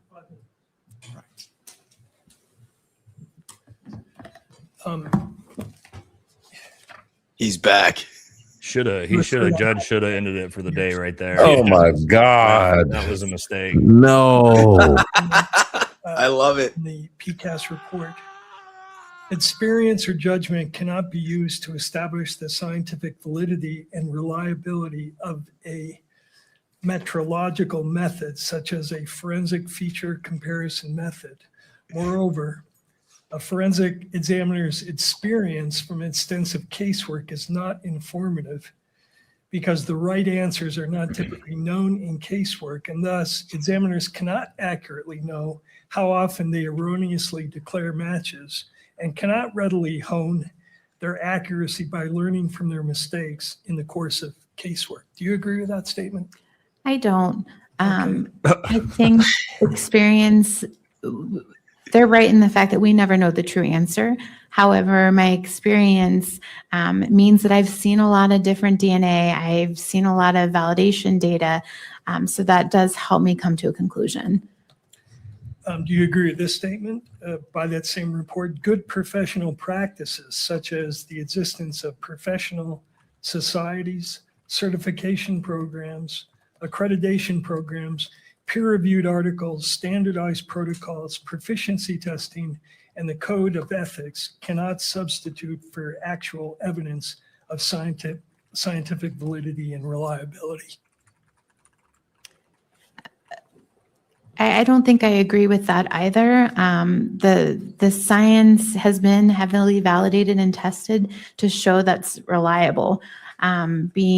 Following protocols that are based on validation, again, shows that my results are accurate and reliable, as well as being proficiency tested. By the way, you said that that report was not authored by experts, but the head of that group was Eric Lander, who is one of the foremost experts in the area of forensic biology, is he not?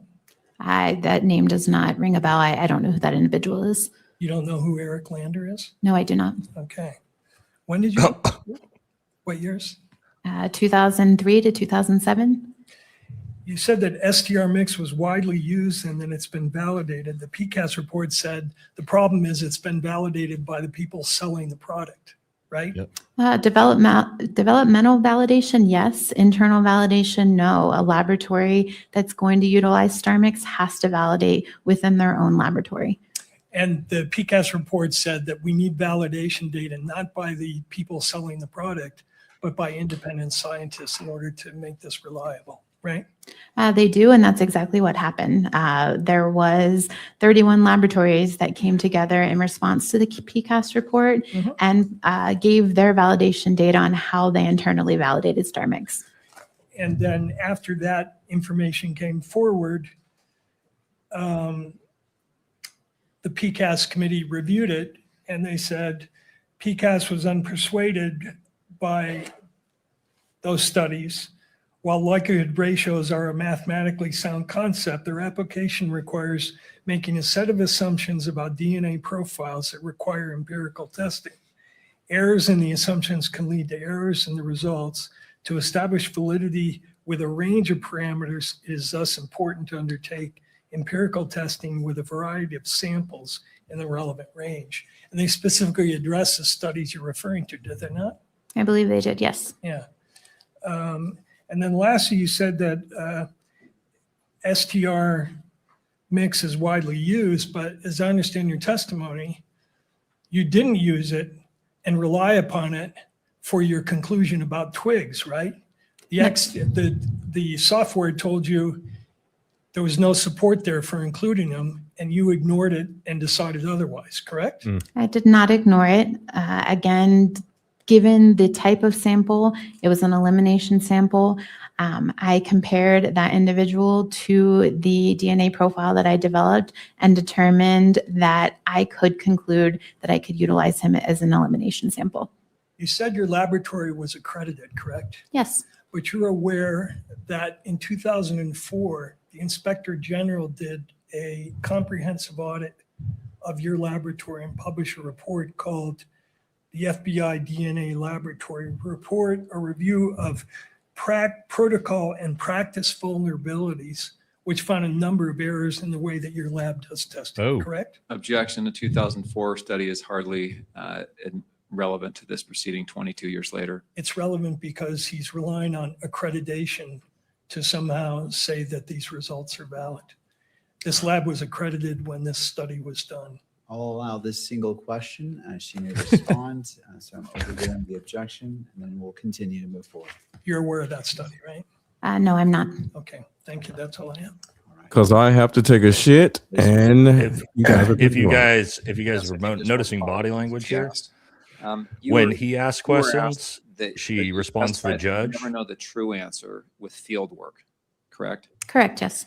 And see how that's she answers the prosecutor directly? where you do know the true answer and you can compare the conclusions that analysts draw with the true answer, the ground truth answer that is the basis of the study. Is that right? Yes, and that is what our validation is. Your validation actually studies is a ground truth test in essence. Yes. Okay, thank you. Like her body language, she answers the prosecutor directly. She refuses to look at the defense attorney when she responds to questions. Very interesting body language wise. Thank you. Great catch. Right. Well, does either party need the benefit of the record before we go into recess? Recess? Recess meaning we're not going home? Hold on. We'll go ahead and be adjourned until tomorrow at 1 there you go. Okay. To not have morning court for this. Oh, that's right. And what's start tomorrow? at 1 p.m. in the afternoon. 1 p.m. So tomorrow starts at 2 Central. Okay. Okay.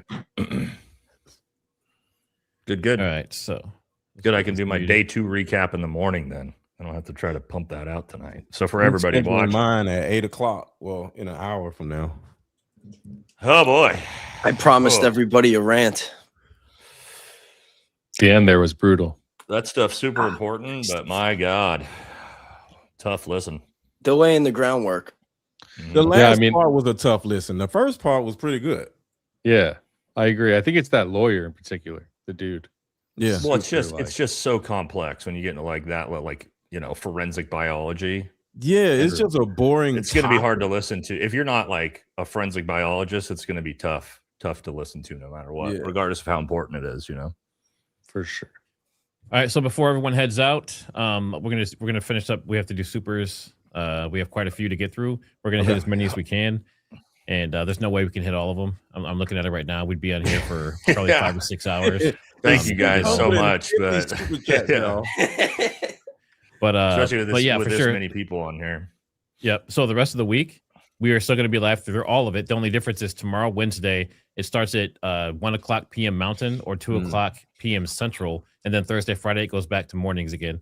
Okay. So we will get all that stuff posted, and you'll be able to look out and see our posts and everything on it for tomorrow. And Baze, let me know if you want to do a collaboration because I'm about to go live myself too.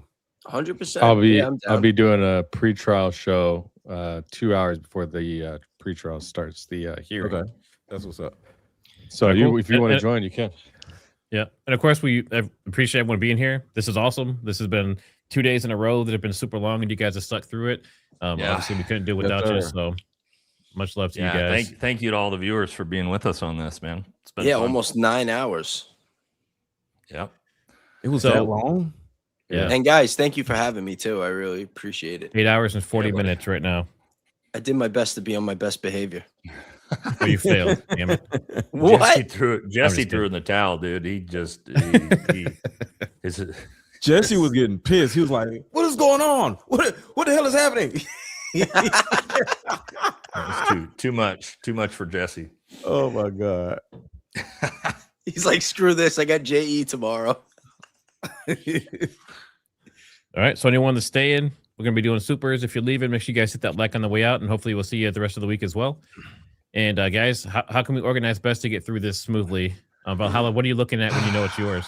Are you looking at StreamYard? Yeah. Well, yeah, I know mine. Mine are the little dashes, at least on my screen. You guys probably have the same thing for you. Do you guys all have StreamYard open so you can follow along with all the supers? Yeah, it makes it way faster. And you know which one's yours? We don't have to guess. I only have a few. I only got a couple. Yeah, all mine have been. But I know mine listed in studio. Okay. All right, let's go ahead and get started here. Sticky Icky Liberty, thanks for the super. Is the defense's argument that all white people look alike? LOL. How different would this case be if it wasn't a white fella? They might not be able to say that. Well, Mr. Let Go. Oh, we actually did that one already. Yeah, I think we did. We? Yeah, I think so. Okay, I had that one still highlighted. Depresso Lee Bear, thank you, brother. To you as well. If they'd given them the death penalty, he can appeal in federal court or to federal court. I thought that's what we thought, and then it turned out not to be true. So it's not true. Well, I don't know. Me and Matt were asking about that yesterday. I'm not sure if we ever got a full answer on that. But yeah, we're gonna have to dig deeper into that before we start tomorrow. Ant Lang, thanks for the super from Canada. Tyler clears under 72 inches on his mugshot, 6 foot. Yeah, I guess officially he's 5'10". I think that's what we're rolling with. That's what I've heard too. T-Chows, thanks for the super. The defense must object to everything the procedure puts out. It will ensure Tyler gets a retrial if convicted. Yep, very true. Joseph Deuce and Rita, for a reason, crazy laws, religious nuts, and a cult mentality. I mean, some of those things are going to help the prosecution for sure. Trust me, bro. My bro told me, and I trust that bro. It's pretty accurate. That should be a t-shirt. Warlock Lander, thanks for the super. Tyler should say, I demand a trial by combat. That's funny. Trial to the death. I think his name was Robbie Hill. He catches pedos. I don't remember what that's in reference to. But thank you, Johnny. Thank you. I know a guy who knows a guy who said he did it. Yeah, the old hearsay. Creasy says, Nate, are you and I the only ones tracking why he showed up in shorts, change his clothes to change his look, and conceal the weapon through a little exaggerated limp, or it's not him at all? I don't. The confusion. Well, I mean, it could be a lot of different reasons. You know what I mean? I would assume he's, scouting the area. That would be like showing up in a different outfit. That was my first thought. He's casing the area, figuring out where Charlie Kirk is going to be, all those different things, and then changing the outfit. But again, changing a third time to go to Dairy Queen, that's where I'm like, I don't know what's going on anymore. Freedom for me too. Thanks for the super. Can someone please tell Jesse that his wife can talk? He never lets her talk. Christ is king. Oh man. Don't be mean to Jesse. Y'all are hilarious. Well, thank you for wherever that is.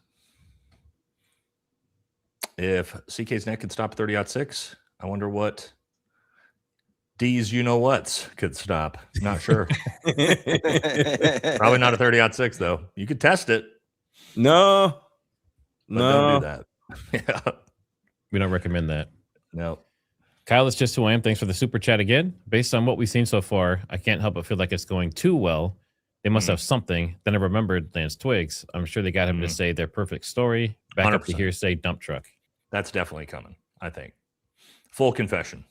Or not confession, but full admittance that Tyler told him or something. Supreme Court could take the case after going through state appellate courts, then the U.S. Court of Appeals. You can apply for a writ of, I don't know what that word is, for Supreme Court to consider taking your case. Interesting. I think, yeah, we'll have to, again, we had an attorney in here explaining maybe why that wasn't the case, but we'll find out. Who's that for? Not me. Let's see. Hold on. What is it? Crispy. Might be for Jesse too. Forgot about that. Charlie was a bold-faced liar, according to the demon Andrew Covet. So the gender ideology or motive to Tyler Robinson would be false. Charlie said one thing in public, but believed the opposite in private. Interesting. Nate has a poop bucket next to his desk. That's why he hasn't left his chair. You've got me figured out now. You got me figured out. Yeah. Vicky Carrot, come on, guys. You know Bays is the better one of the five ratings. Come on. You're saying he's number one. Ladies, I'll take that. Ladies. Come on, ladies. Valhalla has mastered number 2. Let's see. Truth Matters. Thanks for the super. Seems like if the Big Bang was a coordinated event, as it appeared to have been, the shooter was on an extreme tight schedule. Was he running late? Yeah, timing is a big question about all this. Adam, what's up, brother? Adam's done some really good ballistic testing work too on this. Have you seen my video on my theory of the real shooter being one tier below where TR was allegedly was? I haven't seen it, but I mean that's gone along with my initial theory as well. Also, someone sent me photos of a person in all black, head to toe, in that area. Interesting. What about a drone? No, I haven't seen it, man. But no, drones are out. Drones are out. Okay, but I'll take a look, man. I'll watch it. Yeah, I mean, drone is possible, but very unlikely in this scenario. Yeah, pretty unlikely. Rachel X Owen, thanks for the super. Hi guys, my son is in the British Army. Thanks for his service. He's 21. Says no way TR took that shot. Do you agree defense should bring an expert in sniper military? Doesn't know. I don't. That shot's it's only 140 yards. I mean, my daughter can make that shot. I mean, there's more stress, obviously, in the situation, but she can lay down 140 yards and she can hit whatever. So it's funny though, because I do stress testing in all my schools that I put on. And the very last thing we do, I make you do a lot of physical exercise before you take that shot to jack your heart rate through the roof, and you would be blown away at how experienced shooters can no longer shoot accurately. Yeah, under high levels of duress, even from close. So, you know, adrenaline does a lot to you when you're trying to shoot under duress, especially long gun shooting. Yeah, but I mean, not the hardest shot in the world, to Matt's point either. Yeah, but adrenaline would be much worse than just working out, because working out's not going to get your adrenaline anywhere near as high. It's not going to dilate your eyes and all that too. So, Hands are shaking, all kinds of different stuff that goes on. Yeah. Bradley says, love from Pittsburgh. VFT, just want to say thank you. You saved my life. Well, brother, however I did that, I love to hear that. Marine combat veteran struggling with mental health. Content help me push through each day. Thank you for being you and all you do, Semper Fi. Well, I'm honored, man. And make sure you never do that, right? Because it's not going to make anything better. To me, it looks like there's two similar cars at the scene. By the way, the car in the specific spec is rare. Interesting.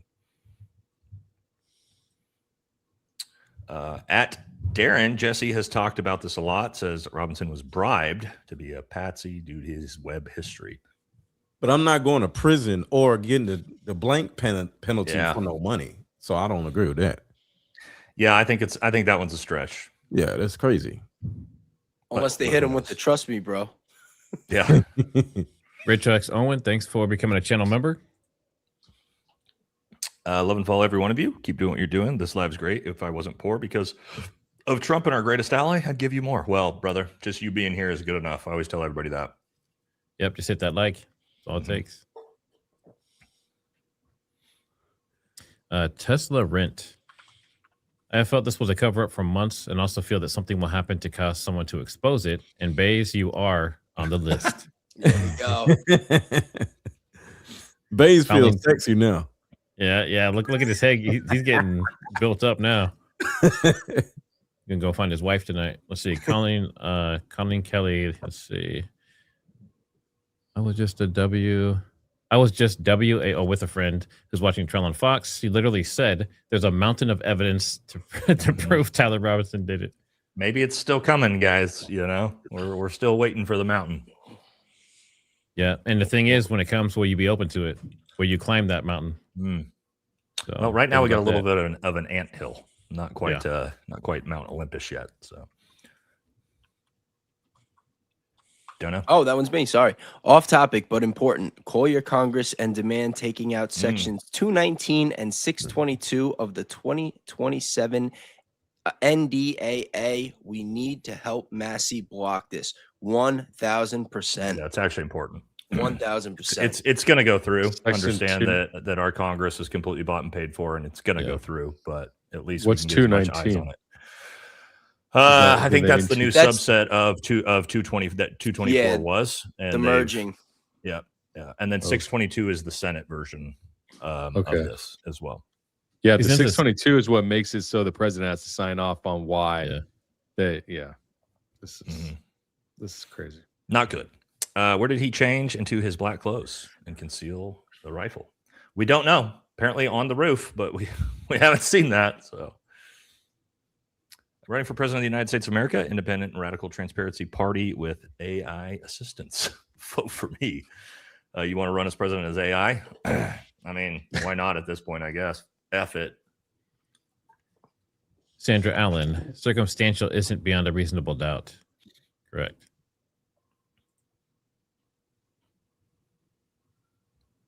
Maybe Jesse's studied the history of the 60s associations, and I'm saying the similarities are there. The same exact rifle as Oswald. Was it? I know MLK, yes. I don't know about Oswald. That would have been crazy if that. But I may be wrong. Yeah. What if it's the literal exact rifle? The actual one, serialized. The Donna TB, thanks for the super. Can you please list everyone's channel names somewhere? You can probably do it on the bottom names banner. are usually under the video. Like, I didn't know you can take the names off. Oh yeah, let me do that real quick. Because I think that's what people have been asking. Yeah, it's actually having our names up there. I didn't put my actual channel name in, so that would have screwed that up. But. Lee Harvey Oswald says 6.5 millimeter Mannlicher Carcano bolt action rifle. Mannlicher Shoots a is 38 caliber. Not and the a same. 38 caliber Smith & Wesson revolver. Not the same rifle. I think you were thinking about the MLK shooting, brother. Who me? Oh, the other person. No, the commenter. Yeah. That was a 30-06. Well, we don't know because that also ballistically was never proven that it was a 30-06. Yeah, It's the same thing years about that years case. later. Yeah, years later, But, they said they couldn't definitively connect it. The actual ballistic forensics experts in the case said that at the time. That's why they were able to sue. The family was able to sue on the civilian side and win later. Yeah. You guys want to do that one while I update the banner? Yeah, Kevin Stewart 99 says the lady that provided the Nest footage said it was a bald guy and three guys in the car. Where were you on 9? Uh-oh, they got us. They got us, boys. They got the crew. Imagine all the ones that cover it are the ones that were in on. That'd be so crazy. Let's see. Mandulk Thanks for the super. ABX Jans, thanks for the super chat. Baron said, why would the defense pick a theory for prelim? They have no reason to do that. Don't know. Theory is, I guess, the shooting theory, the official narrative. Manduke, thanks for another super. Taskmaster LLC. Yes, there was 6 or 7 witnesses for the defense, but only 3 are going to be called. Interesting. Okay. I didn't know that.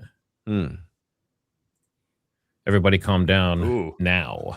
Rank yourself from most likely to accidentally start a conspiracy theory to most likely to accidentally solve one. I don't know. I mean, I don't really do a whole lot of tinfoil. I'd probably be right in the middle. Yeah, I'm in the middle. So we just have to pick the ends. So Jesse's definitely most likely to start one. Oh, 100%. Yeah. 100%. I just looked at the information and made delineation. And I think Danks in his AI is most likely to solve it. I was going to say Danks probably most likely to solve one. And start one. Yeah. Start one and then solve it. Yeah. Didn't Professor Coleman indicate that the Charger had a sunroof? That's interesting. Because I just looked at the actual Charger on my phone. The car in the latest videos has no sunroof. Good job, guys. Interesting.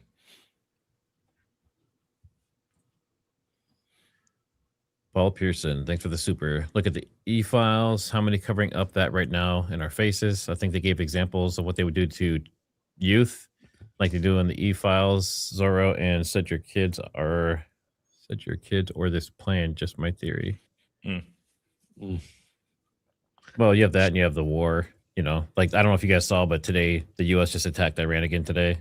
You see, Iran just blew the shit out of 2 oil cargo ships in the Strait today as well. Yeah, it's been crazy over there. Yeah, we're kind of, and I'm not talking about it, you know what I mean? So they're distracting well. Oh, that's Tammy, Tamara. She told me it's Tamara. They use scripture to send codes, WDYT. Shout out to Tamara. Mike says, what are your first impressions at this very moment? I think for me, the prosecution has been incredibly weak, especially with the evidence. But I also think that to expect that we're going to see a trial no matter what. So I actually think he may get off. You don't think they'll go to trial at all? No, it's going to go to trial, but I think he's going to get off. Oh, yeah. I don't know. I'll have to see the real trial. I just mean it's going to go to a trial. Yeah, it's going to go to trial. They got to make some money. I think part of this is about money. Let's see. T-Rabman. LA Top Files just posted a pics of the 2 backpacks. Yeah, we did pull that up. Yep. Definitely different backpacks. I mean, different brands and everything. Yeah. Alpaca Renee. Let's see. This is to you, Mr. Let Go.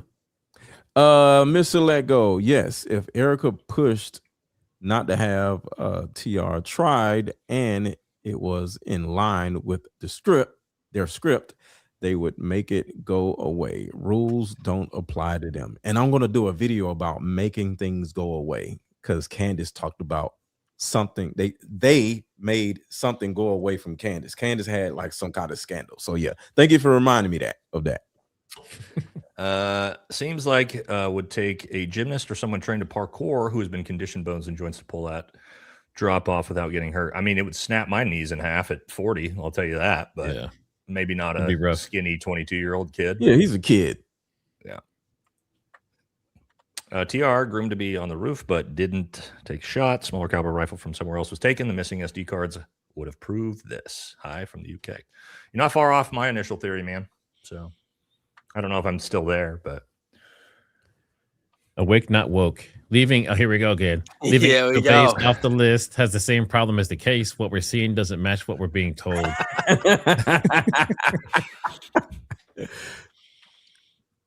Thank you. Maze, you'll still be number 5 though. Just so you know.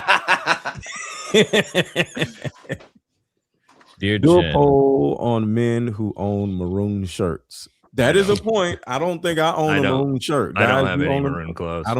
I got one. I'll wear it tomorrow. There you go. I definitely don't. Maroon's not my color. Regina Erickson, what's the best way to intimidate a judge? Have the president's crooked son walk into your courtroom. Add to that all the TPUSA shysters. Officer Tatum, Jack Posobiec. That's the least intimidating people ever, though. So Well, to him, who knows? He's in Utah. Yeah, that's true. Go immediately preceded by a no at full combat speed. Sounds like no go.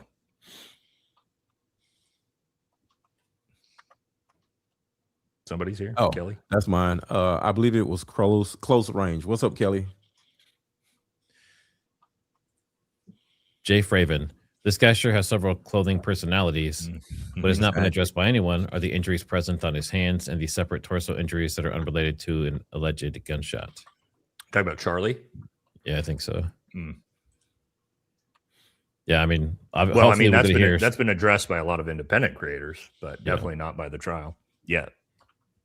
Hopefully we'll hear a good medical examination. If Epstein can wander around in public, anything is possible. Shout out to Katie. That's a fact. That's probably for Jess. Yeah, and everyone who's there. Jesse is interviewing him, I believe, tomorrow. Yeah. Old Palm Beach. So, should be good. On YouTube or? I think so. I don't know. It's not live, is it? I'm not sure. I wouldn't do it live if I was him. Yeah, I think it's pre-recorded. Yo, I got to Please. bounce, take care of the family. But all right, brother man. It. Thanks to the super chatters. I read it all. Love you guys. See All right, y'all thanks. tomorrow. Thanks. All right. See you, thanks. All right. Well, probably from here, let's do greens and above. Okay. And then probably as we get a little bit further, we'll go to yellows and above. Because again, we can't be here for 5 hours, guys. Love you, but the acknowledgement is important, I believe. Mm-hmm. Oh yeah, yeah. So that's why we always try to do all of them. I appreciate. So up you front, guys. thanks to everyone who super chatted, everyone who supported, all the new members. Laser Queen, has anyone looked into a directed energy weapon, messes with audio, causes posturing, skin rash, residual radiation? Interested if anyone has gotten sick. I haven't heard anything about. I mean, people have emailed me nonstop about it being some kind of energy thing, or but I don't know. I'd have to see some kind of proof or see the technology or something. Do you think Utah was chosen by Uncle BB? Yes. And had Erika Vance adjust TPSA schedule accordingly because of crazy hearsay laws and other dumb laws? We've gotten this comment probably 50 times, Matt. Yep. I don't know. I personally think Utah was specifically picked. Seems for all pretty these convenient for the prosecution seeing what we're seeing now, but would like to see CK's mic battery in evidence in a day of exploding pagers. I'm not ruling out exploding battery packs. I bet you that shit's long gone, homies. Long gone. And that's gotten rid of, I bet. Gava, in my opinion, he messed up by going to the cops. Then they picked an enhanced pics to look more like him, the patsy who pulled the short straw. I watch you all. Maybe. Please get to all the super chats. I wait till the end. I spent $15 to say this. We're working on it, brother. We're working on it. That's funny. Hey, everyone. Does anyone think the shot could have came from a drone? I was just bringing that up. Been watching another channel, and he believes it was more plausible. It's possible, but plausible? Possible and plausible, not the same thing. For me, I think it's one of the more unlikely theories. I'm staying with it is possible, though. My air gun theory. That's another interesting one. Don't forget TR in shorts and a maroon t-shirt. And jeans and a maroon t-shirt. Yeah. In a different time. And a different book bag. Let's see. Arby's. Nope. ARB. UVU is not LDS or owned by the church. It is very diverse. However, they do have one Seminar Institute building. UVU is proud not to be religion affiliated. Interesting. But if you actually, I believe I Googled it before, that I believe over 80% of the students are Mormon. So Scope is a Vortex Diamondback, not even close to 2K. Don't know what that is. I don't know. Did someone make a claim that he had some super fancy scope or something? I think that came out super early, that he had a $2,000 scope on it or something like that. First couple days. And we've seen it wasn't a $2,000 scope. No. As far as Jesse's theory goes, check out the plot of Prison Break Season 1. The assistant president's brother who was falsely unalive to the public and forced to live in Montana in a fortified safe house. I'm sure there's movies about it, stuff like that. But Betsy Prunty, thank you. Kimmy, thank you. Tyler's mugshot is 6 foot tall. Tyler on booking sheet 5'10". Yeah, it sounds like he's probably closer to 5'10". Joe Daddy, thank you for the big generous donation here. It says, I watch you VFT every day. Don't know the other guys, but I will subscribe. It's great. I've been watching this and I love organized arguments. My question is, what is your favorite Star Trek series and episode? I don't think I've ever watched an episode of Star Trek, brother. I hate to let you down on that one, but I'm not The a Next Trekkie. Next Generation with Picard. I don't even know what that means. So Matt's a better question person to ask, I guess. If you ask me about Lord of the Rings, though, ooh, yeah, I can answer pretty much any trivia about that. I think Nate's the youngest one here, isn't he? Me? I think I am. I'm 40 think years Nate- old, dude. Yeah, I'm 37. Oh Okay. yeah, you're the youngest. Okay. You're Actually, both the thanks, youngest. but he left. I'm 28. I identify as 28. Yeah. Green-eyed ninja nurse. Not sold on this, but what if the greedy TPUSA shills planned a false event to gain more money support, willing to harm him? Charlie, not aware, when Ori had to scramble when shrapnel to neck killed offed him. I mean, it was a terrible plan because they are not making any money anymore. So didn't work out how they were hoping, if that's the case. All of the donors are gone. And their social media channels are all dead. I think they've Yeah. probably still got donations coming in from big money donors, but For what though? Like why? institutional donors to push narratives, brother. Okay. They don't You know even what I'm have saying? chapters to push the narrative. Yeah, I mean, they're not doing well, but Right. You have to be able to push the narrative. For think about somebody to Daily wanna- Wire, right? Like the Daily Wire is completely dead, but they still Yeah. have institutional investors pumping money in to try to get that propaganda. Okay. So I tried to super chat earlier. According to Robinson's mugshot, he's 5'10", some change. I don't think it's him. Never have. Well, we found out that yeah, it sounds like that's correct. Thank you. Manduk. So it was Scout leader that said it was Tyler. They said Scout something, and someone said that's the same as a pastor. So I had get- heard youth group leader, but Boy Scout leader, some type of thing like that. One, Might be yeah, and a one lot of, of, might be one of the same in Utah. Yeah. Yep. Let's see. Betsy Prunty, thanks for the super. Anyone notice the kids who got the video shooter was Overwatch? It was at 2:23 in the trailer. The witness said it was police. Overwatch is Discord group. Is that what it was in the? What was that? Turkey Tom? Was it called Overwatch? I mean, that's a really popular first-person shooter video game that they might have played. Interesting. Crystal says, shocking how little average citizens understand the court process. Part of protecting/defending, excuse me, hiccup. Freedom is knowledge of the process used to take it away. True. We're gonna go yellows. Yeah. Oh, is this for me? Hard Style says, stupid question, but after firing the rifle, wouldn't the barrel be too hot to shove inside your pants? Not off one shot of a long gun, no, brother. You repeated cycling through a barrel, through either a semi-automatic action rifle.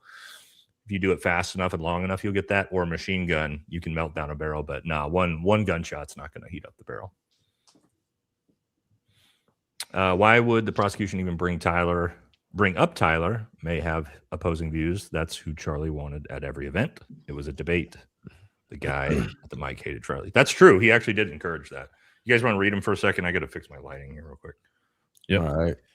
Super Line Man. If AK and EK had nothing to do with this, wouldn't they be complaining about the prosecution's weak case? I mean, they could be behind the scenes, but yeah, they're probably not happy at this point. I don't know. It's not going super well. You guys want to read these? What's up, Charlie? Charlie Prince. Question on the footage of him running off the roof. No one in the background walking around even stopped or freaked out at the sound of a gunshot on campus. Even in 30 seconds, gun disassembled in backpack. Yeah, I think that whole camera angle of him jumping off the roof, in my opinion, was all AI because there was no shadow and the people in the background disappeared behind the tree.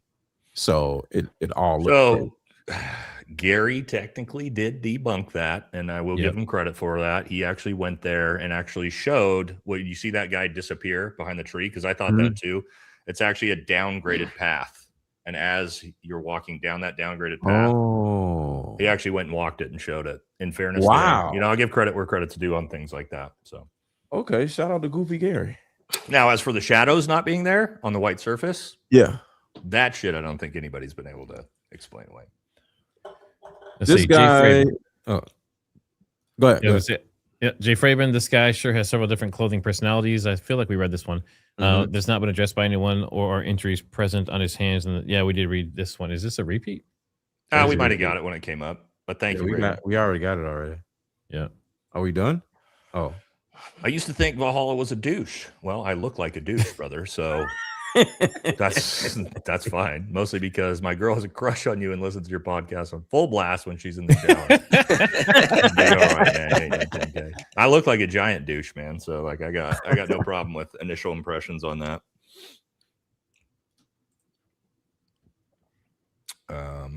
Keep in mind LT's limited immunity. Oh, that's what we were talking about. Limited immunity, right?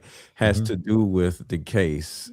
His last recorded testimony, there is a prior one, which I don't know about that, will be brought in. But part of immunity, he will not have to testify in person at trial. I just want to know why he got. I don't know if that's true. I think it was he doesn't have to testify in the preliminary. I got correct on that. That is correct, Danny. Incorrect. Sorry. So for this, the pretrial, his recording has limited immunity. Matt explained that. But for actual immunity in the trial, that's given to people all the time that are witnesses that are going to take the stand and testify.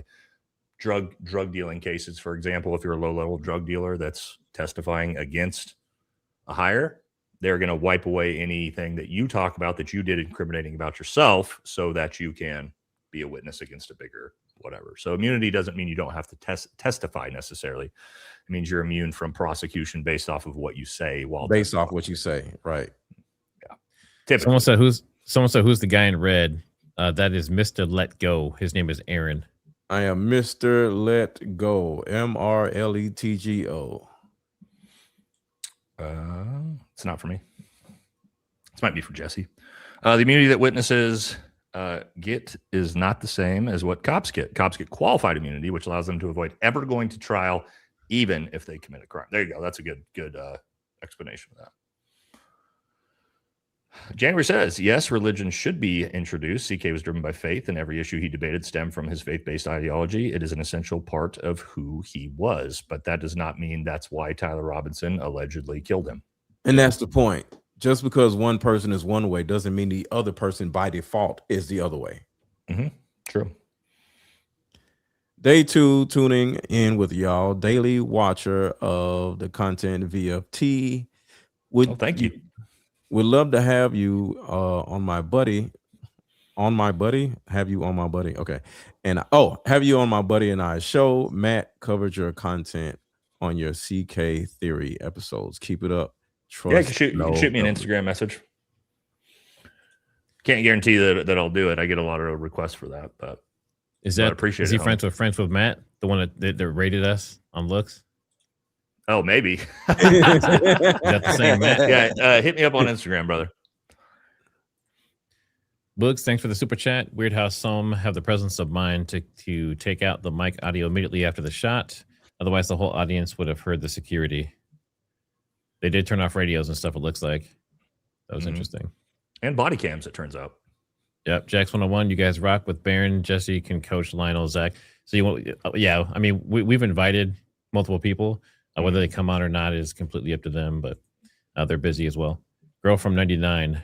Arrest report says Tyler's 5'10". Yep. Thanks for streaming this week. Makes watching this with you all the more interesting and helpful. Also, Nate, yes, I heard the bald head and 3 additional people in the car. Cool. Good to know. I had missed that until you guys were like talking it briefly. So CCW speaks. So happy to be there with y'all. Longtime follower of Valhalla. Yeah, brother, you've been around for a long time. Appreciate the commentary, helping me understand the law enforcement side of it for sure. Sending good vibes from LA. Thank you, brother. Thank you. Basic niche.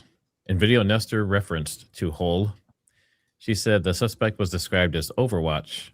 The recording also said he was in black pants, not blue jeans. Also, the dudes filmed in stairwell have different backpacks. Yep, all those things. Mm-hmm. And we're going to watch all this stuff play out and see what they do with it. They're going to have to put a bow on it to make it work. Yep. Thank you. I got to try to keep up here. Tesla Rent. Thank you guys for covering this and working as a team. Your time and dedication to the circus is much appreciated. Well, thank you for being here. Dale says, Bays, sorry for my mouthy outburst during G testicles debate. So hard to watch a good faith convo when one argues in circle jerks. Thanks all for participating and supporting our favorite streamers. We are the light. Well, thank you very much. Yeah, I didn't get to see too many of those mouthy comments because they weren't getting pulled up. Sorry about that for everyone that's selective. Very selective. I think that the zone was flooded on 910 for sure. Things are going to be so confusing, and to the point we'll be keeping everybody arguing over TR's culpability. Meanwhile, what actually happened will be background noise for the plebs. They definitely flooded the zone. There's no doubt about that with information on this. Sorry, that was looking at the wrong one. Azevedo says, any correlation, reg, ma'am, with maroon shirts, prior current service, prior current affiliation with Dugway, Proving Ground, Fort Jaka, slop op, maroon herring. I'll tell you, was in the military for a long time. Wearing maroon clothing was not a thing as something. But I will say that there is just a lot of dudes in maroon shirts, which is pretty bizarre because I don't think it's that popular of a guy's color to wear. I mean, we all it's not really a popular color, in my opinion. I think part of the problem that gets conflated with the military is the most common beret, the airborne beret, is a maroon beret. So things like the 82nd Airborne, it's very, very popular. It's far more. You'll see it far more than a green beret, right? So I think that there's also a lot of conflation there as well between maroon and the military because of that. Is that Danny? Okay, Danny likes to donate to both of us, which is very nice of you. Says, so many local state agencies involved. Why the FBI? All up in the evidence taken. That I thought was a little bit weird why they decided to send all this to the FBI. Maybe it's what they do. ATF tested fragments in CK, and the FBI argued to further test based on methods scientifically debunked years ago because lead to many wrongful convictions. Chris Piota, who was the number 3 up in the FBI and actually led their technical evidence division, he explained this on me and Jesse's show that this is very bizarre, that you would never see both the ATF and the FBI do individual testing on something like this. Said it would be one or the other, because if they come to 2 different conclusions, everything's fucked. Excuse my language. You know what I mean? If the ATF says this is conclusive and FBI says not, now we're at massive odds with that trial. So, but good question. Appreciate you guys doing this. Well, thank you. New poll. Will the people who conspired to unalive CK and frame TR just going to let the judge give Tyler a fair trial? That's assuming that the judge is in on it, which I think is a little bit of a stretch. I think he's done a decent job so far. He's been pretty fair to both sides, I think. Agreed. Yeah, I agree. And I've asked Baron this too. I'm like, there has to be something, right? And he's like, I don't think so. At least not yet. Like he's not From the thinking there's any judge? issues there either. Yeah. Okay. He hasn't seemed happy, so that's a good sign. Ed says, Matt, yes, Henderson looks like TR. Okay, I have to look into that. Hey guys, this is fun. Thanks for streaming. Reminds me of, I have no idea what that is. Mystic? I don't know what that is though. Hey Moon and other jury members. A person has XYY or XXY. Are there tests that can reliably identify them? Way outside my knowledge. I don't know anything about DNA. So I stopped listening when the girl was talking, so I don't know.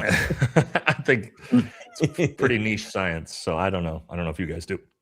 I'll do some research. Brian Swope, thanks for being a channel member as well as the super. The math ain't matching. Yeah, I thought the fact that she kept switching between math and science and calling things different terms and stuff constantly was kind of strange. Mm-hmm. Oh, Dale, 4 months, JG. Can't wait to see Nitro Nestor in action at trial. My guy doing DNA here is okay, but he's dry and he has no game. So the guy that was droning on and pissing off the judge has no game. Oh. Did you guys like the judge? I think he's doing okay so far.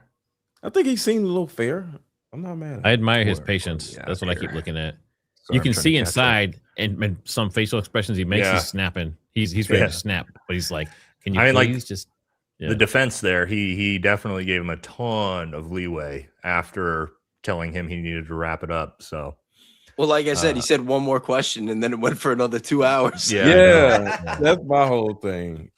So he seems negotiable. Yeah. DNA, big deal. When Twigs was there, he is 85.9% on his items. FBI said take Twigs out and made Tyler look like he was the main.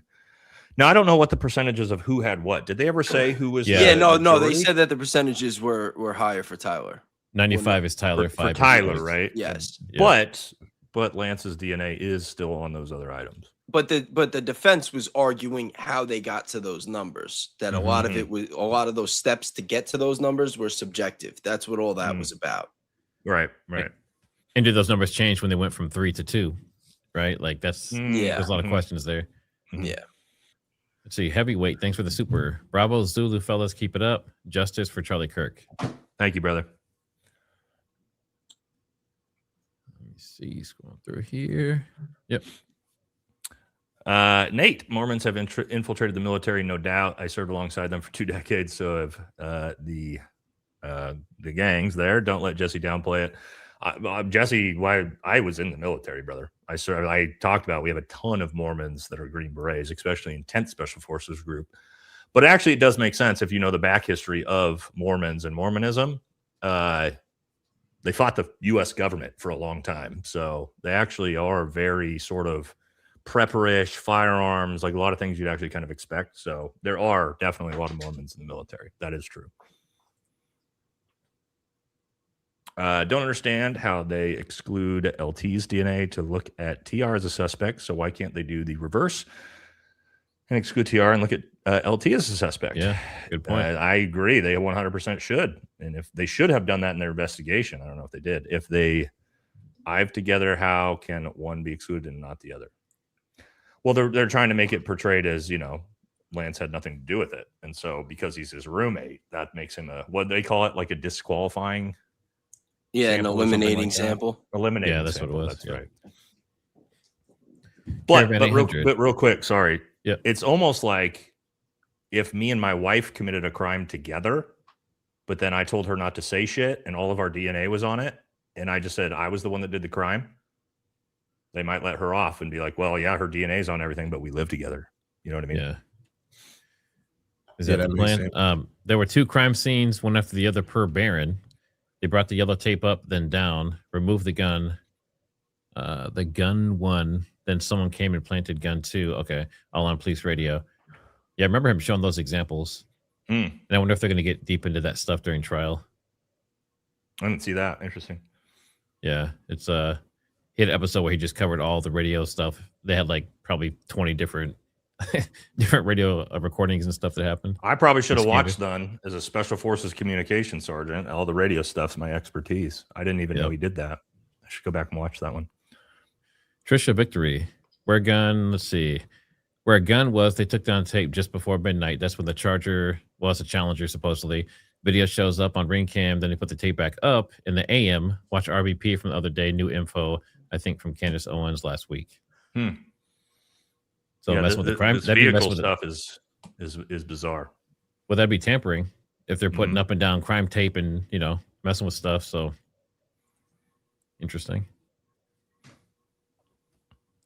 You want me to read it?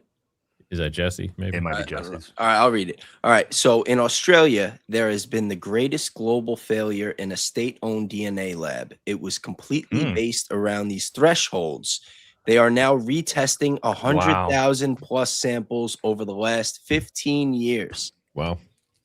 Well, as know we've that. seen advancements in DNA testing, even in America, how many cases do you hear get overturned? Like guys that sit in jail for like 15, 20 plus years. And then all of a sudden one day it's like, oh, it's not the guy.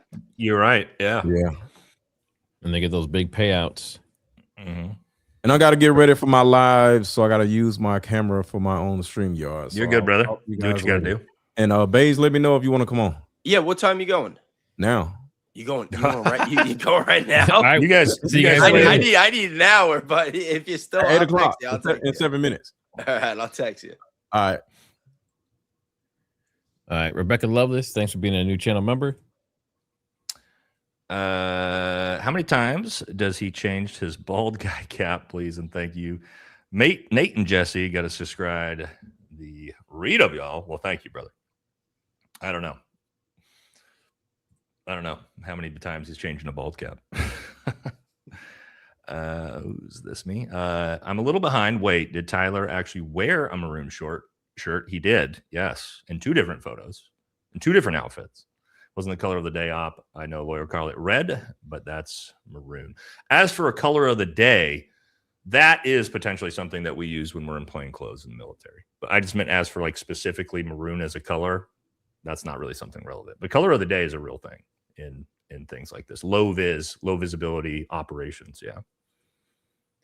Debbie, thanks for the super. Watch Turkey Tom video. Lance, Manic State, writing electronic signs, protos of paper body with red on right side of chest, made cardboard with glued battery, Idio Savant. Yeah, I saw that whole thing. A lot of people think that might be like a plant, all the information. Yeah. There was a lot to it, though. There's a lot there. It was so interesting. I mean, it basically paints Lance as the issue. Mm-hmm. It does. To be honest. Yeah, it makes him look like the most obvious candidate to be the actual person who did this, which is interesting if that makes it a Fed slop narrative, right? Well, his DNA just to everything. muddy the waters. Also, Ramona, what? Just keep running the software until you get the number you want? Exactly. How is it scientifically accurate? Science equals the results are the same every time. I would fail the software in QA. Exactly. That's a great point. I mean, if you read, she said she would get the same general result, but then she would get a different result every time. Yeah. Doesn't sound like the most accurate science I've ever heard in my life. It's usually not the way science works. Not something to to take different someone's answer life every on. time you do the test. Yeah. It sounds like playing like manager mode in a video game and you make a really good team and you like run simulations on it. It's like how many times you got to run it to win the championship. Let's see. Julie Cooksey, thanks for the super and for being a channel member. Could you mention how many people would go free if they're eliminating contributor in a murder simply because they live together? Yeah. Yeah. Actually, great point.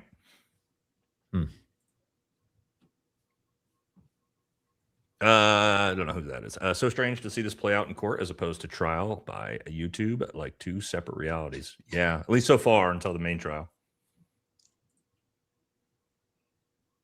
Heidi says it's crazy that the prosecutor spent an hour determining the location of the courtyard. This is actually fair, but wants to hurry the DNA along. Love watching this with all of you. That's true, actually. He didn't spend that much more time than the prosecution did with the first witness setting up the scene. He spent like 2 hours on that. So that's a fair point. I see a side question over here. It says, when did they get Lance Twiggs' DNA? It was on the towel, it was on the screwdriver, and it was on the rifle. So they got it at the same time they found Tyler's, apparently. Excuse me. Sass Girl, thanks for the super chat. This is all a waste of time. We already know the judge is sending to trial, whether anyone believes it or not. He would be hated forever if it was decided to be thrown out. That's why they put the noobs in on high profile. He's 1,000% gonna send it to a jury. That's for sure. Why is the DNA analyst talking at all to the investigators? The analyst is treated as an objective science in its results, but isn't being treated as objective science. Signed PhD scientist specialist in nucleic acids. Well, because apparently the science isn't as confirmed as maybe we think. At least that's the way the defense is trying to set it up. I don't know anything about it, brother. You know a lot more than we do, probably, if you got a PhD. So Jock, thanks for another super chat. It's possible he's pointing out the possibility of inaccurate DNA, more than 2 people, and possibly fabricated DNA. Apparently, it's not hard to fabricate DNA and mess with the samples. I just looked it up. Yeah, it's just like what Bay said. I mean, there's people getting out of jail that have been in there for decades because if whoops, we actually ran the DNA and tested it, and it's definitely not you. Yeah, you hear DNA like when they're talking about these cases, but it's people that don't really understand how this works. And then you just think, oh, they got the DNA. It's got to be him. And then once you start digging in and understanding the process, it's like, maybe not. That's what I didn't know anything about DNA. I just figured like, hey, if they got your DNA, they got you, until we watched that. And I'm watching her explain like, well, actually, it's kind of subjective. And it was like, oh, it's like, what do you mean subjective? You know?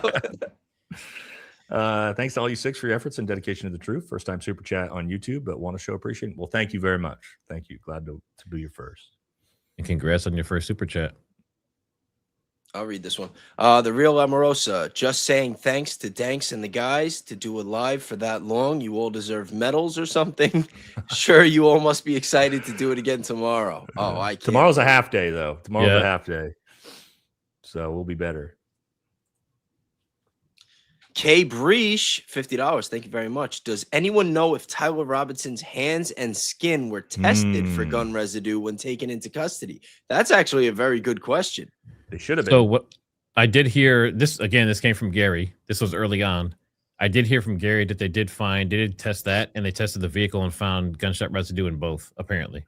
That was a while ago. So I can't speak to if that's still what he believes now or if that's what he knows. But if it's changed. Well, I don't know. I don't know if it has, but that's what I thought I heard before. Interesting. Corby Hall. So is the decoy gun a bolt action that was put together, shot, and then taken apart within 30 seconds?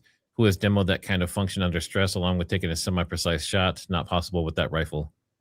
I'll tell you this. You want a quick story about handling something like this under stress and duress? Story time. I was in a near ambush in 2018 from 10 meters away with 10 Taliban insurgents inside of a compound, and we were out in the open. Super, super messed up. So I got all these awards for. But our 18 Bravo, which is our Special Forces weapons sergeants, who are some of the best in the world at handling weapons, his machine gun malfunction went down in a doorway, and he could not, for probably 30 seconds, get that thing fucking fixed because just the sheer panic and the adrenaline and everything going on. So even some of the most crazy qualified people ever under duress trying to manipulate a firearm like that, not just taking a shot, but taking it apart, putting it back together. Understand when you're that adrenaline's that high, your fine motor skills and your fingers pretty much disappear. So it's like having almost like bricks in your hands while you're trying to do fine motor tasks. Extremely difficult. Those are one of those things we don't think about when we're talking about the idea that Tyler Robinson is taking apart, putting back together on a roof before and after he's taken a shot. Like, it's so much harder than people realize to do that quickly and efficiently. So just some things to think about. That's when you just use grenades. And that's what we were doing, my boy. Yeah. Yeah. Oops. Let's see. Is this mine? I got lost somewhere we're at. Per previous super chat, what I meant was Twig's not available for trial. Latest recorded testimony is admissible at trial, and their previous recorded one before immunity. I see what you're saying. Thank you. So there's a previous recording outside of the one they're going to put at trial. That I didn't know. I thought we just had one going to trial. I'd like to see that. Where's that one then?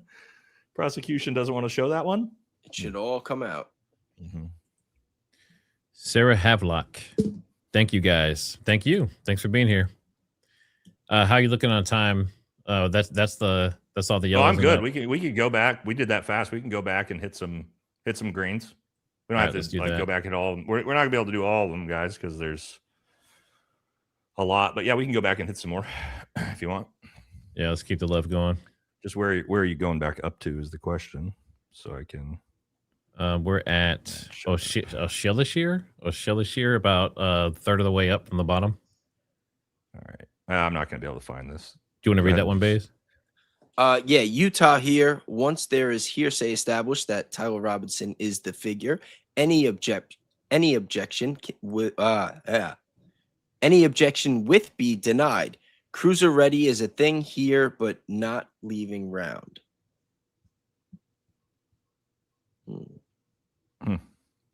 What you got, Baze? I don't know. Yeah. Nana's faves 5. You think Gary will punt on parents not turning TR in? We haven't Probably heard not. definitively. We don't really know yet if they did or not. We Well, just know that this. if he's confident on residue being on Tyler Robinson, he's not punting. No, him out. they addressed that in the trial yesterday, Matt. Yeah. Prosecution said who turned him in and exactly how it happened. And it was the family friend, former sheriff, who recognized him from being his Boy Scout troop leader or youth group leader. I believe it was Boy Scout troop leader. Saw But the that, parents went were over with to the them. house. Yeah, went over to the house and convinced Tyler Robinson to turn himself in. Now, Tyler Robinson's parents drove him to turn himself in, but that is not what the prosecution stated is actually what happened. So you're saying that they didn't see a blurry picture on TV and call in saying that's my boy? Not according to the prosecution in the trial yesterday. And I'm going to assume they would, if they had that, they would want to use that, right? Like Tyler Robinson's parents admitted it, but apparently that's not what happened. That's what they were telling us for 10 months.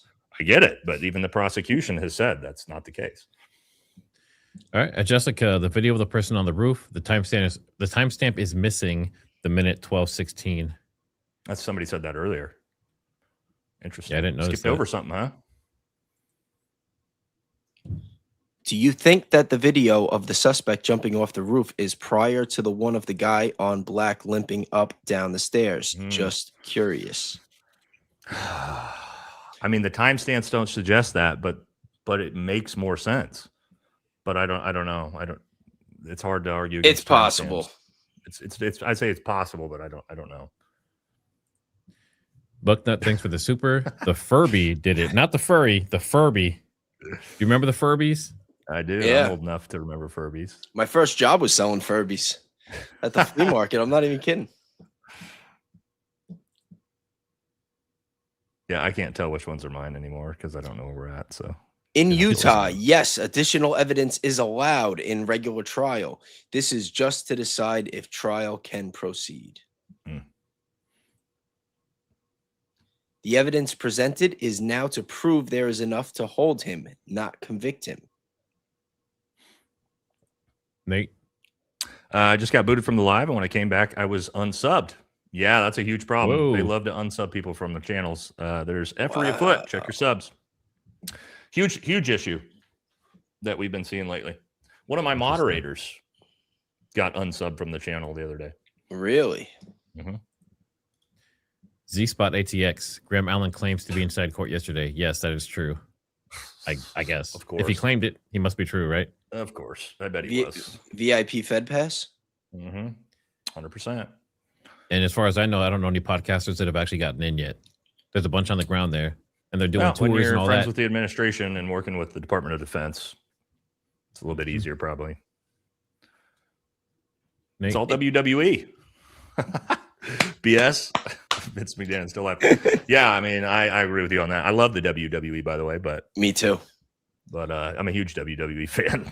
But yeah, it definitely is. Politics is, and all of this is just a sham show at this point. T-Rad Man. Tatum was there yesterday. Saw a bit of him entering. Lance got a deal because he destroyed evidence. He did. Interesting. He admitted to that, right? Destroying the He burnt. supposed admission Yeah. letter. He took pictures, though. Did he preserve it? Because of that? I don't know. Of course he did, because that's exactly what you do when you want to get rid of Yeah, evidence. yeah. Let's You take a destroy the screenshot evidence of it. and then make evidence of the evidence that you're trying to destroy. Well, if you're trying to cover yourself, if you're involved. That's just, I don't know. I just don't see that being what you do in a sheer panic moment. Like, oh, I got to get rid of this, but let me take a picture of it in case I need it later. Allegedly. Wild. Girl from 99, thanks for the super. Lance got immunity because he burnt the note. Yep. Destroying evidence would be the charge. Okay. Yeah. I see what you're saying. So, yeah, there is something that he did do that was illegal. You're right. Jenna Benna, thanks for spending your days covering this. You're all excellent. Please say hi to my kiddos, Hadley and Grayson. Been teaching them about Fed Slap. Hello, Hadley and Grayson. Got to teach them young. Hi, Hadley and Grayson.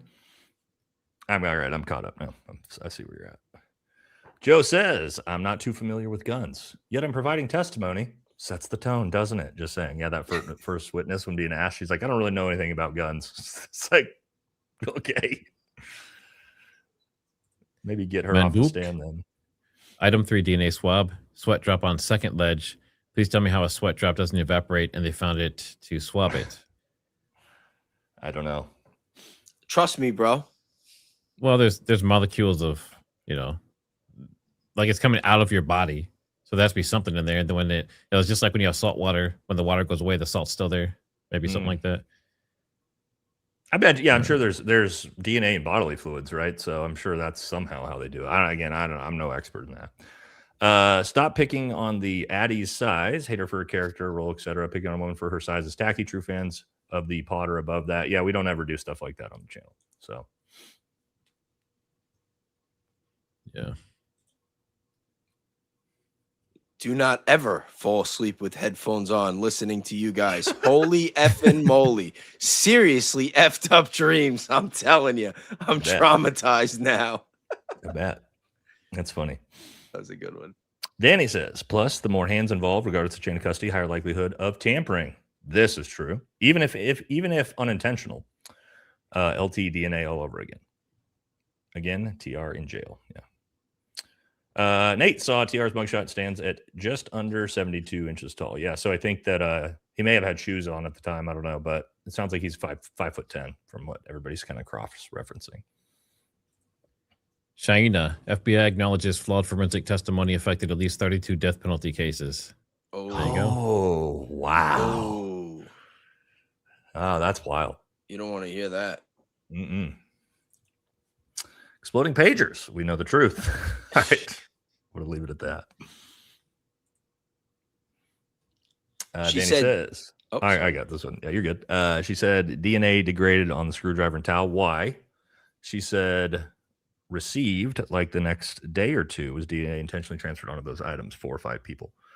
Yeah, I'm not sure because it was a sunny day.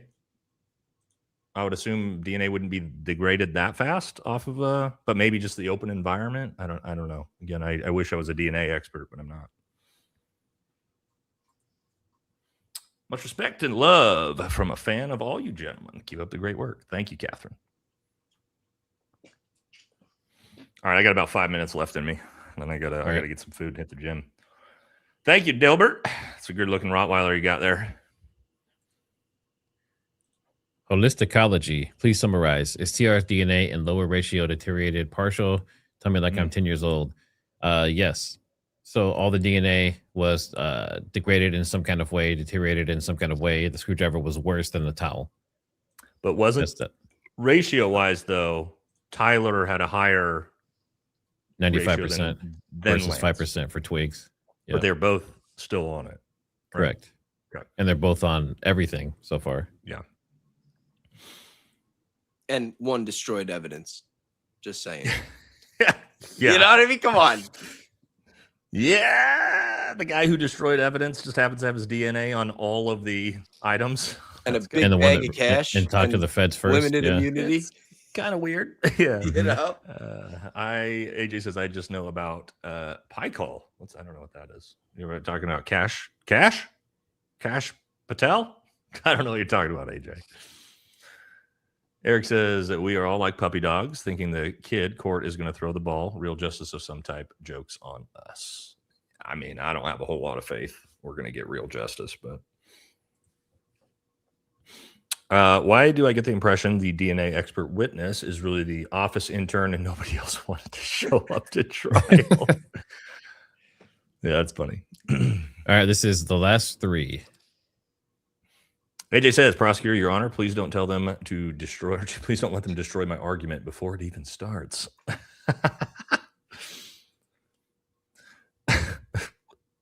Uncle BB, friend of the show, says, good point, your honor. Let's call Drewski to the stand. That would be, but in full Erika Kirk. Yeah. And then Noreen says, I wouldn't want to watch this with other people. Just wish Baron was here. I think, is Baron live today? No, he's got a funeral to go to, right? Yeah. With a buddy. Yeah. Yeah. I'm looking forward to his next one, getting caught up because he's the actual legal expert, you know.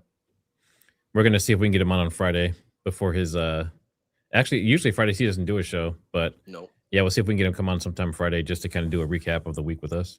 Yeah.